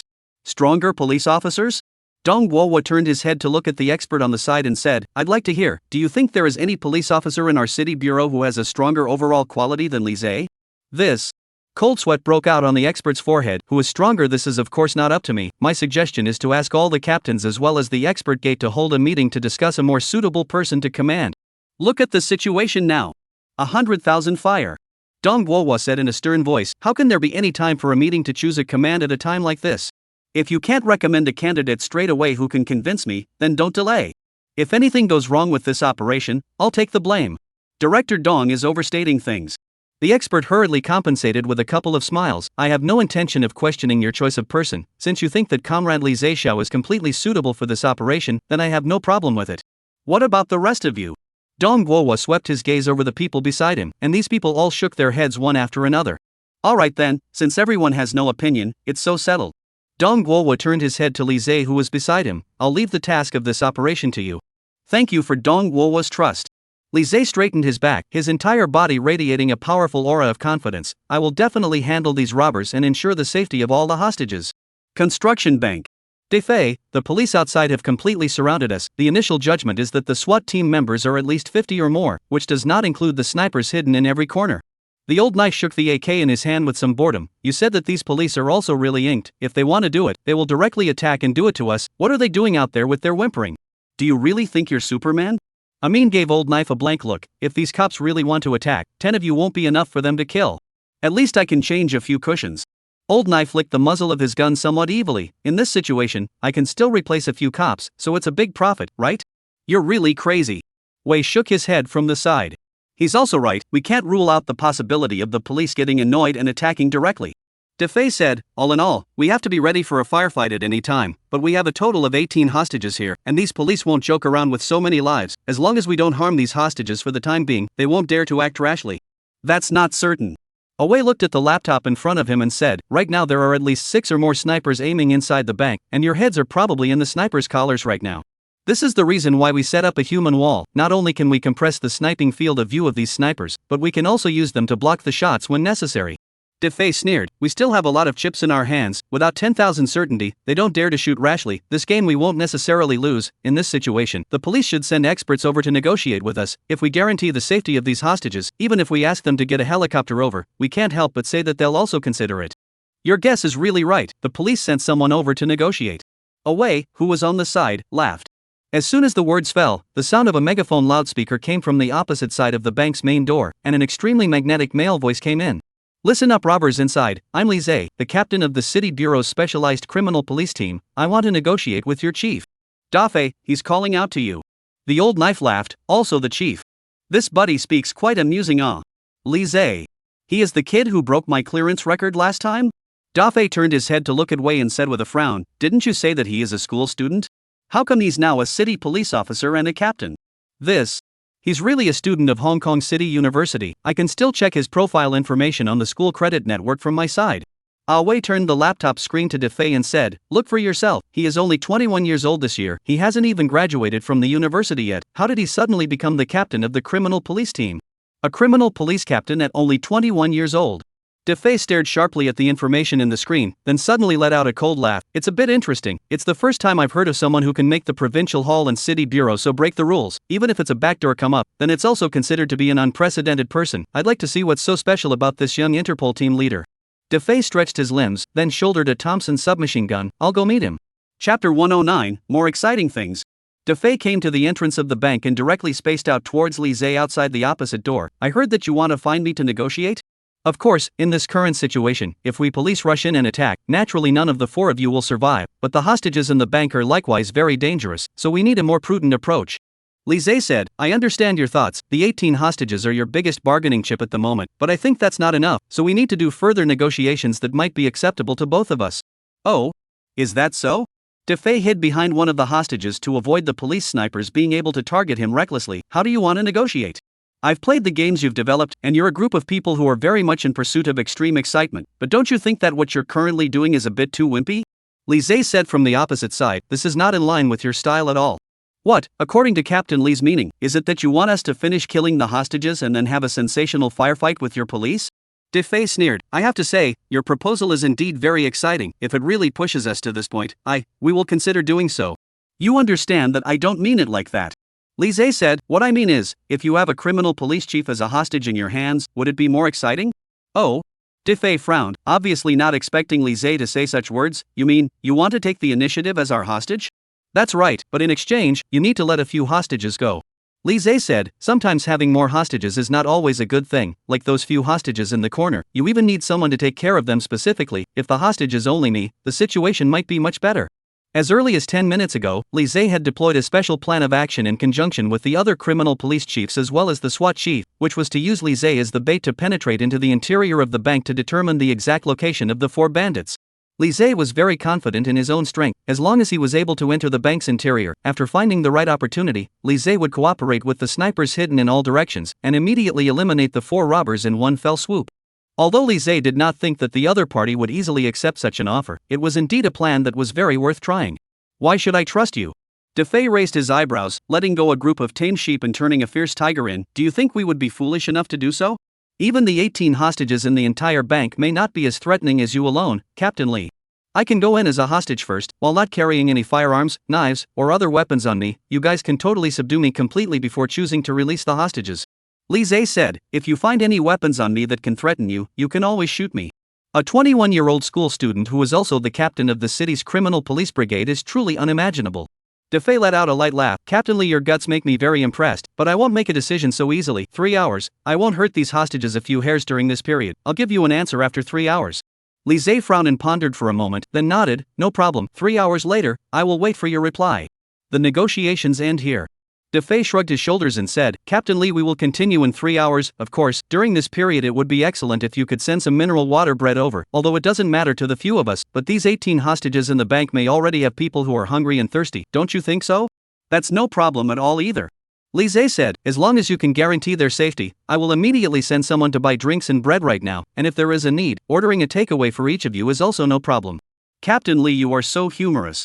Defei laughed. Then let's say that we will continue negotiating at the gate in 3 hours.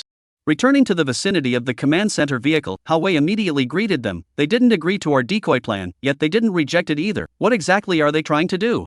They are very smart. Our plan has absolutely no effect on them. Lise narrowed his eyes and pondered for a moment before speaking. They are just stalling for time. Stalling time? Hao-Wei was stunned. The entire bank has been surrounded by us. No matter how much they stall for time, it's impossible for them to get out of here, and there's even less reinforcements that will come to their rescue. What's the purpose of them doing this? Lise didn't answer Hao-Wei directly. He pondered for a while again, then rushed to Hao-Wei and said, immediately bring me the internal structure map of the bank. The faster the better. Understood. Although he was not sure what Lise wanted, Hao-Wei still answered without hesitation. Inside the bank. Defei returned to Hao-Wei and the others and stretched his limbs for a while. This Lise is indeed something. He even wanted to use himself as bait and cooperate with the other police forces as well as the snipers to take us out in one breath. That's an extraordinary amount of guts. Then why are you disagreeing? Old Knife said with a displeased expression, such an arrogant person. I'd like to see what he's really capable of. Don't underestimate him. Defei said, we don't have any way back now. There's no need for us to take such a risk. I promise to give them an answer in 3 hours. They shouldn't act rashly within those 3 hours. Amin on the side directly lifted the cloth bag on the side and handed it to Defei. Her face was full of excitement. You mean, it's time for us to make trouble? Of course, it's time to do something exciting. Daffy took the cloth bag, then ripped open the zipper and slowly pulled out an electronic bomb from inside. Chapter 110, Can Only Succeed, Cannot Fail. The several robbers beside him all let out a meaningful laugh, and then Defei directly installed this electronic bomb at the dead center of one of the bank's load-bearing walls. Tick tick. With an electronic sound, the electronic bomb activated and the timer panel began to work, and the time on it clearly showed 180 minutes later. In the corner, Charlene also recognized with a glance that Daffy had installed a timed electronic bomb. The other hostages beside her did not know much about such things as bombs, and did not realize what Defei was installing, so they did not act more alarmed. But Charlene, after all, was a police academy student and was very sensitive to this kind of thing. She knew very well that there was no way this group of robbers could use a fake bomb to scare them. They really wanted to blow this place through. However, it was good that they set the explosion for a longer time, nearly 3 hours later. Charlene knew clearly that these robbers must have found some way to leave the bank. That's why they needed to drag it out for such a long time. After 3 hours, I'm afraid that this group of robbers would have already left the bank unnoticed, and so many hostages in the hall would be blown to charcoal. One had to find a way to do something about it. At least inform the police about the E-bomb message. However, it wasn't a very good time at the moment, so Charlene didn't intend to act rashly. She was still holding Lin Xianshan on the side tightly, while her eyes carefully surveyed the situation around her. There's still plenty of time, guys. DeFei let out a light laugh and said, "It's a pity that we might not be able to see such an exciting scene happen with our own eyes, but we have to make sure that we're able to return in one piece for now. I wish I could use the AK in my hand to blow the heads off of these cops one by one." Old Knife shrugged somewhat helplessly. "Looks like it's hopeless this time." "That's not necessarily true," Daffy said. "Like I said, the game has just begun, so don't be in a hurry." "Daffy, I've already figured out the specific retreat route." Awei looked at the laptop in front of him, then pulled up and enlarged a map of the bank structure, which had various routes labeled with red arrows. "I really have to be thankful for this bank, or else this is almost considered a desperate situation for us. Those police outside shouldn't really think that we came over to rob the bank unprepared, right?" The Old Knife laughed twice. "After they have obediently waited for 3 hours, they will know what an unexpected surprise is. Don't talk nonsense for now, hurry up and plunge into action." DeFei picked up the backpack at his feet and threw it to Old Knife at the side. "We can't leave the bank hall at the same time, otherwise the police outside won't see our silhouettes and will get suspicious. Old Knife, you start first, rotate after half an hour." "Understood." Old Knife took the backpack, while the other hand was carrying the AK on his shoulder, strutting out of the bank hall and heading towards the treasury. Outside the bank. At the command center, Li Zhe held binoculars and observed the situation inside the bank. Through a whole row of human walls, he was still able to see that Old Knife with an owl mask carried the AK as well as the backpack and left the hall, heading towards the direction of the vault. They seemed to be starting to make a move. Li Zhe narrowed his eyes and said, "This group of robbers are smart as hell. They definitely won't sit around and wait for their turn. 3 hours is enough time for them to do a lot of things. We have to move faster than them." "The map of the bank structure you asked for."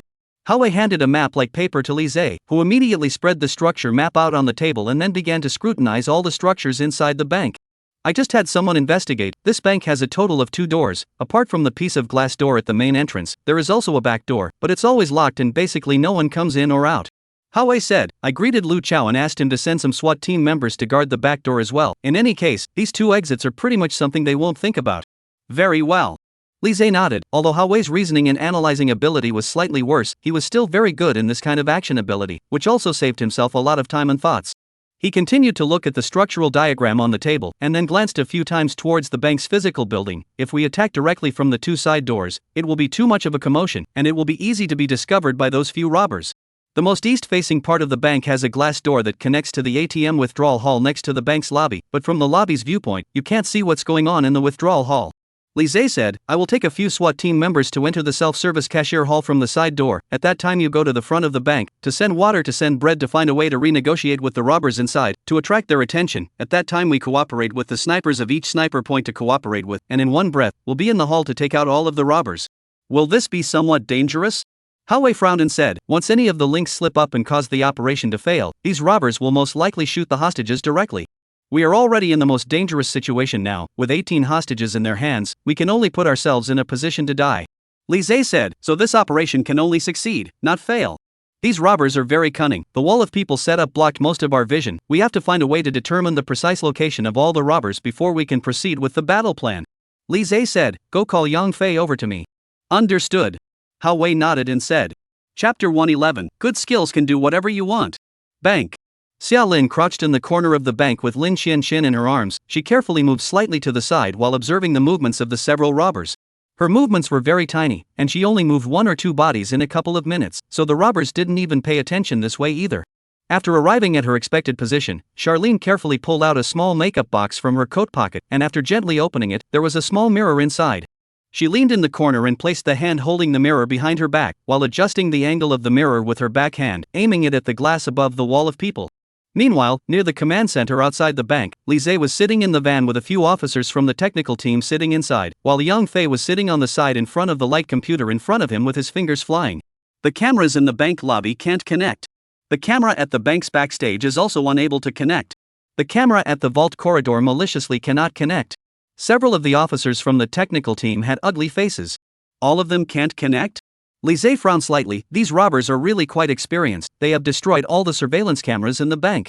It doesn't matter if the surveillance cameras can't connect, I have another way. Yang Fei smiled confidently towards Lise at the side. They simply have no idea about the power and terror of a top-notch hacker. The technical team police officer on the side also gave Yang Fei a somewhat surprised look. In the situation where all the surveillance cameras were damaged, he even had a way to observe the situation inside the bank? Could it be that he could bring those damaged cameras back from the dead? Although they all questioned it in their hearts, these police officers didn't say anything and just silently watched Yang Fei's operation. Yang Fei did not pay attention to the strange looks of the bystanders. His fingers once again quickly knocked on the keyboard. A few minutes later, the computer screen suddenly appeared in the hall of the monitoring screen. With all the surveillance cameras inside the bank destroyed, Yang Fei really did it. Well done. Lise also couldn't help but praise Yang Fei. All along, he had quite a lot of trust in Yang Fei's strength in this area, which was also the reason why he wanted to do everything he could to get Yang Fei to join his police force. The police officers of the technical team on the side were all looking at Yang Fei dumbfounded, their faces filled with disbelief. Yang Fei? How did you do that? One of the police officers just couldn't help but ask. It's very simple. There are usually cameras on the counters that face the hall and are used to take pictures of the customers. I hacked those computers on the bank's counters, and now no matter if it's the hall or the backstage, the situation can be monitored clearly. Yang Fei laughed. In addition to surveillance cameras, as long as any equipment with camera functions can be used as a monitoring tool. As long as you are skilled enough, these tools can be used for you. The police officers also gave Yang Fei a somewhat dumbfounded look. Awesome. It can still be messed up like this? Good skills can really do whatever you want. Now I finally understand why Team Lee had to make sure to pull him into our team. Anyone who can make Team Lee look at him is definitely a genius. Under Yang Fei's control, a clear picture of the bank hall appeared in the computer screen. Those robbers obviously that didn't anticipate that the police would still have a way to monitor them when the cameras were all damaged. Through the surveillance screen, Lise observed that there were indeed only 3 robbers in the hall. The wolf-head masked man, the dog-head masked man as well as the fox-masked woman were all inside. The owl-masked man who had just left had not returned to the hall by now. Tune the screen to the corner and take a look at the hostage situation there.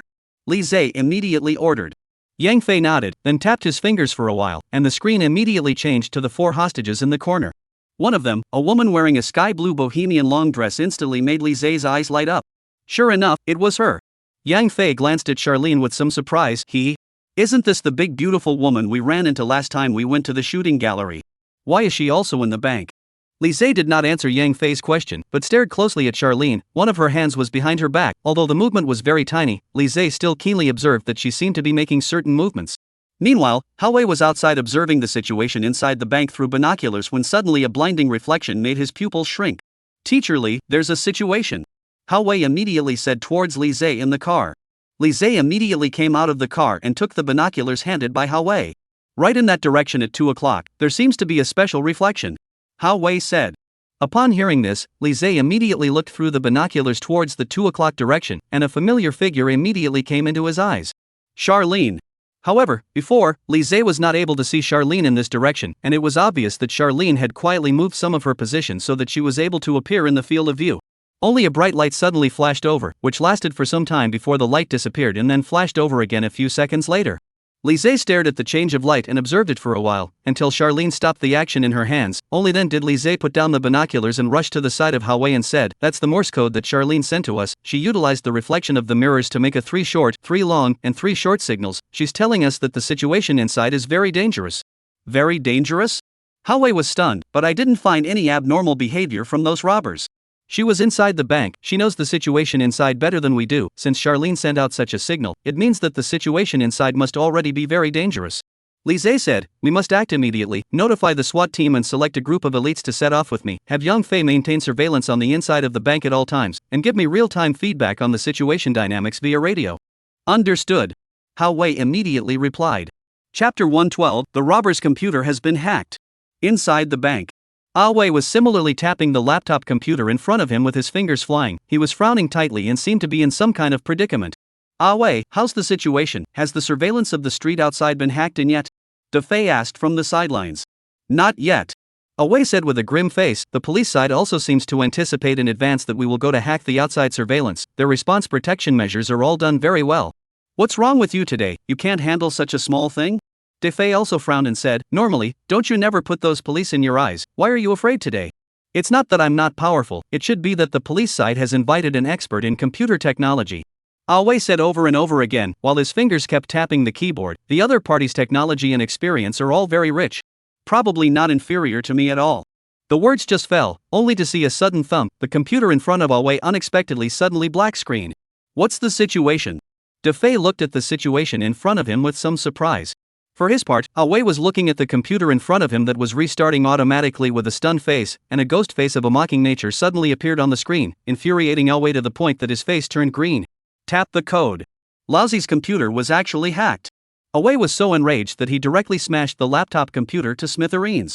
This is really new. This is the first time I've heard of someone being able to hack Awei's computer. Amin somewhat flirtatiously leaned over and leaned on Awei's shoulder, the two pairs of full male peaks squeezed on Awei's arm, revealing a deep tantalizing gully. Awei, it seems that old knife is right. Have you been drained by any horse recently and can't do it anymore? Off. Awei nonchalantly shrugged off Amin, this is none of your business, go aside. Yo, you're incapable yourself, but your temper is still quite big. Amin said with her chest ringed with concern, if you have the ability, you can also hack those police computers off? If you are incapable of taking it out on a woman, are you still considered a man? Seeing that Wei looked like he was about to get angry, Defei directly scolded them in a stern voice, alright, what are you arguing about? It's just that the computer was hacked, what's the big deal? Right now, our focus is to stall these police officers, what's the point of you guys engaging in infighting? Only after Defei's reprimand did the two stop sulking. Meanwhile, Old Knife, who was wearing an owl mask, was carrying the AK back to the hall. He stretched his torso with some back pain, then rushed to Defei and said, the project is almost done, I'm a bit tired, whoever goes to pick up the off-duty work, I guess it'll be done in less than 10 minutes. Tough. Defei patted Old Knife's shoulder. Listen up, robbers inside, I've brought you the drinks, bread, and other food you need. Hawei's voice came through the loudspeaker from outside the bank's door. Have your chief continue to come to the door for a couple of chats. Yo, the supplies have arrived, TSK. Old Knife said with an excited look on his face, just when I'm tired of doing it, these cops are pretty good at it. These police uncles are really sweet, knowing that it's tougher for us to rob a bank, they specially send us drinks and food, positive feedback is not appreciated. Amin also chimed in with a smile on her face, this kind of treatment is really exciting and soothing. Daffy, on the other hand, glanced towards the outside of the bank with a slight frown on his brow. The voice outside the door just now was clearly not Lise. Why did they change the person over to negotiate again? Old Knife said, I guess they felt that the previous negotiation didn't work, so they changed someone else to try the effect. Defei pondered for a moment, then rushed at Old Knife and said, since they're changing people, then we'll change people as well. Old Knife, go out and chat with them, and bring back the supplies on the way. Please. Old Knife laughed twice as he once again slung the AK over his shoulder. It's still Dafe, you understand me, if these cops pull any tricks, I'll just go straight to war with them. I'll take care of the rest of the works. Daffy rushed at Amin as well as Awei, you two guard here, remember not to expose yourself to the enemy's field of vision at the same time, or else if these cops seize the opportunity, I'm afraid they'll directly snipe you. Defei, this kind of job doesn't need you to do it yourself, let Awei go on it. Anyway, his computer has been hacked, and now he is having a belly full of fire with no place to spread it. Amin said with dark sarcasm, it's not bad to let him sell some hard labor to vent his anger. No need, I'll go myself. Defei said in an undeniable tone, I'll leave the situation here to you two, is that okay? Hearing Defei's insistence to go, Amin did not continue to persuade him. Don't worry, we will be well concealed, unable to determine our position, the police here won't dare to attack directly, after all, there are still so many hostages in our hands. Defei nodded, he looked deeply at Amin as well as Awei, and then decisively left the bank hall, heading towards the location of the vault. The cash withdrawal hall next to the bank. Under Lise's leadership, a small team of SWAT team members arrived at the cash withdrawal hall without any problems. They were fully armed, holding clear 95 type rifles, their pace movements were neat and uniform. Lise made a gesture towards them, and these officers immediately stood in place without making any noise. Zip, with a few current noises, Yang Fei's voice came from the headset. Bossly, the situation in the hall has changed. The robber wearing a wolf head mask took over the previous owl mask robber and entered the vault. The one who went out and negotiated with Hawei also turned into a dog head mask robber, and the only thing left in the hall at the moment is the fox masked woman and that dog head masked man. Chapter 113, Blitzkrieg. Upon hearing this, Lise could not help but frown slightly. Why did these robbers enter the vault 3 times? He pondered for a moment, then lowered his voice and rushed to the wireless microphone on his collar and said softly, notify the other officers of the technical team beside you, ask them to investigate the details of this bank's history, the more detailed the better, organize all the important things that have happened in this bank, and pick the key points and report them back to me in a while. Understood. Yang Fei's response came from the headset. Lise looked at the time on his watch, and then continued to speak softly into the wireless microphone, report the precise location of the 2 robbers in the hall, and in 20 seconds I will unite with Hawei at the main door to start the operation together. Although the situation in the cashier's hall could not be seen directly from the hall, the robbers would definitely take precautions against the glass door on this side, so the action must be carried out at the right time to ensure that the robbers did not have the opportunity to counterattack. It was a blitzkrieg that allowed no room for error. The fox-masked woman is behind one of the service desk tables in the bank lobby, and the other dog-headed masked man is guarding the 4 hostages near the corner near the bank counter. After receiving Yang Fei's precise location report, Li Zhe rushed to the SWAT team members beside him and said softly, "You guys should be clear about the robber's location, right? The service counter table there is easy to defend and difficult to attack, but there are no hostages near that female robber, so you don't have to worry about hurting the hostages. You guys pay attention to fire suppression and don't let her have a chance to hurt the other hostages." Li Zhe lowered his voice to the lowest. "The rest of you and I will find a way to subdue the male robber in the corner at the first time, as for the robber in the vault to deal with it at the end, but make sure to keep an eye on the direction of the vault at all times, and pay attention to make sure that the safety of those 4 hostages is guaranteed. Understand?" The SWAT team members were all nodding their heads at Li Zhe, while making a gesture of understanding. Li Zhe kept a close eye on the time on his watch. Howe would start the operation together with the owl robbers outside the door 1 second after they started the operation. He looked at the ever-moving hands and mentally mumbled the countdown. 5, 4, 3, 2, 1. The time was up. Li Zhe made a gesture and then led a group of SWAT officers to kick open the glass door of the cash withdrawal hall directly. Amin at the service desk immediately reacted. She just wanted to shoot. The massive firepower from the SWAT team members had already swept through. Day. All sorts of muzzle flames rose up. The service desk place was instantly sifted by bullets, and Amin didn't even dare to poke her head out. On the other side, Aoi also reacted. The Thompson in his hand just wanted to sweep towards Li Zhe's side. Thud. Charlene, who had been crouching in the corner, surprisingly got up violently with a beautiful side kick. Charlene's kick was not light in strength, and she actually directly staggered Wei, almost knocking him to the ground. "Awesome. Sister is awesome." Lin Xianxian on the side directly applauded, her clear little eyes filled with admiration. At the same time, Li Zhe's bullet also shot through Awei's right hand that was holding the gun with pinpoint accuracy. He let out a cry of pain, and the submachine gun in his hand snapped to the ground. "The police uncles are also good." Lin Xianshan looked at Li Zhe and the others with an excited face. "I knew they would come back to save us." Wei roared while his left hand violently pulled out a spare pistol from his waist. Bang bang bang. A few bullets instantly penetrated Awei's head. Li Zhe and the SWAT officers beside him lowered their guns, and then immediately rushed to the side of Charlene and a few other hostages. "It's you?" Charlene glanced at Li Zhe with some surprise. Lin Xianxian also looked at Li Zhe with a face of adoration and said, "Uncle Cop, you were so handsome." Li Zhe did not have time to respond to them. After confirming that Charlene and the others were not injured, he immediately ordered the SWAT officers beside him to quickly escort the hostages in the hall out of the bank hall. "Wait! There are time bombs installed in the bank." Charlene directly grabbed Li Zhe's arm and pointed at a load-bearing wall in the bank. "It's on that wall over there." "There's a bomb?" Li Zhe's eyelids immediately jumped. "You leave here first, I'll solve the bomb problem." Charlene glanced at him and then left the bank hall together with Lin Qianli. On the other side, the intensive firepower suppression from the SWAT team had almost pierced through the service counter's table cabinets. Although Amin had been hiding behind the table cabinets, she was already at the end of her strength. Amin suddenly probed and snapped 2 shots with her pistol from the side of the table cabinet. Her figure was very agile, and she shrunk back a moment after firing. Bang bang! The 2 SWAT team members were instantly shot. The powerful kinetic energy of the bullets directly knocked them to the ground, but fortunately they were both wearing bulletproof vests, so there were no major injuries. Li Zhe on the side suddenly lifted his pistol and aimed it at the direction where Amin retracted and fiercely pulled the trigger. Bang! The bullet struck the service counter made of metal steel plate and instantly shot out a deep depression. Li Zhe's face was unchanged as he once again pulled out a shot. Bang! The bullet surprisingly struck the same spot without any difference. The steel plate bullet hole was dented deeper and deeper. Li Zhe's face remained expressionless as he coldly pulled the trigger. Bang! The third shot was fired. The bullet instantly penetrated the steel plate. A female scream came from the back of the service counter. Amin was shot in the abdomen and fell to the ground with a direct thud. The SWAT team members on the side were all somewhat surprised as they glanced at Li Zhe, and then immediately rushed up towards the service counter. Amin covered her gurgling and bleeding abdomen. The intense pain made her face pale. She gritted her teeth and still wanted to pick up the pistol on the ground, but Li Zhe fired another shot. The bullet directly penetrated Amin's head. With a thud, Amin completely collapsed to the ground. A bloody hole was suddenly added to her brain, and the vitality in her eye pupils gradually lapsed. Chapter 114. It's not over yet. Li Zhe was very clear that these robbers were outlaws who would not hesitate to counterattack once they were given any opportunity. And these robbers had already killed several innocent people one after another. He would never show any mercy to such extremely ferocious robbers. At the same time, the intense firefight outside the bank's door came to a screeching halt, and Old Knife's body was beaten into a sieve by several SWAT team members in a split second.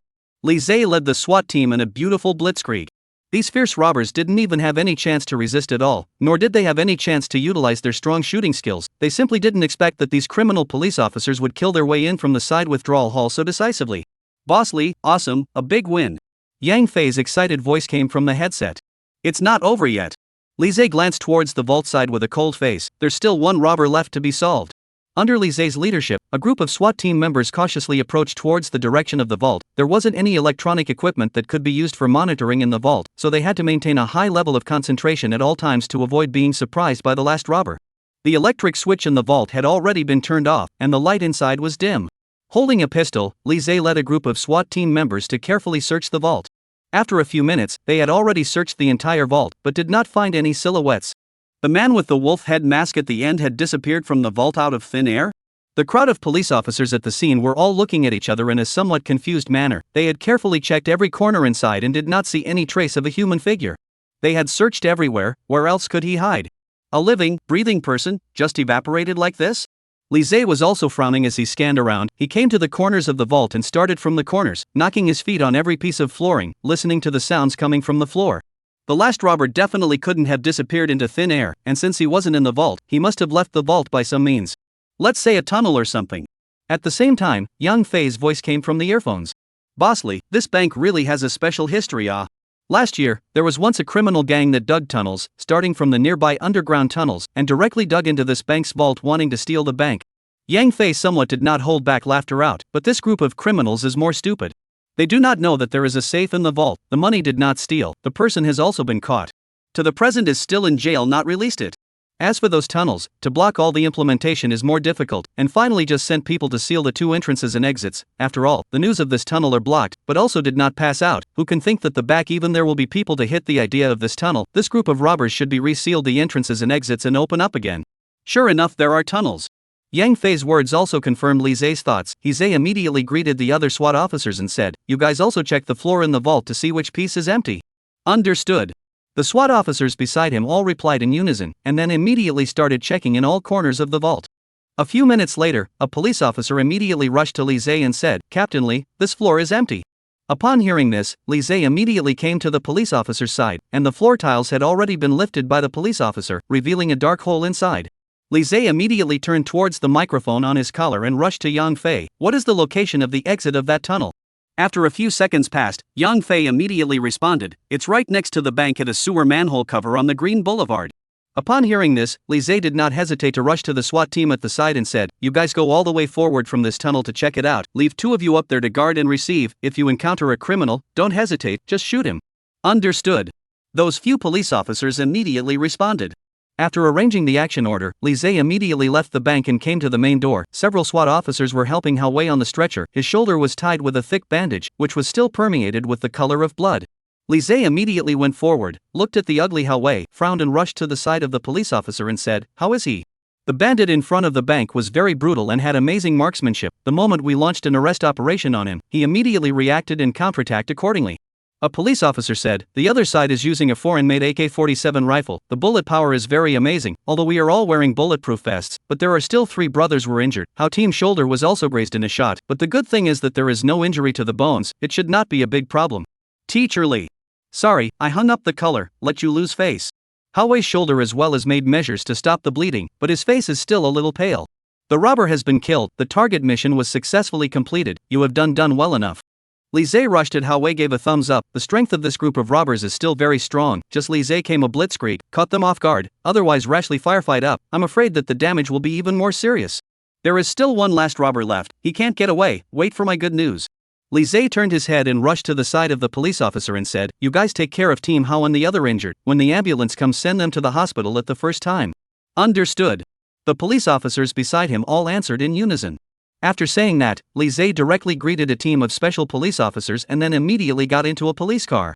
He started the vehicle, fiercely stepped on the gas pedal, and directly sped off at breakneck speed in the direction of Green Road. Without any delay, the team of SWAT officers also got into several police vans, followed closely behind Li Zhe's car, and drove towards the target location at full speed. Chapter 115. He even played a game? Green Shade Road.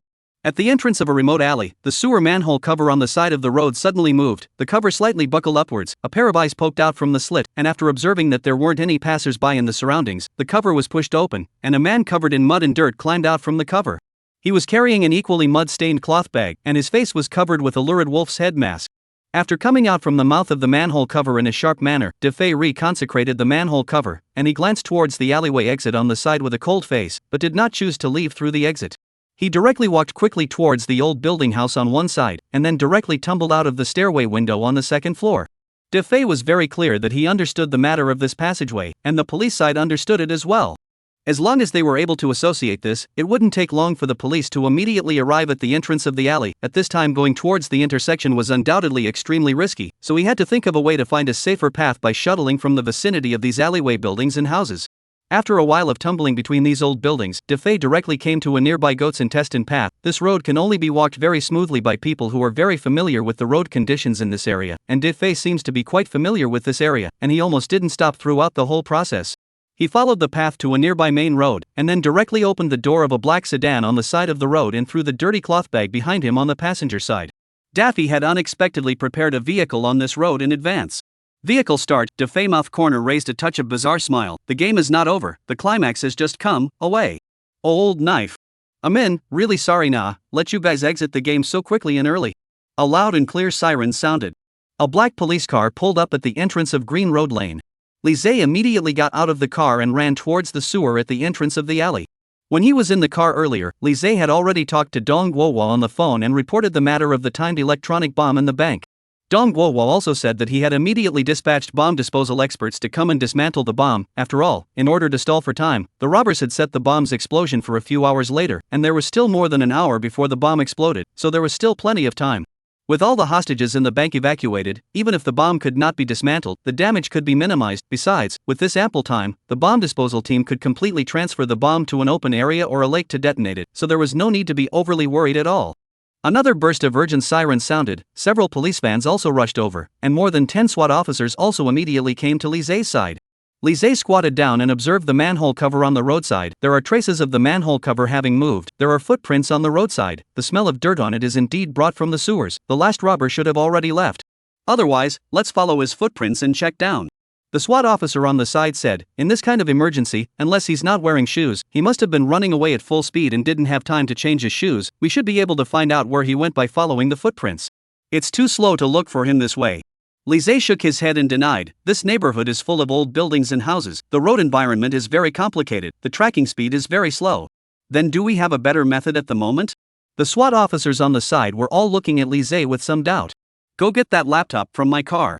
Lizzie rushed to the SWAT officers at the side and said, understood. Although they did not understand what Lizzie wanted the computer for, but for the orders of their superiors, these SWAT officers did not dare to hesitate in the slightest, and one of them immediately ran back to the vicinity of Lizzie's car at a fast pace and brought the laptop back. Lizzie took the computer and immediately entered the link address of the robbery rush. Just as he expected, these robbers really advanced the opening time of the third level. Without any hesitation, Lizzie immediately entered the game interface and started the third level. The SWAT officers on the side were all looking at Lizzie with a dumbfounded expression. They did not know anything about the robbery rush and thus were completely unable to understand what Lizzie was doing. In such an urgent situation of chasing bandits, the rumored awesome and bombastic youngest criminal police captain in history, he even played an online game on his laptop in place? Although it was difficult to accept in their hearts, these SWAT officers did not open their mouths. They all stood pensively on the side, waiting for Lizzie's order after he finished playing the game. Meanwhile, in the game screen, Lizzie maneuvered the game's police character modeled after Nie Fong, and drove a police car at high speed towards the designated location in the game. The mission objective this time was to reach the designated location and kill the robbers who had fled there. Lizzie knew very well that the location scenes in the game were made according to the real locations in reality, so he kept observing the situation of the buildings on the roadside. When he was a few hundred meters away from the target location, a bullet instantly penetrated the tire of the police car, and the police car steeply lost control at high speed and directly crashed headlong into the wall. Almost instantly, Lizzie judged the location of the robbers. On the roof of a skyscraper in the southeast direction, and judging from the caliber of the bullets and the sound of the gunshots, the other party was using a kind of military bolt-action sniper rifle AWM. Lizzie immediately maneuvered his character out of the car, using the police car as a cover to hide behind the car. The other side's bullet shot over again, and blew out the other tire of the police car. At this time, he only has a police pistol in his hand. The effective range is only 50 meters. In this case, he cannot help the robbers on the roof. But Lise did not have the slightest panic. He knows that this sniper rifle has a certain shooting time interval. The robber again shot a shot to burst the third tire. He immediately manipulated his role, hiding into a side building. Chapter 116, The Last Battle.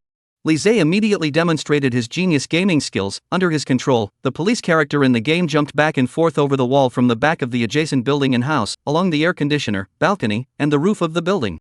The back of the building and house where he was located was the dead center of the robber's sniper, and he was not at all clear about the current specific location of Lise. In just a few minutes' time, Lise had already arrived at the downstairs of the skyscraper where the robber was located. Without any hesitation, Lise immediately maneuvered his character to the roof of the building. Boom! The door of the roof was kicked open by the character maneuvered by Lise, but Lise didn't rush out. A barrage of bullets immediately swept the door into a hornet's nest shape. After determining the opponent's position through the sound of gunshots, Lise was still waiting for the right moment, otherwise rushing up would be a living target. Snapping! An extremely subtle sound rang out, and Lise instantly reacted sharply to the fact that the other party was in the process of changing their magazines. This was the perfect timing. Thinking of this, Lise then maneuvered his character to dart out while pulling the trigger in his hand. Bang bang bang! Several rounds of bullets accurately penetrated the robber's skull. Lise was aware that the robber's damage reduction ability was high in this level, so he purposely fired 3 shots to ensure that the robber would definitely be killed. Game over! Several large words appeared on the game interface. Congratulations for passing all levels. This notice will be notified to all players in the form of a service-wide announcement. After passing the game, Lise immediately closed the computer screen, while directly dialing Yang Fei's phone number. Help me find the exact location of a place. A tall building with a height of around 120 meters. Next to it is a building about the same height as it. Nearby there is a post office, a Jingxi Express point, and a Ruinfa large supermarket. Roger! Yang Fei immediately responded. Boss, don't hang up, I just need a minute. Good. Lise also responded, then picked up the laptop in his hand and waved towards the SWAT officers on the side. The SWAT officers immediately followed Lise back to the car, and at the same time, Yang Fei's voice once again came over from his cell phone. High-Tech Development Park, Bolan Avenue, Dream Age Building. Good job.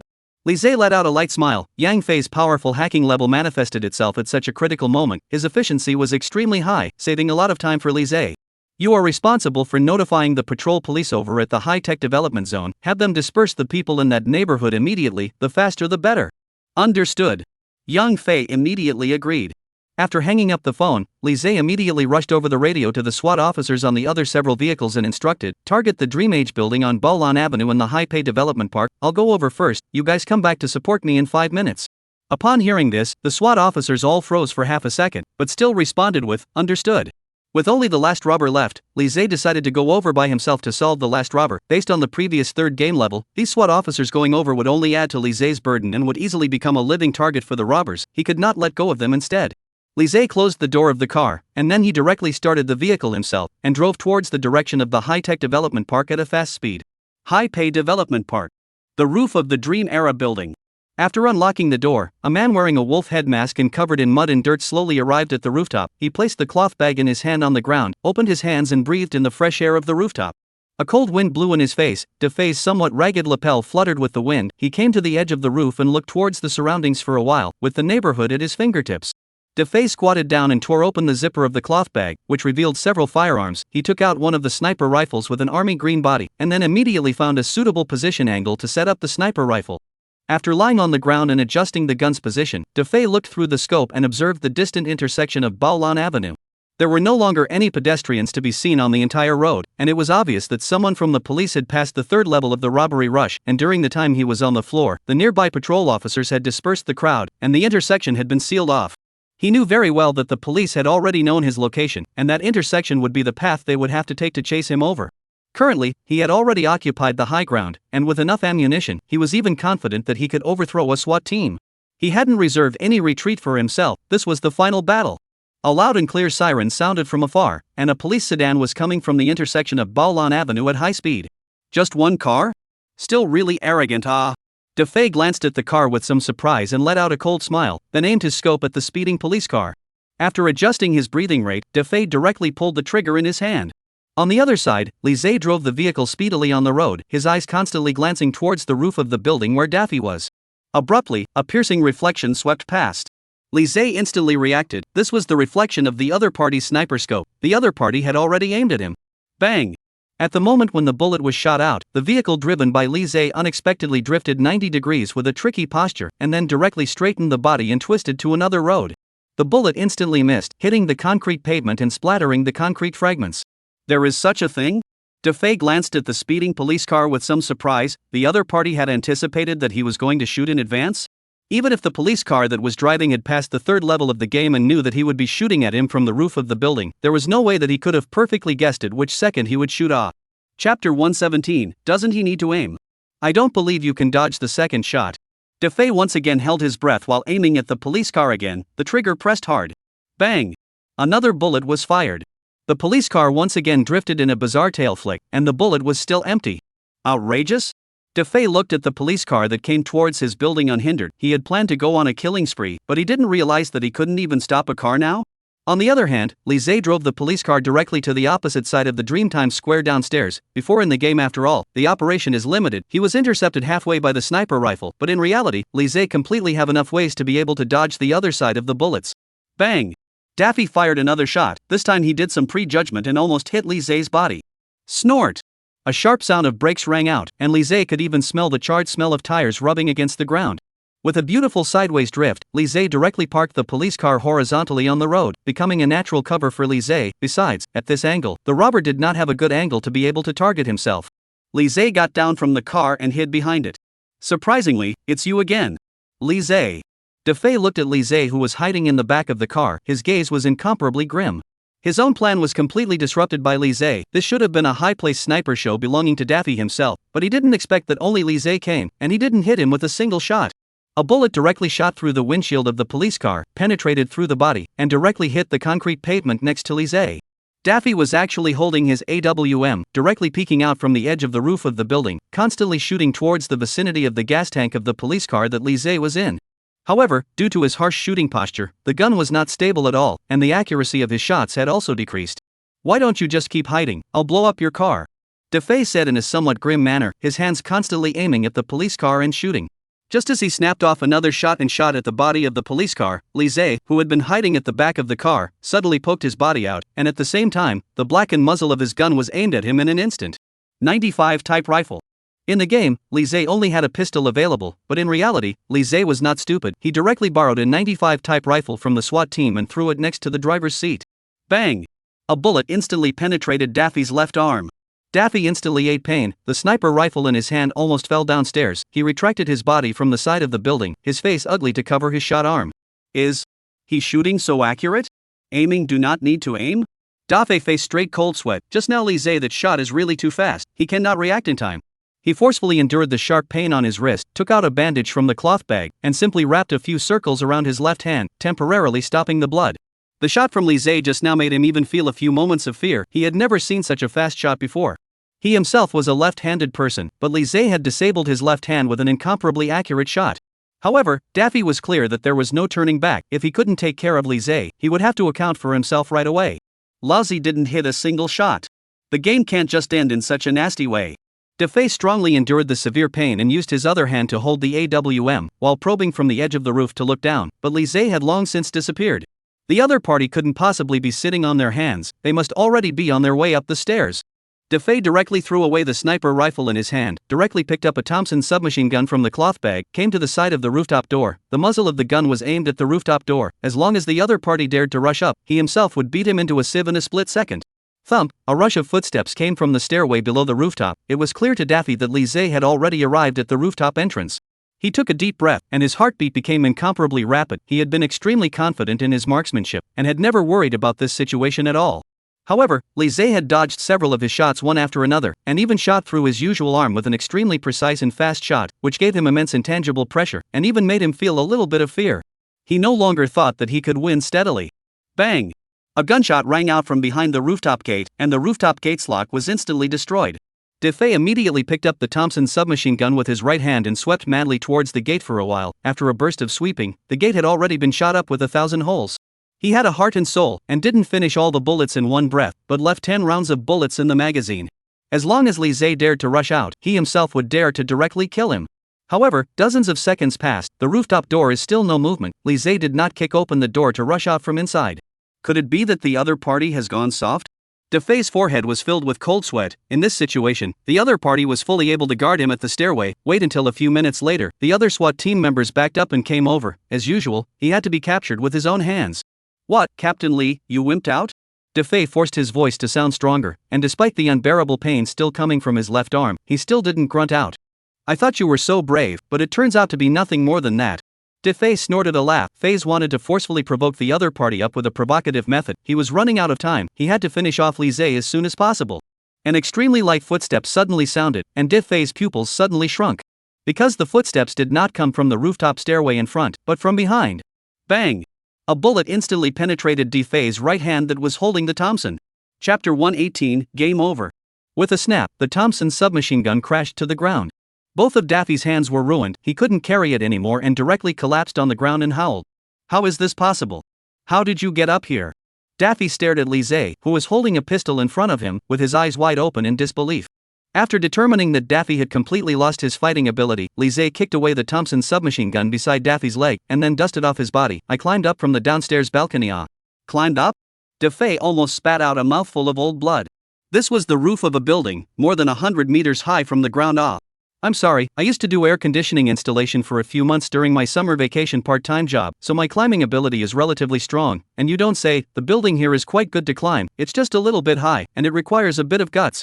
Li Zhe smiled. The elementary aerial work proficiency, ability that he obtained before finally had a use. I have to say, this ability is still very strong. Li Zhe flipped up from the downstairs. Simply don't be too easy.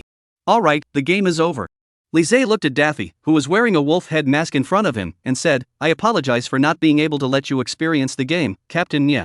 Hearing these words, the opposite side of Daffy's body suddenly trembled, and he looked at Li Zhe with some disbelief. You guessed it a long time ago? It is not to say that it has long been guessed. At first it is just some suspicion. After all, these robbers are too knowledgeable about our police's every move, which is really a bit puzzling. Li Zhe shrugged his shoulders and said, 1.75 m height, body type is thin, play gun level first class, at the same time is still a left-handed. In addition to height, this is simply with Nye Captain you don't too match ah. Later on, from the binoculars, I observed that you were wearing thick-soled height-enhancing shoes, and after subtracting a few centimeters, this now even fits your height perfectly.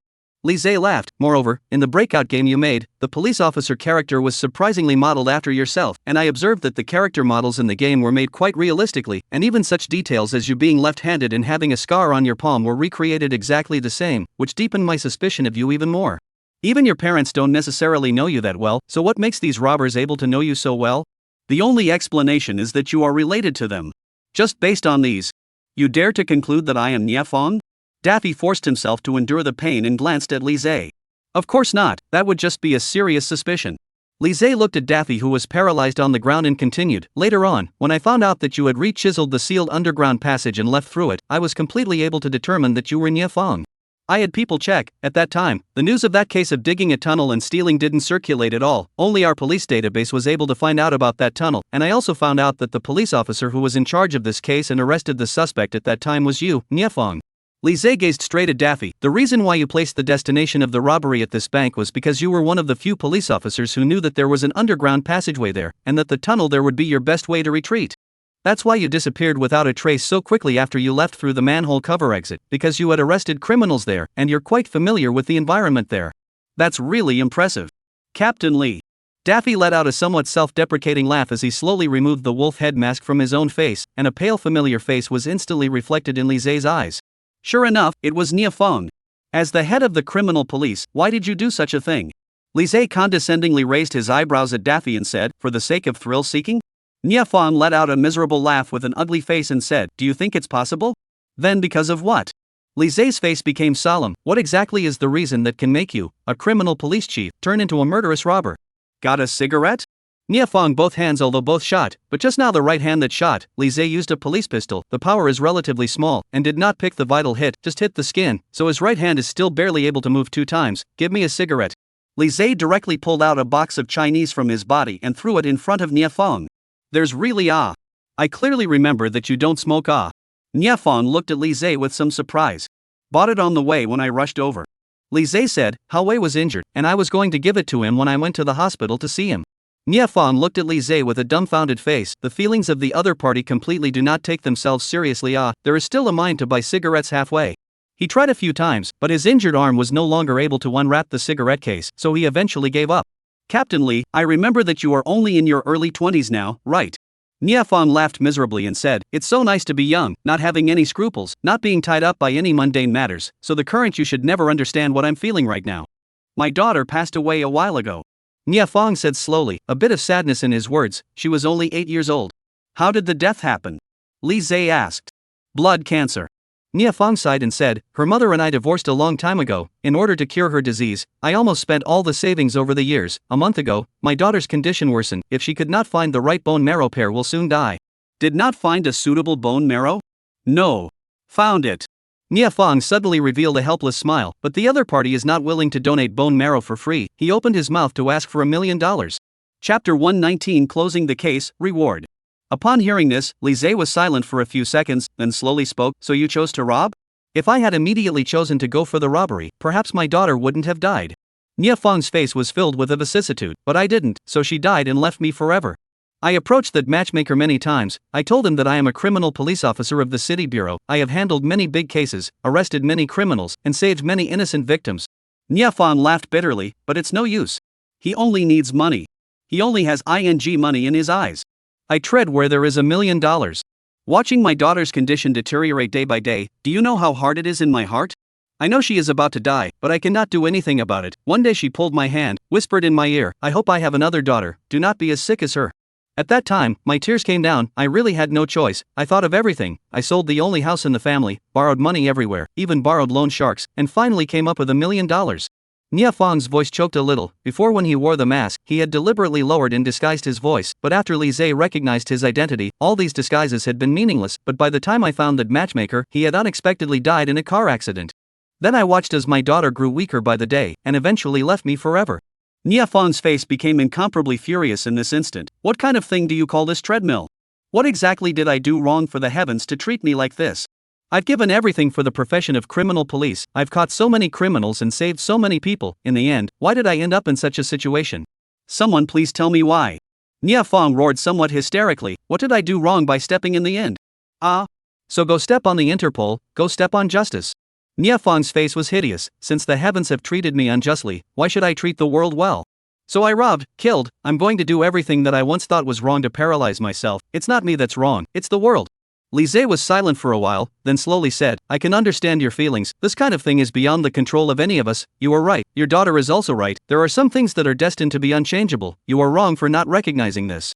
You yourself are the chief of the criminal police. There are some truths that should not need me to tell you. Whether you are a criminal police officer or not, catching criminals or not, it has nothing to do with whether your daughter will get sick or not.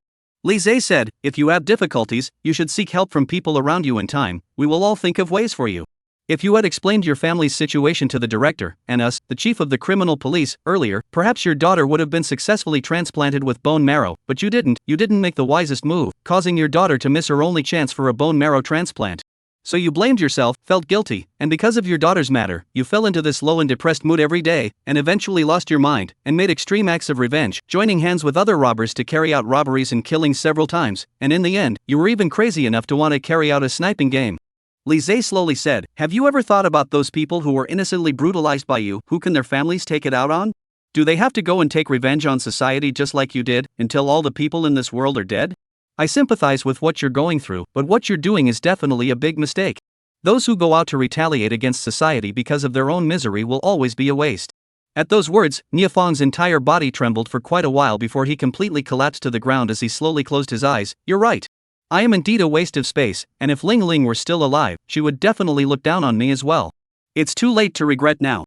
Li Zhe directly took out handcuffs and cuffed Niafong's hands. He was clear that it was hard for Niafong to escape the death penalty, leave everything to be judged by the law. Ding, congratulations on solving the serial robbery case, 5,000 points of fusion value rewarded. Ding. Current total fusion value, 8,000 points. As the familiar system beep sounded, it came to the happy reward session again.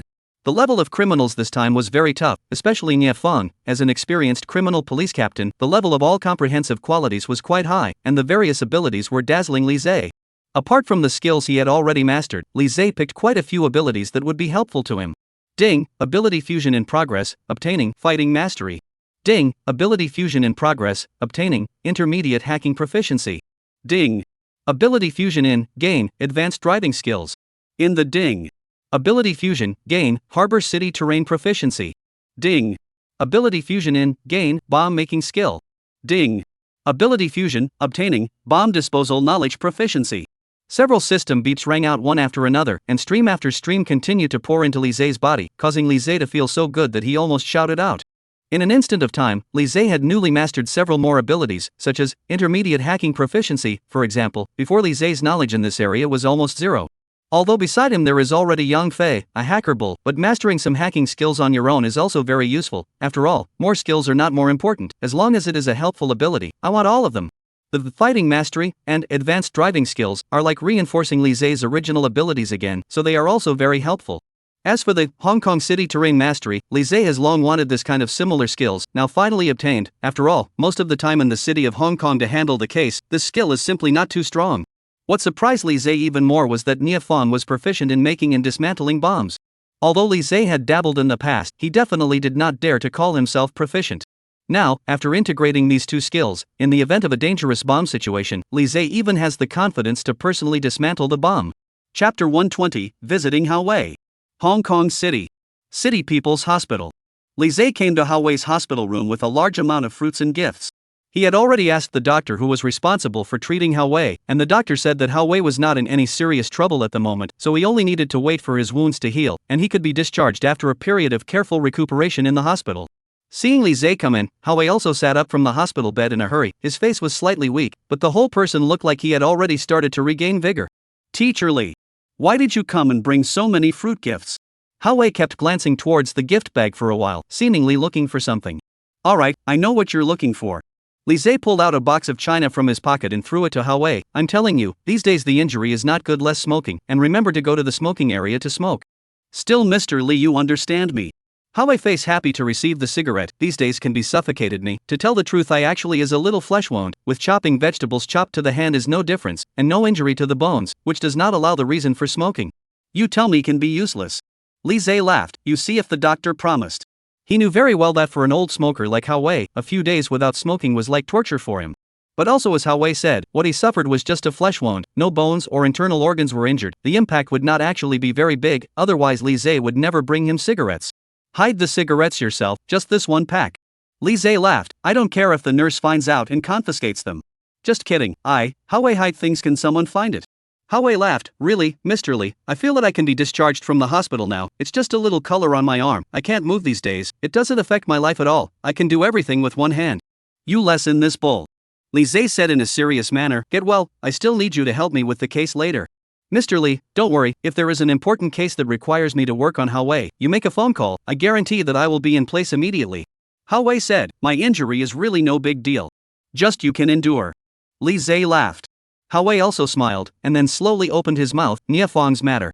I also heard about it, and to be honest I really didn't think that the leader of the robbers was actually him. He is actually quite miserable. Mom and dad passed away early, the family is also relatively poor, his wife smacks him to earn big money. A few years ago, he divorced with him, followed by a rich coal boss, remarried, his weekdays so a daughter. Also got that kind of disease. Hawei sighed and said, the main thing is that Nia Fong, this person, quite autistic, a little something also never tell people. Finally went astray, really let people did not think. Okay, things have passed. Lise patted Hawei's shoulder and said, we have prevented Nia Fong from continuing to be wrong. Perhaps this is also the best result for him. Dong bureaus will look for me in a while. There are still things to do. You first get your body up, discharged from the hospital, and remember to report to me at the first time. Hawei laughed. Teacher Li, just don't worry, it won't take me long to be discharged from the hospital. Then I will leave first. Lise smiled and got up. Teacher Li, take care. Hawei saluted towards Lise and said, Hong Kong City. Municipal Bureau, Director's Office. Dong Guowo was sitting in his office looking at the information report on hand. In the recent period of time, Hong Kong City's efficiency in solving cases was very high, and several times received praise by name from the provincial department, which could not help but make Dong Guowo's face shine, and his mood was also relaxed. Knock, knock, knock, a knock sounded. Come in. Dong Guowo said. Lise pushed open the office door, saluted towards Dong Guowo, and then sat down under Dong Guowo's greeting. Lise, you did a very beautiful job in the last robbery. None of the 18 hostages were injured, almost minimizing the losses, except for a few of our police cadres who were injured during the arrest process. This battle was simply considered perfect. Dong Guowo laughed. These days I've seen the commendation notices from the provincial hall side all over my eyes. These are the commendation documents from the provincial hall side. There are your personal ones, and there are also the ones from the group of your special task force. Li Zhe took the commendation documents handed over by Dong Guowo and read them one by one. By the way, this time when the case was solved, the provincial department side also specially awarded a bonus, saying that it was specifically for your task force as a reward for your excellent performance. Dong Guowo laughed. The money has already hit the financial side. Your special case team is now receiving the key attention from the provincial hall side. You have to keep up the good work. Thank you, Bureau Dong. These are all things I should do. Li Zhe smiled blandly. Since I have taken over this case, naturally I have to do my best to do my best. I appreciate police cadres like you who are bland and not inflated in the face of accolades. Dong Guowo looked at Li Zidao with an appreciative face. I, Dong Guowo, have read countless people. I can see that you are indeed not taking these compliments to heart. This kind of calmness cannot be faked, which also sidesteps the fact that your vision is not only limited to this, and that you are a person capable of accomplishing great things in the future. Director Dong is flattering. I have such a character. Li Zhe said, I just did what I was supposed to do. Praises and compliments I am naturally happy to accept, but will never get lost because of it. In his previous life, Li Zhe had come into contact with too many big cases and experienced too many praises and commendations, so these honors were not enough to make him go bloated and get lost. What a juvenile talent, I really didn't misjudge you.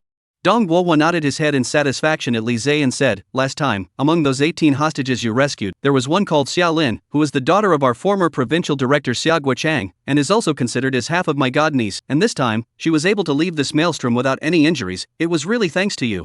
After old Xia learned about this matter, he is also very grateful to you. He rushed over from the provincial city overnight yesterday, just specifically to thank you. Dong Guowo said, in a moment at noon, you and I will go to have a meal together, and also let old Xia and the others have a chance to thank you. Chapter 121, Xia Lin's Thanks. The former provincial director even personally came over to invite himself for dinner to say thank you? Li Zhe was a bit surprised. This is really give himself face. However, since the other party had already come over, Li Zhe was clear that he should more than likely not say any polite words of excuses. In this case, a quick yes is the greatest respect for others. No problem. Li Zhe nodded at Dong Guowo and said, I will definitely be on time. Very well. Dong Guowo smiled and said, then you go and get busy. I'll have someone inform you of the exact place to eat in a while. Thank you, Bureau Chief Dong. Li Zhe got up and left the director's office. Police officer's office. The previous serial robberies had a high impact within the city council, and since the specialized criminal police team had just been established for a short while, and had already solved such a big case, the police officers of the specialized team were doubly honored, and became more and more passionate about their work. Several police officers who happened to be idle were also leisurely drinking tea and discussing. Our captain is really gripping a come up to the next so difficult robbery, but also in such a short period of time to find the specific location of the robbers, and finally implement the arrest plan. The robbers will be eliminated in one net. Does this count as us following behind Team Lee and mixing up some kudos for a big case? Other groups are not clear. Your action group this time is definitely a mixer. Our technical group at least has been working on the front line it. What do you call this words? Our action group also participated in this case well, before accompanying the Li team how team to go to the Donghua used car market. Are not our action group of a few elite? What are talking about? Work done? Li Zhe walked into the office and scanned towards the police officers for a week. Upon hearing this, the crowd of police officers in the office immediately straightened their backs and sat down in front of their respective desks in a serious manner to look at the information at hand. Alright, I know that all of you guys are very happy about solving the big case this time. Li Zhe slowly said, of course, I'm also very happy, because this is an honor that belongs to all of us in the task force. In the last case, the action team, the technical team, as well as other groups and other police officers have put in quite a bit of effort, and I've seen it all in my eyes. Since there is a payoff, there will naturally be a reward. Li Zhe's face revealed a few smiles. Just now Dong Bureau's side to our team approved a large sum of bonus. I intend to take out part of it for a small refurbishment of your office, and save the rest for future awards for outstanding performance of police officers. Do you have any comments? No opinion. The faces of the police officers present were filled with joy. The special task force had just been established and had already received such rewards. As long as they followed Li Zhe, in the future, rewarding treatment like this would definitely be a common occurrence. Very good. Li Zhe nodded his head and said, the task force is not relying on me alone to be able to hold up the facade. All of you must work harder to study and work, or that is the word, my task force, absolutely no waste. Understood. The police officers once again answered in unison, with a loud voice. Alright, you guys continue working. Li Zhe waved his hand towards them, then prepared to move to leave the office. Team Li. Ding Wei suddenly got up and came beside Li Zhe, rushing towards him. Someone came to the office to look for you just now. We said that you have something to do before you can come back in a while, and they are sitting in your office right now. What kind of people are looking for me? Li Zhe said with some surprise. It's a pretty young lady with a little girl. Ding Wei said, it seems to say that she is a hostage who was rescued last time, and is specifically looking for you to say thank you. Upon hearing this, a familiar slender figure immediately surfaced in Li Zai's head. He nodded and rushed to Ding Wei. Alright, I know, you go ahead and get busy with your work. Understood. Ding Wei responded, then returned to his position and continued working. Li Zai returned to his office and opened the door. Charlene was standing in front of her desk, bending her slender waist staring at the trinkets on the table. Lin Xianxian, on the other hand, was sitting on the sofa aside, tilting her head to fall asleep, with Charlene's jacket still covering her body. Upon seeing Li Zai's return, Charlene immediately shushed Li Zai, then pointed at Lin Xianxian on the side and whispered, she's asleep, let's go out and talk. Li Zai also nodded, then brought Charlene outside to the corridor balcony to chat. Today the temperature warmed up slightly. Charlene was wearing a cool red and white striped short sleeve, black collar edge and sleeve edge, exquisite tailoring, appearing small and exquisite, round neckline revealing beautiful collarbone, light blue mini shorts revealing white and slender thighs, the body proportion beautifully just right. Seeing that you are still in a good state, what happened before shouldn't have affected you, right? Li Zai appreciatively looked at Charlene for a few moments and asked. Of course it didn't, I'm in the graduating class of the police academy, I might be a police officer in a while, how could I be scared by this kind of thing? Charlene laughed, not to mention me, even the little girl in your office wasn't frightened, she was acting quite bravely at the time and even said she would protect me.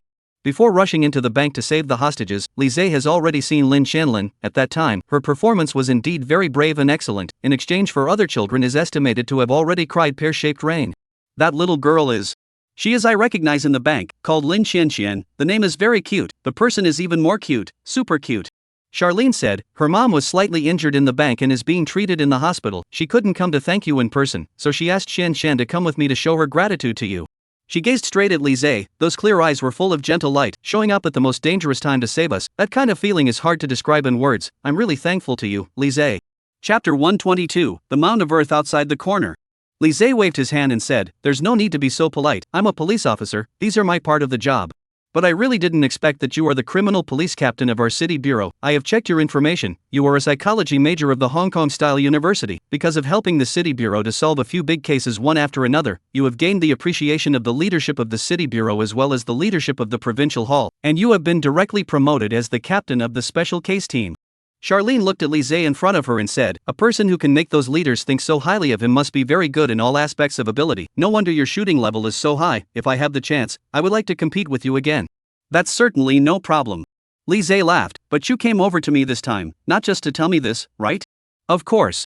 Charlene pulled out a movie ticket from her pocket, not a single ripple on that beautiful and noble face. She said in a serious tone, the new movie, Shihong Tomato Shofu, I heard someone say it's quite hilarious. Xianxian, she must drag the two of us to go see it.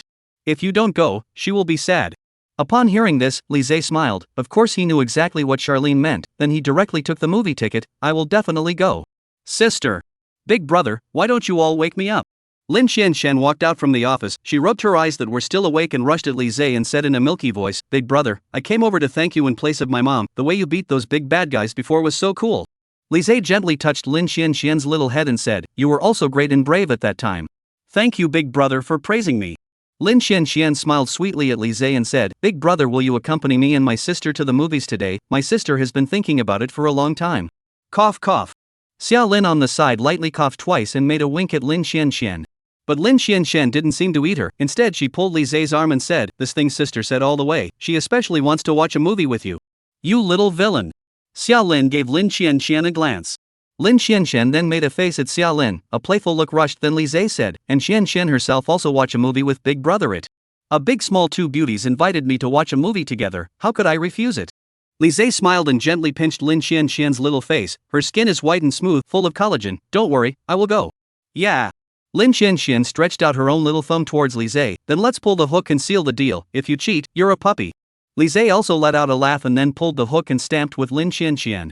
Alright, it's about time now. Li Zai got up and rushed to Charlene who was at the side, you take her back first, it's time for lunch in a while. I'll take Xianxian back first. Charlene blinked at Li Zai, her long eyelashes fluttering, I'll see you at the meal in a while. Okay. Li Zai responded with a smile. Deep City. Late afternoon. It was already late fall, except for the slightly higher temperature at noon. The morning and evening were a bit cold, a cool wind blew by, sweeping up a few pieces of dead leaves, adding a few more points of depression to the already lonesome road surface.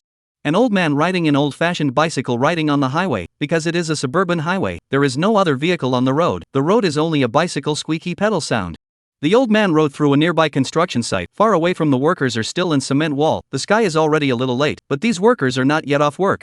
After a corner next to the construction site wall seems to have run over some liquid, bicycle wheels suddenly skid, the old man caught off guard and fell heavily to the ground. Ouch! The old man collapsed to the ground, the bike pressed down hard on his body, his arm rubbed out a few bloody red cuts, and his pants were torn in a few places. But fortunately it was only a flesh wound, no bones were hurt. The old man pushed the bike away with a grimace and cursed, "What the hell did you do? Are you construction site workers discharging sewage so indiscriminately? Luckily I'm strong, if it were any other old man, I'm afraid I wouldn't be able to handle it at all." He climbed up from the ground, just took a closer look at the liquid on the ground, and then his pupils shrunk violently. Although mixed with dirt, the bright red liquid still made the old man could not help but tremble at the bottom of his heart. Where was this any sewage? This was clearly blood water. The old man was originally from the nearby countryside, and was no stranger to slaughtering chickens, ducks, cows and goats, so he was the first to recognize that this was blood. Looking at the large bloodstains in front of him, the old man's heart cannot help but some drumming up, he vaguely able to distinguish, the taste of these bloodstains seems to be different from the taste of pigs and sheep. If it is not the blood of these livestock, then it can still be. The old man's heart and did not dare to think about it. He took a deep breath, and then followed the blood tracked over, only to see in the enclosure of a wall near the root of the wall, Hurley piled up a high small mound of earth. There were traces of digging everywhere next to the mound, obviously from the surrounding deliberately dug soil piled up. The old man's heart more and more some fear up, he did not dare to move the mound, but surrounded the mound near the look for a while. The mound was built temporarily, and did not pile up tightly. In the center of the mound, there are some things exposed from the inside. The old man gulped, then came closer to take a closer look. What was exposed in the soil was clearly a human finger. Chapter 123, The Leader's Attention. Hong Kong City. Dong Lai Hotel.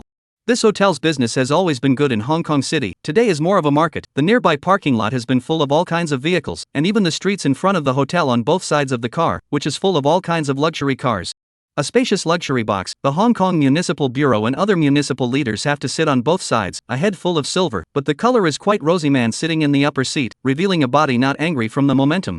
Dong Guohua and Charlene sat beside the man on both sides, while Li Zhe sat beside Dong Guohua. Xia Lin did not speak, but only glanced towards Li Zhe from time to time, her eyes as clear and fresh as a spring on a snowy mountain. After realizing that Li Zhe was also looking at himself, she smiled lightly, like a snow lotus blooming, beautiful and pure. "This is the former director of our provincial department, Director Xia Guochang Xia." Dong Guohua finished his introduction, then rushed at Xia Guochang and said, "This is the comrade Li Zhe that I've been telling you about before. He's now the captain of our Hong Kong City special case team, and he was the one who rescued Xiao Lin from the bank. It's true that heroes come out of the youth. Xia Guochang looked at Li Zhe in front of him, his gaze was full of admiration. "Today I came to Hong Kong City, the main purpose is to thank young comrade Li Zhe. I got married relatively late, after Xiao Lin was born. I was already a leading cadre in the hall, and I didn't have much time to accompany her on weekdays, which is something I have always felt more guilty about." Xia Guochang said, "For me, an old man who is already retired, Xiao Lin is my all. This time, Xiao Lin was able to appear in front of me unharmed. Comrade Li Zhe Xiao has a lot to do with it, so I have to toast him." "Old Director Xia, you are overstating your case." Li Zhe said, "I'm the junior, so it's only right that I should be the one to honor you with this cup of wine." Although on weekdays, Li Zhe did not really like to be polite, but in the case of so many municipal leaders on the field, Li Zhe was very clear about the proportion, and for the former director, this point of minimum respect was a must. After the two drink a cup each other, Xia Guochang looked at Li Zhe with a smile on his face, said, "A while ago the provincial hall and the leadership told me, said the city of Hong Kong has a teenage wizard. They have also been very eager to find an opportunity to meet with Li Zhe little comrade. It just so happens that I about need to stay in the city of Hong Kong for a few months, but also just to be able to promote the promotion of feelings with the young comrade Li Zhe." Xia Guochang said, "When the right opportunity arises, I would like to take comrade Li Zhe Xiao to the provincial hall for a walk." "This is no problem at all." Dong Guohua on the side was clear that Xia Guochang was intentionally trying to promote Li Zhe, although Xia Guochang had already retired, but as a former director, his network resources were still quite terrifying. According to the development of this momentum, Li Zhe is likely to become the fastest promoted police officer in the police sector since decades. However, Li Zhe after all came from the city council of his harbor city. Li Zhe was taken seriously, and his face as the city director was doubly bright. "It just so happens that half a month from now, isn't there a shooting competition over at the provincial hall? I'm planning to let Li Zhe go over to compete as a representative of our city bureau." Dong Guohua said, "Old Xia, you can take him there with you, and in the meantime familiarize yourself with the leaders over there." "A shooting competition?" Li Zhe was stunned. Normally, those who participated in this kind of competition were the outstanding SWAT team members of the city bureau. He didn't expect Dong Guohua to send a criminal police officer like himself as a representative to go over and compete. "Don't you dare play the modesty routine with me." Dong Guohua laughed. We've all seen your shooting level in our eyes. During the lightning operation in the bank, you shot several times in a row at the same bullet hole and finally hit the robber. This requires extremely high shooting accuracy, as well as very rich shooting experience to be able to do so. At that time, the SWAT officers next to you were dumbfounded, and SWAT Captain Lu Chao even specifically mentioned this to me, saying that he wanted to find a time for you to go to his team and give the team members a shooting lesson. Dong Guohua said, if they hadn't said it, I wouldn't have known until now that the young criminal police captain under me was actually a shooting genius. Upon hearing this, Li Zhe couldn't help but be dumbfounded, so it turned out that he had revealed his superior shooting skills without even realizing it. However, he didn't mind the attention he was getting. As for the matter of participating in the competition, he wouldn't push it off at all. I'm willing to represent the city council to participate in the shooting competition in half a month. I'll try my best to get the trophy for the city council. For Li Zhe, since he was going, he would definitely come back with a championship, otherwise there would be absolutely no point in competing. Good job. Dong Guohua laughed. After a round of drinking, the thank you banquet was considered to have come to a successful end, and the group of people left the box one after another. Li Zhe rushed to greet Xiaoguo Chang as well as Dong Guohua, and then brought Charlene to leave the hotel directly. Looking at the back of Li Zhe and Charlene with a close and familiar look, Xiaoguo Chang and Dong Guohua could not help but smile at each other. When did the two of them become so familiar? Dong Guohua asked with a smile on his face. Who knows, young people, always easily attracted by the attraction of outstanding people, getting acquainted might not even take half a day.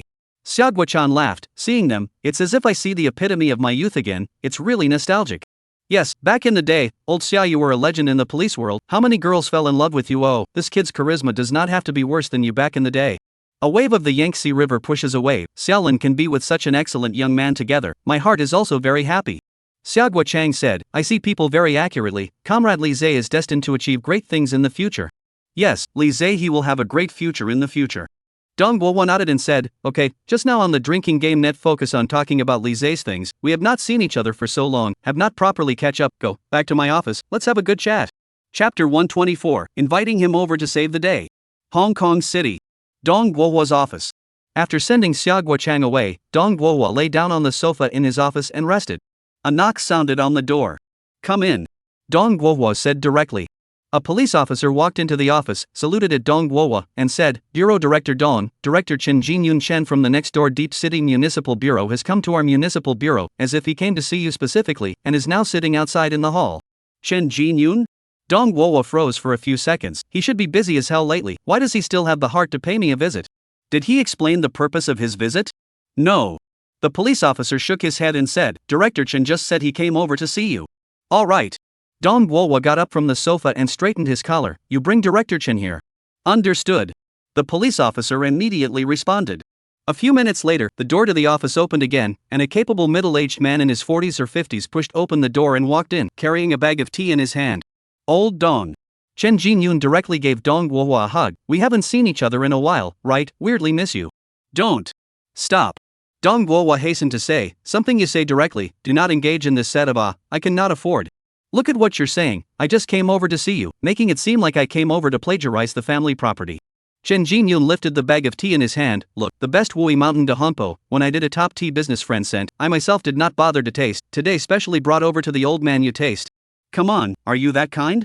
Dong Guohua glanced up and down towards Chen Jinyun and said, last year you came to visit my city bureau and brought a bottle of Wulianya with you when you came, but what happened?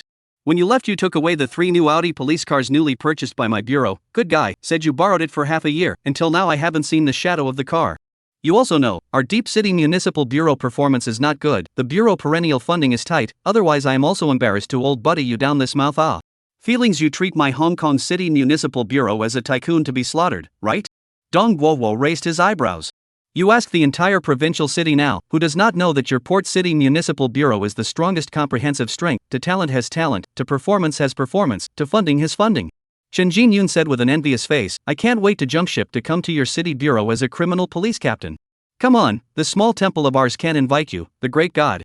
Dong Guohua said, no merit, you still first make it clear, or this tea I do not dare to accept. Look at you. Chen Jinyun pulled Dong Guohua's arm to sit down on the sofa, and then put the tea on the table. We were also a police academy out of it. How many years of old classmates, you talk to me is still so raw. Okay, I know what you mean. What's the matter? Your bureau funds and nervous. Want to come to me to borrow something? Dong Guohua asked. Actually, our city bureau has been abundant in terms of funding recently. Chen Jinyun rubbed his hands together somewhat embarrassedly and said, I came here this time because I wanted to borrow someone from you. Upon hearing this, Dong Guo's eyelids immediately jumped. He instantly understood Chen Jinyun's meaning. No, absolutely not. Old buddy, I haven't even said who I'm borrowing. Chen Jinyun looked at Dong Guo with a confused expression. You don't have to say it. I know you want to borrow Li Zhe. Let me tell you, this person is the key cultivation object of our city bureau. You can borrow anything. You don't even think about it. Dong Guo said with a determined look. Lao Dong, you first calm down, a police officer, as to make you so excited. Chen Jinyun said, it's not like I'm going to eat him. Anyway, this matter does not need to be mentioned again. Li Zhe I will not release. Dong Guo said, it's useless even if you go to the provincial director's side to talk about it. You're overthinking it, old buddy. I really didn't come over to snatch someone from you. Chen Jinyun said, the situation is like this. A while ago a group of criminal police officers above the level of deputy captain of our city bureau went to the provincial hall to attend training. Now the bureau is in urgent need of manpower. You also know, our deep city has a poor geographical location, few people, and barren land. The bureau's talent was already small. Sending them to training is also to expand the strength of our city bureau. But in this period of time, the bureau has had a few murder cases of a bad nature one after another. Our bureau's CID team is burnt out these days, and we don't have a clue. Chen Jinyun picked up the teapot and poured a cup of tea for Dong Guo, and the nature of this case is quite bad. The murderer directly cut off the face skin of the deceased, which has caused a serious negative impact within our city. Now our city bureau is facing quite a lot of public pressure. You are also clear, those criminal police officers in our city bureau, they are not incapable of solving the case. It's just that sometimes this kind of murder case, in the case of not finding clear clues, without more than 1 month's time simply can't be solved. But our city can't wait for so long. Chen Jinyun sighed, said, I really was forced to have no way. The provincial hall side also from time to time to urge me to solve the case as soon as possible. I can only come to find the old buddy you to help out. I heard that your municipal bureau out of a genius detective, a few months of time to help your municipal bureau to break a number of big cases, so I just want to borrow him over to save the day. Is your bureau really in such a difficult situation? Dong Guo raised an eyebrow and said, I'm just afraid that after the person is borrowed for you, I'm afraid that he won't be able to come back. The way you put it, I'm asking him to go over to assist in the case. If he can really solve the case, then he's a benefactor to our city bureau. How can I still cuff my benefactor? Chen Jinyun said, don't worry, regardless of whether he helped us successfully solve the case or not, when the case is over, I will definitely return the person as is, and if there is one hair missing, you will come directly to me for compensation. Chapter 125 Drunken Interpol Officer. According to your meaning, you are questioning the ability of my bureau's criminal police officer? Dong Guo said, I'll leave my words here. Li Zhe assisted you in the case. This case will definitely be solved in a short period of time. If the case can't be solved, even if you don't return the person, I won't say a word more. Chen Jinyun some tentative smile, that old Dong you mean? Promised? You old fox set me up? Dong Guo then meant that something was wrong. Old buddy, those 3 Audi police car I have let people drive over. With the car did not have a little problem. There is also my bureau last time just into the purchase of a new polygraph equipment, but also for you to bring over. You let the team of police officers at that time to see whether it is good or not. Chen Jinyun laughed, you help my younger brother me this time. In the future if you have any need, just open your mouth. I, Chen Jinyun, will definitely not say a word of no. You old fox. Dong Guo glanced at Chen Jinyun somewhat helplessly. Since the other party had already flashed this kind of sincerity, it would indeed be a bit of a loss of face if he refused again. Alright, I can temporarily lend you people for a few days, but you have to guarantee that you can't hit on the idea of my police officers after solving the case. Don't worry, I'll write you a guarantee, alright. Chen Jinyun laughed. Indeed it is a good classmate. This favorite Chen Jinyun remembered. In the future there is a need despite mention. Hong Kong City. San Nua Cinema. A black Mercedes-Benz parked in the parking lot near the cinema. The car door opened and Charlene came down from the car with Lin Xianxian. Big brother, I want to eat popcorn.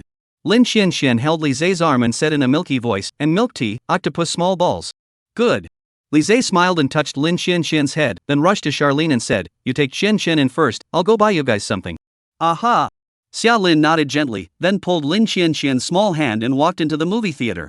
Li Zhe, on the other hand, went to the counter and rushed to the waitress at the counter and said, come with 3 buckets of popcorn, large portions, and 3 large cups of milk tea, and yes, 1 more octopus small balls. Okay. The waitress immediately replied. After paying the money, Li Zhe stood in front of the counter and waited for a while, when a noisy sound suddenly came from the side. What is this person doing? Why did he suddenly fall on the ground? Look like a porcelain bumper? You smell the smell of alcohol on his body, obviously drunk. Look at him like this, at least 30 years old. It should not be a love affair, maybe a bad job drinking to vent it. Then how did he spread drunkenness to the movie theater? He is now motionless, looks strange and scary. He should not be dead. How no movement? Li Zhe, on the other hand, went through the crowd and came to the side of the drunken man that people were talking about. The drunken man looked more than 30 years old, his hair was dirty and fluffy, like he hadn't washed it for many days, and his face was bearded, and if it wasn't that the clothes on his body were still decent, it would even make people think that it was a vagrant. From a long distance, Li Zhe could smell a strong smell of alcohol emanating from the drunkard, who suddenly rolled over on the ground, and then vomited directly on the ground. A strong stomach-churning smell came over, and the crowd next to him all frowned and covered their noses to avoid a few meters away. I go. This is also too disgusting. Directly vomited on the cinema hall floor. This is really suffering the cleaning staff, to clean such a disgusting thing. Does no one know him, who helped contact his family? Either call the police, can't let him sleep here all the time. Li Zhe squinted his eyes at the drunkard for a while, then suddenly saw something familiar in the drunkard's coat pocket. He squatted down and pulled out a familiar ID from the drunkard's pocket, a police license. This drunkard was even a police officer? Li Zhe frowned slightly as he flipped over the drunkard's police card and looked at it carefully for a while. Inside it was clearly written the drunkard's identity: Manhwa, the head of the criminal police of the Deep City Municipal Bureau. After comparing the photo on the police card, Li Zhe was sure that the drunk man in front of him was indeed a criminal police officer. He was actually a criminal police officer from the next door Deep City, but rather, he was still a captain. A person with this kind of status, at this moment, he was lying on the ground drunk like a scruffy bum? Sir, the popcorn, milk tea, and octopus dumplings you ordered are ready. The waitress shouted towards Li Zhe at the counter. Li Zhe waved his hand towards her, signaling that he would be there in a moment, then he took out his cell phone and dialed Ding Wei's number. Team Li, any orders? In the lobby of the Manhwa cinema on Dingchuan Road, a drunken man was found carrying a police card from the next door Deep City Municipal Bureau by the name of Manhwa, who is the captain of the criminal police team of the next door Municipal Bureau. Li Zhe rushed into his cell phone and said, "Send a few of your brothers over and take Captain Chow back." Even though Manhwa is the captain of the criminal police team of the next door city bureau, he is after all a police officer. Lying on the ground in such a big drunken stupor and vomiting all over the place is really degrading to the police phase, so Li Zhe was also the first to think of letting someone take him back to the police station to clean up a bit first. Understood. Ding Wei immediately responded. After hanging up the phone, Li Zhe waited beside Manhwa for a few minutes, and then a few police officers immediately rushed over, and after saluting towards Li Zhe, they carried Manhwa out of the movie theater together. Only then did the cleaning staff come over with mops and buckets to do some sanitation. After seeing the police take Manhwa away, Li Zhe returned to the counter and brought popcorn and other snacks into the movie theater screening room. Chapter 126: Assisting in the case. Sorry, there was an accident over there just now, there was a delay. Li Zhe held 3 buckets of popcorn and came beside Charlene as well as Lin Xianxian, who immediately received the large bucket of popcorn as well as the octopus dumplings that she had been thinking about with a look of excitement. "Thank you, big brother, you're so nice," Lin Xianxian said as she blinked her big watery eyes. "Give me the stuff to hold, the seats are all reserved for you." Charlene thoughtfully took a few cups of milk tea from Li Zhe's hand, and the two of them inadvertently touched each other between their fingers, and an electric shock-like sensation came from them in an instant, as if it penetrated their hearts. The temperature coming from her fingertips made Charlene also lose her mind for a while. She looked at Li Zhe in front of her in a daze for a few seconds, and then actually took the initiative to hold Li Zhe's palm. "I was born with a somewhat cold constitution, your hand is so warm, lend it to me to warm it up." Charlene revealed a sweet smile at Li Zhe, the delicate and unpowdered face was filled with a gentle gaze. Li Zhe also let out a light smile and also held onto Charlene's hand tightly. She left a middle seat for Li Zhe. Li Zhe also obediently sat in the middle of Charlene as well as Lin Xianxian. The movie started to show, the lights inside dimmed steeply, only the big screen in front of him emitted eye-catching light. In the middle of the movie, Charlene went out to use the restroom, and when she came back, Li Zhe held Charlene's soft and boneless hand and let her walk inside. Charlene's body is slender and straight, and the proportion of the body is very perfect. The place that should be material is very material, the place that should be thin without any flab, 1 point is not too much, 1 point is not too little, it can be called the very best. The moment she sat down, the light blue mini shorts instantly tensed her buttocks, full of seductive amazing elasticity, and so did her straight thighs. Li Zhe, on the other hand, looked at Charlene with an admiring gaze for a while. The movie screens emitted a hazy light, reflecting Charlene's side face with a few cold and charming. There was a thump. Li Zhe's cell phone suddenly vibrated. He pulled out his cell phone. On it was a text message from Ding Wei.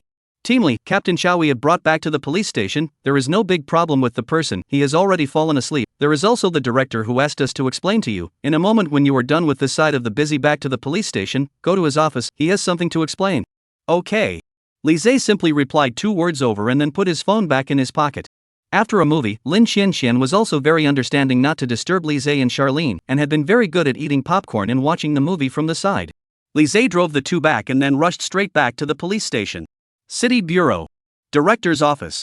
Dong Guowo was sitting in front of his desk, rubbing his temples. A knock sounded on the door. Come in. Dong Guoguo said. Li Zhe pushed open the door and walked in. After seeing Dong Guoguo, Li Zhe also saluted and said, Bureau Chief Dong, what are you looking for me for? Li Zhe, you came just in time. Dong Guoguo waved his hand towards Li Zhe and said, a few bells ago, Chen Jinyun, the city director of the next deep city, came to see me for your matter. Upon hearing this, Li Zhe froze for 2 seconds, then said, he couldn't be trying to recruit me, right? He definitely has this idea, but he knows my temperament, this kind of principle thing I will never agree to him. You Li Zhe, even if you want to leave our Hong Kong City Municipal Bureau, that would be a promotion to the provincial office, it's not his turn to Chen Jinyun. Dong Guoguo laughed, he came over this time, he wants to ask you to go over and assist their city bureau to help with the case, I want to hear your opinion. Upon hearing this, Li Zhe instantly understood. He thought that Chen Jinyun's side must have encountered some tricky cases, and with the pressure of public opinion, he needed to solve the case urgently. However, not all criminal police officers are like Li Zhe, with super expert level of criminal investigation ability. Most of the cases of the ordinary criminal police team will rely on all the criminal police members, plus a lot of time to track down in order to find clues to solve the case. And this is not absolute, many times even a few years cannot be solved. A case of countless cases, each municipal archives will be backlogged in a number of years since the unsolved cases. After all, the criminal police team's time and energy is limited, some cases drag time is too long, they will slowly shift the focus to new cases, and those who have not been able to catch the murderer of the case will be backlogged in the file room has become an open case. But Li Zhe was different, he was an experienced international police officer with strong comprehensive qualities in his previous life, and his attributes were greatly enhanced after he was reborn and gained the system. With his current comprehensive ability, he was confident that he could handle any case in a short period of time. I'm sure Chen Jinyun had also heard about Li Zhe's ultra-high efficiency in solving cases, which was why he had specially come to the city of Hong Kong to request for an outward transfer of himself over to assist in the case. I don't have any problems.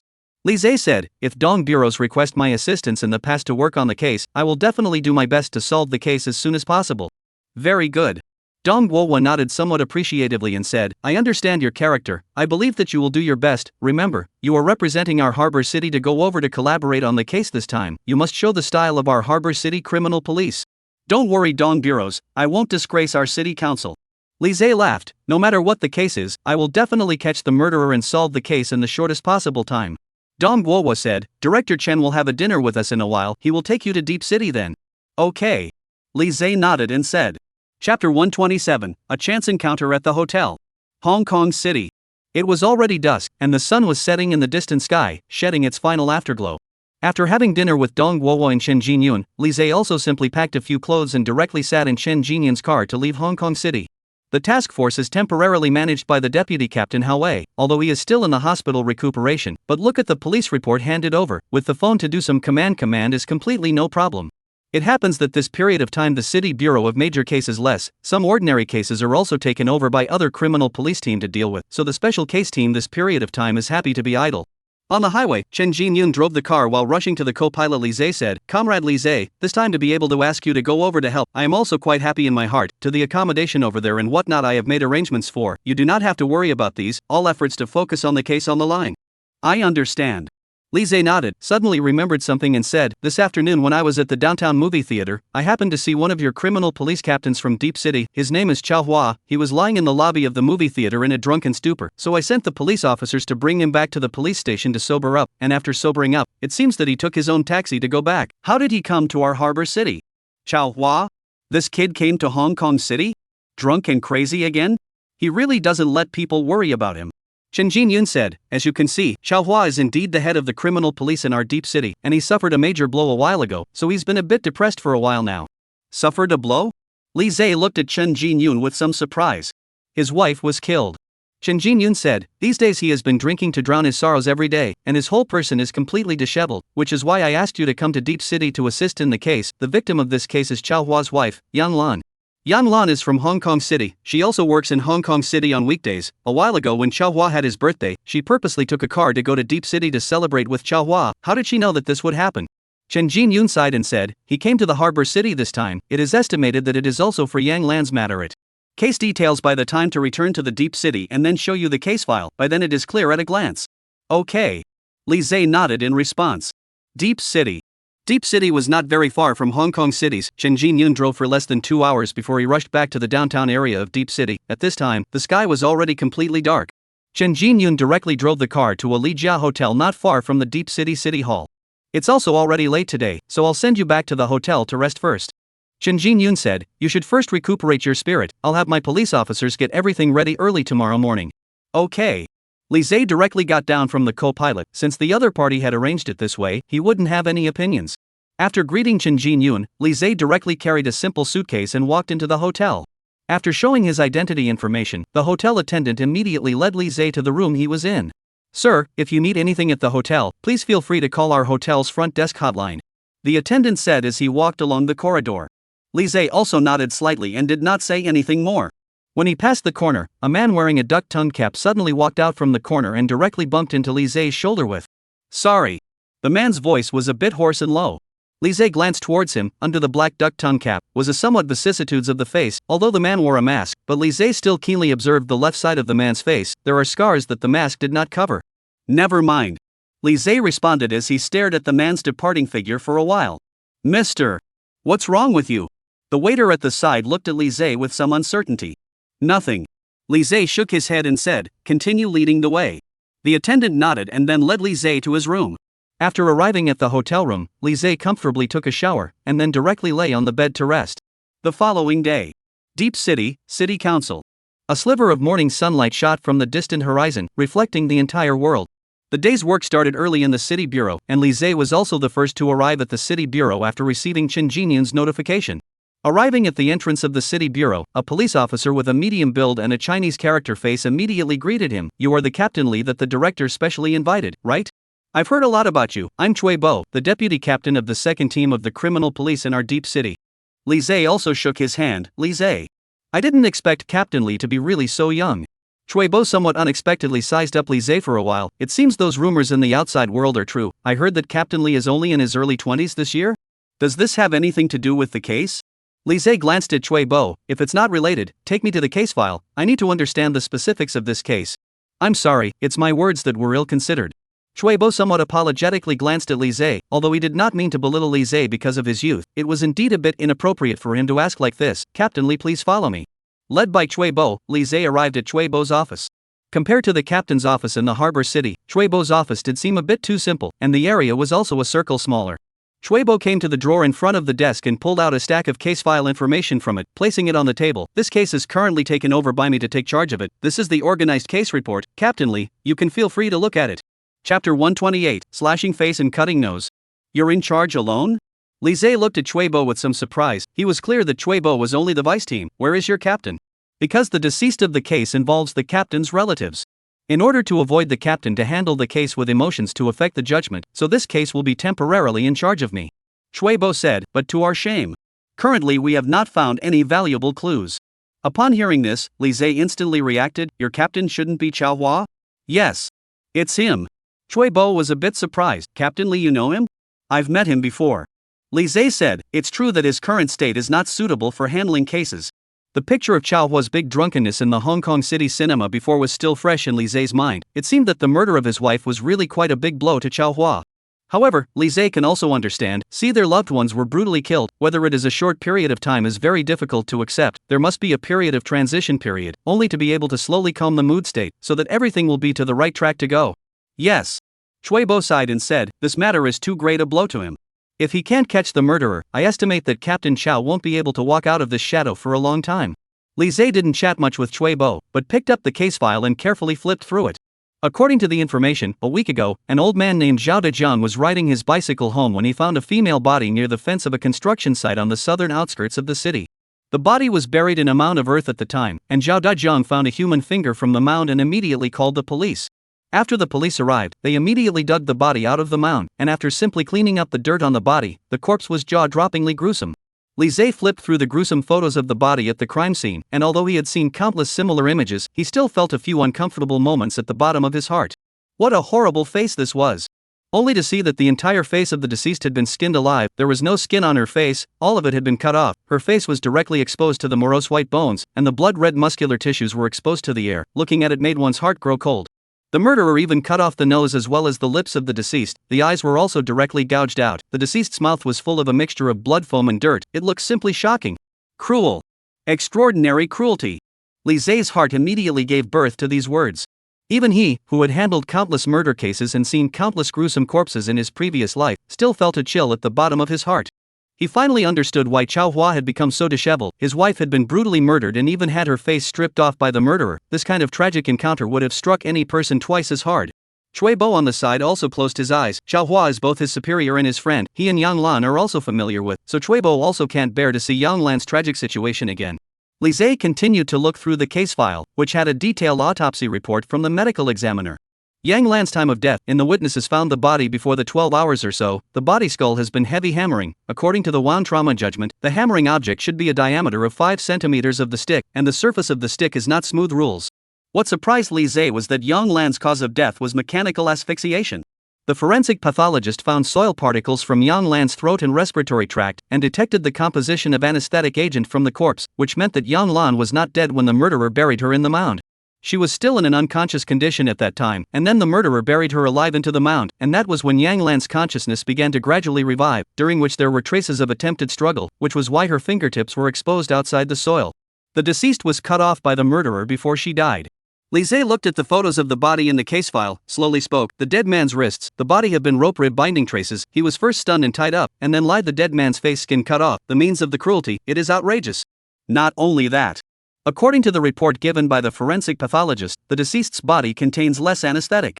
Li Zhe sighed and said, this is a perverted modus operandi commonly used by many murderers, injecting the victim with an insufficient amount of anesthetics, and waiting until he's halfway through the cut. The victim will wake up in a daze, but his body is still in a state of paralysis, and he's tied up and unable to move. The victim would then watch the murderer brutally cut off his own face skin bit by bit. That kind of fear and despair is the favorite image of many perverted murderers.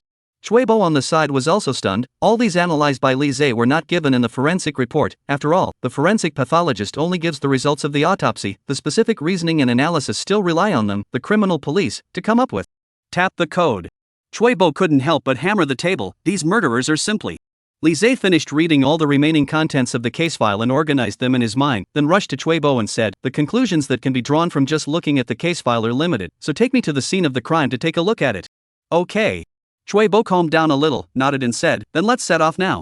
Li Zhe put down the case file in his hands, then followed Cui Bo and left the office together. Sitting in Cui Bo's police car, Li Zhe followed Cui Bo and quickly left the city office, speeding towards the direction of the suburb where the scene was located. Chapter 129, the site of the case. Deep City. Southwest Suburbs, Fairview Development District construction. Because of the dead body thing, the construction site temporarily stopped for a few days, so at this time there is no one working on the construction site. The large construction site is silent, looks a little desolate. A police car slowly came near the construction site, the door opened, Li Zhe and Cui Bo came down from the car together. Up ahead there is the place where the body is buried. Cui Bo said as he pointed to a location in front where a cordon was drawn. Go over and take a look. Li Zhe said. The two of them came together to the cordon. There was a dugout mound in front of the corner, and despite the past week, the smell of blood still seemed to emanate from the mound. Li Zhe squatted down and carefully observed the earth pit, while Cui Bo on the side opened his mouth. This neighborhood is an upscale villa development zone, but the location is relatively remote. There are no housing tenants for several kilometers around. The only thing that has more people is the civilian dormitory next to it. We have investigated the civil workers on the construction site one by one. The only one who was suspicious is a man named Zheng Tian. He happened to be sick that day and didn't work on the construction site, saying that he was resting alone in the dormitory, but there is no one who can prove it. Li Zhe did not respond to Cui Bo, but continued to observe the mound near the construction site, then slowly spoke, the murderer is provoking our police. Why do you say that?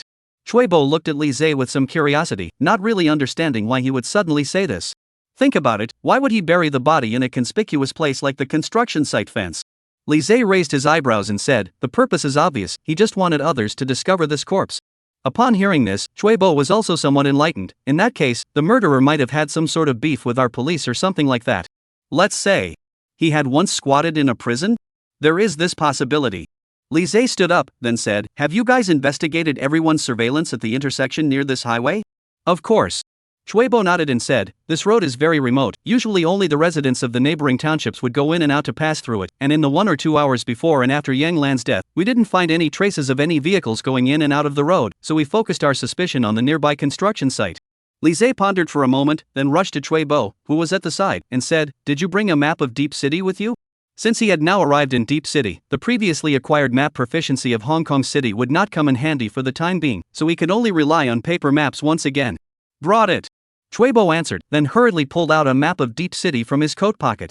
Li Zhe received the map handed over by Chui Bo, and then carefully analyzed it. She circled the map every now and then spoke. When you come to Deep City by car from the city of Gangang, you mainly head towards the Yunnan Expressway, and then turn to the city highway. And this is the southern suburb of the city. The road goes straight to the nearby Shanliang township. Yang Lan would never pass through here if she came to Shenzhen City by car, and to cut her face and kill someone in such an open place, even at night, is a bit too arrogant. Li Zhe squinted his eyes and pondered. This means that this is not the first place where Yang Lan encountered persecution. But we found a large amount of blood at the scene. And is that we also found traces of blood flowing on the body, extending all the way to the road. Chui Bo frowned and said, if the murderer had cut Yang Lan's face elsewhere, and then transferred Yang Lan here, I'm afraid that the blood would have already dried up, and there shouldn't be such natural traces of blood at the scene. This is very well explained. Li Zhe said, cutting the face and peeling the nose. This process are carried out in the car. The murderer found the deceased Yang Lan in advance, after she was mesmerized, and then drove Yang Lan to here in advance and parked somewhere nearby. After waiting for a while, the murderer began the cruel face-cutting action, after the face-cutting process is over, and then subsequently transported Yang Lan to the pre-dug earth pit here, to Yang Lan buried alive. This is also the reason why your surveillance video couldn't detect the vehicle's entry and exit, because you only investigated the surveillance within an hour or two before and after Yang Lan's death, and his car was already parked in this neighborhood a long time ago. Li Zhe said, you guys make a copy of the surveillance of the nearby roadway within 3 days before and after the crime, and I'll come back to the police station in a while to check it myself. Understood.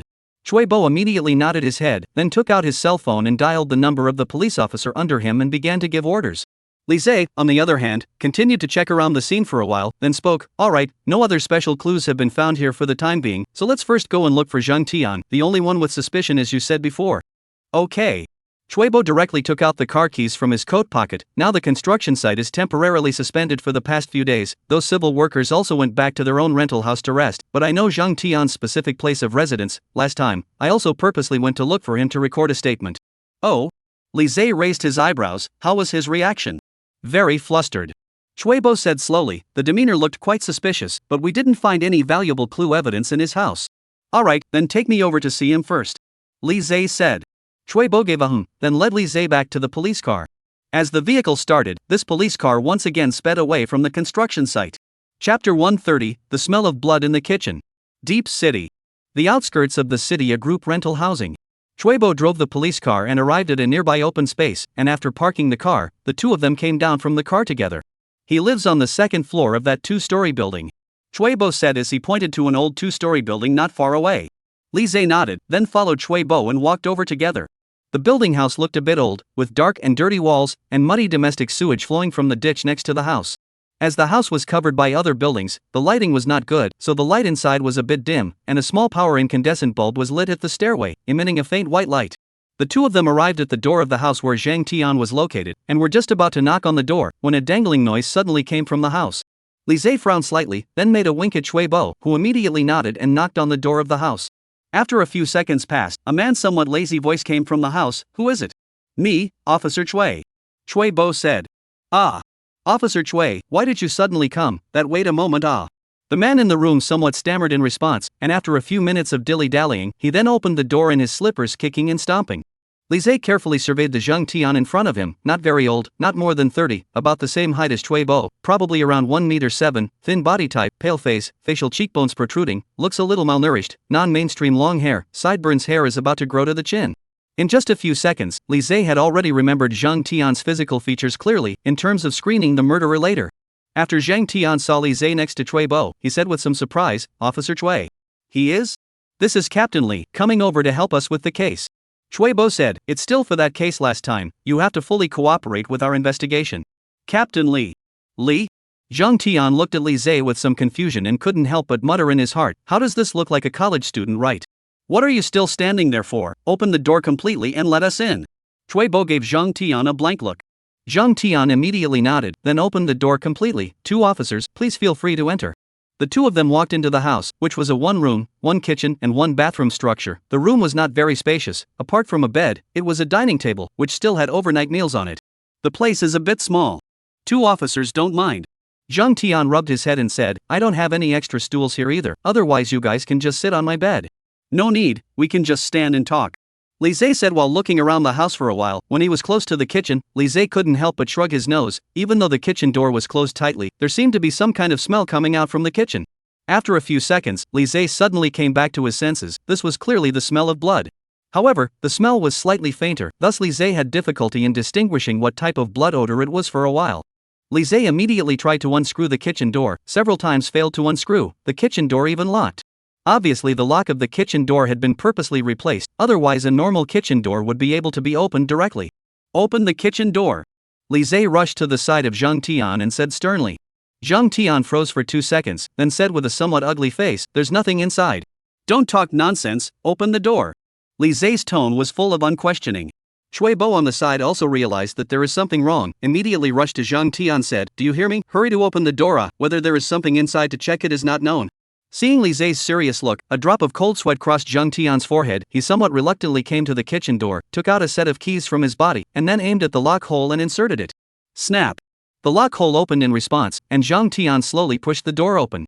"There's really nothing." Zhang Tian shrugged his shoulders. Li Zhe directly walked into the kitchen, the smell of blood in it heated up. He followed the source of the smell all the way over, and then directly opened a closet. The strong smell of blood hit his nose, only to see that there was a hen that had already been bled and slaughtered placed in the closet, and next to it was a transparent glass bottle, which was filled with crimson blood.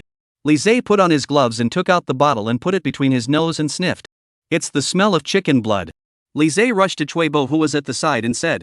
Zhang Tian on the side was also relieved and said, "I've said it all, Captain Li. There really isn't anything in there. I just happened to be preparing to kill a chicken for lunch, and it just so happened that you guys came over and knocked on the door, and I was too busy with my hands and feet for fear of getting the chicken's blood all over the kitchen, so I just put it in the cupboard first." "Then you didn't say so earlier?" Cui Bo gave Zhang Tian a blank look, always looking sneaky. "How do you think you can keep people from suspecting you?" "Captain Cui. You said this, I grew up naturally like this, you have to say that I'm sneaky." "I can't help it." Zhang Tian looked at Li Zhe on the side and said, "I also want to be like Captain Li, looking tall and handsome, but you can't just shove me into my mother's womb and recast me again, right?" "Cut the bull here," Cui Bo said. Upon hearing this, Zhang Tian also shut his mouth immediately. Li Zhe ignored the conversation between the two, but carefully observed the glass bottle in front of him. The capacity of the glass bottle was around 1 L, and the chicken blood inside was around half the height of the capacity. "Why did you put chicken blood in the bottle?" Li Zhe suddenly spoke. Chapter 131 Broken.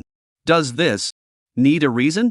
Zhang Tian froze a bit and said, "I have to take something to hold the blood. Isn't it normal to put it in a bowl, a jar, or a bottle? But this bottle contains more than 400 milliliters of chicken blood. With the way you bleed like this, the amount of blood that can be released from an adult hen is probably less than 200 milliliters, which means that this bottle contains at least the amount of blood released from more than 2 chickens." Li Zhe's gaze was keenly fixed on Zhang Tian in front of him. "This means that you have previously stored the blood of other hens in the bottle. Tell me, what is the purpose of your blood storage?" Feeling Li Zhe's sharp gaze, Zhang Tian couldn't help but feel a cold sweat on his forehead. The other party's eyes seemed to be able to directly see through his heart and dissect his thoughts. This was the kind of pressure that Cui Bo had never given him before. Zhang Tian couldn't even help but feel a cold shiver. "In fact, there is nothing. Is that I am personally lazy or just, these chicken blood directly to the sink to pour? I am too disgusting, the smell is too heavy, and I do not like to clean up, when the time to get more trouble." Zhang Tian somewhat stammered, "Those chicken blood are left over from the last time I killed a chicken. I was just too lazy to pour it directly all of a sudden, and I intend to store it full and then pour it all together." Li Zhe carefully stared at Zhang Tian's face. The other party's gaze was a bit evasive, and he couldn't help but touch his nose several times when he was speaking. This kind of subtle action, all fully exposed that he wasn't telling the truth. Zhang Tian was lying. What on earth was he hiding something? Li Zhe frowned at Zhang Tian for quite a while, but with the limited information he currently possessed, he was unable to deduce anything. Since the other party refused to tell the truth, Li Zhe was clear that it was pointless to continue pressing until he had substantial clues of evidence. He continued to skulk around the kitchen twice, and after not finding any other suspicious places, he once again returned to the room. "I am going to ask you a few questions. I hope you can answer truthfully." Li Zhe looked at Zhang Tian Dao in front of him. "Of course, I will definitely cooperate with your police work." Zhang Tian hurriedly said, "It's not easy for you police to solve the case, it's all for the people's service. I will definitely cooperate with you fully." "On the day of the crime, where were you?" Li Zhe asked. This was asked before when Captain Cui came over. "Just answer, don't worry about anything else," Li Zhe said. "I had some cold and fever that day, so I didn't go to the construction site and rested in the nearby temporary civilian dormitory." "Did you take medicine at that time?" Li Zhe asked. "We work on construction sites, we don't care if we get a little sick or anything on weekdays, we just get through it, and we don't take medicine if we can," Zhang Tian replied. "Did you not leave the dormitory from the beginning to the end of that day?" Li Zhe continued to ask. "I shouldn't have. At that time, I was quite sick, so I stayed under the quilt and watched TV dramas on my cell phone, and the meals and other things were brought to me by other people. Zhang Tian said, then I heard that there was a murder near the construction site, and a police officer came to our construction site dormitory to check a few times, so I basically didn't go out. I see that you are thin and weak. What do you do at the construction site? Captain Lee, I work as an electrician at the construction site, messing with the wiring, installing pipes and whatnot, and sometimes doing a bit of welding. It doesn't take much to be robust, as long as you can stand it. The crime scene has a mound used to bury the body. Do you know who dug it? Li Zhe gazed straight at Zhang Tiandao. Then how can I know it? That mound of earth was there early in the morning. I guess who dug it in the middle of the night? Zhang Tian said with his forehead sweating a little. Upon hearing this, Li Zhe's eyes became sharp once again. You said that you didn't leave the dormitory that day, so how did you know that the pit was dug there early in the morning? This. Zhang Tian immediately stammered. His face became more and more ugly. He obviously had not undergone any logical conversation training in his weekdays, and under Li Zhe's continuous forced questioning, he had already somewhat messed himself up and had difficulty explaining himself. I remembered. That morning after I took leave, I felt a little headache, thought that the air in the dormitory was not very good, so I wanted to go out and sneak around twice. To breathe fresh air, so I saw that mound. Zhang Tian looked at Li Zidao somewhat nervously. Why didn't you call the police at that time? Li Zhe asked. I glanced at it from a long way away, didn't look closely, so I didn't think much about it. Zhang Tian said, besides, I'm a person who has always been more trouble than it's worth, who wants to cause a mess over nothing. At that time, there was a lot of blood flowing near the mound, which extended all the way to the road, and you didn't realize it at all? I thought that it was some kind of dye or something. Who would have thought that there would be blood on the main road? Zhang Tian's face became more and more ugly. Li Zhe stared at Zhang Tian for a while, then patted his shoulder and said, don't be nervous, I'm just asking casually, wipe the sweat from your head. Looking at Li Zhe's serious demeanor, 10,000 crows flew over the top of Zhang Tian's head. This is also called casually asking? It almost didn't scare his guts out. At the same time, a clattering sound of footsteps suddenly came from the doorway. Li Zhe and the others could not help but glance towards the door. A woman in her 30s came to the door. She was wearing pajamas, her face was heavily made up, her head was hooped with one colorful curly hair tube, a look of a chartered wife dressed up. Yo! Got a guest in the house? The woman looked at Li Zhe and Cui Bo in the house with some surprise. They are both criminal police from the city bureau, coming over to investigate the case. Zhang Tian hurriedly rushed to Li Zhe and the two to introduce the woman. This is my landlord, Zheng Chang. Chapter 132, there's something weird about him. Zhang Chang once again looked at Li Zhe as well as Cui Bo, and then rushed Zhang Angel a wink, said, Xiao Zhang. You have committed a crime? Which is not, where do I look like someone who would do something bad? It just so happens that the case that the two officers were investigating happened near my construction site, so they looked for me to find out what happened at that time. Zhang Tian said, Landlord Zhang, why did you come over? Hey, I didn't just come back from the vegetable market. I bought 2 chickens intending to give someone a gift, but as a result, they still refused to take it, and my family doesn't like to eat these chickens, ducks, fish and meat and so on, so I thought of giving it to you. Zhang Qing will be in the hands of the bag containing chicken in the hand carried, said, but this chicken you cannot take. Owed me that month's rent, hurry to give me back. Okay, I'll pay it back in a couple of days. It's not that the project over there isn't finished yet, it's a little tight, don't keep rushing it. Zhang Tian waved his hand and said. Zheng Cheng then nodded with satisfaction. She turned her head and rushed to the side of Li Zhe. 2 people said, 2 police officers, Zhang Tian, he is my tenant, I understand him, timid, very small, the girl hand do not dare to touch a little, or dare to do anything bad yo. Alright, Zhang landlord, you can't joke about me, the other officers are here to talk about business. Zhang Tian compensated with a smile. Okay, you guys talk about business. Zhang Cheng put the chicken on the ground aside and said, I can put this chicken on the ground, I have to go beforehand. Okay, landlord, you go slowly. Zhang Tian said. After seeing Zhang Qing far away, Zhang Tian then rushed Li Zhe. 2 people with some embarrassment and said, my landlord's character is a bit enthusiastic, don't you mind? Seeing her like this, she does have a few meanings for you? Cui Bo laughed, look at the way she squeezes her eyebrows when she talks to you, it's extraordinary. Even you, Captain Cui, are like this. Zhang Tian's head was filled with black lines. Alright, let's investigate here today. On the side, Li Zhe then suddenly opened his mouth, if we have other places that require your cooperation in the future, I hope that you will also continue to keep cooperating with us. Don't worry, I will definitely cooperate. Hearing that Li Zhe and the others were finally leaving, Zhang Tian's face finally eased as he immediately said, let me send you guys down. No need. Li Zhe waved his hand, then followed Cui Bo and left Zhang Tian's residence together.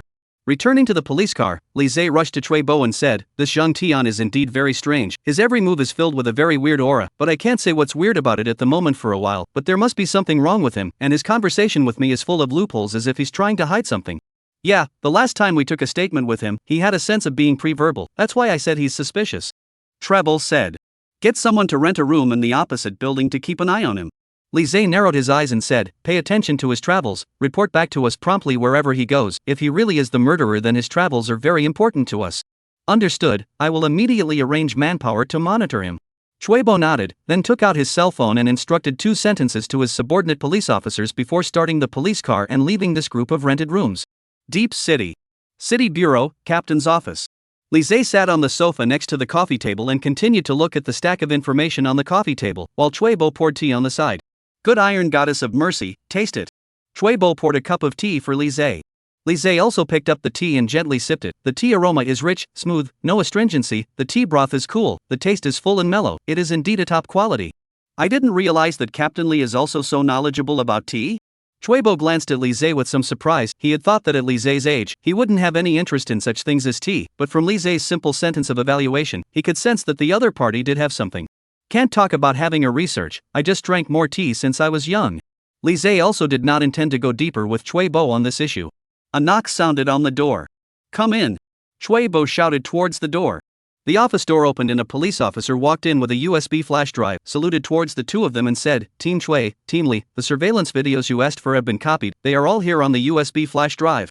Upon hearing this, Chuebo then got up and took the USB flash drive, then waved his hand towards the officer, signaling him to leave the office. Lise also got up and said at Chuebo, plug in the computer first and take a look. Okay. Chuebo nodded, then came to the computer, plugged in the USB flash drive in his hand, and entered the folder in the USB flash drive, which had several video files. There are a total of 1 week's worth of surveillance video files here. If we rely on the 2 of us alone to watch them all, I'm afraid it will take a bit of time. Chuebo said, otherwise, let the police officers and the technical team watch it together. There are more of them and it won't take much time to divide the work. No need to be that troublesome, the 2 of us are enough. Lise ordered, open the file with the earliest time. Chuebo gave Lise a somewhat doubtful look. He more or less held a hint of skepticism towards this genius criminal cop from Lin City that the city chief had personally invited. After all, Lise was simply too young. It wasn't as if he hadn't seen the so-called genius criminal police officers after working in the criminal police team for so many years, but he definitely hadn't seen a genius in his early 20s like Lise. This was too young. And for this line of criminal police, young means lack of experience. He really did not dare to fully agree, next to Lise's approach. But in his heart is so think, on the surface Chuebo will not show the slightest, or double-click to open the distance from the crime 3 days before the surveillance video file. Chapter 133, he's tuned to 64x speed. The computer screen instantly began to display a monitoring screen, and Chuebo, who was beside him, somewhat tentatively rushed at Lise and asked, do you need to adjust it to 4x speed? This will save a bit more time. No. Lise on the side shook his head. Chuebo sighed, secretly sighing in his heart that if he didn't speed up, that's a full 7 days of surveillance footage. By the time you're done watching the video, the cucumbers and vegetables will have to get cold. Help me directly adjust to 32 times the speed. Lise said immediately afterward. Chuebo on the side was taking a sip of tea. When he heard Lise's words, he almost didn't swallow a mouthful of tea as well. What? Chuebo seemed to be a bit in disbelief of his ears, thinking that he had misheard. Lend me the mouse and keyboard. Lise greeted towards Chuebo, and then he himself turned the surveillance screen to 32 times speed, while pressing the play button. The picture in the screen began to project, and the time record in the upper right corner jumped and changed at a rapid pace, which was dazzling to watch. But the good thing was that the road in this suburb was a bit remote, and most of the time there were no vehicles passing through, so the picture on the screen didn't have much change most of the time. Lise squinted his eyes and watched for a few minutes before slowly pausing the video. It seems that the surveillance video here can be adjusted to 64x speed. Chuebo, who was on the side, looked at Lise's operation dumbfounded and almost didn't catch his breath. Even if there weren't many vehicles on that road, 32 times speed was already an incredible speed for Chuebo. Normally, under normal speed, a vehicle passing through the surveillance screen would take at least more than a second. With 32 times speed, the image of the vehicle staying in the video would be about 1/30th of a second, and it would already be difficult for the ordinary human's naked eye to capture this change in speed. But Lise wasn't even satisfied yet, directly mentioning 64 times the speed. Could he really see the picture clearly? Chuebo gave Lise a somewhat half-hearted look. This guy didn't intentionally adjust it to such a fast speed just to show off, right? Lise didn't care about Chuebo's complicated mental activities, but stared at the video screen in front of him with his whole body. For this kind of road surveillance video, 64 times the speed was really not particularly hard. On the other hand, Chuebo was completely unable to keep up with the speed of the video screen. He forced himself to stare at the screen for a while, and finally gave up. This is no different from reading a book in the sky, and he didn't see anything at all. He rubbed his somewhat sore eyes, and simply sat down on the coffee table sofa, saving Lise from being disturbed. Knock knock knock. Another knock sounded on the door. Chuebo glanced at Lise on the side, and in order to avoid disturbing Lise, he got up and left the office before closing the door gently. What is it? Chuebo asked as he rushed at the police officer in front of him. Team Chui, just now Bureau Chen asked you to come to his office. The constable replied. Good. Chuebo nodded. It just so happened that he couldn't help Lise with anything at this time, so he also went directly to Chen Jinyun's office. He knocked on the door and then pushed his way into the office. Director, you're looking for me? Sit down first. Chen Jinyun said towards the greeting. How does it feel to have worked together with Comrade Lise for half a day? I can see that there is indeed a little bit of criminal investigation bottom, whether it is analyzing or detecting ideas, are very professional. Chuebo said, but I think he is after all young people, is not in front of me this old criminal police, a little too much want to show their own meaning. How so? Chen Jinyun raised his eyebrows. He is now watching the road surveillance in my office, guess how many times he adjusted to? 8 times? Or 16 times? Chen Jinyun said, 8 times was already a viewing speed that an excellent police officer could achieve, 16 times would only be achievable by a small number of special talents. Chuebo shook his head, then slowly said, he's already tuned to 64 times. Upon hearing this, Chen Jinyun's face also had a few moments of surprise. In his impression, 32 times might be barely enough for someone to have attempted it, but 64 times the speed to view the surveillance video, but he really hadn't heard of anyone being able to see it clearly. You're not kidding me, right? Chen Jinyun said in surprise. Bureau Chen, how dare I joke in front of you, he's sitting in my office right now, you're about to go over and take a look anytime. Chuebo said, that's why I said that he is not a little overly bravado. After all, he is a young man, he likes to perform, it is also understandable, anyway, no one in my team can reach this level.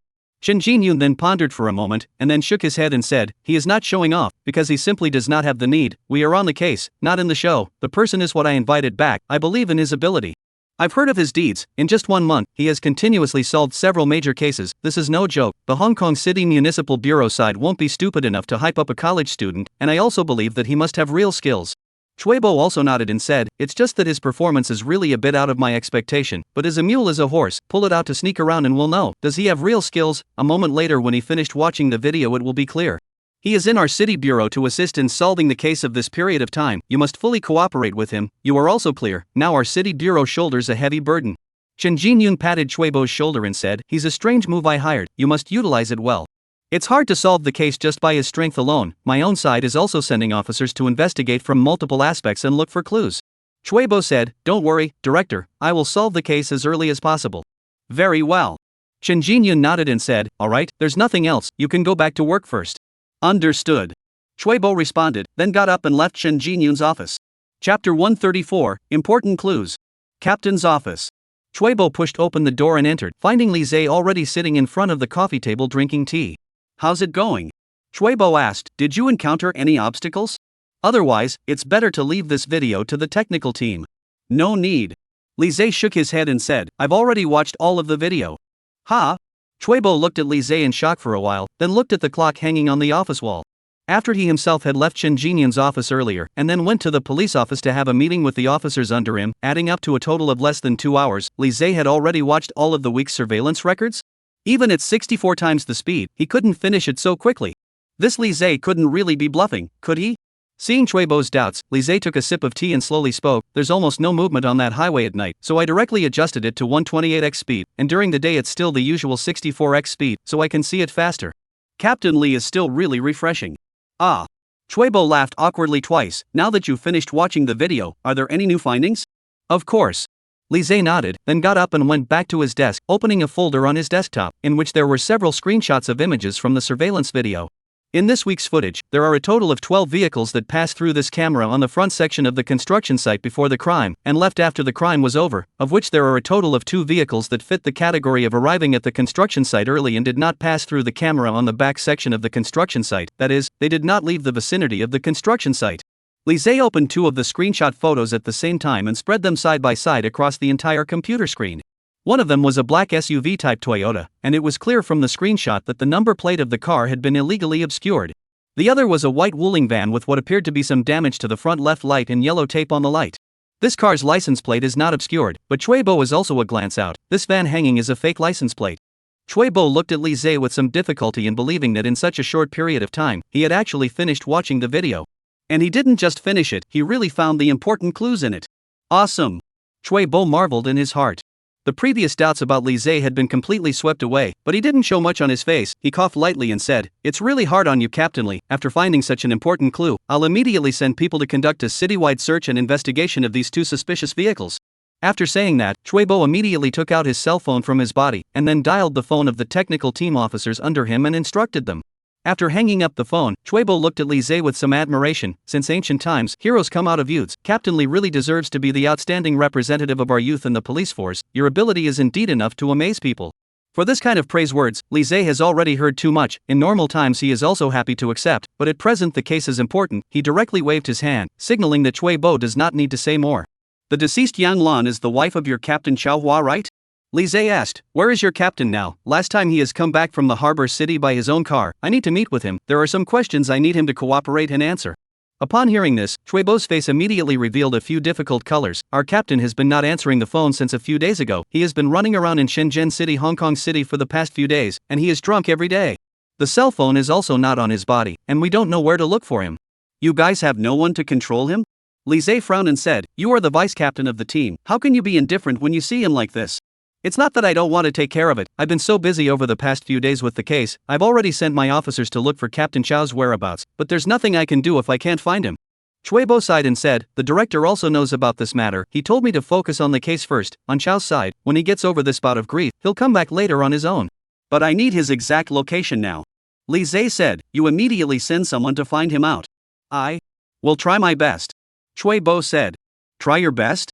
Li Zhe raised an eyebrow and glanced at Chui Bo. The Deep City Police were at odds with the Hong Kong City Police both in terms of operational efficiency and attitude. It seemed that they were indeed used to being loose on weekdays, and Li Zhe finally understood why the performance of the two city bureaus was so different. "Don't talk to me about doing your best. I want you to find out Chao Hua's whereabouts in the shortest possible time, understand?" Li Zhe's aura steeply changed, and his words carried an irresistible sense of majesty. Chui Bo looked at Li Zhe somewhat blankly. In front of him, this young man in his early 20s actually exuded the same level of pressure as a top criminal investigation expert, or even a senior leader of the provincial department. For Li Zhe's orders, he could not help but want to identify with it and carry it out. It was a kind of conquest from the spiritual aspect. However, Chen Jinyun had also instructed him to make sure that he cooperated with Li Zhe with all his might. Chui Bo was very clear that although he was clearly the person in charge of this case and Li Zhe was only assisting in the case, in reality, Li Zhe had the biggest say in this case. "Understood.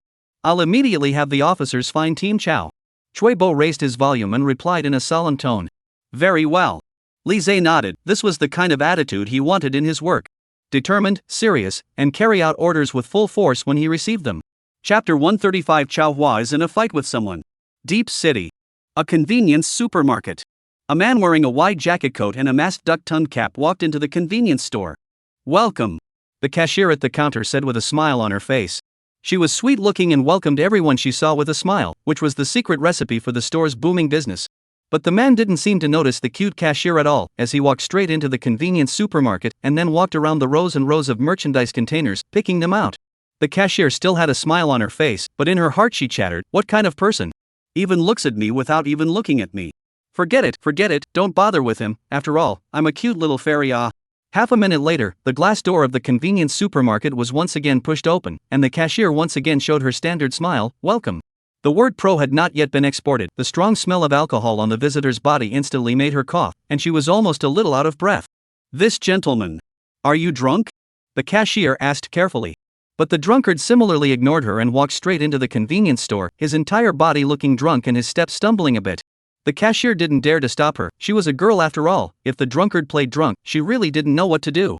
After the drunk walked into the convenience store, he also strolled up and down the rows and rows at the merchandise containers, picking up a bag of chips or a drink and putting it down again from time to time. Wearing a masked duck-tongue hat man is towards the drunkard is glanced at, he frowned, and then directly in the freezer pick up a bottle of snowflake beer ready to go to the cashier checkout. At the same time, the drunk man casually picked up a bag of potato chips, directly toward the cash register. The man glanced at the drunk once again, and after the cashier scanned and demagnetized the beer, the man directly pulled a 50 from his pocket, threw it on the register, and then left directly carrying the beer. "Hey, sir, I haven't found the money for you yet," the cashier hurriedly yelled at the man.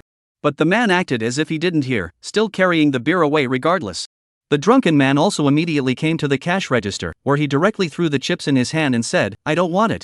Then he immediately followed in the direction the man had disappeared. The cashier looked at the two men with a dumbfounded look on his face, completely unable to understand what kind of show these two men were playing. Deep City. City Bureau, Captain's office.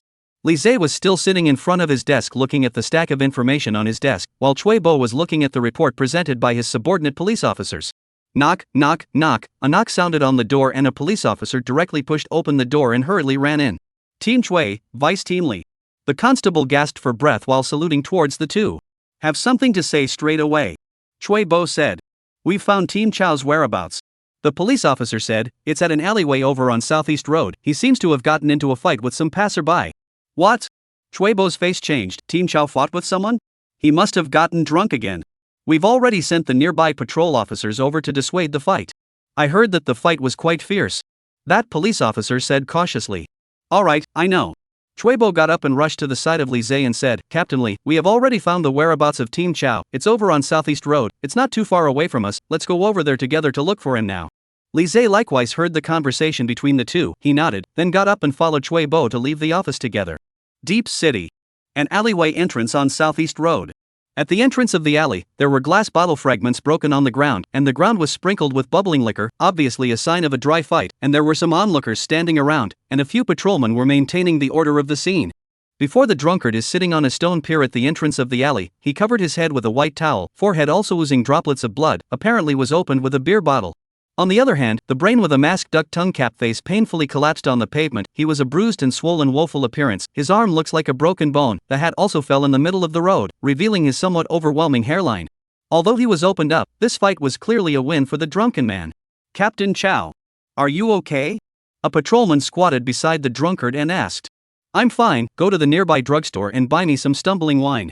Chow Hua loosened the towel covering his head and looked at it. It was dyed with bright red blood. He glanced towards the man on the side of the road and spat. This kid's hand is still really treading on the ground hard.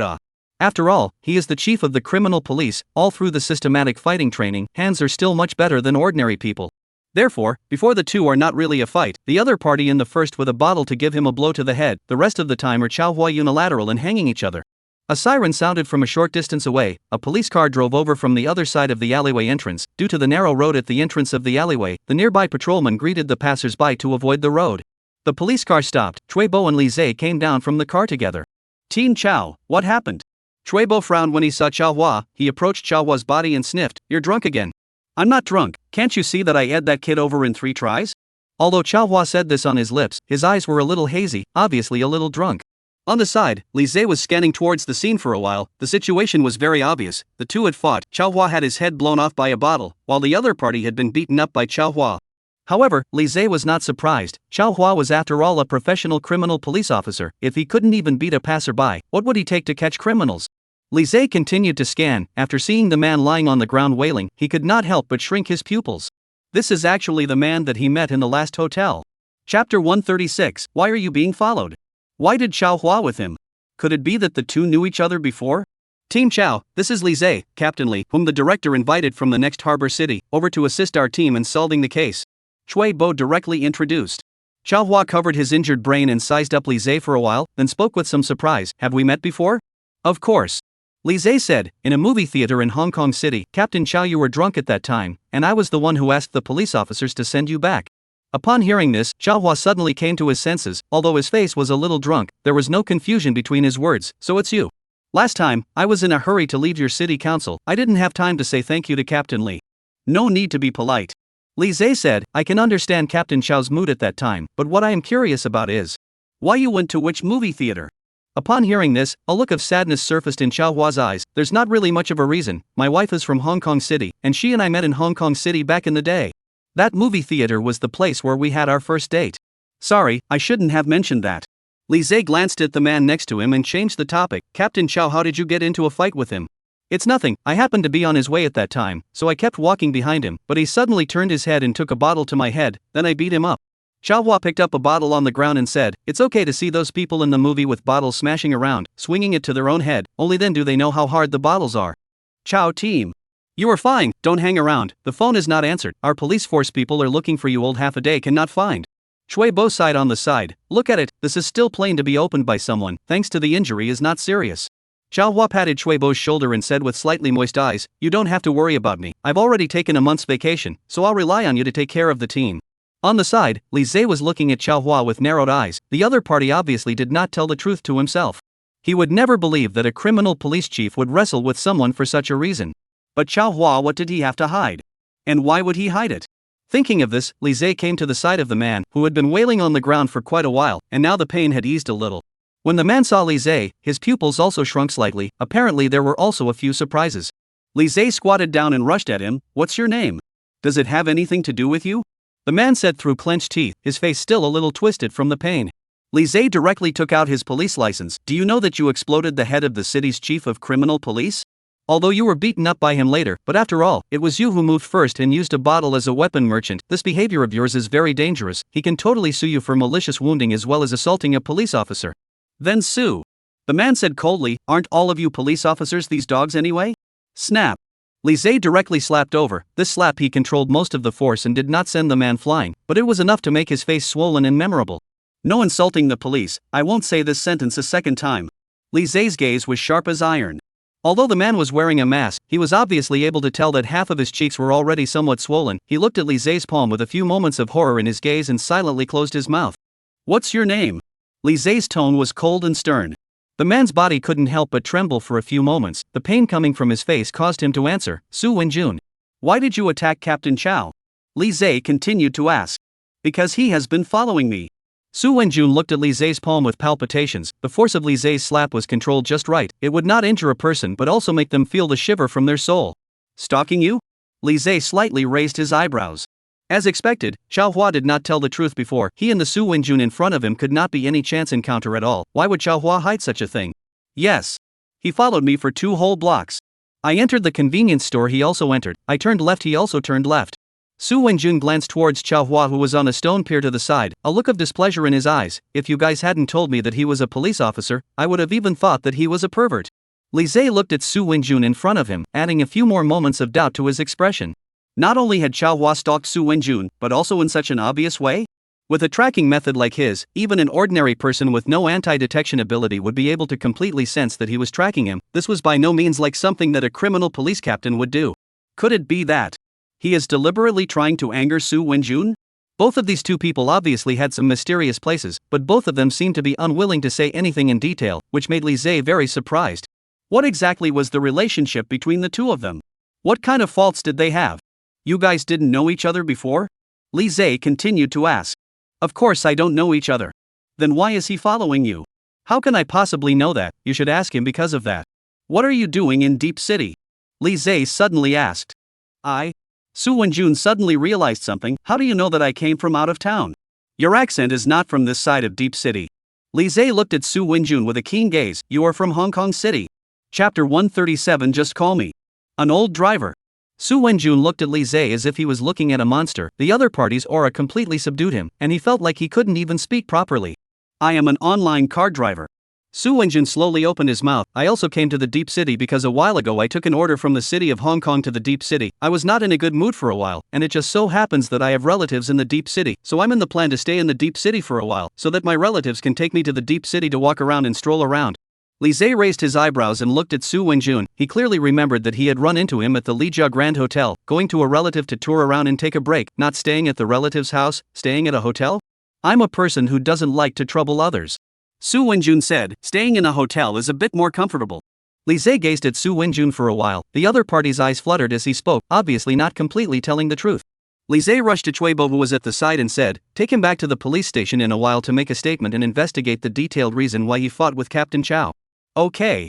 Cui Bo nodded and said. Li Zhe turned his head to look at Xiao Hua on the side and then said, "Take Captain Chow to the hospital for treatment first. After Captain Chow recovers a little, I'll come back to talk to him in detail." Although Su Wenjun was the one who was beaten, but Xiao Hua's hand was very measured, all according to some meaty non-vital parts of the hit, with Li Zhe's slapping has the same flavor. Although Su Wenjun died of pain, in essence, it is only some flesh and blood suffering. Go to the hospital cannot even check out any problem.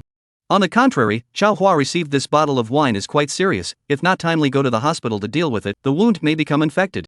"Captain Li, you have something to talk to me about?" Xiao Hua suddenly looked at Li Zhe.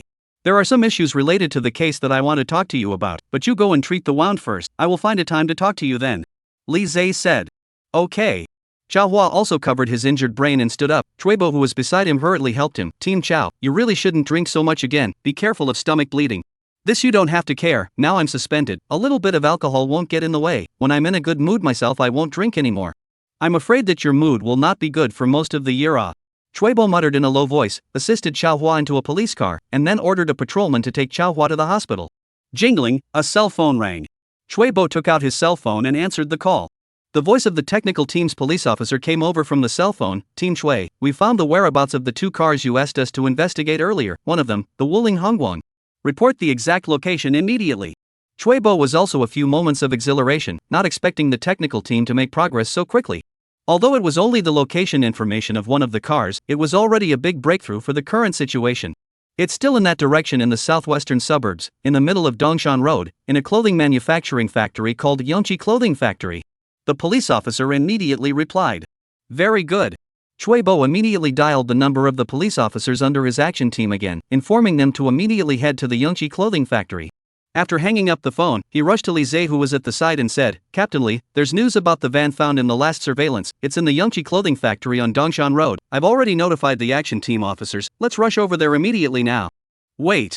Li Zhe directly stopped Chuibo. Don't drive the police car to avoid spooking the snakes. We'll take a taxi over there. Understood. Chuibo also nodded, then followed Li Zhe and stopped a cab together. Deep City. Southwest suburb. A blue cab quickly traveled on the wide road and drove in the direction of Yongqi Clothing Factory. How far is this place from the Yongqi Clothing Factory? Li Zhe asked. Around 10 kilometers. The cab driver replied with a smile on his face. He glanced towards the rearview mirror of the car towards Li Zhe and the two of them. Since they were not wearing police uniforms, the driver was not aware that they were police officers. Drive a little faster. Li Zhe said. That won't work. I've been driving for so many years and never had any problems. Know why? The cab driver looked like he had a secret lesson to teach and said, one word, stable. What can have life is important. Although there aren't many cameras on this road, I think, but I'm fast enough, and it's only a matter of minutes to go over. We are police. Li Zhe directly showed his police card and said straight to the point, we are now rushing to the clothing factory to handle the case. I hope you can cooperate with us. Seeing the police license in Li Zhe's hand, a bright light flashed in front of the cab driver's eyes. Police? You guys said so earlier. The cab driver immediately shifted gears and stepped on the gas pedal to accelerate. His face was incomparably excited. Cooperating with a case or something is the most exciting. Comrade police officer, this is what you want me to accelerate. Don't worry, we will say hello to the Traffic Management Bureau side. Besides, you just don't drive too much. Chuibo said. Okay. The cab driver answered, and then the gas pedal was blown, and the car steeply accelerated. A few minutes later, the cab had already arrived at Yongqi Clothing Factory. The driver made a beautiful sideways drift and steadily stopped at the entrance of the clothing factory. Master, good technique. Li Zhe laughed. Decades of driving experience. Today the two officer comrades are behind me. I have to drive my own standard. The cab driver laughed. Chuibo on the side wanted to hand him money, but was decisively refused by the driver. Helping you police officers with your cases is a duty incumbent on us good citizens. I can't take this money. Master, how do I address you? Li Zhe smiled while getting out of the car. This cab driver's serious demeanor had a few cute moments. Just call me old driver. The cab driver handed a business card to Li Zhe, and then gave a thumbs up towards Li Zhe and them. The two officers have worked hard on the case. If you need anything when you come back, just call me directly. I will be the first to come and pick you up.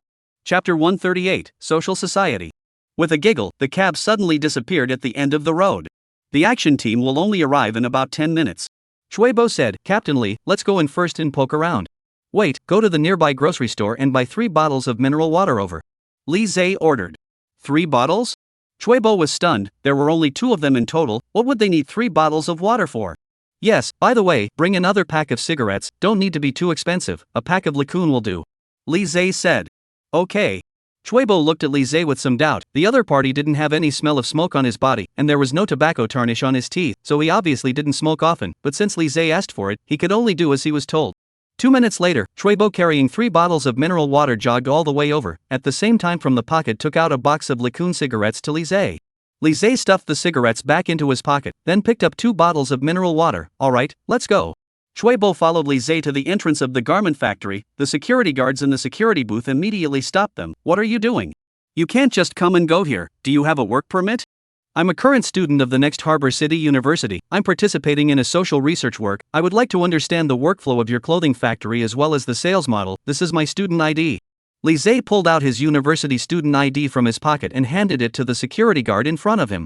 In this current situation, it was best not to easily reveal his identity as a police officer. It just so happened that Li Zhe was also a college student. This identity helped a lot. You are a college student?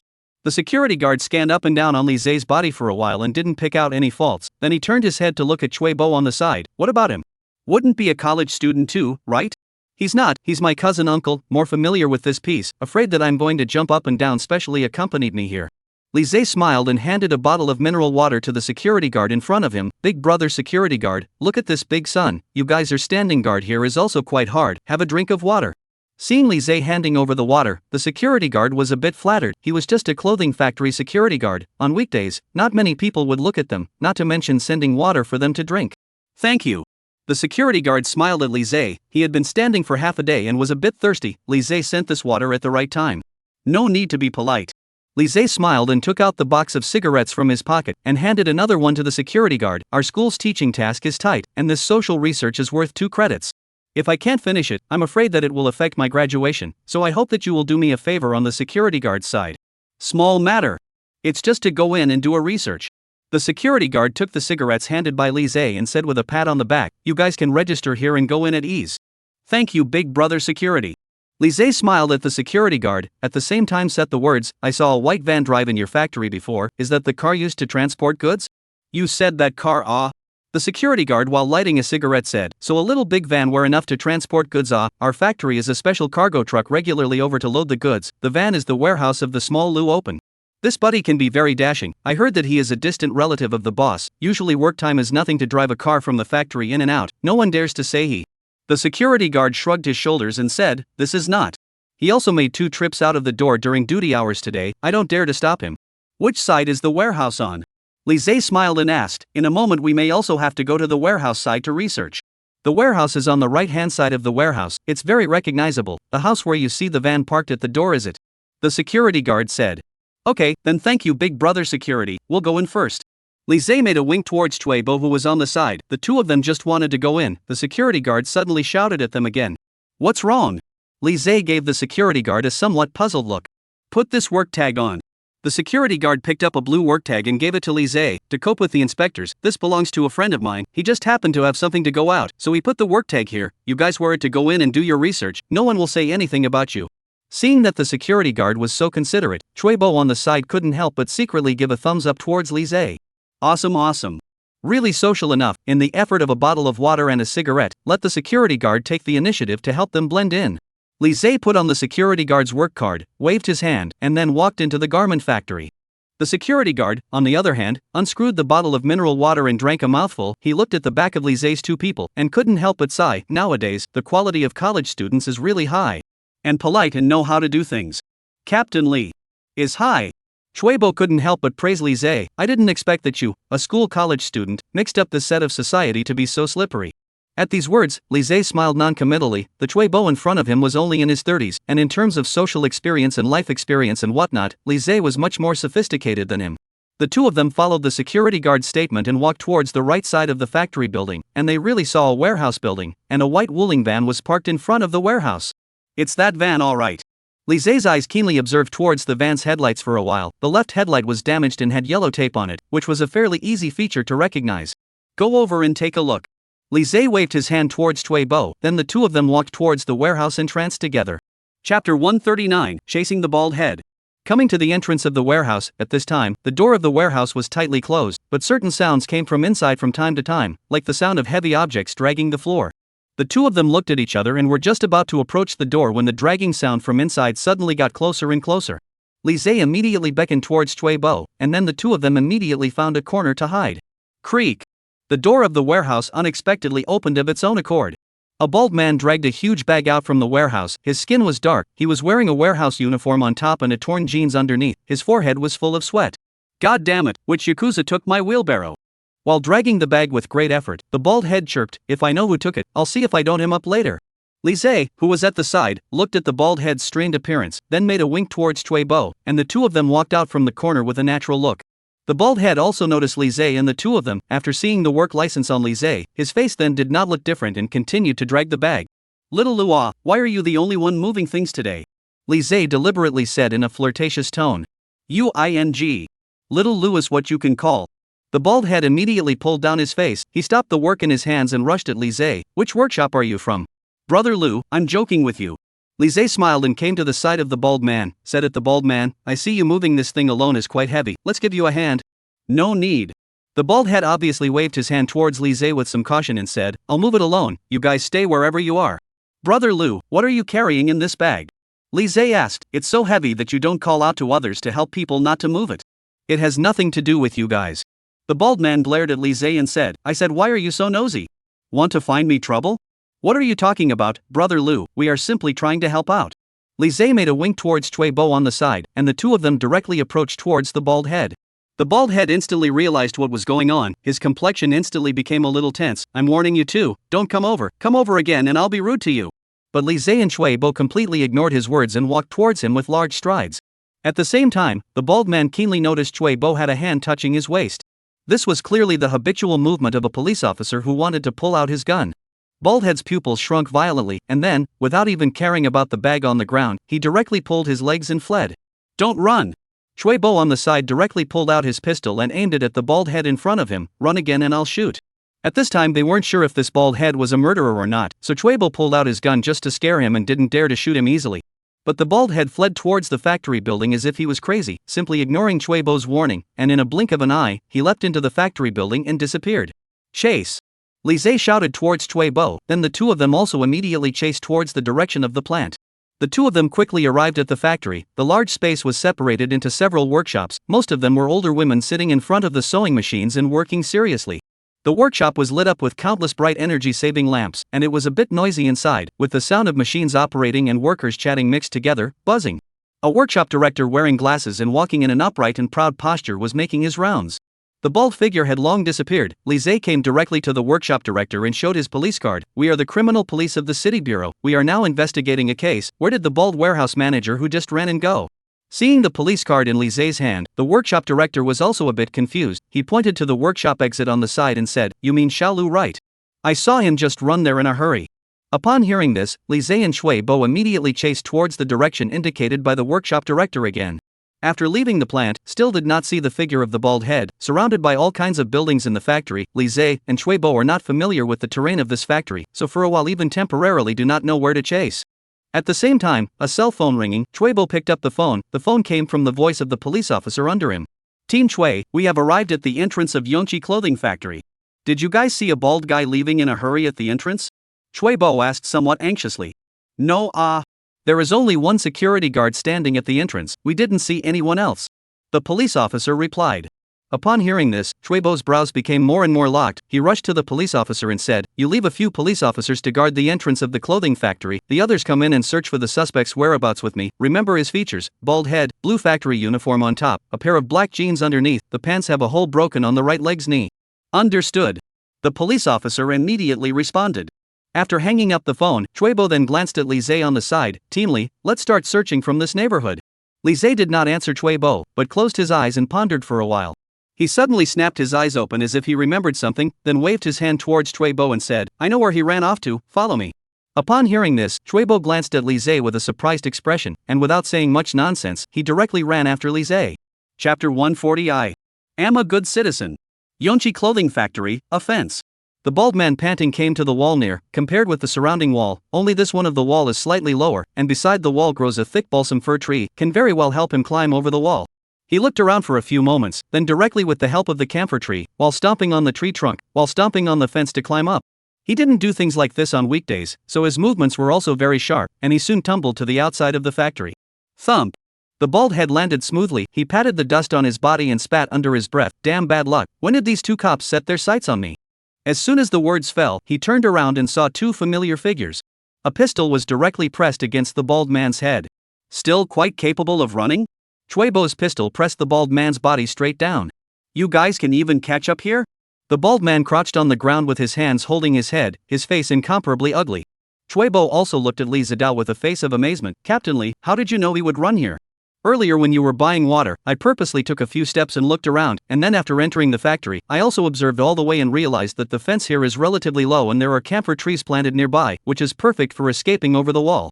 Li Zhe said, since he didn't leave from the main gate, fleeing towards here over the wall is the most secure. After all, if he hides in the factory, it's only a matter of time before he is uncovered by us. Comrade police. I am a good citizen.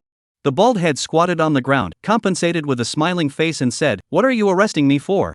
Good citizen? We haven't even revealed our identity yet, and you're starting to run away up? Professional habit? Chuebo directly pulled out handcuffs from his waist and cuffed the bald head's hands. If there's anything, go back to the police station first. The two of them escorted the bald head back to the entrance of the factory. The police officers beside the car all saluted towards the two of them, and then immediately took over and escorted the bald head onto the police car. The security guard standing guard at the side of the security booth was looking at Li Zhe as well as Chuebo, two people with a dumbfounded face. The mineral water in his hand had not even been finished. Isn't this said to be a college student? How did he still get Xiao Lu arrested? Ding bell, a cell phone ringing. Chuebo took the phone, and the voice of the underling police officer came over again. Vice team, we are on this side of the warehouse where the suspect is located. You come over here. Good, I'll go over right away. Chuebo hung up the phone and then greeted Li Zhe. The two of them once again walked into the garment factory and came to the front of the warehouse. Several police officers were squatting in front of the white Wuling Hongguang van, checking the contents of the large bag on the ground. After seeing Chuebo and the two of them come over, several police officers all got up and saluted towards them. Li Zhe brought Chuebo together to the bag. The bag has been opened, a cold spread, with a little moldy smell. What was in the bag was not a corpse or anything like that, but a bunch of frozen meat, basically some pork, beef, and chicken. However, these frozen meats were obviously old. The color of the surface had already yellowed and deteriorated, and some could even see traces of mold. This should be zombie meat. Chuebo, who was on the side, frowned and said, the shelf life of general frozen meat is around 8 to 12 months, but these frozen meats are obviously more than that. Chuebo squatted down and casually picked up a bag of bagged frozen chicken claws from the bag, and the date on top of the bag was surprisingly 30 years old. Sure enough, it's zombie meat. Chuebo's face stared. Li Zhe also looked at the frozen meat in the bag with a stony face. The frozen meat from 30 years ago was even still in circulation for sale. Ordinary people who ate these spoiled meats would obviously have a huge hidden danger to their own health. The police officers on the side even felt a little nauseous to vomit when they saw this. Has the warehouse been checked? Chuebo rushed to the side of the police officer and asked. Our police officers are checking and counting the number inside. There are at least a few dozen more bags of this kind of expired frozen meat in that warehouse. A police officer replied with an ugly face. He himself ate a barbecue yesterday, and this morning a series of 5 trips to the toilet. He has been guessing that he ate the vendor, whether the purchase is this cheap expired zombie meat. This kind of expired and spoiled frozen meat, through these small channels of smuggling and transportation, and ultimately into the various restaurants, meat processing plants, restaurants, canteens, snack stalls and so on. Chuebo said, a while ago the next door Lin City caught a gang smuggling spoiled meat. It is said that they smuggled even some countries during the World War II period for the war reserves of frozen meat. I did not expect that now our city also caught such a... These hearts are too black. Frozen meat from decades ago are taken over to smuggle and sell. Really horrible. It is not the interests at work. These zombie meat low cost, turn to sell out to be able to easily profit. These people do not care about others eat it will be how. Luckily we caught this kid. He has dozens of bags of inventory which if all flow into the meat market, think about it is scary. Chuebo frowned and said, it seems that this kid is not necessarily a murderer. He saw us escape because he smuggled zombie meat? Li Zhe also spoke, take him back for interrogation first, at the same time contact the people from the Food Supervision Bureau and ask them to deal with the meat. If he has nothing to do with Yang Lan's murder case, pass it on to the other CID teams to deal with. We are currently focusing on the murder case. Understood. Chuebo also nodded, and then began to give orders towards the police officers on the side. Chapter 141, a week-old order. Deep City. City Council, Captain's Office. Li Zhe was sitting in his office, looking at the stack of information on his desk. This is the investigation report sent by Chuebo's police officers. According to the information, Su Wenjun, who fought with Chao Hua before, is indeed a network car driver, 32 years old. Hong Kong City locals had come to Shenzhen City to settle for a period of time, and later returned to Hong Kong City. A week ago, he had taken an order from Hong Kong City to Shenzhen City, and then stayed in Shenzhen City until now. In addition, this Su Wenjun 3 years ago with the city of Shenzhen, a disfigurement murder case has been involved. The murderer each time will be disfigured and then killed, once the city of Shenzhen's people were on edge. At that time, Su Wenjun was also one of the victims, but fortunately he escaped from the clutches of the murderer and became the only survivor of the case. At that time, this case caused a huge sensation within Deep City, but in the end, the murderer was still identified by the Deep City police and killed on the spot during the pursuit, and the case was thus closed. Seeing this, Li Zhe could not help but frown. This Su Wenjun was really not an ordinary person.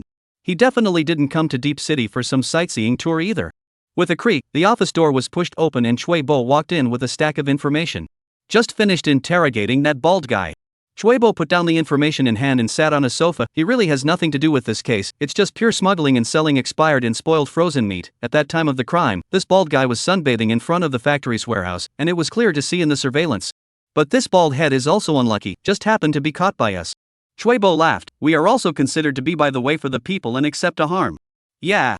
Lise also nodded and then changed the topic. I just finished reading Su Wenjun's information. He seems to be connected to a disfigurement murder case in your city 3 years ago. We just mentioned this matter during the interrogation. Chuebo frowned and said, but he kept his mouth shut about it, and he refused to open up no matter how we asked him. I want to see the case file from 3 years ago. Lise said, can you find a way to help me find it?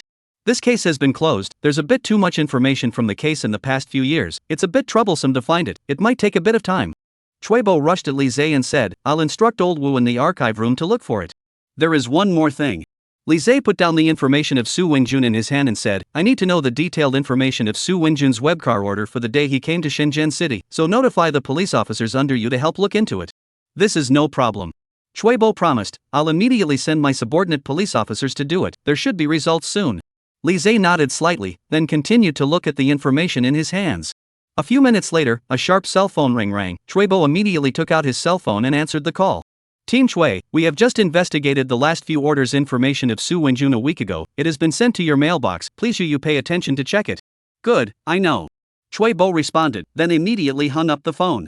He entered into his cell phone mailbox interface and then clicked on the details sent by the police officers under him. After seeing the information on it, Chuebo also couldn't help but have his pupils shrink. Surprisingly, he immediately handed his cell phone to Lise in front of him. Lise took Chuebo's cell phone and looked at the order information data in the mailbox. The first few orders were all very normal, the location range was within the harbor city, and the time travel was not long. However, the last order was the big one that brought Su Wenjun from Hong Kong City to Shenzhen City. And the passenger who initiated this order was surprisingly Yang Lan. Sure enough, it was. Lise's eyes lit up, which was why he had asked the police officers to check Su Wenjun's online car order. He also finally understood why Chao Hua had secretly followed Su Wenjun and even fought with him. Because of the reason that the deceased was Chao Hua's wife, he was worried that he would bring his emotions to the case, so the city authorities did not let Chao Hua intervene in this case for the time being. But how could Chao Hua, who lost his beloved wife, stop there? He would definitely investigate the case secretly, so the reason he followed Su Wenjun was because he suspected him to be the murderer. Where is Su Wenjun now? Lise asked. In our police officer's office on the first floor, Xiao Zhang is looking for him to make a statement. Chuebo replied. Go and talk to him. Lise directly got up and said. City Bureau. Police officer's office. Alright, we're done with the transcript today, you can go back. Xiao Zhang, the police officer in charge of making the statement, closed his notepad and waved towards Su Wenjun on the opposite side of the room and said. Upon hearing this, Su Wenjun just wanted to get up and leave. A strong arm suddenly rested on his shoulder, and Lise directly pressed him back into his seat. Don't be in a hurry to leave first. Lise laughed, we still have some things we want to talk to you about. Lieutenant Chui, Captain Li. Constable Xiao Zhang hurriedly got up to make way for his seat and said. Why? Do you guys have anything else to ask? Su Wenjun raised his eyebrows and said, I've already recounted all the details of what happened at that time, and I'm just about to say that I was beaten when the other party used several thousand newtons of force. Don't get excited, I'm not interested in the details of your beating. Lise directly sat on the seat and looked at Su Wenjun on the opposite side of the room. Besides, it was you who moved your own hand, and the one who was seriously injured was also Captain Chao. Are you trying to say that you are wronged? Of course I'm wronged. Su Wenjun said, if you were being followed for no reason, would you be angry? Of course I would. Lise shrugged his shoulders and stared straight at Su Wenjun in front of him. Then do you know why he is following you? Chapter 142, The Devil's Face. How would I know? Su Wenjun shook his head. I feel like he's a pervert, otherwise I wouldn't have popped his head with a bottle. No. You should know. Lise slowly opened his mouth, especially when we told you that he is Chao Hua, the criminal police officer of the city council. What do you mean? Su Wenjun's eyelids jumped. A week ago, you took an order when the passenger in the car was a woman named Yang Lan, and you brought him from Hong Kong City to Shenzhen City. Lise slowly spoke. This person is Chao Hua's wife. She wanted to come to Deep City to celebrate Chao Hua's birthday at that time. So she's that policeman's wife. Su Wenjun said with a look of realization, this I remember, she was particularly excited at the time, she was on the phone with people along the way, saying that she was going to Deep City to celebrate. In fact, at that time, I didn't want to take this order, because I already didn't want to come to Deep City anymore. Why? Lise keenly grasped the words. Because I have some bad memories here. Su Wenjun said. Bad memories? Li Zhe raised his eyebrows as he looked at Su Wenjun in front of him. He was still wearing that black mask, except that the hat on top of his head had fallen off during the fight with Manhwa earlier, and he didn't pick it back up, revealing a somewhat bald head. It's because of the case 3 years ago, right? Li Zhe said carelessly. You police officers are really skillful. I guess my entire profile information has already been investigated by you. Su Wenjun sneered. Since you guys know all those things, I have nothing to say. Alright then, let's go back to the previous topic. Li Zhe said, you should know that the reason why Manhwa is following you is because he suspects that you are the murderer of her wife, and he is barely hiding it, almost nakedly making it clear to you that he is following you. So, in order to get rid of your suspicion, it is necessary for us to ask what exactly you came to Deep City for? You have already asked this question before, and I have already answered it. But you didn't tell the truth. Li Zhe said, if you still want to insist on concealing it, we might temporarily detain you for interrogation on the charge of being suspected of a murder case. After all, you were the last person to see Yang Lan, so you can be considered as the most suspected person. Sure enough. Su Wenjun snorted, you police still haven't changed. Do you want to plant evidence and frame me when you can't catch the real culprit? Please watch your words, and also, we are trying to find a way to help prove that you are innocent. Li Zhe slowly shrugged his sinews as he clenched his fists, his joints rubbing together with a cackling sound. Looking at Su Wenjun, who was on the sidelines, his body was hairy. Alright, since you guys want to know why I want to stay in Deep City so badly, then I'll tell you. Su Wenjun glanced at Li Zhe as well as the other police officers beside him, then slowly removed his mask. The surrounding police officers' pupils instantly shrank, only to see what was reflected in everyone's eyes was a face that was horrifying to the extreme. Half of his face seemed to have had a lot of flesh shaved off, and in the center was a striking pit mark that had obviously been dug out alive back then. The other half of his face was full of scars, all shocking stab wounds. Just a cursory glance, you can see dozens of knife scars. Each knife is deep into the bone. Even after the healing stitches, this kind of horrifying scars simply cannot be erased. Many of the police officers on the side directly sucked in a breath of cool air. What kind of torture did this person go through back then to create such a devil-like face? Isn't it scary? Very scary? Su Wenjun smiled somewhat self-deprecatingly as if he were laughing. Back then, the neighbor's children called me a devil every day, treating me like a monster. In these 3 years, I haven't even looked at a mirror once. Every time I arrive at the hotel, the first thing I do is to ask the waiter to help me cover the mirror with a cloth first, and every time I go out, I make sure to wear a mask. Su Wenjun's tone got a little intense, and all of this was thanks to that devil back then. The real devil wasn't me, it was him. Although I survived him, I've been living a life worse than death for the past 3 years. That's why I never wanted to return to Deep City. If it wasn't for the fact that I happened to be a little short of money at the time, and that lady kept telling me that she had come to Deep City for something important, I would have never taken this order. Su Wenjun said quietly, as for why I stayed, in fact, after I sent her to the Deep City, I was directly planning to go back, but at that time, it was already very late. I drove for a long time a little bit tired, so I just found a cheap hotel nearby and slept, and the result was that the next day when I woke up, the news of that lady's death was spreading all over the city. Which hotel did you stay at that time? Li Zhe asked carefully. Blue Sky Inn. Su Wenjun said, you guys can go over and check the check-in records yourselves. Li Zhe greeted towards the police officer on the side, signaling him to check the records, then waved his hand towards Su Wenjun. You continue. At that time, I watched the news. That lady died a very tragic death. Her face skin was cut off, and her nose and mouth were also cut off.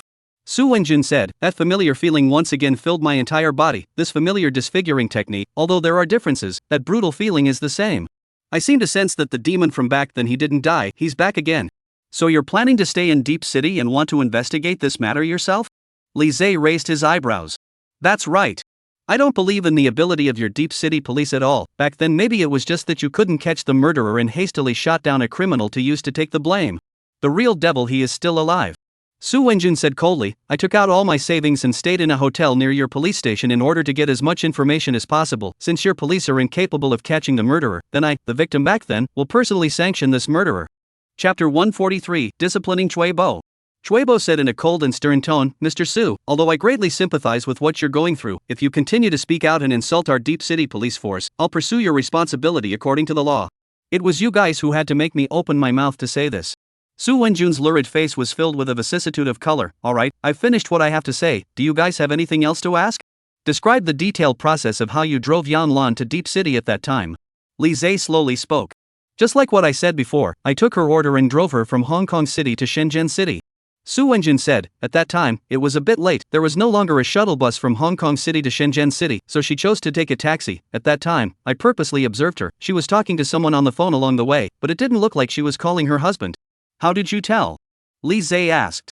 From the tone of her voice when she was on the phone and some of the contents of the conversation. Su Wenjun said. She had mentioned the words "my husband's birthday today" on the phone, like she wanted to invite someone to come out for dinner with her. Li Zay's eyes suddenly lit up. Su Wenjun's narration clearly provided some very important information. Continue.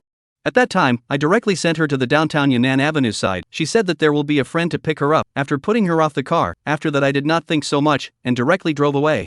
Did you see who, or what kind of car came to pick her up? Li Zay asked. No. Su Wenjun shook his head and said, the person who picked her up hadn't come over when I dropped her off. Very well, thank you for your cooperation. Li Zay nodded at Su Wenjun in front of him and said, you can go back. Upon hearing this, Su Wenjun looked deeply at Li Zay, then slowly said, tell that criminal police chief of your city council that I didn't kill her wife, but I will find the murderer for him.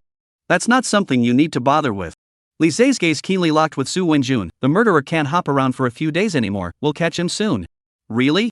Su Wenjun looked at the confidence revealed in Li Zay's eyes and slowly spoke, you seem to look a little different from the other police officers. If you are really able to catch the murderer, I will send you a brocade banner.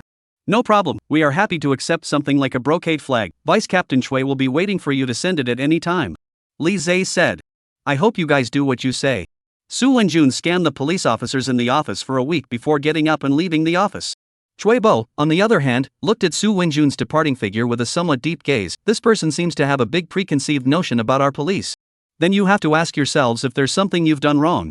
Li Zay said, if you want others to remove their preconceptions, you have to actually do something to show them, let's say, solving the case at hand earlier. Chui Bo on the side also fell silent. Their performance since recent years in Deep City was really not that good. The backlog of unsolved cases in the archive room since so many years was countless. In this piece, he did have a problem with what he did. There was nothing to say about it. Don't worry, since I came over, I will definitely solve the case in front of me.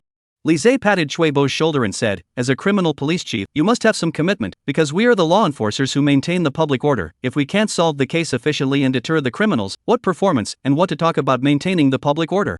After coming to Shenzhen City for some time, Li Zay obviously realized that the efficiency of the criminal police in Shenzhen City was indeed worse than that of the city of Hong Kong, which might also be the reason why they had not been able to solve cases at a high rate all along. Chui Bo, on the other hand, silently lowered his head and did not say a word. The other officers in the office could not help but cast curious gazes towards Li Zay as well as Chui Bo's side, while a few officers extremely whispered a few words. Obviously, judging from the two's current demeanor as well as the state of the conversation, it was clear that Li Zay was lecturing Chui Bo. This captain from the next city bureau over is quite powerful.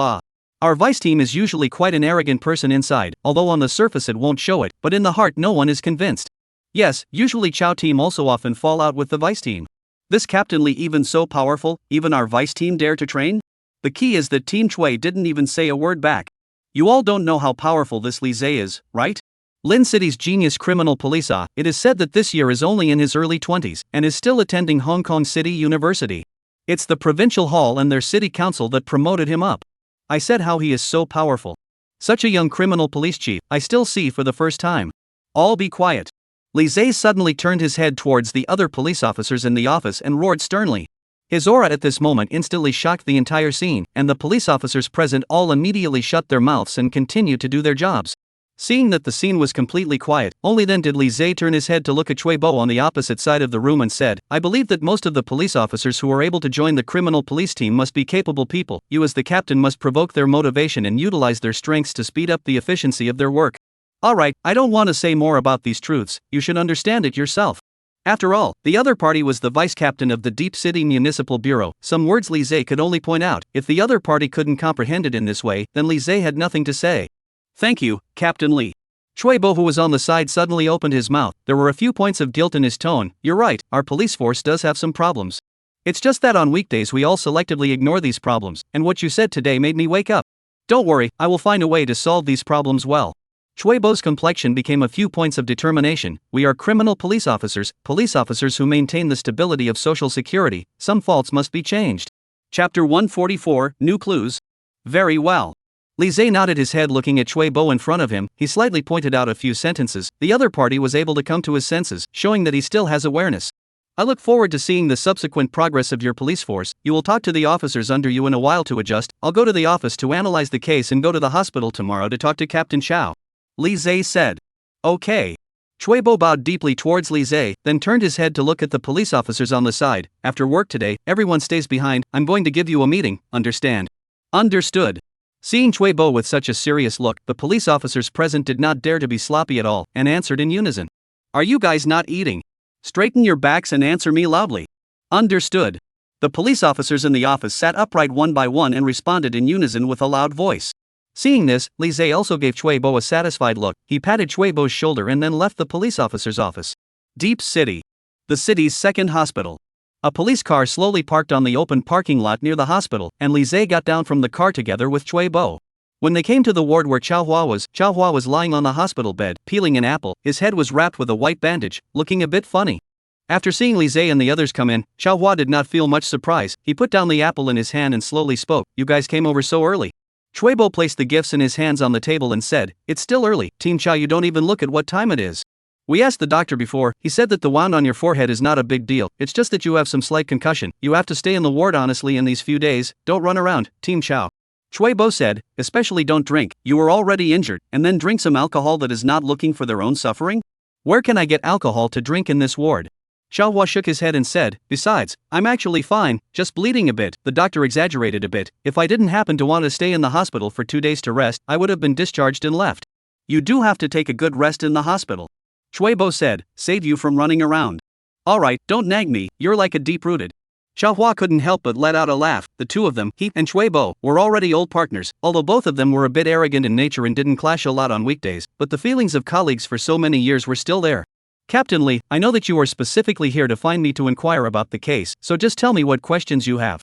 Chao Hua turned his head to look at Li Zhe on the side. I am also a police officer. I will unconditionally cooperate in answering you.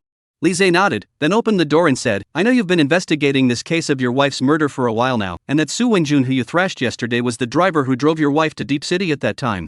We already talked to him for a while yesterday. He mentioned that your wife Yang Lan had been talking to someone on the phone on her way to Deep City, and with his judgment, Yang Lan was not talking to you on the phone at that time. Li Zhe said, so I would like to ask you, did you talk to Yang Lan on the phone at that time? No. Chao Hua shook his head and sighed. I was so busy at that time, I even forgot that it was my birthday, and Lan hadn't notified me before she left, so I think she wanted to sneak over here and give me a surprise to celebrate my birthday. I've investigated Yang Lan's call records on the day of the murder. She did talk to an unfamiliar number continuously for up to half an hour, but that number was an old number that didn't require ID registration some years ago, so I couldn't find out the specific identity information. Li Zhe gazed at Chao Hua in front of him. In other words, the person Yang Lan talked to in the car was not you. Right.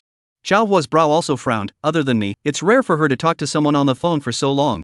And that Su Wenjun also said that he left Yang Lan after dropping her off at the intersection of Yunnan Avenue because Yang Lan claimed that someone would come to pick her up, so it's clear that the person she's talking about isn't you. Li Zhe said, so please think carefully, Captain Chao, has Yang Lan communicated with anyone particularly frequently recently? Chao Hua understood what Li Zhe meant. He frowned and pondered for a while, then suddenly as if he remembered something, he said, I remembered. That 2 months ago, my wife added a babysitter's penguin on the internet and often exchanged some knowledge about baby care and such with him. Babysitter? Li Zhe suddenly froze. Yes. Chao Hua's eyes suddenly moistened, and a look of sadness appeared on his face. My wife. She got pregnant 2 months ago. Cui Bo on the side also couldn't help but clench his fists. He also didn't know before that Yang Lan was still pregnant at that time, that murderer of 1,000 knives.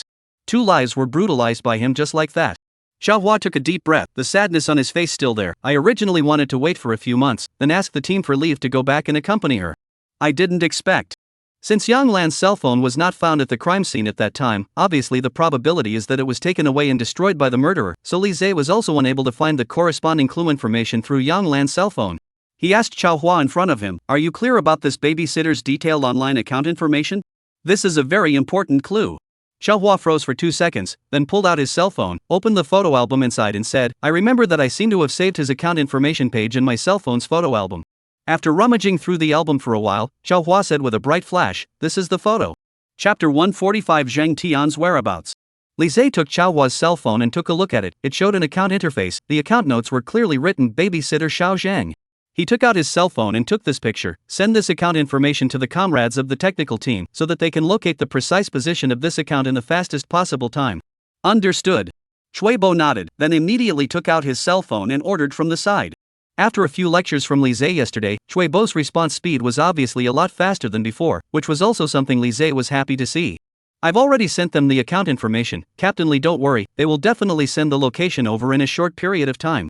Cui Bo said. Chao Hua, who was at the side, looked at Cui Bo's appearance and also glanced at Li Zhe with some surprise. Captain Li is really extraordinary. The vice team, can always disobey anyone on weekdays, and sometimes when I give an order, he will even argue with me for a few sentences. Xiao Hua said, I didn't expect that after working with Team Li for a few days, he would become so easy to get along with. Li Zhe lightly laughed and did not respond to Xiao Hua's words. Jingling, a cell phone ringtone suddenly rang. Chui Bo immediately picked up the phone, and the voice of his subordinate police officer immediately came over from the cell phone. It was Meng Jing, the head of the action team who had been responsible for keeping an eye on Zhang Tian over the past few days. Vice Team Chui, just a short while ago, Zhang Tian left from his residence. Meng Jing said, he seems to have known that we are following and monitoring him, and has been trying to find a way to get rid of us. What's the situation now? Chui Bo asked. He just got into a cab and left in the direction of South Lake Avenue. Meng Jing said, Vice Team Chui, what should we do now? Should we follow him?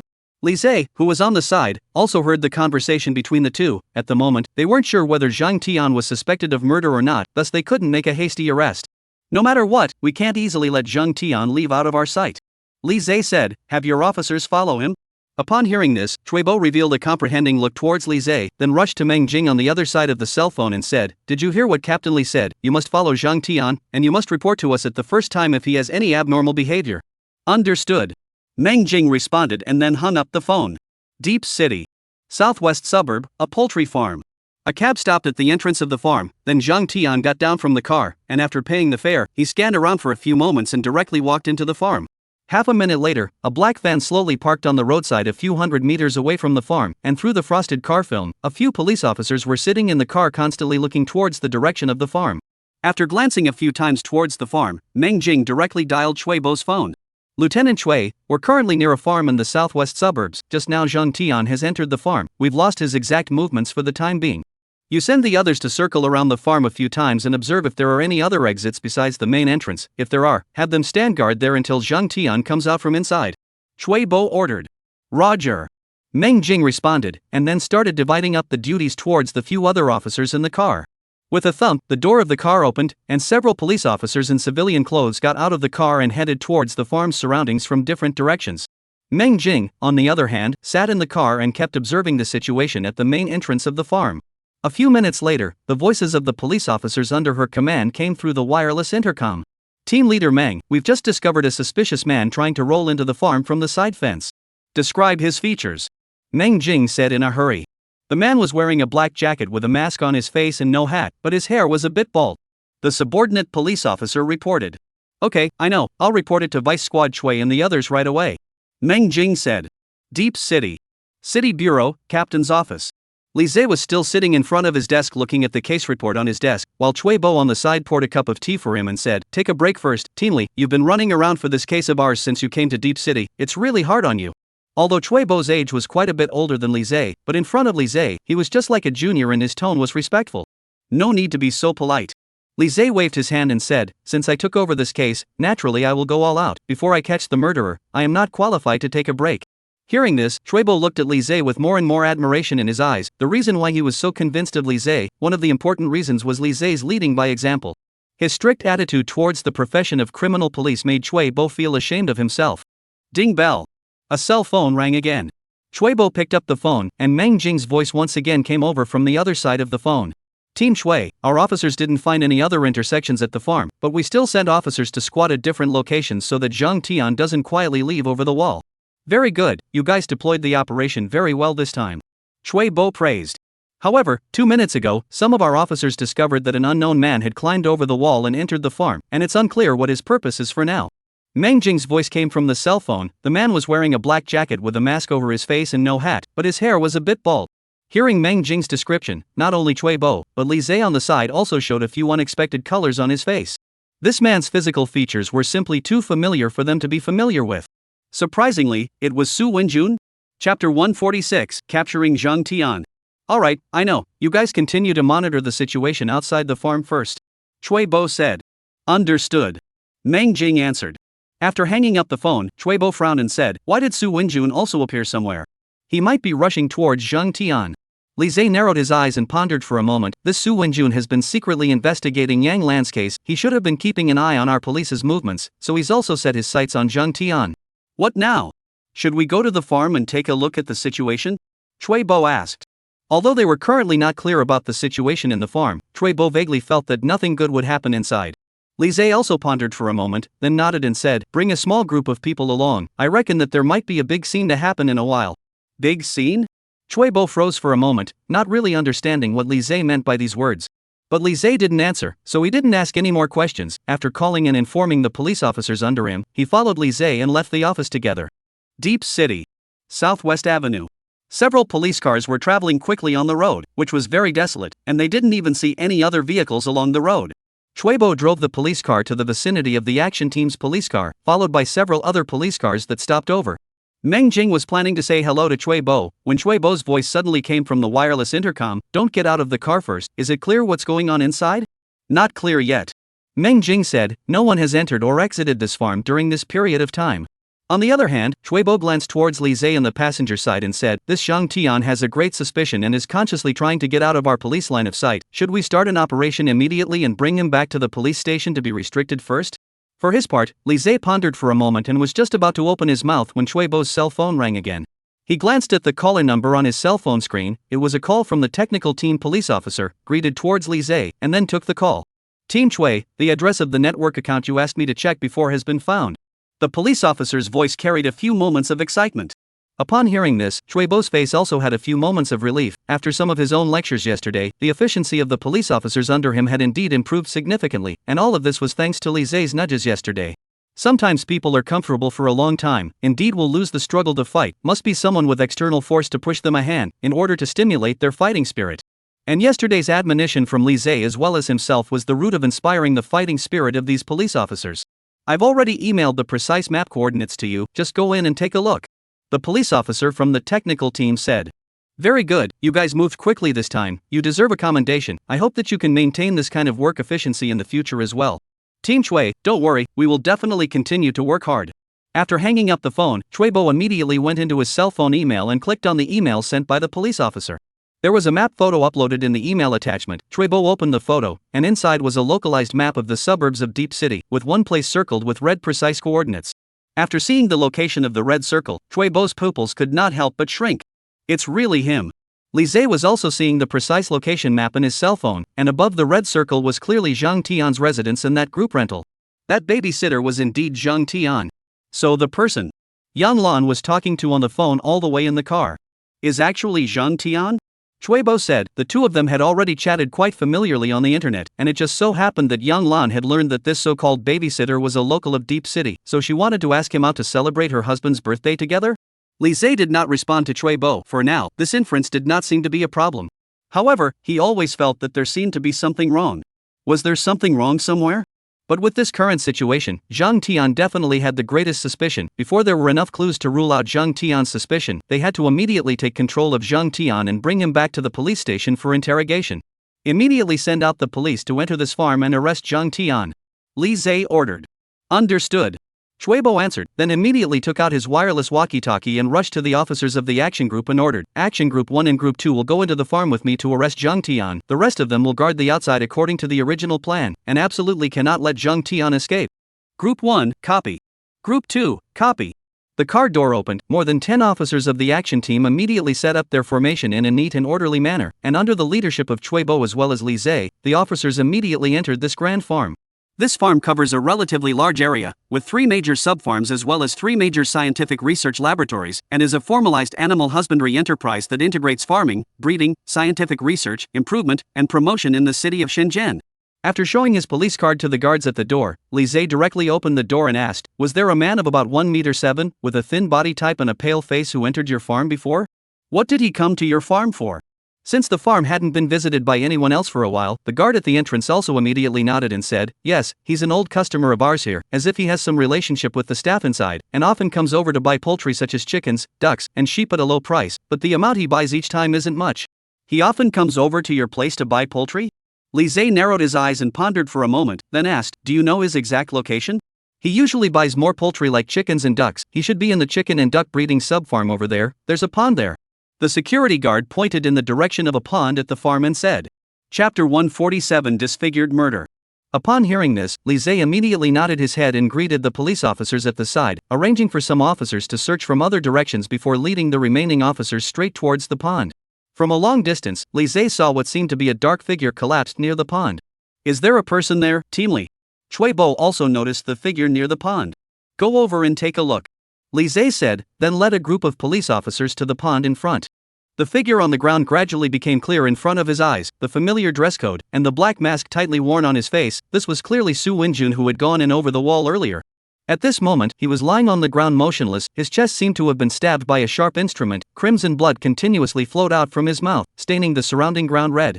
And there wasn't any other silhouette seen in the neighborhood, only a large area of white ducks in the pond were frolicking with each other. The police officers on the side were all looking at Su Wenjun on the ground with some consternation. Could it be that there was another fatality? Li Zhe immediately squatted down, and after checking for a while, he said, "He's not dead, he just fainted, but there's more blood flowing, but this stabbing in the chest is not deep, it didn't hurt the internal organs. You guys first give him some simple measures to stop the bleeding, then immediately send him to the hospital." Understood. The police officer beside him answered, and then the two police officers immediately tore off the clothing fabric and tried to find a way to help stop Su Wenjun's bleeding. He should have had an encounter with Zhang Tian. Li Zhe squinted his eyes and looked around for a while and said, "This neighborhood is relatively empty, most of them are large hut-type farming sub-factories, which are not suitable for hiding, and it's very likely that he escaped from those fenced areas. But the fences in this area are all built very high, and there are barbed wire fences with protruding barbs around the top. Wanting to climb over the wall and leave is estimated to be unlikely." Bo also pondered for a moment, then rushed to the remaining police officers and ordered, "You guys go to the fences around here and check if there are any holes or such." Understood. The police officers responded and then started searching towards the vicinity of the fence. Currently, it seems that Zhang Tian's suspicion is quite high, Bo said, and he is carrying a controlled knife, which could be very dangerous. We must find out his whereabouts and control him earlier. Li Zhe also nodded and said, "This Zhang Tian has been to this farm very many times, he should know the terrain around this neighborhood very well. He has already realized that our police have already suspected him, so he won't fail to leave a way out for himself. The escape route here should have been planned by him a long time ago in order to draw our police to this farm, and then use the advantage of the terrain to get rid of us." Yeah. Bo sighed, "It's fortunate that we came in time, otherwise I'm afraid this Su Wenjun would have shed more than just a little blood." Lieutenant Chui. There's a dog hole here in the fence. A police officer waved towards Bo and the others from a corner of the fence. Li Zhe glanced at Bo, then the two of them came together beside the constable. The nearby fence had been half covered by overgrown weeds and shrubs. Peeling away the overgrown branches, there was a dog hole with a diameter of a few dozen centimeters under the fence, just the right size to allow a person to drill into and pass through. Li Zhe, on the other hand, looked down at the outside of the hole, which was clearly a piece of bush forest. It seems that Zhang Tian has indeed escaped from here. This wall is a piece of jungle outside, and our police officers really can't guard it. This guy is really shrewd. He doesn't forget to walk around even when he comes to the farm to buy things on weekdays. He can even find this kind of hidden hole."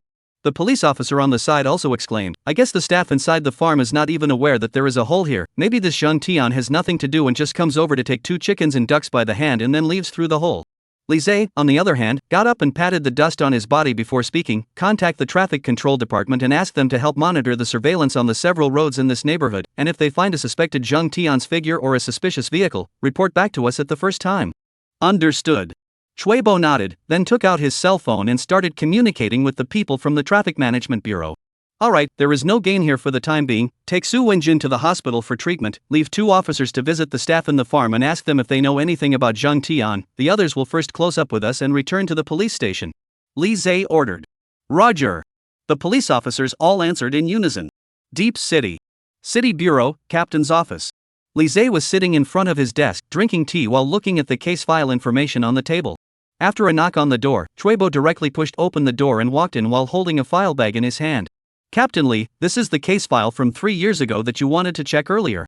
Bo handed the case file information in his hand to Li Zhe. "Although it took a lot of effort, old Wu in the archive room still helped us find it. Thank him for me." Li Zhe received the file bag, then directly opened it and took out the case file information inside. According to the information, 3 years ago, there were several horrifying disfigurement and murder incidents in Deep City. The victims, without exception, were young men and women no more than 30 years old, and had pretty faces and excellent looks. Each time, the murderer would step on the spot beforehand, and then choose the quiet time of the night, use all kinds of methods to sneak into the victim's home, and then start his disfigurement methods after he mesmerized the victim. The murderer's methods of disfigurement were brutal, including burning, slashing, dripping hot oil, and pouring sulfuric acid. Only after torturing the victim to the point of collapse using perverted methods of capital punishment would the murderer slit the victim's throat, killing him completely. Chapter 148. The murderer commits another crime. At that time, the murderer had committed 3 crimes in a short period of time, causing a serious panic among the citizens of Shenzhen City, and the case was also listed as a top priority case by the Shenzhen Municipal Bureau to be solved. Su Wenjun was the 4th target of the murderer. According to his own account, the murderer made a mistake and used too little anesthetic, which led to the murderer not having the time to kill him before Su Wenjun had regained a certain degree of mobility. He took advantage of the murderer to get tools, escaped from his room, and immediately unlocked the door, and then frantically ran on the road to escape, until he fainted on the road. But since the murderer was wearing a mask and hat at the time, he wasn't able to get a good look at the murderer's true appearance. However, due to the survival of Su Wenjun, the police have made some progress in their investigation, and after a period of investigation, they finally identified the murderer and killed him during the pursuit. Li Zhe flipped to the photo data page of several victims, and a shocking face suddenly came into his eyes. After the murderer's destruction, those faces have not a piece of good meat, the kerosene-scalded skin, dense knife marks, the degree of horror to see simply with the zombies in the movie A Match. Su Wenjun at that time also belongs to the injury is relatively light, the other several dead face simply cannot look at, ordinary people may look at a lifetime will leave a psychological shadow. In addition to the disfigured faces, the case file also records the appearance of several victims before they were born, with decent features and handsome faces, and they all look young. Among them, Su Wenjun's appearance before he was disfigured was also reflected in Li Zhe's eyes. He was also a decent and clean-looking boy. According to the data, before he was disfigured, he was only 28 years old. According to the data, he was only 28 years old before he was disfigured. In the photo, he had a smile on his face, his lips were red and his teeth were white, he looked full of sunshine. It was hard for Li Zhe to compare the person in the photo with the current Su Wenjun. If it wasn't clear what happened to him, no one would believe that this was the same person. Back then, Su Wenjun's hair was still very lush, but in these years, perhaps because of those tragic encounters, Su Wenjun's hair had already shed quite a lot, and the top of his head was already a bit bald.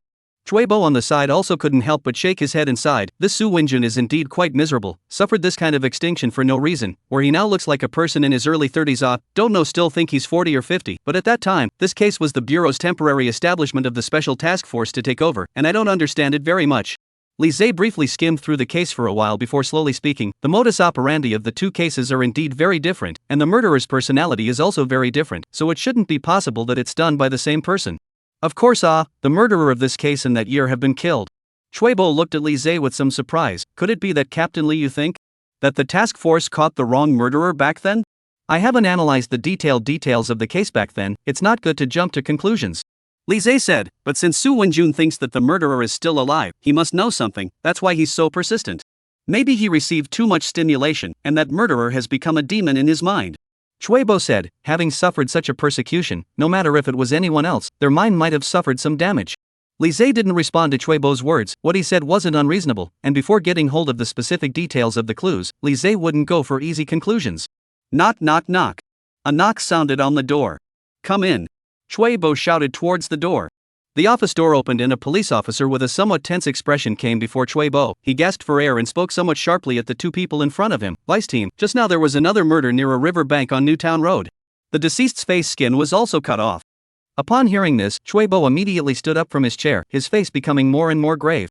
Li Zhe on the side also had a cold expression on his face. From the simple description of the police officer, he was almost able to determine that this case was most likely the same person as the previous murder, since the murderer had committed another crime so quickly. Alright, I know, you go and notify the police officers from the action team and the investigation team, we will immediately head out to the crime scene, Chuebo said with an ugly face. Understood. The police officer replied and then edged out of the office. Zhang Genius has only been out of our sight for how long? This has occurred another murder, it seems that we really let the tiger return to the mountain. Chuebo said with some self-reproach, it's all because I didn't let my officers keep an eye on him. You don't have to blame yourself, they did what they could. Li Zhe patted Chuebo's shoulder and said, at that time, we didn't have enough evidence to make a direct arrest on Zhang Tian. The suspect fled to the farm and then ditched us, which was really something we couldn't anticipate beforehand. Chuebo sighed, his expression still a bit gloomy. What we need to do next is to catch Zhang Tian as quickly as possible, we can't let the murderer continue to run wild. Li Zhe said, the murderer has been consciously provoking us, from placing Yang Lan's body in an easy-to-discover place like the construction site, to committing the second case immediately after breaking away from our police surveillance. We can't let him go on with his misdeeds. He looked at Chuebo, who had a few bereft glances, and then said in a resonant voice, cheer up, this murderer, we must not let him go. Before we catch the murderer, we absolutely cannot slack off one bit. Understand? Chuebo also took a deep breath and responded loudly, understood. Chapter 149, The Murderer is Sucking Her Blood. Deep City. New City Road, near a river bank. This Road River Beach location is relatively remote. The neighborhood is basically a wooded wasteland, all the way over only a few residential households, so the surrounding environment seems unusually quiet and peaceful. The police had already arrived at the scene early and pulled up a long cordon. A police car slowly stopped near the riverbank, and Li Zhe and Chui Bo came down from the car together. Lieutenant Chui. Captain Li. The surrounding police officers all saluted towards them. Both of them nodded slightly in greeting, then crossed the police line and arrived near the corpse. The forensic pathologist wearing a white coat was squatting in front of the corpse and examining it. After seeing the two men come over, he got up and took off his mask and gloves, and after greeting Chui Bo towards him, he then shook hands with Li Zhe. Captain Li, I've heard a lot about you. I'm Song Shang, the forensic director of the autopsy section. I haven't heard much about you lately, Captain Li. It's really good that you can come to our city bureau to assist in solving the case. Medical examiner Song is polite. Li Zhe responded politely and said, "What's the condition of the body?" The deceased is a female. The time of death was 2 hours ago. The cause of death was excessive blood loss, and the face skin was equally brutally cut off by the murderer. Medical examiner Song beckoned towards Li Zhe. The two of them came together to squat down in front of the body. What came into their eyes was still an incomparably bloody and tragic face. Really? Chui Bo on the side couldn't help but breathe sharply. The cruelty of the murderer's methods was simply outrageous. It's still the same face cutting technique. The murderer used an ordinary knife. It should be a fruit knife or something like that. There's nothing special about it. He cut off the deceased's face as per usual. In order to make the whole thinning process smooth, he cut off the deceased's nose as well as his mouth. Forensic pathologist Song said, however, this person should be an amateur, not having systematically learned similar anatomical knowledge, so the skin cutting technique was very rough, and quite a few chunks of flesh on the face were trimmed away, revealing the bony parts inside. Upon hearing this, the police officers standing on the side couldn't help but gulp deeply, and their stomachs even turned a bit. Although they had joined the criminal police team for a while and had often come into contact with all kinds of corpses, it was the first time he had seen a body as horrifying as this. Li Zhe stared at the corpse's face for a while, then suddenly, as if he had discovered something, since the murderer cut off the face skin, where did it go? Upon hearing this, the forensic pathologist on the side also froze for a moment, then spoke. It should have been thrown away or collected by the murderer. Many criminals have this kind of perverted hobby. They like to collect the severed limbs or heads of the corpses for them to enjoy their masterpieces on weekdays. For his part, Li Zhe squinted his eyes for a while, then continued to stare at the corpse in front of him. Suddenly, Li Zhe realized that on the front side of the corpse, there was a deep wound that extended from the chest to the abdomen, and the internal organs inside seemed to be clearly visible. The murderer cut open the hunched chest of the deceased? Li Zhe frowned. Yeah, I also feel that it's a bit strange. The murderer didn't seem to have cut open the victim's body the last time he committed the crime. Forensic pathologist Song frowned as he looked at the victim's body in front of him. Why did he suddenly do that this time? Li Zhe pondered for a moment. He did not directly answer the coroner's question but continued to examine the corpse's chest. The wound looked very horrifying. The center wound area seemed to have been propped open by anything. The murderer is sucking her blood. Li Zhe slowly spoke. Sucking blood? The forensic pathologist at the side froze a little.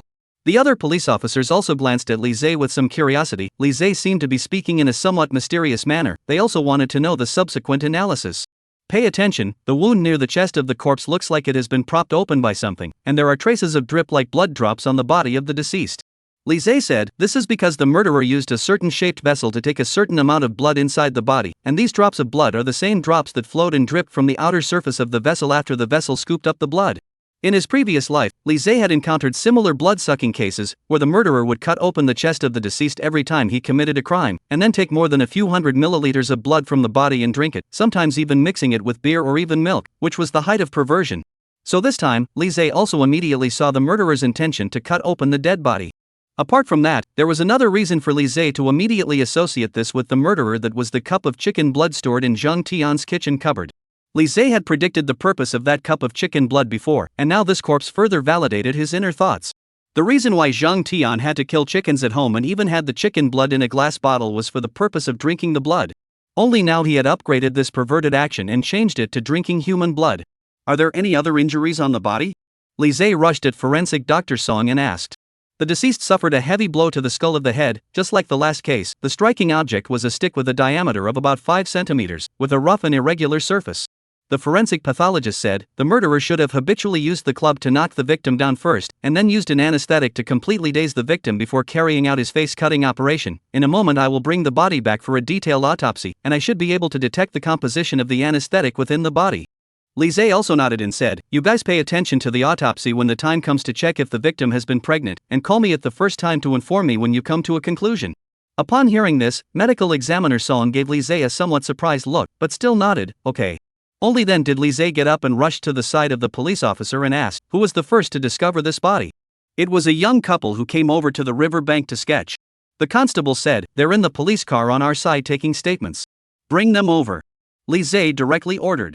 Understood. That police officer immediately nodded his head and agreed. Chapter 150, I know where Zhang Tian is. A few minutes later, the police officer brought the young couple to Li Zhe. Both of their faces looked quite ugly. The boy's body had been constantly trembling slightly, the girl's eyes still had remnants of tears in the corners of her eyes, and the makeup on her face had been blurred by crying. You were the first ones to discover the bodies. What are both of your names? Li Zhe asked with a raised eyebrow. My name is Gufang, her name is Yen Lily, she's my girlfriend. The boy replied with a slightly trembling tone, while the girl on the side was holding onto his arm tightly, still looking a bit fearful. How did you guys get here? Li Zhe asked. We are students of the art department of the Deep City University. Teacher assigned us a painting topic. We heard that the environment here is quite good and quiet, so we deliberately took a taxi to come here. Want to come here to sketch? Called Gufang's boys seemed to recall certain horrific images. The whole body trembled more and more. I did not expect to just come to this side of the river bank. I found that there seems to be a person lying on the side of the river bank. At first, we thought that it was a drunkard or something like that, and the result is that we got closer to see. Said here, Gufang can no longer hold back, directly covered his stomach and turned his head toward the side to vomit again. He had already vomited several times in a row before, so this time he only vomited out some saliva and bile. The police officer at the side thoughtfully patted his back and then handed him a bottle of water. Thanks. Gufang passed the water, but his face was still incredibly ugly. Did you guys see any other people at the scene at that time? Li Zhe asked. No. Gufang shook his head and said, at that time, there were only 2 of us in this neighborhood. We were almost scared, and then we reported to the police at the first time, and now our feet are still soft. Looking at the young couple's fearful and uncomfortable appearance, Li Zhe also greeted a police officer towards the side and said, first take them back to the police station, stabilize and channel their emotions before making a statement. Understood. The police officer responded, then helped Gufang and the 2 of them to leave the scene together. Take the body back for further autopsy. The investigation team stays at the scene to continue the investigation, the others close the team. Li Zhe rushed to Chuibo who was at the side and ordered. Understood. Chuibo nodded, then immediately ordered towards the police officers beside him. Deep City. City Bureau, Captain's Office. Chuibo stood in the corridor in front of the office and smoked a cigarette. He rarely smoked on weekdays, and today he smoked because his mood was a bit bad. A picture of being peeled off the face constantly in his mind, he could not help but be a little upset. A hand suddenly on his shoulder, he looked back. Li Zhe did not know came to his side, holding an autopsy report. The identity of the deceased this time has not been determined for the time being, but according to the autopsy results, this woman is also indeed a pregnant woman, already 3 months pregnant. Another pregnant woman? Chuibo extinguished the cigarette in his hand. It seems that the murderer does have a certain degree of selectivity in committing his crimes. But why would he specialize in picking this kind of pregnant woman? The murderer is a person who has an extreme craving for blood as well as a dependence on it. He treats blood as a tonic. From the initial animal blood to the current human blood, his craving is escalating, and the blood of a pregnant woman is undoubtedly a better tonic for him. Li Zhe said, it's like how some people like to eat the umbilical cord cut off during labor. Many people believe that the umbilical cord of a newborn baby has the effect of tonifying qi in blood, warming the kidneys and nourishing the qi and so on. For the murderer, the blood of a pregnant woman has the same effect. Damn. Shouldn't have let Zhang Tian slip away at that time. Chuibo's face surfaced a few more hints of chagrin. Now this guy already doesn't know where to hide. If he continues to come out to harm people. Don't think so much, this will only make your mental pressure become heavier. Li Zhe patted Chuibo's shoulder and said, come with me, try to find some clues. Where to? Chuibo froze. Zhang Tian's residence. Li Zhe said. Deep City. A piece of group rental housing on the outskirts of the city. Chuibo drove the police car and once again parked in a nearby open space. The environment here had not changed, dense old buildings, dark walls, house ditches flowing with muddy sewage, everything was exactly the same as when Li Zhe and his team came here last time. The 2 once again came to Zhang Tian's residence downstairs. A familiar figure dressed as a landlady immediately came into view. Zheng Qing was assisting an old man with gray hair, slowly coming down from the stairway. After arriving downstairs, the old man muttered a few words towards Zheng Qing, and then Zheng Qing let go of his hand, allowing the old man to take a stroll on his own crutches downstairs on the road. Zhang landlord. Chuibo then shouted towards Zheng Qing. Yo, 2 officers, why are you here again? Seeing Li Zhe as well as Chuibo's duo, Zheng Qing was also surprised. Here to find Xiao Zhang again? Yes. We are looking for him for something. Do you know his current whereabouts? Chuibo asked. Did Xiao Zhang really commit a crime? Zheng Qing lowered his voice and asked cautiously. He usually looks quite good. Not like he would do murder and arson. These hooks. This you'd better not ask more. Chuebo said, if you know his whereabouts, I hope you can tell us in time. If the information is reliable and contributes to our police handling of the case, we will apply to the higher-ups at that time to issue the appropriate certificate of appreciation for you and give a certain amount of prize money reward. A bonus? Zhang Qing's eyes instantly glowed. About how much is it? This we are not sure of at the moment, it depends on the arrangements from above. Chuebo said, but generally speaking, for those who provide important clues to the police, the reward amount will generally range from a few $1,000s to even a few tens of thousands, depending on the importance of the clues. Really? You guys mustn't swindle me. Zhang Qing said with an excited face. I know where Zhang Tian is right now. Chapter 151 A June Small Fry Shop. Upon hearing this, Li Zhe as well as Chuebo both brightened up. You hurry up and say where he is. Chuebo asked somewhat impatiently. It's in a small restaurant over in the southwest suburb. The name is A June Small Fry Shop. There are a few of his migrant worker co-workers there, and he usually goes there to eat and drink and fool around when he's not doing anything. Chapter Qing said, he has not put the rent in the past 2 days to me. Before I also called him to urge him to pay the rent. He said what people outside, it is not convenient. But I heard his a few migrant workers colleagues on the phone, but also heard the banging sound of stir-frying. They quasi in there. Exactly. Very good, thank you very much, Chapter Landlord. If your information is reliable, later you can come to our city bureau to handle the relevant procedures to receive the award bonus. Chuebo said. Li Zhe, on the other hand, looked at Zhang Qing for a few moments and realized that there were a few fresh wounds on her legs. Landlord Zhang, you've injured your legs? Yes, I helped my old man down the stairs earlier, but he ended up being fine. I stumbled and fell. Zhang Qing laughed, but it's not a problem, just rub some safflower oil on it. The old man on the side sniffed, but he muttered a couple sentences towards Zhang, seemingly blaming her, but since the old man was too old, his speech talk was already a bit unclear, so he couldn't understand what he was saying at all. The old man is too old to speak clearly, don't mind. Zhang Qing rushed to Li Zhe as well as Chuebo and said, if you guys find Zhang Tian, remember to help me urge him to pay the rent, his rent has been delayed for a month. Okay. Chuebo nodded towards Zhang Cheng, and then left with Li Zhe at the side. Deep City. Southwest suburb, A June Small Fry Shop. It was nearing dusk, while the road outside was lit up with dim lights. There were some migrant workers sitting in the store, hilariously chatting and drinking around a round table, and in the kitchen of the small fry store, the store owner was feverishly frying dishes. Ah June, another case of beer. A migrant worker shouted. Okay. Ah June greeted towards his wife, then let his wife take over the stove, while he himself carried a case of beer to the drinking table. Brothers eat well and drink well. Ah, what other dishes though open? Ah June smiled at them. Ah June, your frying skills are getting better and better. A bare-chested migrant worker said with a smile, it seems like your sister-in-law didn't spend a lot of time with you to study your skills on weekdays. Screw you. Ah June knew that he was flirting with himself and gave him a blank look with a smile. At the same time, several police cars suddenly stopped in front of the small fry store. Li Zhe and Chuebo led a team of police officers to the small fry store away. The agricultural workers on the dining table immediately put down their chopsticks and looked back at Li Zhe and the others with a curious face. Why are the police suddenly here? It's not about that murder case at the construction site last time. I guess they are here to look for Zhang Tian. Last time they looked for him in the dormitory several times. Zhang Tian, this kid is considered by the police to be on. You say he will not really be the murderer. Who knows? See, he is usually quite honest, and with us has always been talking and laughing, very playful, but behind the scenes, no one can say. The store owner, Ah June, saw so many police officers walk into the store, and for a moment he was also a bit stunned. Comrade police. May I ask what is the matter with you? Is Zhang Tian in your place? Chuebo directly opened the door and said, we are here to look for him. The farm name workers on the side immediately looked as if that was the case. Their guess was not true. Li Zhe and the others had indeed come over to look for Zhang Tian. Zhang Tian did come to the store this morning and had a meal with us at noon, but he was drunk, so we brought him to a hotel in the back and gave him a room to rest. The bare-chested strong man from before said, but he hasn't come over even now. I guess the wine hasn't finished waking up yet. He should still be sleeping. Yes, at noon he drank at least a case of beer. I reckon he'll have to sleep until tomorrow morning before he can get up. Another migrant worker also picked up on this. Which hotel and which room is he in specifically?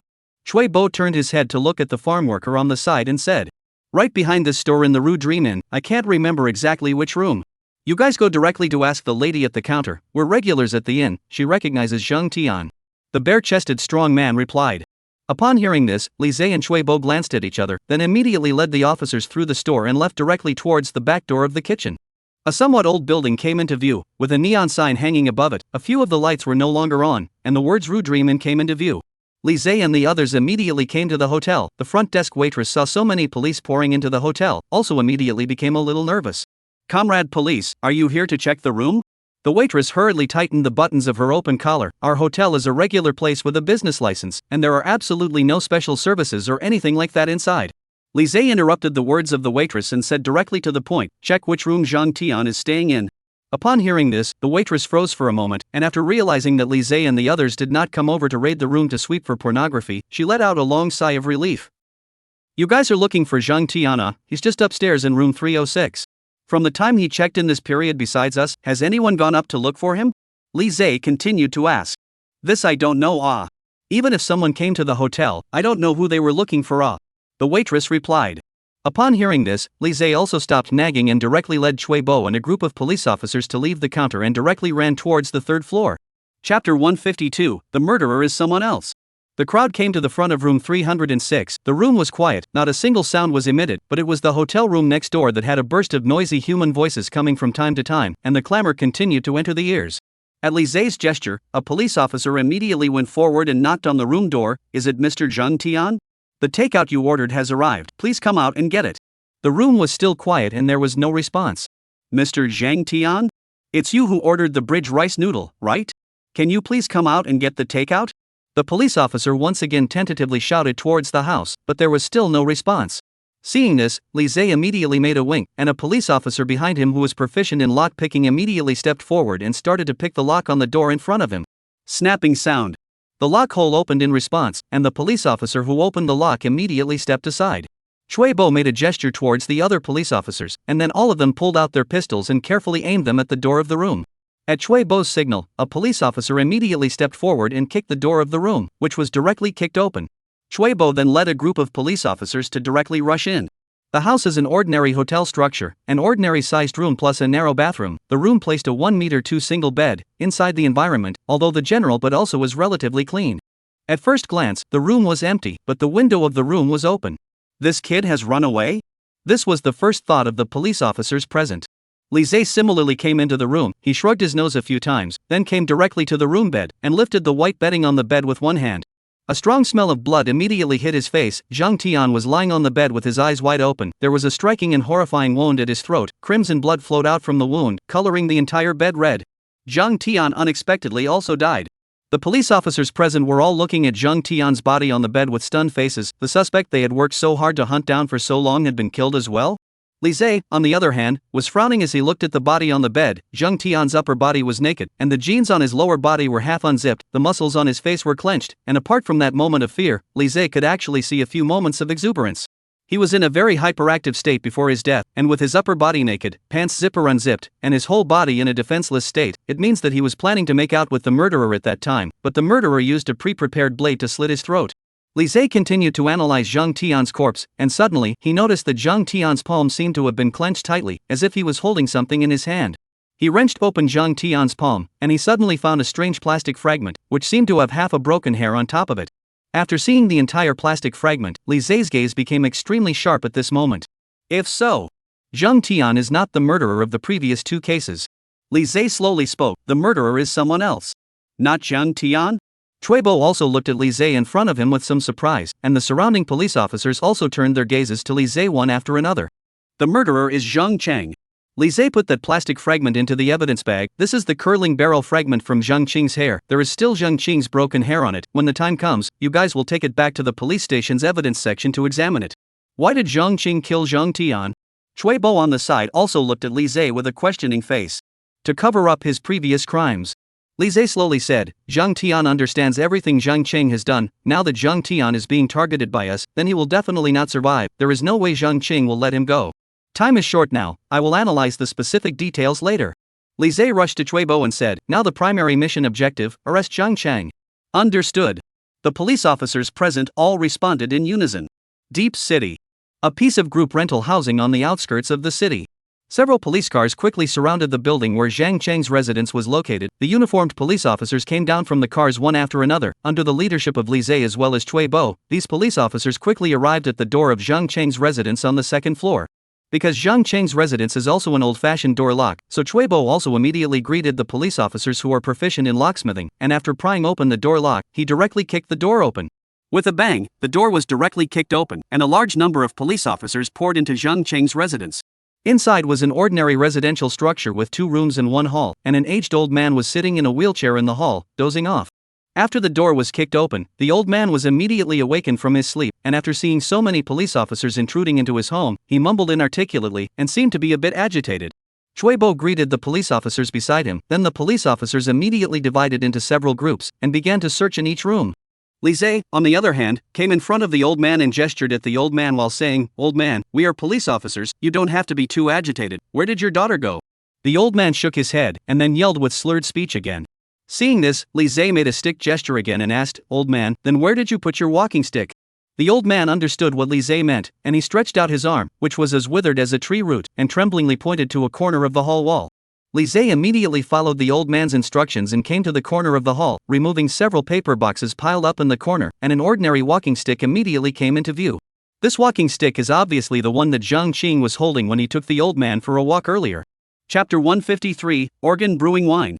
Put away this walking stick, it's a very important piece of evidence. Lise waved at the police officer on the side. The police officer froze for half a second and gave Lise a somewhat surprised look. This walking stick was also considered an exhibit? However, he was clear about Lise's strength, so he did not question it too much and immediately nodded and put away the walking stick on the ground. "Lieutenant Chui, Team Li, there's a discovery here," a police officer shouted from one of the rooms in the house. Upon hearing this, Chuebo as well as Lise immediately came to the bedroom where that police officer was located. On the wall of the bedroom hung Zhang Qing's own artistic portrait photo, which was beautified by the technology of Beauty P picture, but it appeared to have a bit of charm. The police officer pulled open the closet in the room. There is a secret door, but the secret door is also locked. It is difficult to open by brute force. Call Xiao Wang over to unlock it. Chuebo rushed at the police officer and greeted him. Understood. The police officer answered, then immediately left the room, and after half a minute, he brought the police officer named Xiao Wang into the room with him. Xiao Wang put down the toolbox in his hand, then stared at the dark door lock in the closet and carefully observed it for a while. The protection level of this door lock is very high. The process of unlocking it will be more cumbersome and will take a certain amount of time. No need to tell us this nonsense, grab the time and hurry to open the lock. Chuebo urged. Understood. Xiao Wang responded, then opened his own toolbox, took out the corresponding lock opening equipment from it, and began to carefully try in front of the dark door. You move faster. Chuebo urged. Lieutenant Chui, it's almost done, give me a few more minutes. Fine beads of sweat were already emerging on Xiao Wang's forehead as he kept trying at the door lock, and a few minutes later, a snap came from the door lock. The lock was unlocked. Good job.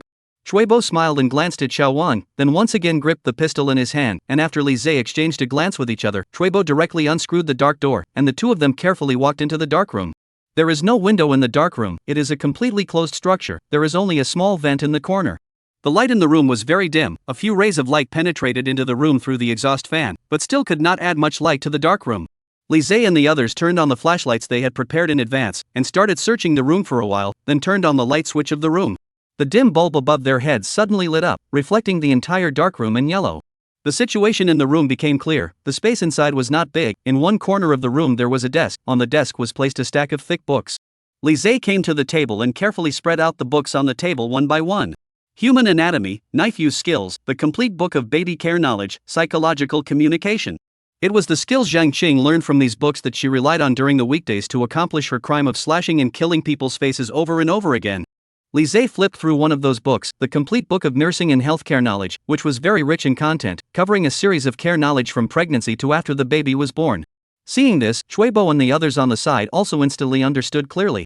The babysitter who had been communicating with Yang Lan online was not Zhang Tian, but Zhang Cheng. As early as when he determined the detailed geographic location of this babysitter earlier, Lise had already felt that there was something wrong. Although the location was indeed in Zhang Tian's building, he did not think that the babysitter would be Zhang Tian.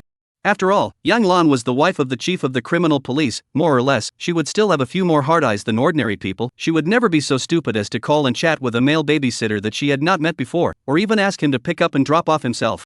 But if this babysitter is a woman in her 30s with a kind face, perhaps everything is very different. Who would have thought that this landlord, who seemed kind and enthusiastic, would be such a heartless person behind his back? Lise put down the book in his hand and continued to check around the neighborhood. Under the desk there is a cabinet. Lise will open the cabinet. There are several transparent glass bottles filled with transparent liquid. See the liquid soaked things. Some of the younger police officers present almost vomited. What was soaked in the bottles were the noses, lips and eyes of the two previous victims. Lise put on gloves and took out the 2 jars. In addition to the nose, lips and eyeballs, the jars were even soaked with Chinese medicines such as wolfberry and ginseng. Li Zhe squinted his eyes and looked at the solution in the jars. Under the illumination of the light, the jars seemed to take on a particular color. Then he moved closer to the jars and sniffed. What's in the bottle is actually a wine solution. Li Zhe slowly spoke. This Zhang Qing even used the nose, mouth as well as eyeballs and other tissues and organs that were peeled off from corpses as materials for making wine. What a pervert! Cui Bo also couldn't help but sigh with emotion. The police officers beside him were forcibly holding back their discomfort, pulling out their professional cameras and starting to take pictures of the glass bottles for evidence. Li Zhe continued to attach himself towards the cabinet to fumble for a while, and then took out two square box-shaped glassware from the cabinet. He carefully placed these two glassware on the table, and then removed the lid on it together. The police officers on the side couldn't help but suck in a breath of cool air, and their eyes went round. Compared to the previous nose bubble wine, this scene in front of them more and more let them rush to the heart trembling. Only to see the glassware in front of them, there were two women's cheeks laid flat. Chapter 154, There are no weaklings under me, Li Zhe. Vomit. A police officer who had just joined the police force not long ago could not hold back any longer, and directly pulled out a pre-prepared plastic bag from his body and vomited. Under the dim light, those two cheeks glowed with a ghastly white light, causing chills to run down the soles of the feet. Li Zhe waved towards the police officer at the side, who immediately took out a tweezer and handed it to him knowingly. He clamped one of the face skins on the glassware, which was wet, as if it had been soaked in some kind of liquid. The murderer had frozen both face skins and subsequently treated the rough face skin accordingly. Li Zhe said. She removed and scrubbed all the muscle tissues adhering to it, and finally applied skincare products like toner, water, and milk serum or something like that on the face skin. Why did you apply those things? Treble froze. You pay attention to the shape of these two face skins. Li Zhe said. Upon hearing this, Cui Bo carefully looked at the shape of these two face skins. Due to the nose and mouth being cut off, and the eyes being gouged out, there were several empty holes in the eyes, nose, and the mouth portion of the two face skins. Seeing this, Cui Bo's pupils suddenly trembled violently. He looked at Li Zhe on the side with some incredulity, and said in a shocked tone, she used these face skins as masks? Li Zhe nodded and did not speak. The coldness covered everyone's body from head to toe, and these police officers were all unable to help but shiver. Terrifying, perverted, and cruel. The officers seemed to feel that these words were no longer enough to describe the murderer. She was simply a devil. Thud. Cui Bo directly hammered his fist on the wall of the darkroom, the muscles of his face twitching from anger, and his eyes seemed to be about to shoot out fire. These two cheeks in front of him, one of them was Chao Hua's wife, Yang Lan's. And Cui Bo was likewise familiar with Yang Lan as a friend on weekdays. Now that he saw such a tragic picture, his breathing couldn't help but become more and more rapid. This murderer, Cui Bo, promise on my own personality that I will definitely not let her go. Li Zhe patted his shoulder, signaling him to calm himself down. At the same time, the police officer on the side then also shouted towards them, Captain Li, Vice Captain Cui, a laptop was also found here. Upon hearing this, Li Zhe immediately came to the side of this police officer, and then took out an old-fashioned laptop computer from the cabinet in front of him. Li Zhe opened the computer. There was no dust on the surface of the computer, and the letters at the keys were already a bit worn out, so it was obvious that it had been used a lot recently. After the computer is opened, the interface is the old-fashioned Windows XP system interface. The software installed on it is also extremely rare. Li Zhe directly opened the Penguin chatting software on it, and the login interface of the software appeared on the screen at once. A familiar account was clearly reflected in Li Zhe's eyes. Zhang Qing was indeed the babysitter. However, the item of remembering password was not checked on the computer, so Li Zhe was unable to log on to this number for the time being. The laptop here, including those corpse organs' cheeks, have not been transferred. It means that the murderer has not anticipated that we would be able to come to our door so soon, and since she is not at home, there is a high probability that she has already aimed for her next target. Li Zhe said, so we must now find out her whereabouts as soon as possible. Cui Bo said, I will immediately issue a wanted notice on Zhang Qing throughout the city. Even if we dig 3 feet into the ground, we must find her. Li Zhe nodded his head with a slight nod. It had been determined that the babysitter was not Zhang Tian but Zhang Qing, and that the most urgent thing for them to do now was to find Zhang Qing immediately. Thinking of this, Li Zhe directly took out his cell phone and dialed Yang Fei's number. Hey, Bosley, how come you have the time to remember to call me? Aren't you working on a case in Deep City? Yang Fei's voice immediately came from the phone. There is something important that needs your help. Li Zhe directly opened the door and said. You speak directly. Hearing Li Zhe's words, Yang Fei's tone also became serious. I'll send you the profile information of a network account in a moment. Help me hack this account, find out the few users that this account has been contacting the most recently, and find out their detailed addresses. You're asking me to help steal the account? Yang Fei was stunned. This is too undifficult. No. Li Zhe said, I need you to fulfill the latter requirement at the same time without the number owner being aware that you hacked into her account. Okay, no problem. Yang Fei agreed cheerfully. It just so happens that I've been idle in the team for the past few days, so I'll take care of this matter. After hanging up the phone, Li Zhe turned his head and rushed to Chuibo, who was at the side. "Go and contact your city bureau's special police department, let them be ready to go out and cooperate with us. The police officers under my command should be able to give us precise location information in less than an hour." That fast? Chuibo was stunned. Before, the police officers of their technical team spent most of the day just determining the location of this account. And this time, the requirements were obviously even more difficult as well as complicated, but Li Zhe was so confident that his officers would be able to get it done within an hour. However, Chuibo was not aware that it was not the entire technical team that Li Zhe had notified, but just Yang Fei alone. This 1 hour was only for Yang Fei's speed alone. Seeing Chuibo's slightly puzzled look, Li Zhe then spoke, "Don't look at me with such skepticism, there are no weak officers under my Li Zhe. If I say that he can handle it within an hour, then he will definitely be able to do it." Upon hearing this, Chuibo was dumbfounded for a couple of seconds, then he solemnly bowed towards Li Zhe. "I understand, I'll go inform the SWAT team right away."